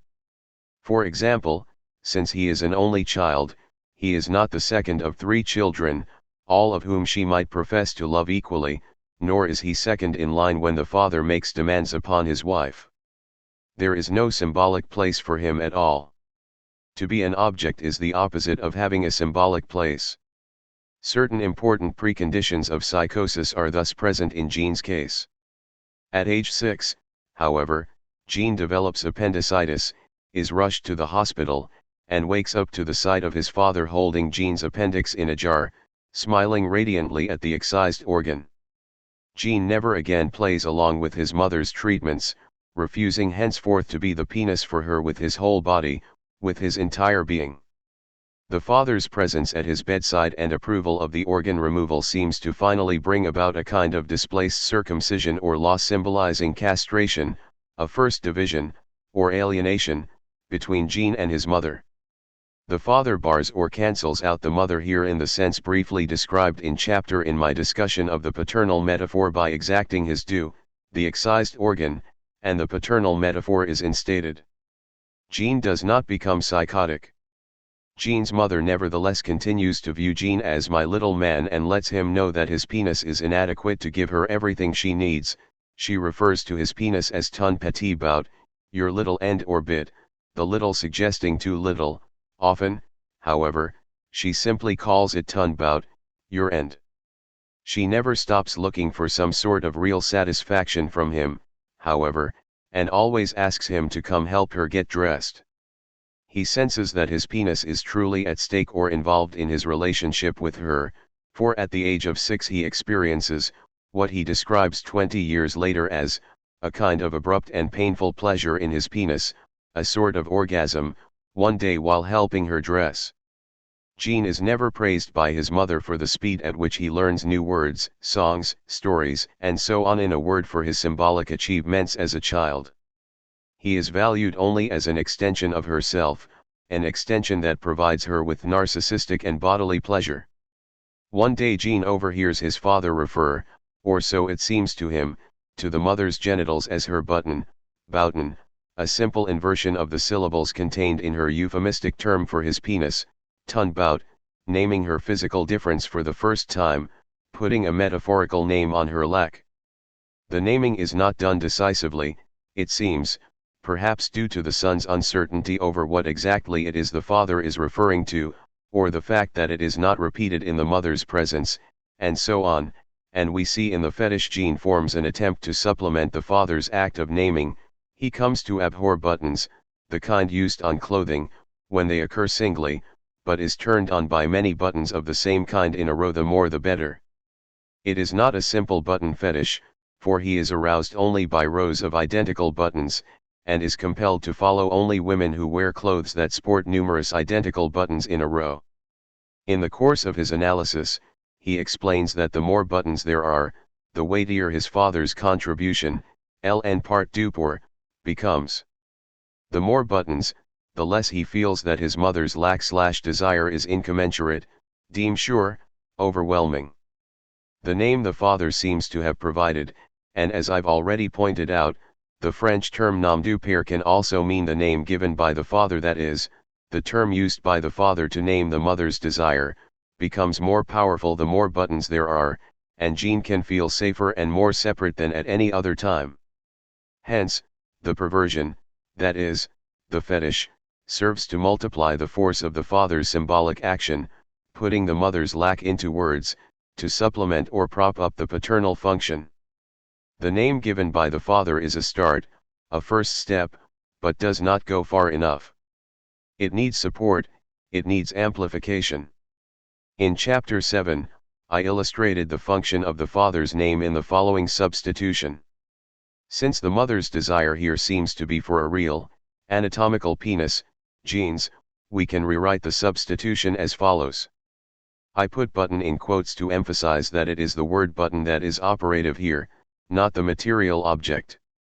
The real penis is replaced by a word, Jean's real organ is thereby spared, and his mother's lack named. He need not hand his organ over to the mother, nor suffer anxiety owing to the lack in his relationship with her. Her lack is named and thereby delimited, it's only a button. The problem is that button can accomplish this only in situations where he sees a woman wearing a multitude of identical buttons, and thus the anxiety-relieving separation, brought on by propping up the father's act of naming, has to be repeated again and again. It is never final and definitive. It would appear that what is enjoyable for Jean in such situations is the fleeting separation itself. Strange as this may seem, we should bear in mind that separation is part and parcel of what Freud terms castration, and that there is a very intimate relationship between castration and jouissance. There is a kind of jouissance in being separated from one's jouissance. Jean, in a sense, is repeatedly led to attempt to complete his castration. To talk about Jean in terms of disavowal, we could say that Jean's fetish suggests a twofold attitude regarding his father and his father's name. I know full well that my father hasn't truly named my mother's lack, but I will stage the accomplishment of that naming. Using somewhat different terms, we could say that Jean makes the other exist, not the mother, but the symbolic, law-giving other. The pervert knows that his own father is not such an other, but makes this other exist via the perverse act. Having served as that which completes the mother, as her complement, the pervert attempts to complete the other as law. It is this twofold attitude toward the father involving the realization that he has not named or legislated, yet staging that naming or enunciation of the law which is the very definition of the term disavowal as I am using it here. The maternal phallus. Lack is graspable only by means of the symbolic. Lacan, Seminar X, January 30th. The phallus is nothing but the side of lack it indicates in the subject. Lacan, Écrits. What might Freud's theory of fetishism have to do with Jean? According to Freud, a fetish secretly represents the maternal phallus the pervert believes in, refusing as he does to accept the fact that his mother does not have a penis, because this would imply that she has been castrated and thus that he too could suffer the same fate. We can assume that Jean had, at one time or another, seen his mother's genitals, since she enjoyed having him watch and help her get dressed. And certainly the button fetish is strikingly related to the word Jean's father seems to have used to designate the mother's genitals, a word that turns out to include the same syllables as the term Jean's mother used to describe Jean's own genitals. Perhaps Jean believed that her button was essentially equivalent to his end. We could then try to understand his fear of one button alone as follows: she has a penis of her own, does not need mine, and therefore there is no place at all for me in the world. But according to Freud's theory, it would seem that one button should turn him on, since it simultaneously represents the mother's never castrated organ and his own, and thus represents the preservation of his jouissance, whereas in fact one button horrifies him, and a whole line of identical buttons excites him. How can we account for these clinical elements? Note that no castration threat was ever made to Jean, and he was never asked, much less told, not to play with himself. Indeed, Tastain tells us that Jean continued to masturbate uninterruptedly from an early age. Thus, an important facet of Freud's theory of fetish formation is missing in this case. There is no conflict here between the patient's narcissistic attachment to his penis and his father's castration threat. We cannot say that Jean's mother implicitly threatens to cut it off, since she seems quite content to simply use it, to employ it in her sexual service. I am not suggesting that Freud's notion of the maternal phallus is of no importance, since many of my own analysans and certain children have amply proven to me that they believe in it, at least at some level. What I am proposing is that it be seen within the larger Lacanian context of the naming of the mother's lack or desire. It is common to find phobics and perverts who believe that their mothers have a penis, or something along those lines, and the general reason for this belief is the father's inadequate naming of the mother's desire. Not every fetishist believes, at one level, that his mother has a penis, while at another level disbelieving it, but every fetish does revolve around the question of the mother's lack. Only Lacan explains this to us in its full GC neurally via the function of naming a putting into words. On the analytic treatment of perversion. This brief sketch of Jean's case history illustrates much of Lacan's theory of perversion. The case also raises the pressing question of treatment. It seems clear that, despite years of fruitful psychoanalysis, Jean does not change structures, he remains perverse. Indeed, as is generally true, structures seem quite irrevocable beyond a certain age. We see in Jean's case that a particular life event, his appendicitis at age 6, and his father's reaction to it can probably be considered responsible for the fact that Jean becomes a pervert, not a psychotic. But coming to analysis at age 26, Jean has little hope of becoming a neurotic. Once again it seems that the paternal function must be operative by a certain age, or else. Ou pair. This does not mean that Jean could get nothing out of his analysis, certainly a great deal of his anxiety and suffering abetted in the course of it. Tastain does not tell us to what extent he himself, as Jean's analyst, was able to become Jean's cause of desire, leading Jean to adopt a different position, if only in the analytic relationship. We can only assume that this occurred to some extent and that Jean's fundamental fantasy was at least partly modified. In certain cases that I myself have supervised, I have seen a gradual shift on the part of genuinely perverse subjects from positions in which they engaged in no wondering of any kind about their own actions, feelings, and thoughts, court orders, or the hope of getting a rise out of their therapist seeming to be their only motive for showing up for therapy, to positions of true questioning. If there is never a loss of certainty about where jouissance comes from, there is at least a lessening of certainty about motives. This is accompanied by partial relinquishing of the role of object A to the therapist. Masochism. The perverse subject loyally offers himself up to the other's jouissance. Lacan, Seminar X, December 5. In the material that follows, I shall not present the elaborate four-term schemas of masochism and sadism Lacan provides in the Acrits, since too much additional explanation would be required. My discussions of these clinical structures should thus be viewed as partial. Nevertheless, with what has already been said about desire, jouissance, and the law, certain essential features of these structures can be outlined. Though it may appear that the masochist devotes himself to giving his partner jouissance, the partner standing in for the other here, while asking for nothing in return, in other words, that he sacrifices himself by becoming the instrument of the other's jouissance, obtaining no enjoyment for himself. Lacan suggests that that is but a cover. The masochist's fantasy dissimulates the true aim of his actions. As we have seen several times, fantasy is essentially a lure that conceals the subject's mainspring, masking what truly makes the subject tick. While the masochist would like to believe and to make us believe that he aims to give the other jouissance, one in fact he aims to make the other anxious. Seminar X, March 13, 1963. Why does he do so? Like the fetishist, the masochist is in need of separation, and his solution is to orchestrate a scenario whereby it is his partner, acting as other, who lays down the law that requires him to give up a certain jouissance. A partner is not necessarily, however, immediately willing to legislate, give orders, make decrees, and so on in a relationship. A partner must often be pushed to some extent, bullied into declaring limits, into expressing his will that things be one way and not another, that things go no further. Often a partner must be pushed to the breaking point, to a point of intense anxiety, before he explosively expresses his will in the form of commands. Stop, for example. The masochist tries to bring something into being, by which the other's desire makes the law. Seminar X, January 16, 1963, and the other must often first be made extremely anxious before he agrees to enunciate the law. Though the masochist seems to be single-mindedly devoting himself to pleasuring the other cannot take it after a certain point. Jouissance becomes unbearable, and the partner finally imposes limits on it.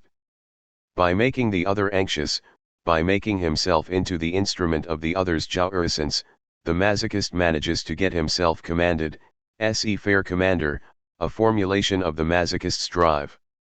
Thus, it is the masochist's own desire that leads the dance here. He makes the partner, as other, lay down the law. Where the father's desire, to separate his son, is lacking, the masochist uses his own desire to push a father substitute to legislate and exact punishment. He pretends that it is the other who is laying down the law, when he himself is the one pulling the strings. His own desire takes the place of the other's desire as law, staging or enacting it, as it were, and propping it up. This, it seems, is the specificity of disavowal as we see it at work in masochism. Separation, as part and parcel of castration, has not occurred, and the subject himself is compelled to bring about its completion. He is never altogether successful in doing so, and thus must reinitiate the enactment again and again. Though it is often thought that the masochist is in search of pain, this is not what is essential. Pain is merely a sign that the other has agreed to impose a condition, limit, toll, penance, or loss upon him. Punishment may momentarily provide a form of relief to the masochist. It is the proof that there is someone who is demanding a sacrifice of him and who is exacting the pound of flesh.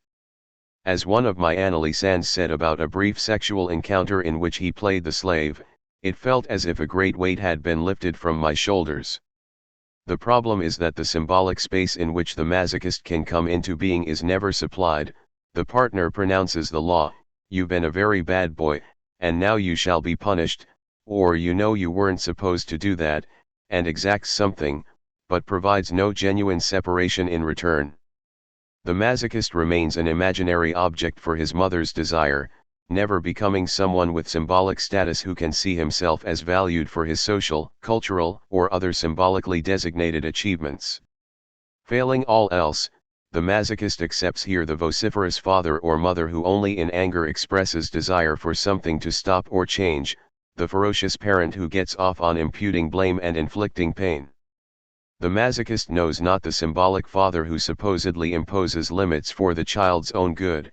His experience teaches him that limits are merely expressions of the parent's desire.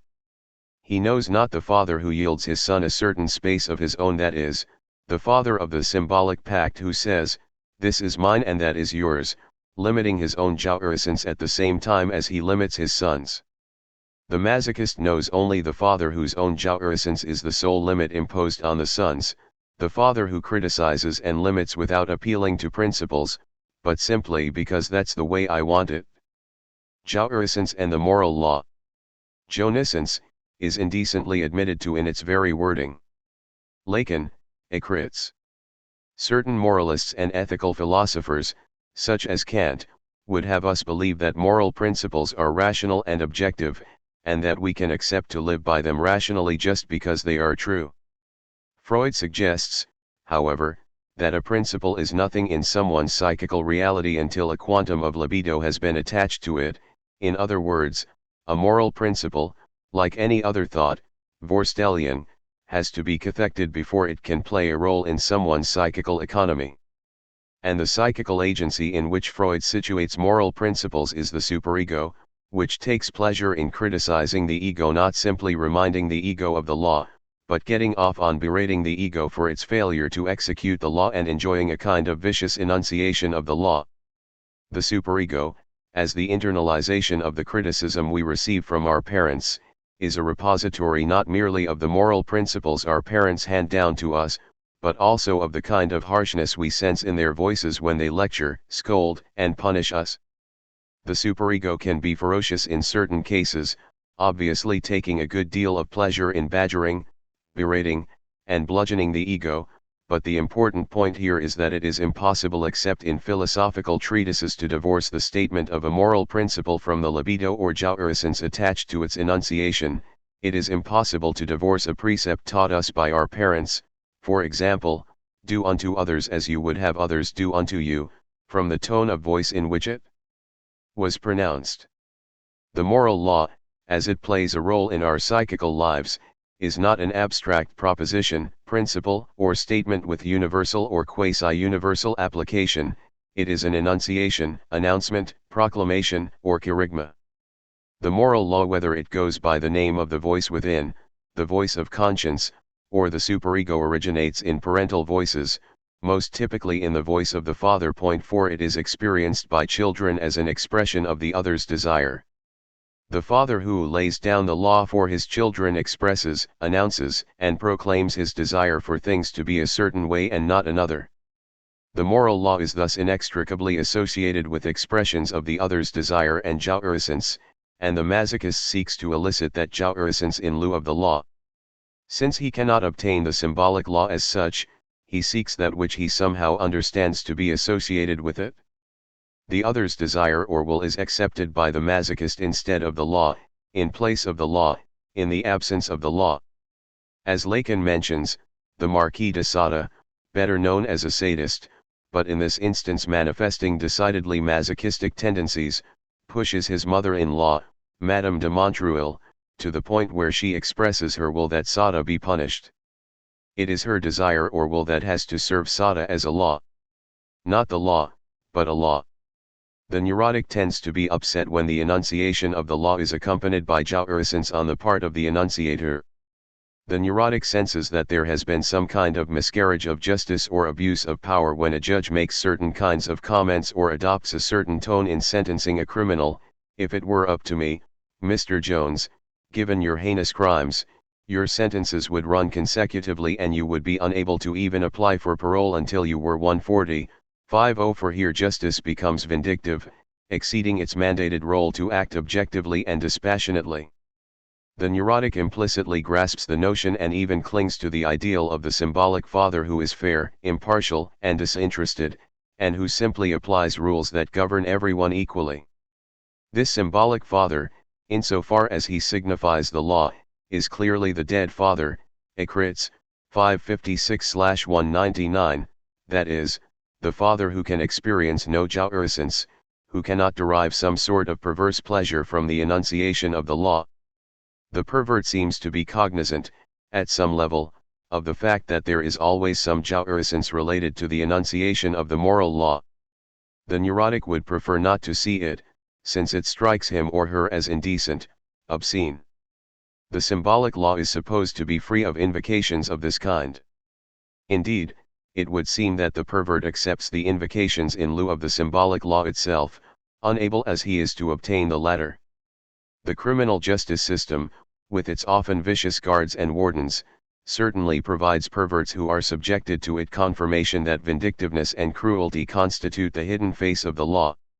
Incarceration nevertheless continues to serve as an often sought-after form of punishment for the masochist, who wants some sort of substitute symbolic castration. As Lacan says, recourse to the very image of castration can come as a relieving, salutary solution to issue a anxiety for the masochist. Seminar X, March 26, 1963. The subject in need of separation turns and returns for relief to whatever substitute castration can be had. Sadism. Sadism is not the inverse of masochism. The move from one to the other involves a quarter rotation fin a four-term schemal, not some sort of symmetry or inversion. Lacan, Seminar X, March 13. In every movie in which a sadist is depicted, he does everything possible to generate anxiety in other people. His goal is not simply to harm them, indeed, often this is but a contingency, a mere byproduct of his concern with making them anxiously anticipate a horrible, painful death or torment. The importance to the sadist of the victim's anxiety is thus recognized by the popular mind as well as by the sadist himself. Indeed, in his fantasies he views it as an absolute condition, that is, as absolutely necessary if they are to provide pleasure. But as we have seen, what is crucial in fantasies is no more than a screen.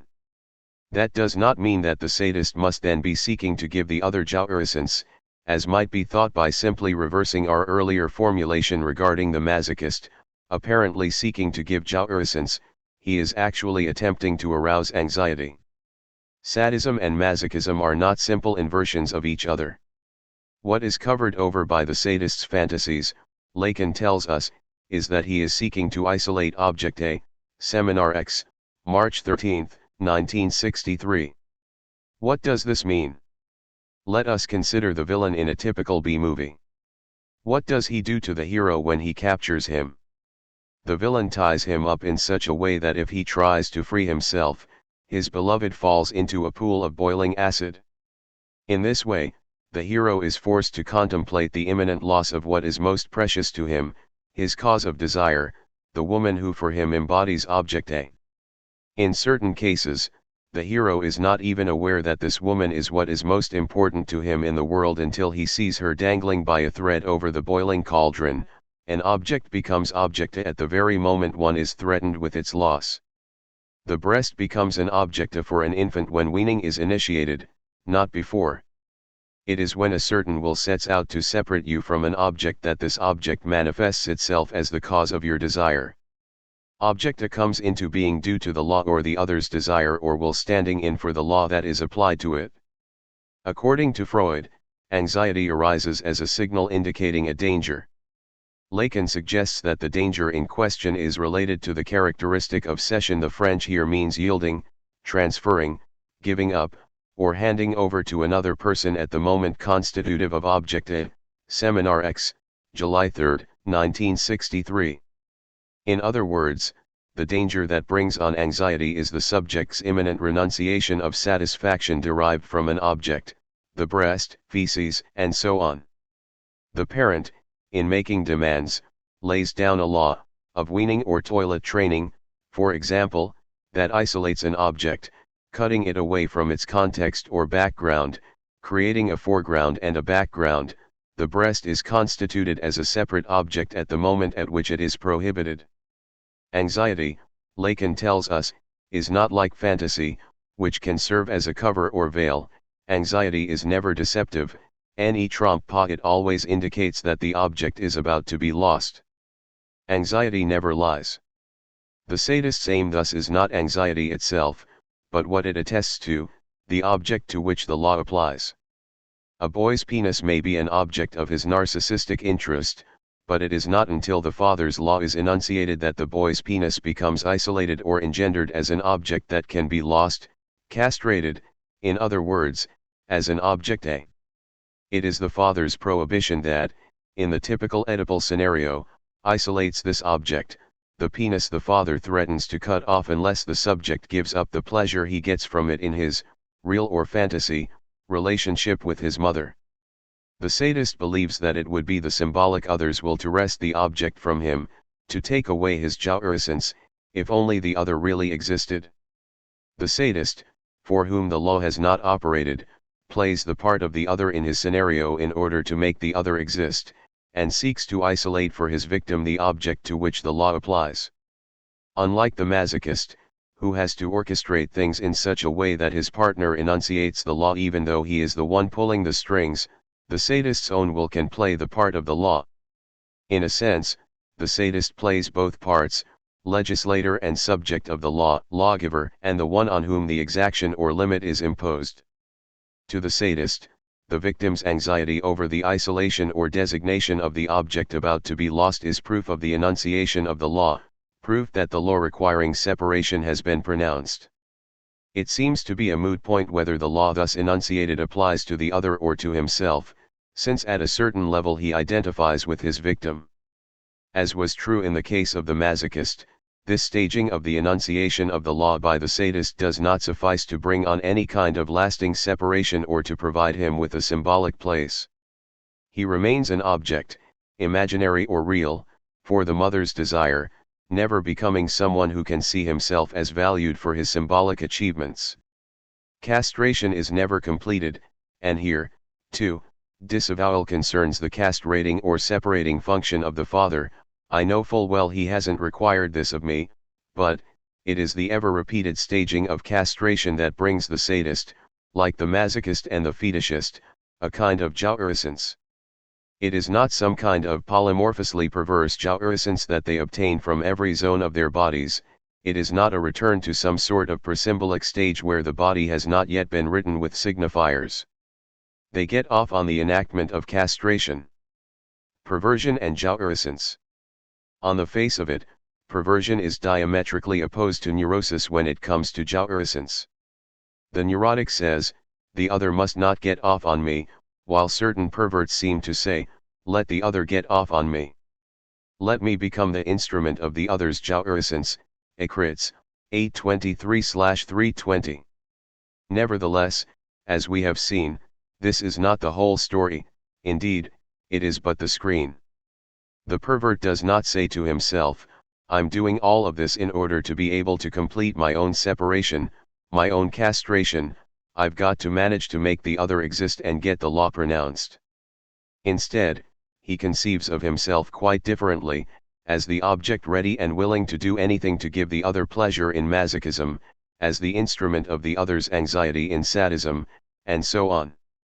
What appears from the outside to be a no-holds-barred pursuit of satisfaction by the pervert himself is, in fact, a defense of sorts, the attempt to bring into being a law that restrains the pervert's jouissance, that bridles or checks him on the road to jouissance.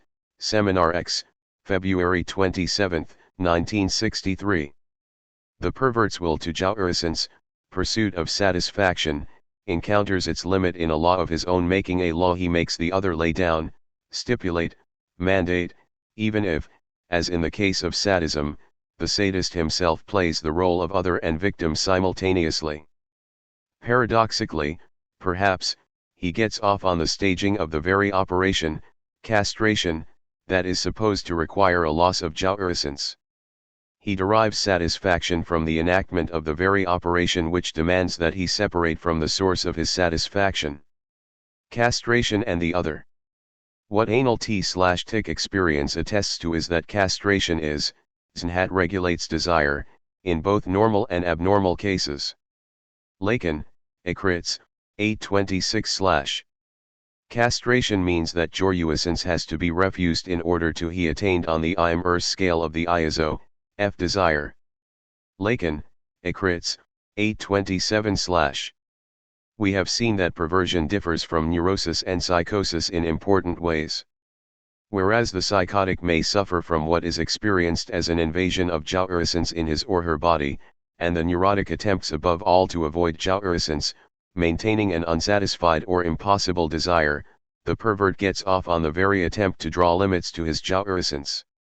Whereas in psychosis the other does not exist, since its principal anchoring point, the name of the father, is not instated, and in neurosis the other exists only too ponderously, the neurotic wishing to get the other off his or her back. In perversion the other must be made to exist, the pervert has to stage the other's existence by propping up the other's desire or will with his own. The pervert and the psychotic engage in an attempt to supplement the paternal function that brings the symbolic other into existence, the pervert by staging or enacting the enunciation of the law, the psychotic by fomenting a delusional metaphor. Even certain phobias, in which a phobic object is put in the place of the name of the father, involve a form of supplementation of the paternal function. Nevertheless, the psychotic's supplementation aims at alienation, while the pervert's and phobic's aims at separation. Let us turn now to the mother, the imaginary or real mother. In psychosis she is never barred by the name of the father, and the psychotic never emerges from her as a separate subject. In neurosis she is effectively barred by the name of the father, and the neurotic does emerge as a separate subject. In perversion, the other must be made to exist so that the mother can be barred and the pervert can emerge as something other than an imaginary object of her desire. Psychosis means there has been no effective prohibition of the child's jouissance in its relationship with its mother, that is, no inscription of the father's no. Due either to the father's absence or failure to impose himself as symbolic father, on the one hand, or to the child's refusal to accept that prohibition, on the other, or some combination of both. Perversion involves the inability to name something having to do with the mother's desire. The father does not seem to be what she wants to name or symbolize something having to do with sex, the mother's lack, the result being that the pervert is faced with a lack that generates anxiety. Neurosis involves the inability to enjoy oneself, due to all the other's ideals, that is, the inability to separate from the other as language. Neurotics are often very uncertain about what they want and what turns them on, whereas perverts are often quite certain. Even when neurotics do know, they are often highly inhibited in their ability to pursue it. Perverts, in contrast, are generally far less inhibited in their pursuit. Neurotics may often have perverse fantasies in which they act in a very uninhibited manner, but this does not make them perverts, from a structural vantage point. In the Lacanian subject, I described 3 moments constitutive of subjectivity: alienation, separation, and the traversing of fantasy that help us understand the 3 main clinical structures. These moments can be schematized as 3 substitutions or substitutional metaphors. In alienation, the other dominates. Since the child comes into being as a subject of language, the child is, we might say, enticed into language, seduced into making the forced choice between pleasure and language, between the pleasure principle and the reality principle. This does not occur in psychosis. In separation, object as the other's desire comes to the fore and takes precedence over or subjugates the subject. This does not occur in perversion, for the pervert himself occupies the position of object A, not allowing the other's desire to serve as cause of his own. He is the real object that plugs up the mother's desire. In the traversing of fantasy, the subject subjectifies the cause of his or her existence, the other's desire, object A, and is characterized by desirousness. This does not occur in neurosis. In this sense, these 3 moments can be described as a sort of progression. Psychosis, alienation, perversion. Perversion, separation, neurosis. Neurosis, traversing of fantasy beyond neurosis. Simply put, the difference between perversion and psychosis is alienation, and the difference between neurosis and perversion is separation. Without alienation, there is psychosis. Alienation without separation leads to perversion, and alienation and separation without the traversing of fantasy leads to neurosis.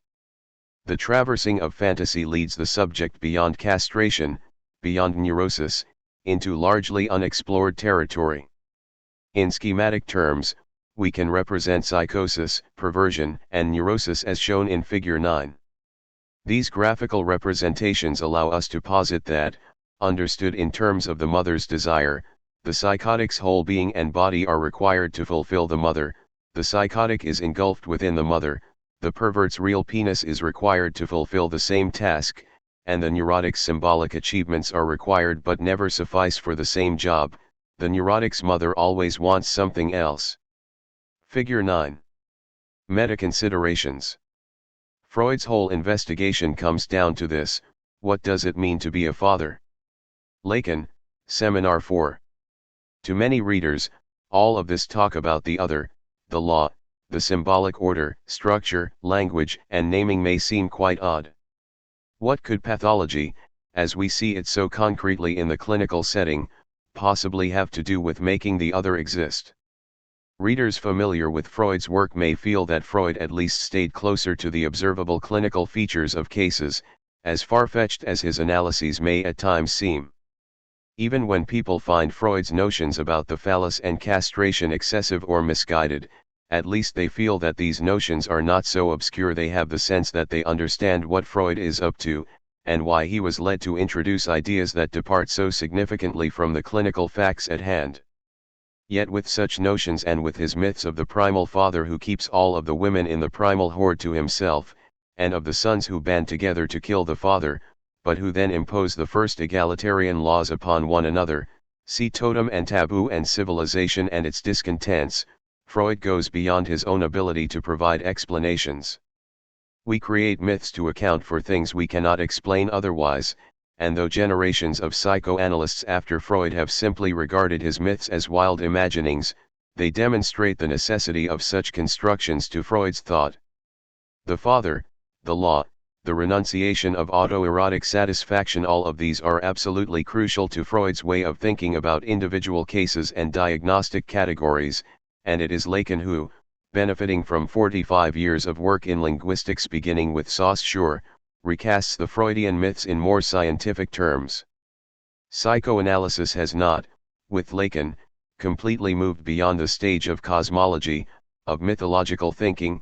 Indeed, at certain points, Lacan deliberately provides his own myths. But his work on the relationship between words and the world, signifiers and reality, and on the movements and displacements within language itself, metaphor and metonymy, provides the necessary linguistic basis for understanding the crucial role of the Freudian father. The paternal function served by the latter is grounded in linguistics, his function is a symbolic one. His crucial role is not to provide love as the politically correct popular mind is so likely to sustain to the exclusion of all else, but to represent, embody, and name something about the mother's desire and her sexual difference, to metaphorize it. Serving a symbolic function, he need not be the biological father, or even a man. It is the symbolic function itself that is essential. The paternal metaphor as explanatory principle. Understood as involving two distinct logical moments, and as instating the symbolic order as such, the paternal metaphor can be usefully understood as providing a subject with an explanatory principle, an explanation of the why and wherefore of its having been brought into the world, an interpretation of the constellation of its parents' desire, and oftentimes grandparents' desire, as well, that led to its being born. To illustrate this, let us consider Freud's case of little Hans, sex, 1-149. Little Hans does not automatically understand what role the father plays in procreation. Indeed, his parents provide all kinds of nonsensical explanations about where babies come from, explanations that involve the stork and that obfuscate even the mother's role, but Hans is never completely duped. He sees his mother's stomach grow, hears her groans from the bedroom one day, and notices the simultaneous appearance of his sister Hannah and disappearance of his mother's large stomach. He grasps in his own way the mother's crucial role in bringing children into the world. But his mother certainly does not prefer his father or Hannah to him, showing him in so many ways that he is the apple of her eye and always gets her way, skirting the father's occasionally expressed displeasure when she allows Hans in her bed. Hans is aware of his father's displeasure, though he cannot get his father to admit to it, and is able to raise the question, what does my mother want? That is, he is not psychotic, but he is unable to answer it with anything other than himself. She wants me. Me here is a specific object. We are dealing with demand, not desire, strictly speaking. He repeatedly asks his father what role the father played in his birth and whether Hans is his mother's child or also his father's child, sex, and 100, and the father bumblingly accords all procreative power to the mother, and to God, but God here is declared to go along with whatever the mother wants, sex 91. The father never allows Hans to grasp the father's role in begetting children, a role which is not immediately graspable, which requires explanation and thus language or the place a father might have in a mother's desire. Hans is thus left believing that he is the product of his mother's desire alone, not the product of their joint desires, contradictory and intertwined as they may be. Though he can wonder and even ask about his reason for being, the answer that presents itself is always the same: he was brought into the world to serve her. Hans, who is never afraid of carts drawn by two horses, easily translatable as two parents, a father and a mother, but only of carts drawn by one horse alone, sex 91, is unable to find a place for his father, someone or something outside himself that serves as a relay of his mother's desire, an object of her desire that goes beyond him. There is no name for what she wants, there is only Hans as the object that can satisfy her demands. A first barrier has been erected between Hans and his mother, since Hans knows his father disapproves of their close relationship, but her desire is never named and thus never comes into being as such, in other words, as desire for something else, something other than Hans. Hans feels that all of him is required to keep her satisfied, and this is the true source of his anxiety. Once a first barrier has been erected, the subject does not simply rejoice in being the mother's sole source of jouissance. This role is both enjoyable, Hans' pleasure in coaxing with his mother, and threatening, for he senses that he can have no life beyond her. Hans is the only name of her desire. Hans' phobia is an attempt to put some other being, a certain kind of horse, into the father's place between mother and child, as shown in the figure. It is a being to which he can attribute pride and anger, the sentiments he believes his father feels when he sees Hans in bed with his mother, though the father denies any such sentiments, no doubt in part to conform to his and his wife's initial decision to raise the boy with the least possible coercion. Sex. 6. The phobic object here binds or reduces his anxiety about being the sole object of his mother's affections for a certain amount of time, and takes on many attributes that I cannot go into here, yet it provides no permanent solution. The phobia dissipates when Hans finds a new solution. But the solution he finds is not a metaphorical one, whereby his mother's desire/lack is named, indicating that she wants, say, status, wealth, a real man, advancement in a career, or recognition in an artistic or musical field, something beyond Hans that Hans would then have to grapple with, perhaps trying to help her achieve it or to give it to her through his own accomplishments. I would argue that it is a metonymic solution, whereby Hans simply hopes to have a child of his own whom he can offer up to his mother in exchange for himself. To get his mother off his back, he will follow his father's example, he will give her a male child to come between them, just as his father had Hans, who came between the mother and father. This leads Hans to create an entirely new genealogy for himself, recreating the family tree, his symbolic lineage, in such a way that Hans marries his own mother and his father marries his own mother, Hans' paternal grandmother. It may look Oedipal from the outside, but it is not at all the expression of an Oedipal wish. Rather, in seeking some separation from his mother, he is required to give her another child to dote on. This is the only solution he can find to create a space of his own. Like Jean, Hans remains at the end of his pseudo-analysis with his father and Freud, his mother's little man. His hope, hardly a neurotic one, is to give her another son to suffocate. Never having been enabled to name her desire, even falsely, and all names, by defining and delimiting, falsify to some degree, yet can be altogether effective in bringing about separation, Hans can never become someone who can set out to achieve symbolic status in order to win her praise and satisfy her desire in its unlimited displacements. Strictly speaking, he is never confronted with her desire, since it is never named. He deals only with her demand for a specific object, him. Rather than glimpsing something in her interests that goes beyond himself, all he can do is imagine giving her a substitute object, another child with which to coax. Had Hans remained phobic, the paternal metaphor would have been successfully shored or propped up, an angry horse would have filled the father's shoes. Having taken on certain of the mother's attributes as well, however, the horse was perhaps never destined to do the trick.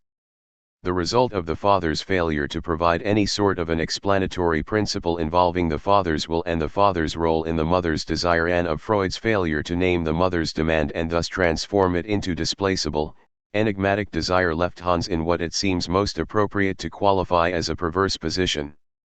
Indeed, Lacan's conclusion at the end of Seminar 4 is that Hans becomes perverse, not, normally, neurotic, as Freud suggests. For the neurotic, there is always some sort of explanatory principle, there is always a little story, vague and confusing as it may be, about why our parents wanted us, or perhaps didn't want us at first but grew to love us. This little story tells us something about the place we occupy in their desire, not the place we occupy in the universe as a whole. Science seeming to provide us with such insignificant places in it, the universe contains, as Carl Sagan says, billions and billions of galaxies, and this space in their desire, however small, is our foothold in life. But what are we wanted for? That is the question. If we are wanted only as an extension of one parent, and expected to devote ourselves to that parent's sexual service, trouble ensues. We must be wanted for something else, something perhaps extremely obscure. We just want you to be happy, we want you to achieve something important, we want you to make us proud. As anxiety-producing as such parental desires often are to the neurotic, they are part of the price that must be paid to stave off the worst. The delusional metaphor constructed by a psychotic serves to make up for the lack of just such an explanatory principle.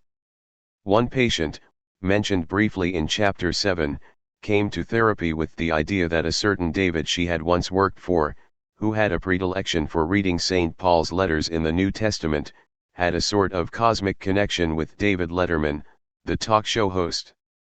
In the course of her therapy, she made all kinds of new connections. According to her, the first David was her half-brother.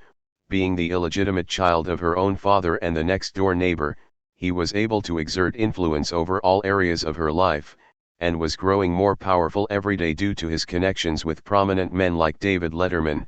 He was going to run for president, with God's help, and she herself played a role in his life as a fallen angel who, it seemed, might be raised up in the course of his ascent.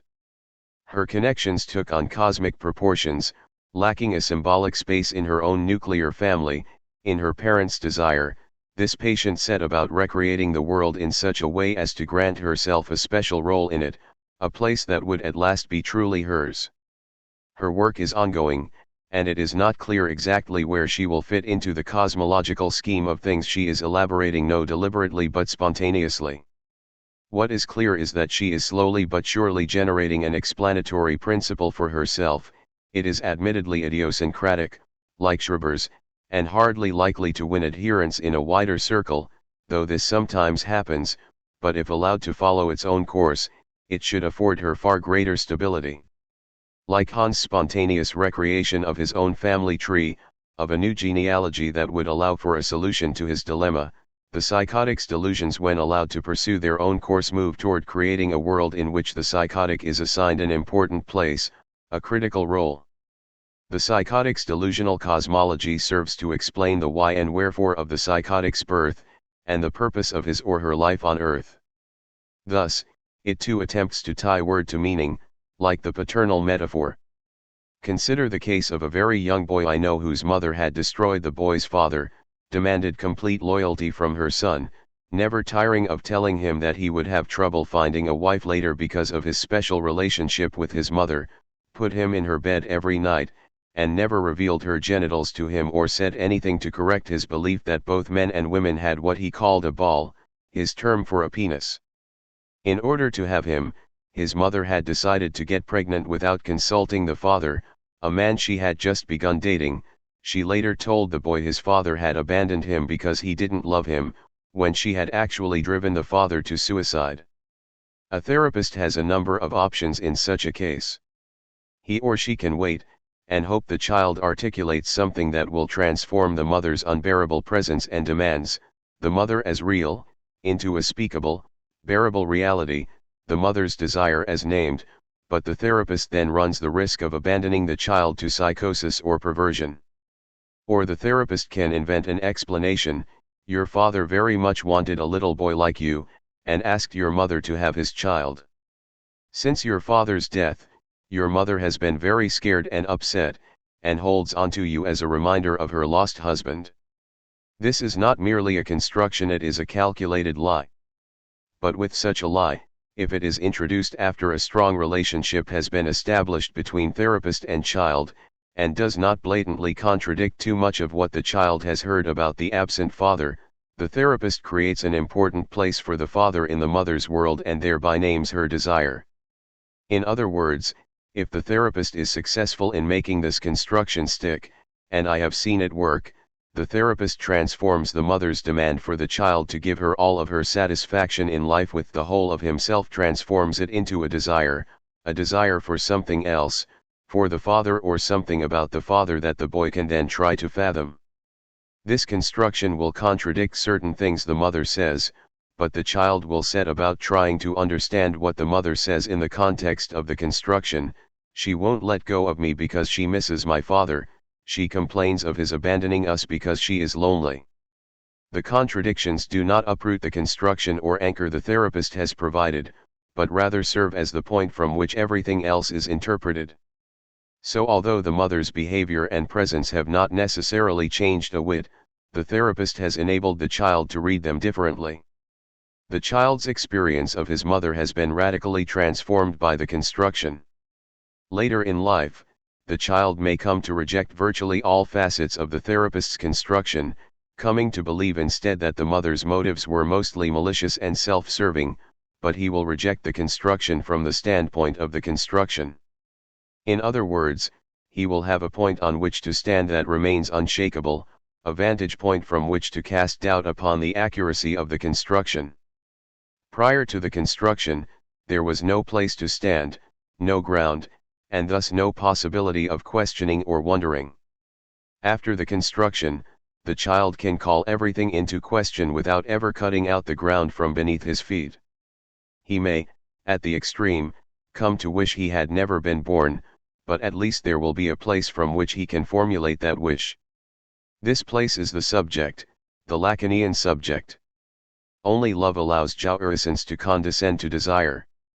L.Acan, Seminar X, March 13. The preceding 3 chapters include a great deal of theoretical material that has taken us somewhat far from the clinical orientation I emphasized in the earlier part of this book. I would now like to reformulate some of the main thrusts of Lacan's approach to practice, incorporating the work on desire, jouissance, and language that has been introduced. Beyond desire, the fundamental fantasy revisited. My emphasis on the importance of opening up the space of desire and setting the analysand's desire into motion might have given certain readers the impression that the ultimate goal of analysis, according to Lacan, is to dialectize the analysand's desire and then free it from the death grip of the other's desire. It is true, in the early stages of analysis, that the dialectization of the subject's desire has certain salutary effects, a lessening of fixation and a decrease in anxiety. Desire is a remedy for anxiety, as Lacan says in Seminar 8, 430. And it is true that for many years, throughout the 1950s and into the early 1960s, Lacan himself viewed desire as the key to the successful resolution of analysis. This early stage of Lacan's work was marked by the belief that an analysis can come to a successful end via the symbolic order, desire being a phenomenon of language and there being no such thing as human desire, strictly speaking, without language. Lacan discusses at great length the way in which desire displaces and moves as a function of the symbolic order, that is, as a function of language. His well-known essay on Edgar Allan Poe's The Purloined Letter details how the desire of the different characters in Poe's story is determined by their position within a certain symbolic or signifying structure. He emphasizes the fact that patients' lives are determined by their purloined letters, the snatches of their parents' conversation, that is, of the other's discourse, often not intended for their ears, that were indelibly etched in their memories and sealed their fate. Patients bring those letters to analysis, and analysts attempt to render them legible to their patients, to uncover the hidden determinants of their desire.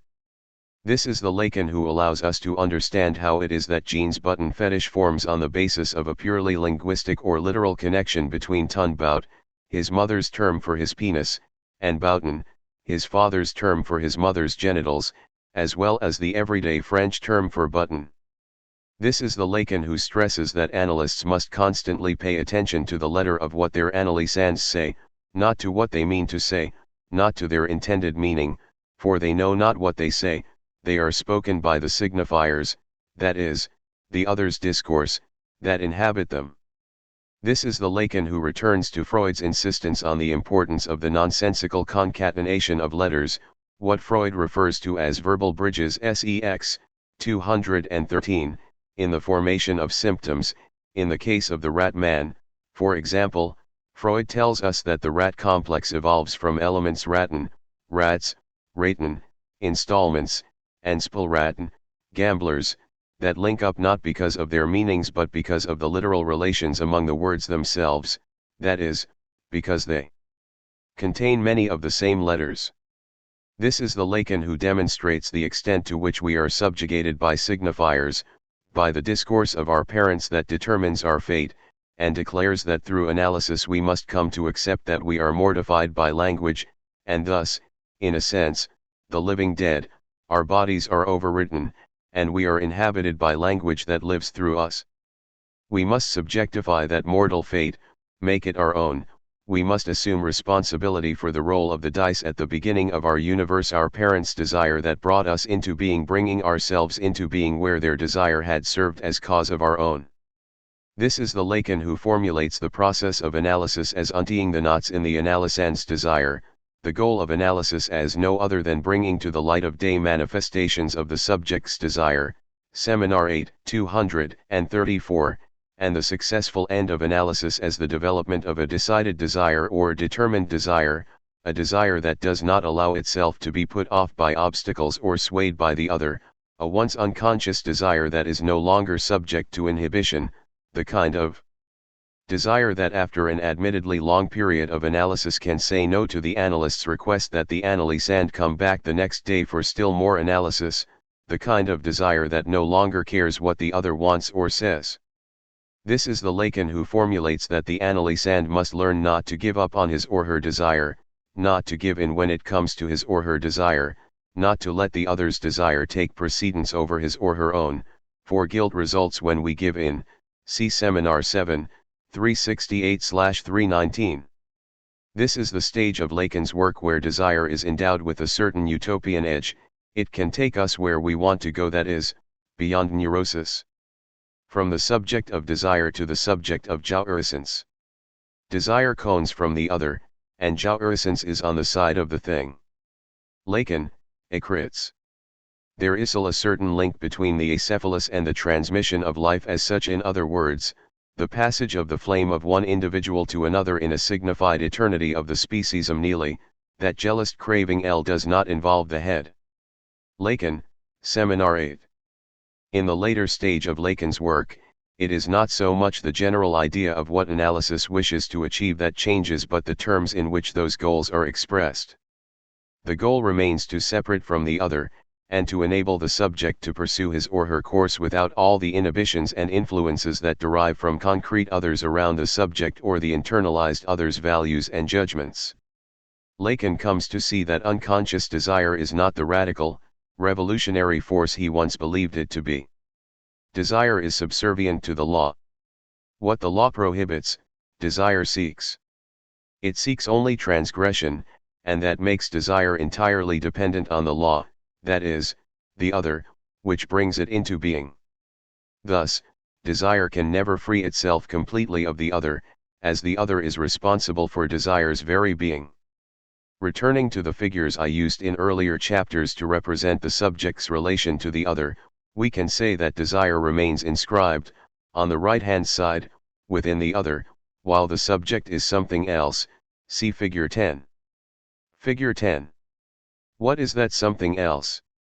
If the subject is no longer to be conceptualized as the pure lack that gives rise to desire, as we see in Lacan's early work, what then is the subject? What is it that we can speak of as existing outside the other, as independent of the other? In Freudian terms, it is the ID, the seat, or locus of the drives, for the Freudian drives seem to be unsocialized, uneducated, and ungoverned, at least at the outset. They pursue their own course without any regard for what is appropriate or approved of. In the words of Jacques-Alain Miller, to whom I owe this formulation of the early and later stages in Lacan's work, the drive couldn't care less about prohibition, it knows nothing of prohibition and certainly doesn't dream of transgressing it. The drive follows its own bent and always obtains satisfaction. Desire weighs itself down with considerations like they want me to do it, so I won't, or I'm not supposed to go that way, so that's the way I want to go, but perhaps at the last second I won't be able to do it anyway. During a whole period of his theoretical elaboration, Lacan tries to prop up the life functions on desire. But once he distinguishes the drive from desire, a devaluation of desire occurs, as he emphasizes above all the not on which desire is based. What then becomes essential, on the contrary, is the drive as an activity related to the lost object which produces jouissance. What is essential to desire is its impasse. Its crux, says Lacan, is found in impossibilities, and we can say that its action essentially reaches a dead end. That is more or less what Lacan says in his Proposition de 1967, our impasse is that of the subject of the unconscious. One might say, our impasse is that of the subject of desire. The crux of the drive is not found in impossibilities. The drive never comes to an impasse. Commentary on Lacan's text, 425 to 426. In a word, we can say that Lacan shifts from identifying the subject, and when he says subject he means what is most essential, with unconscious desire, to identifying the subject with the drive. What is most important about the human subject is no longer, in his view, the multifarious, metonymic movements of desire, but satisfaction itself. The Lacanian subject here is the headless subject, a sort of non-subject. When thought of in traditional philosophical or psychological terms, Lacan uses the term acephalous in this context, which pursues satisfaction. This subject is, prior to analysis, hemmed in, kept down, and silenced as much as possible by the ego and the superego, by desire as it forms in language on the basis of the other's discourse, which transmits the other's desires, values, and ideals. In Lacan's earlier work, the subject was precisely the defensive stance that hemmed in, kept down, and silenced the drives clamoring for satisfaction, the defensive stance adopted with respect to an overpowering experience of jouissance. Now, in contrast, with the subject viewed as drive, the aim of analysis in clinical work with neurotics, not psychotics or perverts, is to transform the analysand's fantasy that props up his or her desire, for this desire impedes his or her pursuit of satisfaction. The analysand must reconstitute him or herself not in relation to the other's demands or desires but in relation to the partial object that brings satisfaction, object A. This implies that the drives themselves undergo a kind of transformation in the course of analysis, for as we saw in chapters N5, the drives form as our needs are addressed to those around us, usually our parents, and as a function of the demands made upon us by those people, to eat, excrete, and so on. This is why Lacan, in his early work, provides a matheme for the drive that includes D for the demands we make on the other and the demands the other makes on us, $OD. In response to the other's demand for me to eat, I formulate my own demand that the other demand that I eat. Demand answers demand, demand counters demand, in a vicious cycle. By Seminar 11, 1964, however, Lacan's formulation of the drive changes. The drive goes around the object and encircles it, isolating it in a sense, that is, separating it. The drive is thus correlated with object A, not with the other's demands or demands addressed to the other. Conceptualized in this way, the drive continues to be grammatically structured, flip-flopping from the active to the passive voice, from the impulse to eat to the impulse to be eaten, from the urge to beat to the urge to be beaten, and as such is not totally divorced from the symbolic register, from the other as language, but it appeals to no one, to no other for guidance or permission. This might be understood as a change in Lacan's theorization of the drive itself, that is, one might think that by he believes that the drive is never related to the other's demand, neither before nor after analysis, but I think it is better understood as the transformation the drive undergoes in the course of analysis, subjugated first by the other's demands, and then by the other's desire. The drive is finally freed to pursue object A. Note that this chronology of the drive's transformations corresponds precisely to Lacan's three logical moments: alienation, separation, and the traversing of fantasy presented at the end of chapter in the form of three metaphors. If we take $to designate the subject as drive or the subject as satisfaction, we see that the subject is first dominated by the other, which we can take to be the other as slash of demand here, D, and then by object as the other's desire, which is the same as the subject's desire. Only at the end does the subject as drive come into its own, so to speak, in relation not to the other but to object A. The three metaphors or substitutions can then be written as follows. Alternatively, or even simultaneously, we could talk about these three moments as three statuses of the subject: 1. The subject as constituted in relation to demand or the subject as demand, 2. The subject as desire, and 3. The subject as drive. The neurotic often comes to analysis stuck on the other's demands, asking, as Robert did, in the case discussed in Chapter 8, the analyst to tell him or her what to do, that is, to make demands. By refusing to do so, the analyst seeks to open up a space of desire in which the analysand's desire comes to the fore in its subservience to the other's desire, and by playing the role of object A, the analyst seeks to throw into question the analysand's interpretation of the other's desire in the fundamental fantasy and bring about its transformation, such that it no longer inhibits the pursuit of satisfaction. We could say that the subject is these different modalities at each stage of the analytic process. As demand, the subject is stuck in the imaginary register; as desire, the subject is essentially a stance with respect to the symbolic other; and as drive, there is a subject in the real. In this sense, the subject would have an imaginary, a symbolic, and a real face, each of which predominates at a certain point in the analytic process, and the aim of analysis would be to bring the analysand through these different moments to the point at which the subject as drive, that is, the subject as real, comes to the fore. Furthering the analysand's eros. How can a subject who has traversed his most basic fantasy live out the drive vivre la pulsion? This is the beyond of analysis and has never been touched upon. Lacan, Seminar 11, 246/. In referring to the goal of living out the drive, Lacan is implying not that the fully analyzed subject becomes a kind of non-stop pleasure-seeking machine, but that desire stops inhibiting the subject from obtaining satisfaction. One of my analysands expressed the neurotic's predicament quite nicely by saying that he could not enjoy his enjoyment, implying that his satisfaction was, in some sense, ruined or tainted by simultaneous feelings of dissatisfaction or displeasure. Perhaps one way of stating the configuration analysis aims at is to say that the analysand is at last allowed to be able to enjoy his or her enjoyment.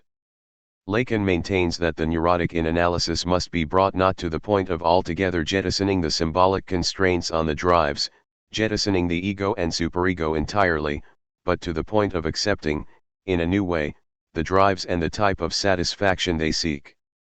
As Miller says, this does not mean that satisfaction becomes mandatory or commanded, which would be tantamount to a return to the superego that commands one to enjoy, to satisfy the drives; rather, it becomes possible or permitted. One gives permission to the drives to go their own way, to pursue their own course; one permits their perversion, insofar as the drives always seek a form of satisfaction that, from a Freudian or traditional moralistic standpoint, is considered perverse. What the drives seek is not heterosexual genital reproductive sexuality, but a partial object that provides jouissance. In this sense, we can fill in the blank spaces in Figure 10. As shown in Figure 10. Figure 10. From the revolutionary character of unconscious desire, Lacan looks elsewhere. The revolutionary was, in fact, no more than a rebel against a very specific law, and as such utterly and completely dependent upon that which he or she rebelled against. The new configuration Lacan seeks is one involving a kind of harmony, though one hesitates to use such a term in talking about Lacan, between desire and the drives. Desire learns how to keep its mouth shut and let enjoyment prevail. In a sense, this evolution in Lacan's theorization does not represent a radical change in his general orientation, for in Seminar 8, 1960–1961, he had already stressed that analysis aims at furthering the analysand's ends. What we can say is that from viewing eros in terms of desire, Lacan comes to view it more in terms of jouissance. This distinction between desire and jouissance, or between the signifier, since desire is only articulated in signifiers, and jouissance, parallels the important Freudian distinction between representation and effect discussed in Chapter 8.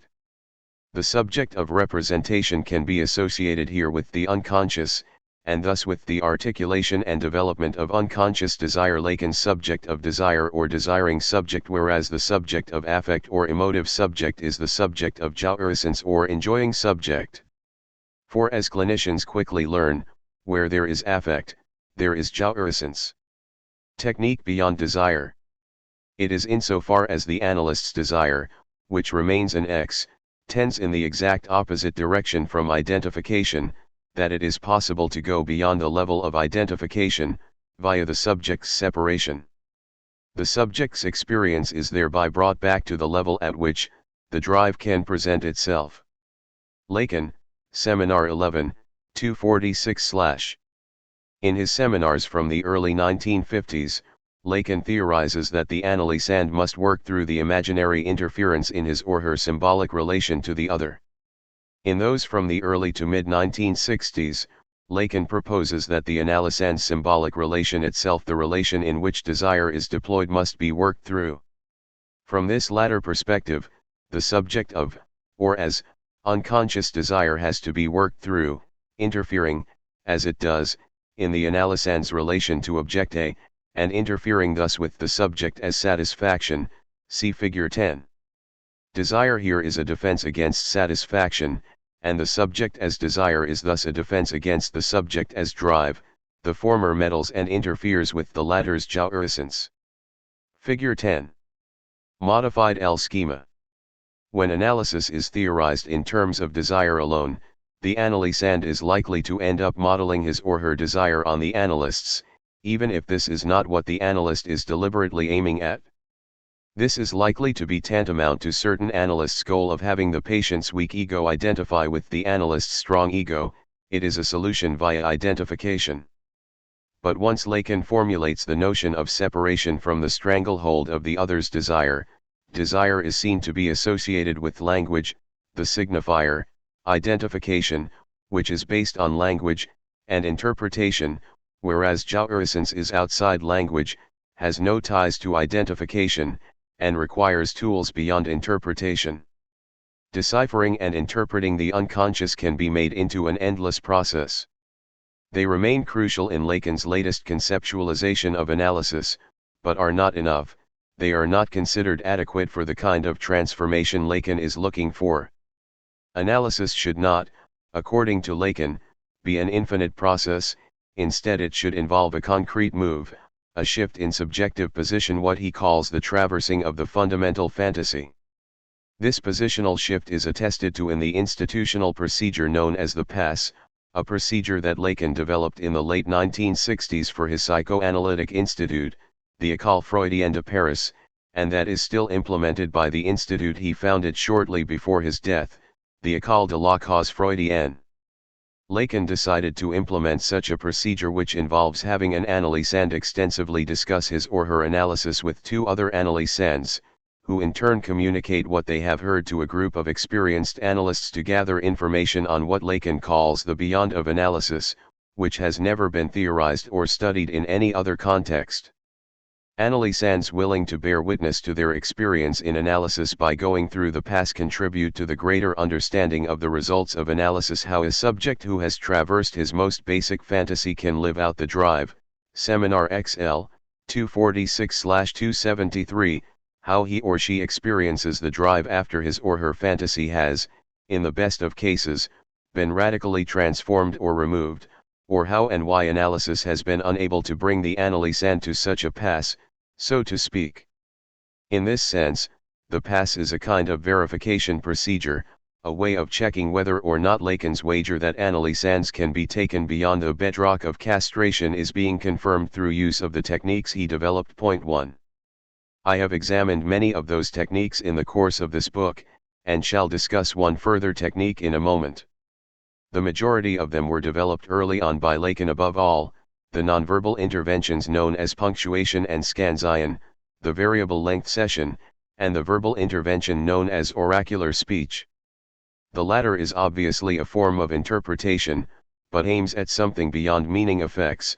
Like the variable length session, it confronts the analysand with the question of the analyst's enigmatic desire, the other's desire, and continually demonstrates to the analysand that the other's desire is not what he or she always assumes it to be. Insofar as the other's desire plays the role of object in the analysand's fundamental fantasy, it is by calling into question the other's desire that it becomes possible to take the analysand to the next step from the second to the third metaphor, as I have been presenting them here, from a situation in which the subject is subjugated by his or her interpretation of the other's desire to a situation in which the subject as drive is no longer subjugated. Laying bare the subject's jouissance. The analyst's desire is to lay bare the subject's jouissance, whereas the subject's desire is sustained only by the endless recognition of the drive known as fantasy.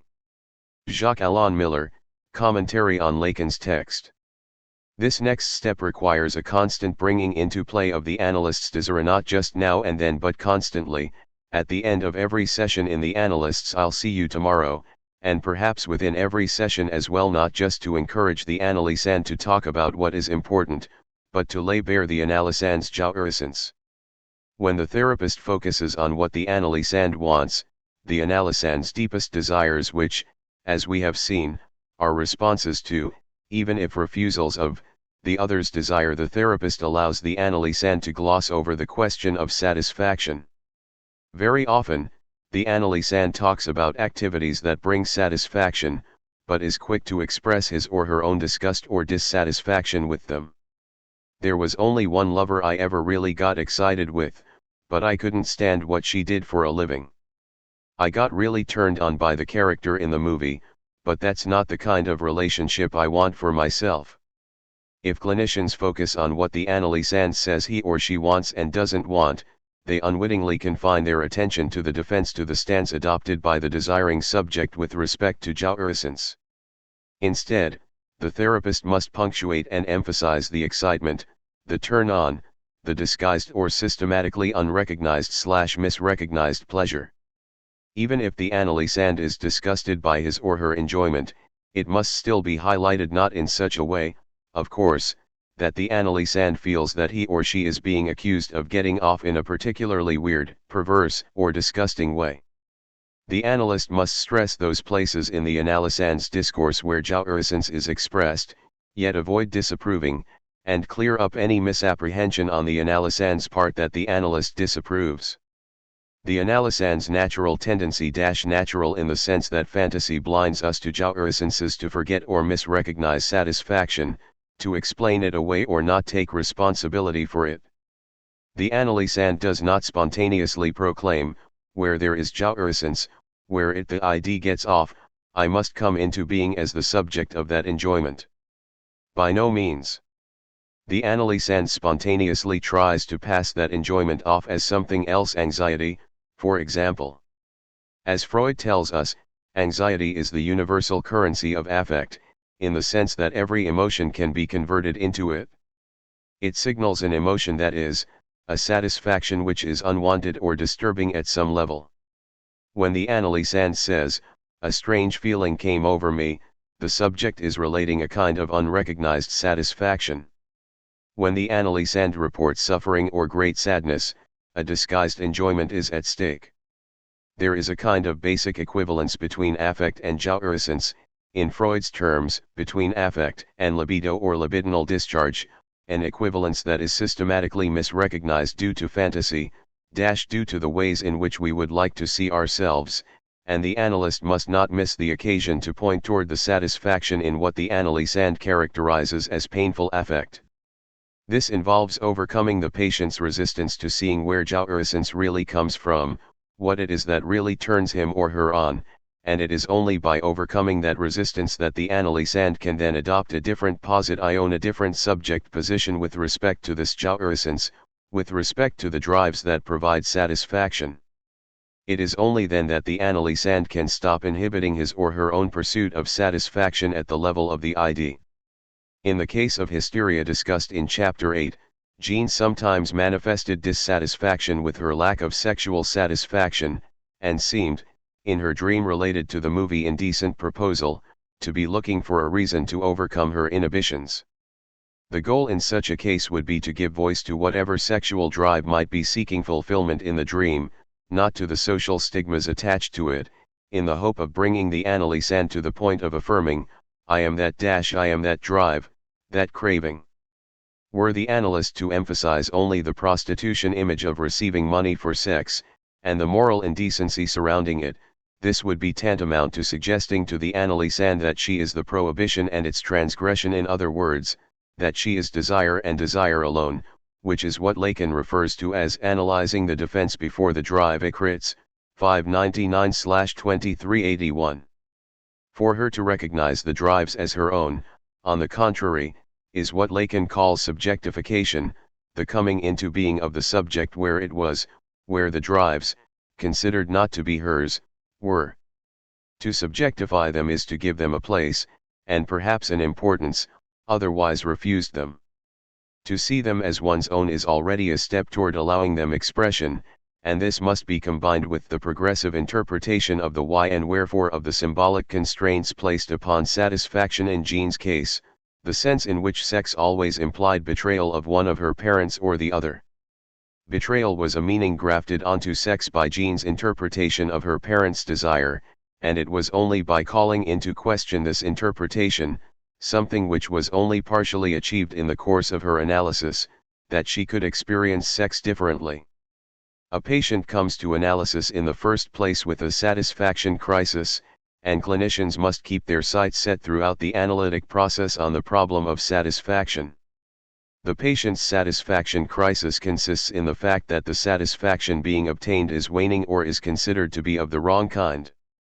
The question of satisfaction was always foremost in Freud's mind, and Lacan summarizes Freud's position by saying that the subject is always happy in some respect, always getting off on something, even if it is on his or her own dissatisfaction. He or she is, in the words of Jacques-Alain Miller, always happy at the level of the drive, so happy that the subject repeats that satisfaction, even if it seems to bring dissatisfaction. Dunn, May 18, 1994. The subject always enjoys him or herself even as he or she defends against enjoyment. Even though Lacan tells us at one point that jouissance is prohibited to whoever speaks, Crits/319, he is referring there to a kind of immediate, oceanic pleasure before the letter, before language, before triangulation, for we all obtain certain satisfactions, as counterintuitive as they may seem, from our symptoms, from criticizing ourselves, and so on. The subject of desire comes into being as a stance with respect to the satisfaction of the drive, as a defense against it. This subject sees itself in desire, not in the jouissance, of the drive. Lacan's approach, insofar as it can be characterized as a handling of, an interfering in, or even as a rectification of desire, Seminar X, May 22, 1963, involves bringing about a modification in the relationship between satisfaction and desire, that is, between the drives and their inhibition, between the subject of jouissance and the subject of desire. Rather than untying the knots in the analysand's desire so that he or she can pursue his or her own true desire, we must untie the knots in the analysand's jouissance, the knots that form in the interrelationship between desire and jouissance. This should not be taken to imply that analysis seeks to somehow master the analysand's jouissance. The analyst's discourse must be opposed to any will, at least openly declared, to master. I say at least openly declared not because the analyst must dissimulate such a will, but because it is, after all, always easy to slip into the discourse of mastery. Seminar 17, 79. Just as the analyst must abdicate the role into which he or she is often cast by contemporary psychology and psychiatry as the master of reality, as the judge of what is real and what is not real, so too must the analyst abdicate the master's discourse in all its forms. For it makes the analyst genuinely hard of hearing, unable to hear the next thing that comes out of the analysand's mouth, the very thing that forces the analyst to revise his or her understanding not only of the case at hand, but of reality and all of psychoanalytic theory as well.